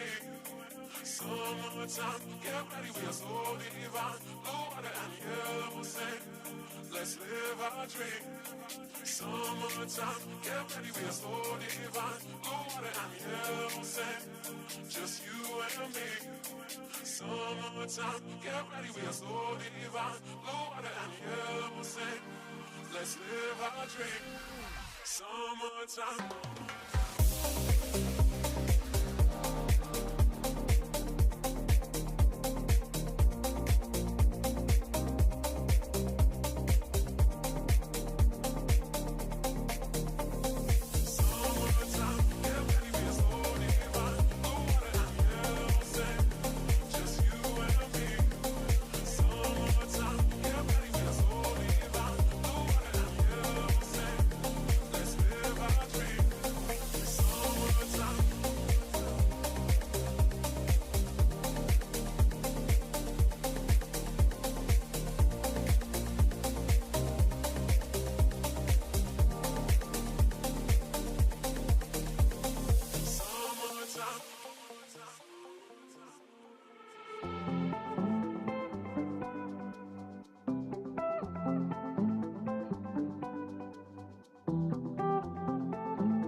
The European Cricket League is proudly brought to you by Dream 11, HCL Software, Rado, La Junta de Andalucía, and Victorinox.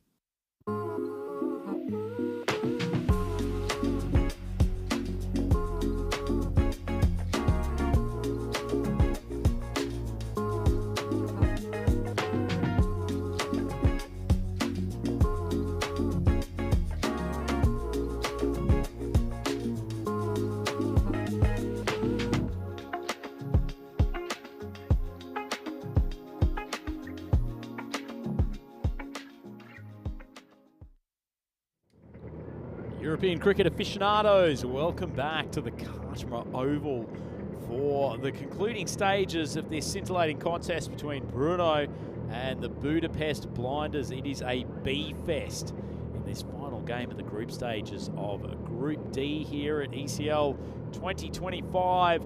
Bonus point equation might come in here because if the Blinders can chase this in 7 overs or less, they could generate a bonus point.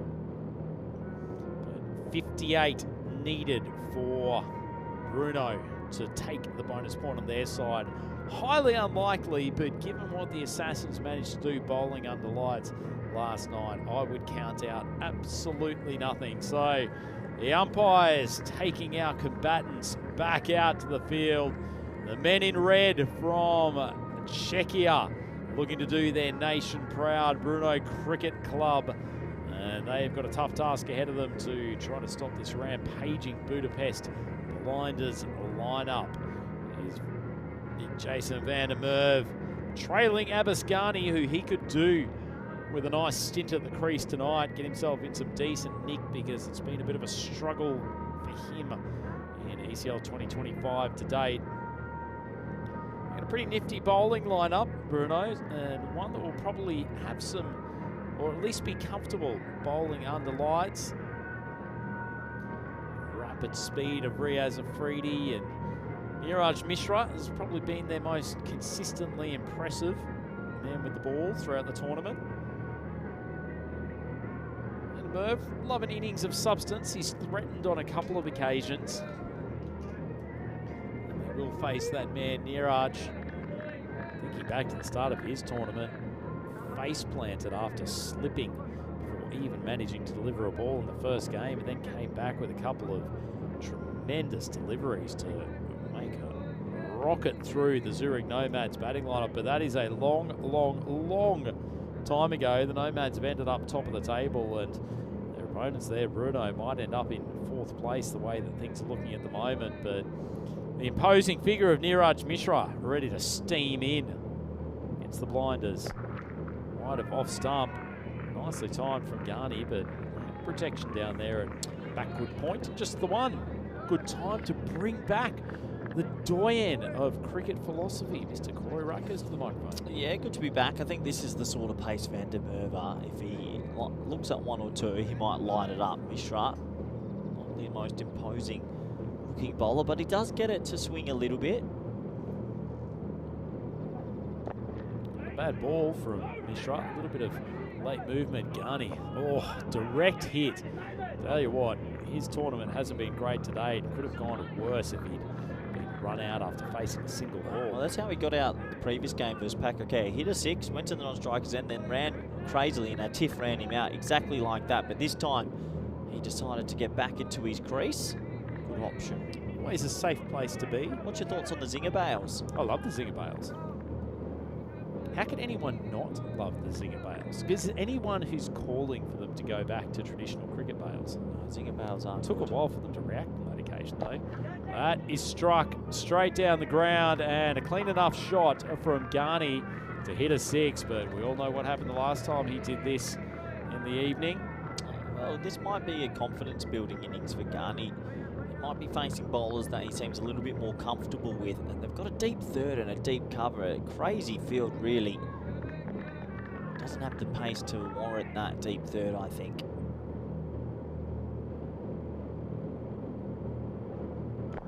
Ghani tries to drag that to the leg side.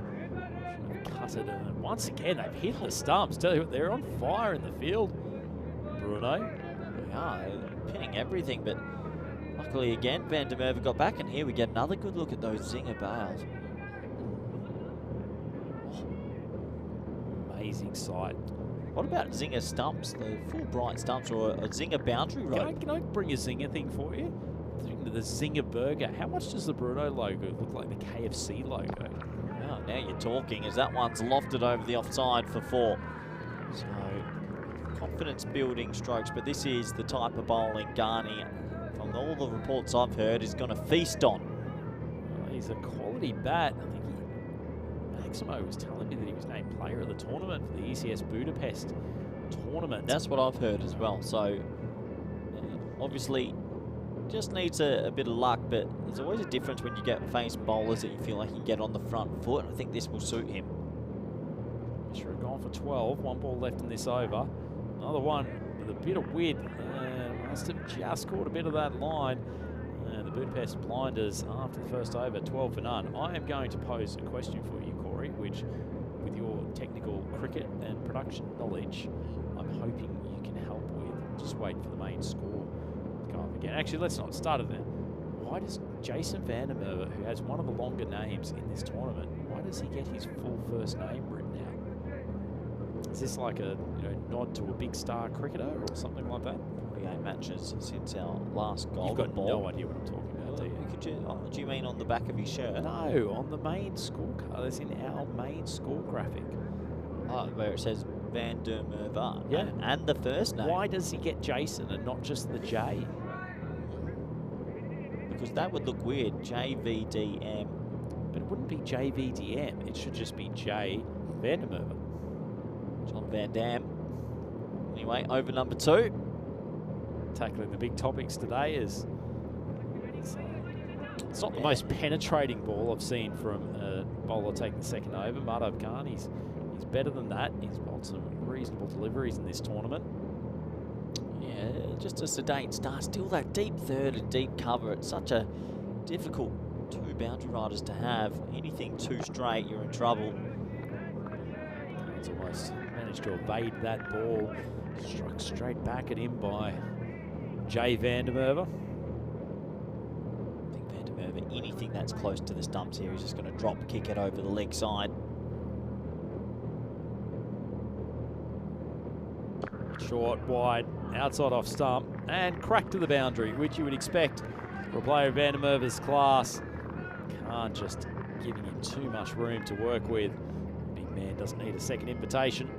Big man's not going to miss that, is he? That's a bit of a freebie. And that's the thing with this field as well. You sort of televise where you're bowling it. You could just stay still and play that every time.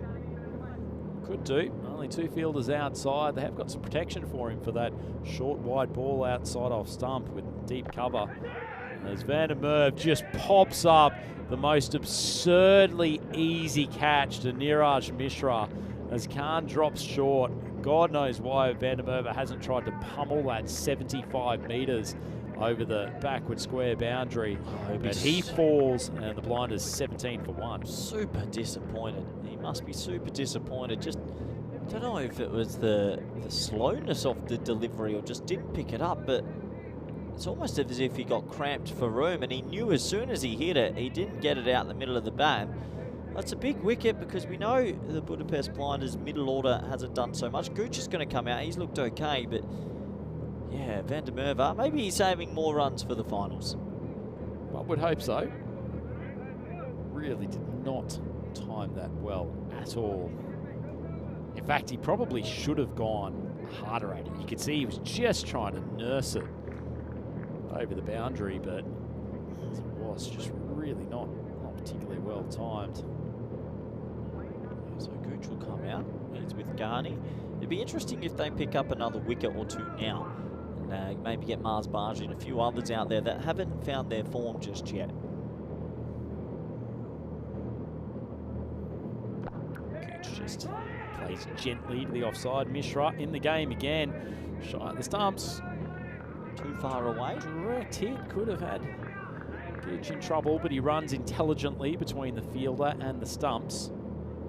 There's the big change of fielding positions for the right-hander Ghani. So right-left combination at the wicket, which is always helpful.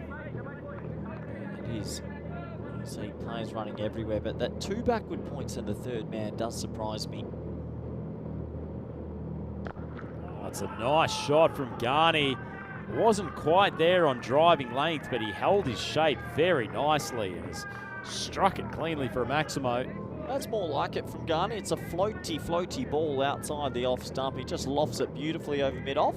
So he gets that one away, and that will build him a lot of confidence. Probably the most convincing shot he's played in a couple of days. Yeah, tremendous shot indeed. One of the nicest strokes we've seen today, actually. It's technically very well played, and he's gotten a rapturous round of applause from his teammates. I think they know, the Blinders, that if they can get the best out of him, then they're a genuine shot. So tonight's the confidence-building night they need.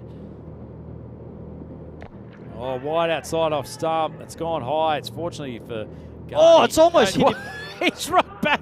I thought that was going to carry over Stain, but it's almost clocked him in the back of the skull. He didn't turn around. I was wondering, when's he going to turn around? It almost got him. He totally forgot to take the catch. He just kept running. That should have been caught. Dylan Stain, what have you done?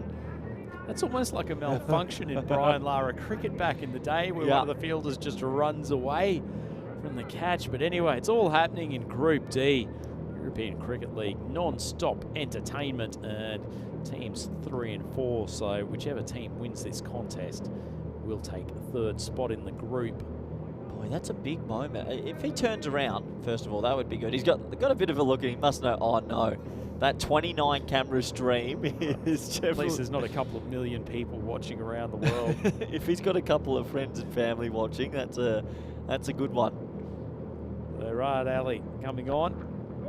These nippy paces. Tell you what, Niraj Mishra can't keep that man out of the game. Can't just overswinging there, but Ghani gets a life, and he needed some luck. If he can cash in now and get himself a 40 or 50 not out, it'll do a world of good. If he gets 50 not out, chasing 84, then chasing 85 for a winning target. He's doing pretty well. Oh, yeah, if you're an opener, you probably should. Oh, he's managed to reach a ball that was almost 1.5 meters outside off stump, and he struck it sweetly. Well, he needed that again, just that confidence builder. Every shot he gets out the middle just builds that confidence a bit more. Might be buying Dylan Stain a little Christmas gift as well after that comical moment in the previous over. But this is the type of bowling I think he feasts on. It's pretty slow, to be fair. Good to see that Ghani's starting to find his touch. Oh, drag to the leg side. Didn't try to overhit that ball. Knew he had some open pastures to work with in the power play. Ali just dropping too short, and Ghani is starting to percolate. Yeah, that opportunity previous over, it's big for his tournament because he's still there. And now every single shot he plays, he gets a bit more confidence. And this is the pace of bowling. It looks like it suits his game. He's got the time to choose where he wants to put it. Intelligent footwork too. Ali charges in. Drop short, Ghani missed times. When we've seen Rahat Ali get people in trouble in this tournament, it's from them thinking that the ball is there to drive, and that little drop, the lack of pace, popping the ball up. Ghani, as soon as he spotted that it wasn't absolutely on driving length, dropping back onto the back foot, swinging to the leg side. It's intelligent batting. Focus face of Stefan Gooch. He'll be happy to see Ghani starting to make hay. It's wonderfully timed again, and Ali's getting pumped in this over. And the Budapest Blinders making short work of this chase. Yeah, just batting like they should be now. It's a very short ball outside the off stump. And Ghani just steps across. He's got the time to adjust and cuts it for 6. Lovely shot. So they're just feasting on this top order bowling display here. And well, Brno just lacking some pace, if anything. It's the first time I've commentated on them in this event. And the first 3 bowlers are all sort of slow mediums. It's very hard to have that in your first 3 overs of a bowling setup. Pressure on Rahat. He's gone for 16 already. Oh, Ghani, he's in form tonight. He's picking his spots and he's timing the ball well. Ali's been pumped for 20 off the 3rd over, and a great start for the Blinders, 45 for 1. Yeah, he's got that time to swivel there. Nice shot. And he turns a length ball into a short ball. This is what they needed, the Blinders. Ghani with a little bit of form, and no matter what format it is and who you're playing, hitting boundaries will always get you in form. These two teams playing completely opposite styles in this game so far. Sounds a bit weird, but I actually think it would be handy for Budapest Blinders if Gooch was to get out early. Might actually do them a little bit better to get other players ticking. I agree. They're going to win this. The bonus point is completely irrelevant. They just much more value to get a Bargy or someone like that in there. Just to get the middle order going, because they haven't had any runs for the middle order just yet. See if the brains trust from the Blinders are considering such an audacious move as Gooch just surveying the field. Man Magnet, Niraj in the background, will be waiting for a cheeky cut shot behind point. Good chance to look at the chat too. We've still got plenty of people in there. Great to see Ian Smullen. Thomas is still lurking around. Steve McVeigh and Kroom, two of our absolute faves. And even the big gun, Vinny Sandu, Mr. Maximo, is in the chat. You'd think he'd be taking a night off. Surprisingly not. Now we get the 6-3 field. No one at deep square or anywhere there. Almost like 3 covers in place. Interesting field this. Gooch just drives straight, and the Maximo has actually come up. Who would have thought, with a response as to why Vandermeer gets the full Jason treatment at the start of his name. So apparently the supercomputer gets confused by 3-word surnames, and hence the full name has to get written out. There you go. So apparently, with 2-word surnames, it gets confused and omits the first initial or name completely. So it is essentially a workaround. Thanks for that, Maximo. Good to see you're watching and catching up with some of the thrilling action from Carter here this evening. I'm watching the action, and it was the craziest field I've ever seen. Deep mid on, deep mid wicket, and then 45, and then 2 backward points, a deep point, and then a cover point. He's right arm off spinner. How many points can you have in the one game? Well, it doesn't really matter if you're going to bowl half trackers against either head side. That's a shocking piece of fielding. That ball it barely had any pace by the time it got to the fielder, and somehow has been nibbled over the boundary. Would it be safe to say Brno just need to get the head on the pillow tonight and forget today, because they've been well under par from day one? It floats that ball up. Garni strikes it straight down the ground, and it is caught. Finally, Brno has shown something in the field, and Garni, after a swashbuckling innings, he goes for 42 off 16. And Budapest lose their second wicket, 50 on the board. Yeah, another wicket goes down, and, well, it might be a blessing in disguise for the Budapest Blinds. As we mentioned, they need to get the middle order in some sort of rhythm. So Garni goes, interesting sort of innings. He played some nice shots, got a bit of a line from Dylan Stain, and that one just didn't get it out the middle of the bat. Certainly didn't, but got plenty of strikes out of the middle of the bat earlier tonight. It's good to see him unleash his repertoire of shots. 4 4s and 4 Maximos in that innings. 42 out of the 50 runs scored, so he certainly has driven this chase to date. So it looks like they're going to stick with Mars Barji at number 4. He needs some confidence. Just a couple of shots out the middle of the bat. Anything to get his tournament going. It's nicely struck. That's come off the bat nicely, and it's been, well, if Mars Barchi needed a bit of luck, then Noor Kande has given it to him, allowed him a boundary first ball. A little bit of a tired effort. You get the sense that there's not a huge amount of energy in this Brno team as they are facing down the barrel of what is an inevitable loss here, and they're 3rd on the trot. Oh, Barchi! He's in some form tonight. Swats across the front pad. Gorgeous timing and the big fist bump from Gooch. That's a great finish to the 4th over, and the blind is 58 for 2. It just feel like it's a blessing in disguise that he got to walk out to some spinners straight up just to get him going, and that one was too straight. He sort of standing sweep almost, gets it away for 4. No fielders back there. Very strange fields and tactics tonight from Brno. They've not played a good game at all. Yeah, not one of their finest moments. I wonder how often that has happened, that a team in the group stage, their only win has been against the team that has topped the group. That's one to keep Maximo busy for a little while.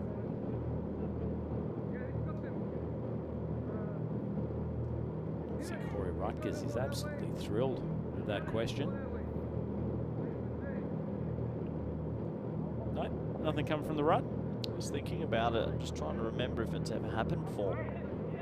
Racking the Rutgers memory bank as Ramarau comes on to all these big swingers.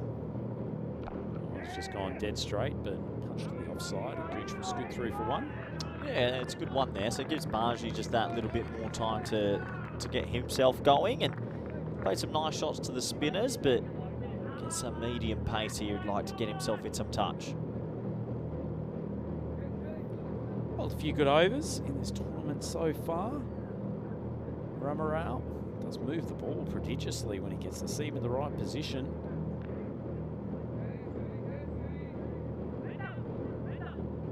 So, Bargy on strike. Just a matter of time before this one gets wrapped up. Blinders needing 26 off 17 for the bonus point. As Bargy goes high. No chance. Good luck catching this. Oh, he drops it. That went so high. There was no way he was ever going to catch that. Absolutely not. That is a tough catch in the daytime, let alone under the lights here at Carter Oval. As you say, Bargy got up and under that ball. It was there in the air for an eternity. You know, I always find it. So the ball goes up that high, but he's catching it on the floor. It's always the weirdest thing. The underhand catching technique for those high balls, I cannot comprehend. And I know this is a bit of a geographic thing, but trying to take that in almost a basket catch Willie Mays fashion, just have never understood. Yeah, and it's a life for Bargy who needs that sort of luck as well. Bro, that was one of the highest skied balls I've seen in a long, long time. Anyway, he's still at the crease. He's got 2 boundaries versus the spin, but he'd love to get a boundary versus the medium pace here.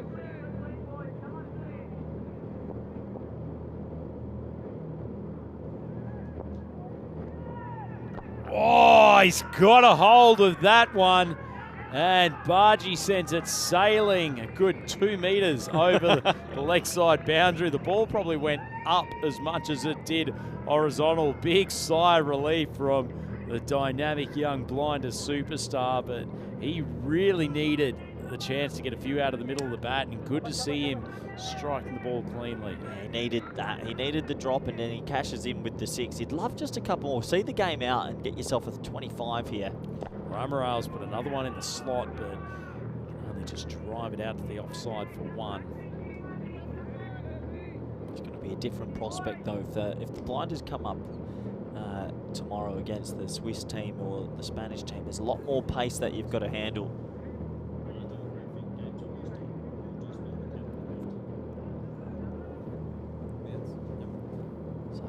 Ball off the 5th. Ramaral comes up with a pretty ordinary delivery, but Gooch no, and that's the end of the 5th, 68 for 2. I reckon this is canny batting from Gooch. I think he's actually trying to save some runs for his partner Bargy to have a couple of free swings, and I think it's good for him. Well, that's something that I want to show you, Rhino, and I hope you're ready for this. Depends on what it is. Well, this is what's coming up tomorrow. Oh. And look, these two teams will play against each other in the morning. See how they've got the 3/4? We still don't know. I mean, none of us do. Who will end up in that position. But then Zurich Nomads versus Paco Care Badalona. That's going to be a really interesting qualifier one. Who's the favourite in that for you? I mean, on form, you'd have to say the Nomads, but it comes down to, I guess, whose big guns fire. Tell you what I've liked from the Nomads, the way that Sarwar has bowled top of the innings since he's been given the new ball. He's become a weapon for the Swiss team as Bargy opens up the body a little bit too early and gets it through. But really, I mean, if you get the top order from Pakai Care firing, then Babu hasn't looked great so far, but we know what a quality player he is. What's your thoughts, Corey? Love to hear I think the Swiss are slightly ahead overall as a group. Oh, Bargy slapped it. Great shot. Pumped down the ground. And, well, a big tap on the head from Gooch. He's enjoying this display from his good friend and his teammate. Oh, that's a confidence-building stroke, that one. I think for Bargy, I think he's come out here in this innings and said, you know what, if I sky it or I get out playing aggressively, but I want to go down throwing hands, and that's sometimes the best way to get yourself into form. He's such a dangerous player when he gets going. He's got quick hands, and you need to see, even when he's a touch out of position, he can still strike the ball powerfully. Yeah, like I mentioned, the big test for this middle order and Garnies and the Bargies and the others will be when the pace ramps up another 20 kilometres. but still, you can only play what you've got in front of you, and they've found a little bit of touch. Can. What they've got in front of them is Martab Khan, who's got 1 for 20. 3 balls still to go in his second over. Oh, Gooch takes the long handle, cracks it nicely, and knocks up a Maximo. So the Blinders racing towards this target. 81 for 2, only 4 runs required. Yeah, 4 runs to go. It's been a bit of a shellacking, and I hope Brno hit the pillow well tonight and have a little bit of a rest and not overthink today, because compared to day one, they've been well under par. Yeah, for their mental well-being, I don't think I'd go and replay too much of the action from today. They were beaten by Zagreb Assassins earlier, who picked up their first ever win in the European Cricket League, and now they've been absolutely annihilated by the Blinders. Soon will be. Gooch just drives that down the ground for a single, so given the opportunity to Baji to finish off this game. Well, we said the best thing for him would be a little 25 not out, something like that. So We know. just a little booster, an average booster as well. Get the red ink. It's not a bad outcome for the Blinders, is it? That Ghani and Baji, 2 of their key bats who struggled a bit throughout the tournament, have had the chance to not only get some form, but Baji's hit possibly the shot of the day. Massive strike down the ground that he gets a very welcome and very warm hug from Stefan Gooch, who's enjoyed watching that demolition job from the non-strikers, and that's a statement win for the Blinders. Corey, you said you're not sure if too much would be read into what's happened tonight, but I tell you what, there seems to be a fair gap between these two teams on the evidence of this evening. Yeah, it seems like it, as Budapest Blinders, they bowled well in the first innings and they did the job easily with the bat. Really worried for Brno, if I am going to be honest. Their bowling was mediocre, the fielding was probably even worse, and the batting lacked intent tonight. So they're going to have to go back to Sunset Beach Club, sit at level 6 and chew the fat and see if they can come up with a better way to win this game tomorrow morning. I don't think there's any better way of coming back from a poor day, Cardimer Oval, than to sit at the Sunset Beach Hotel lounge and chat through some strategic changes for finals day. But tell you what, on the evidence of that, the Blinders will be a fair challenge to the top 2 teams, the Zurich Nomads and Pakai Care. And Brno really have some soul searching to do. They have struggled their way through today. And so that confirms it. The Budapest Blinders qualify in 3rd spot and will repeat tonight's showdown against Brno, who have ended up in 4th. Zurich Nomads qualifying as the #1 team and taking on Pakai Care in the 2nd game tomorrow. And we have to bid farewell to the plucky Zagreb Assassins. I think that, yeah, I'm sure we'll talk about them a little bit more in the wrap-up. But yeah, it's 1 team down and 4 teams left in this group, Rhino. And what an enthralling encounter that was for all the spectators that had driven all the way out to Cardimer Oval to watch that unbelievable match where the Budapest Blinders have come away with an 8-wicket victory. And no one would have regretted that trip whatsoever. Cricket under lights. It is an absolute phenomenon here at Cardimer, and Brno, they tried their best. Niraj Mishra, he's been pretty good with the ball to start with, but just not quite getting the same movement as he has in earlier games, and he faced a fired-up Abbas Ghani, who managed to find the boundary with ease. Jason Vandermeer, some controversy on his fully written name on the graphics, but not much controversy about the dismissal. That was a poor piece of timing. Yeah, he just didn't get that right at all. And then Ghani finally found his boots, some help-me bowling, and he really did help himself. There was one comical moment where he almost hit Dylan Stain in the back of the head with a lobbed cover drive. But overall, they really feasted on the top order bowlers, and it's going to be interesting to see if Brno can come back tomorrow with better bowling plans. Yeah, I just don't really know what's happening at the moment. We didn't see Riaz Afridi tonight, so he's clearly still carrying a little bit of a problem, but good to see him get some runs with the bat. If he can recover and get some time with the ball, then that obviously gives them an extra weapon, but it's just a struggle to see where most of their wickets will come from at the moment.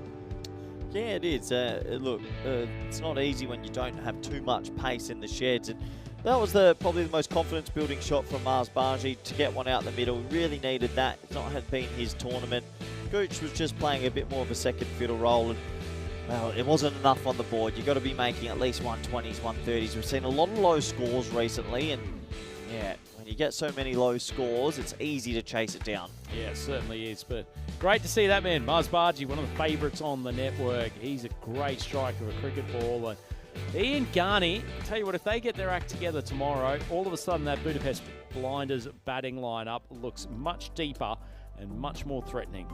Yeah, that's the key. You need a top 4 at least, not a top 2. Let's have a look at the scorecards, shall we? And, well, it was the Blinders that did the job. 42 off 16 for Garney, 29 off 9 for Barji. Just the one extra. Gooch with 11 not out. Job done.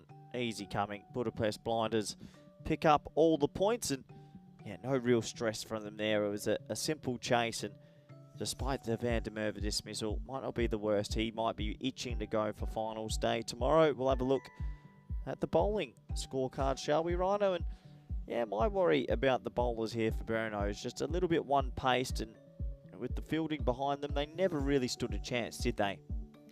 Yeah, not really. Not with that score on the board, and not against a team that's got as much depth with the bat as the Budapest Blinders. Not a single bowler managing to keep their economy rate in single figures there.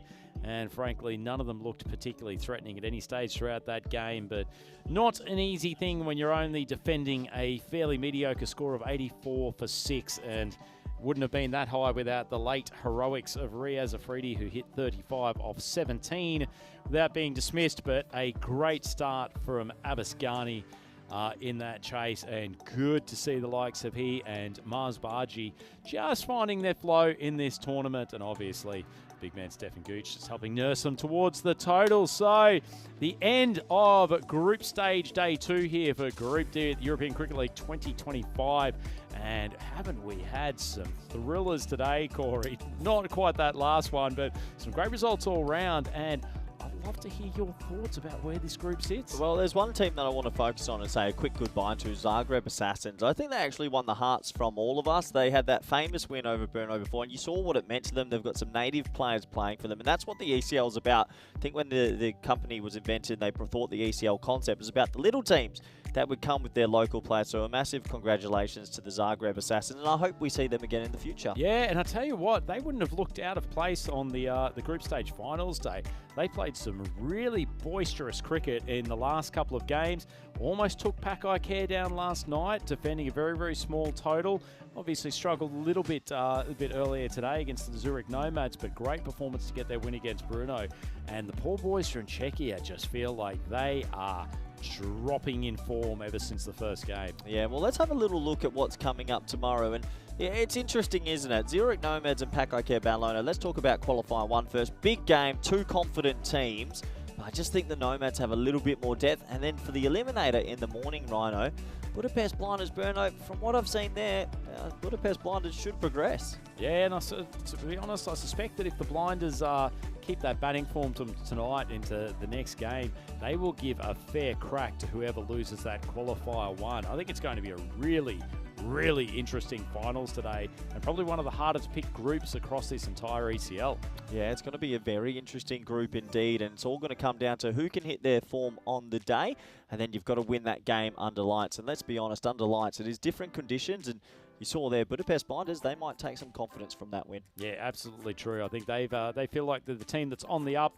Brno have got some soul searching to do, because whatever they're doing with the bat and the ball at the moment, they are just low on confidence, low on zip, and they need to rally around each other and come back with a different vibe. But things can change quickly in this T10 game, and finals day, when you're facing elimination, it brings all kind of pressure. Corey, good day here at the Cardamar Oval. Great to have the company with you. Some final remarks before we go? Well, I thought you were going for a handshake, so that's a little bit awkward. Thanks anyway. Well, I can hear move your body, which means it's time to say all the thank yous. Thank you to Two Circles, who have got the 38 camera stream, it felt like today. They were everywhere. Obviously, the Blue Crew was smashing out all the hours, and everyone else involved to make this show go on the road back to Cardamar for 5 weeks. It's been fantastic, and Group D Finals Day is tomorrow. So, Rhino, I'm going to move my body. Back and forth, back and forth. And we hope you join us for all the fantastic action here at the Cardamar Oval tomorrow.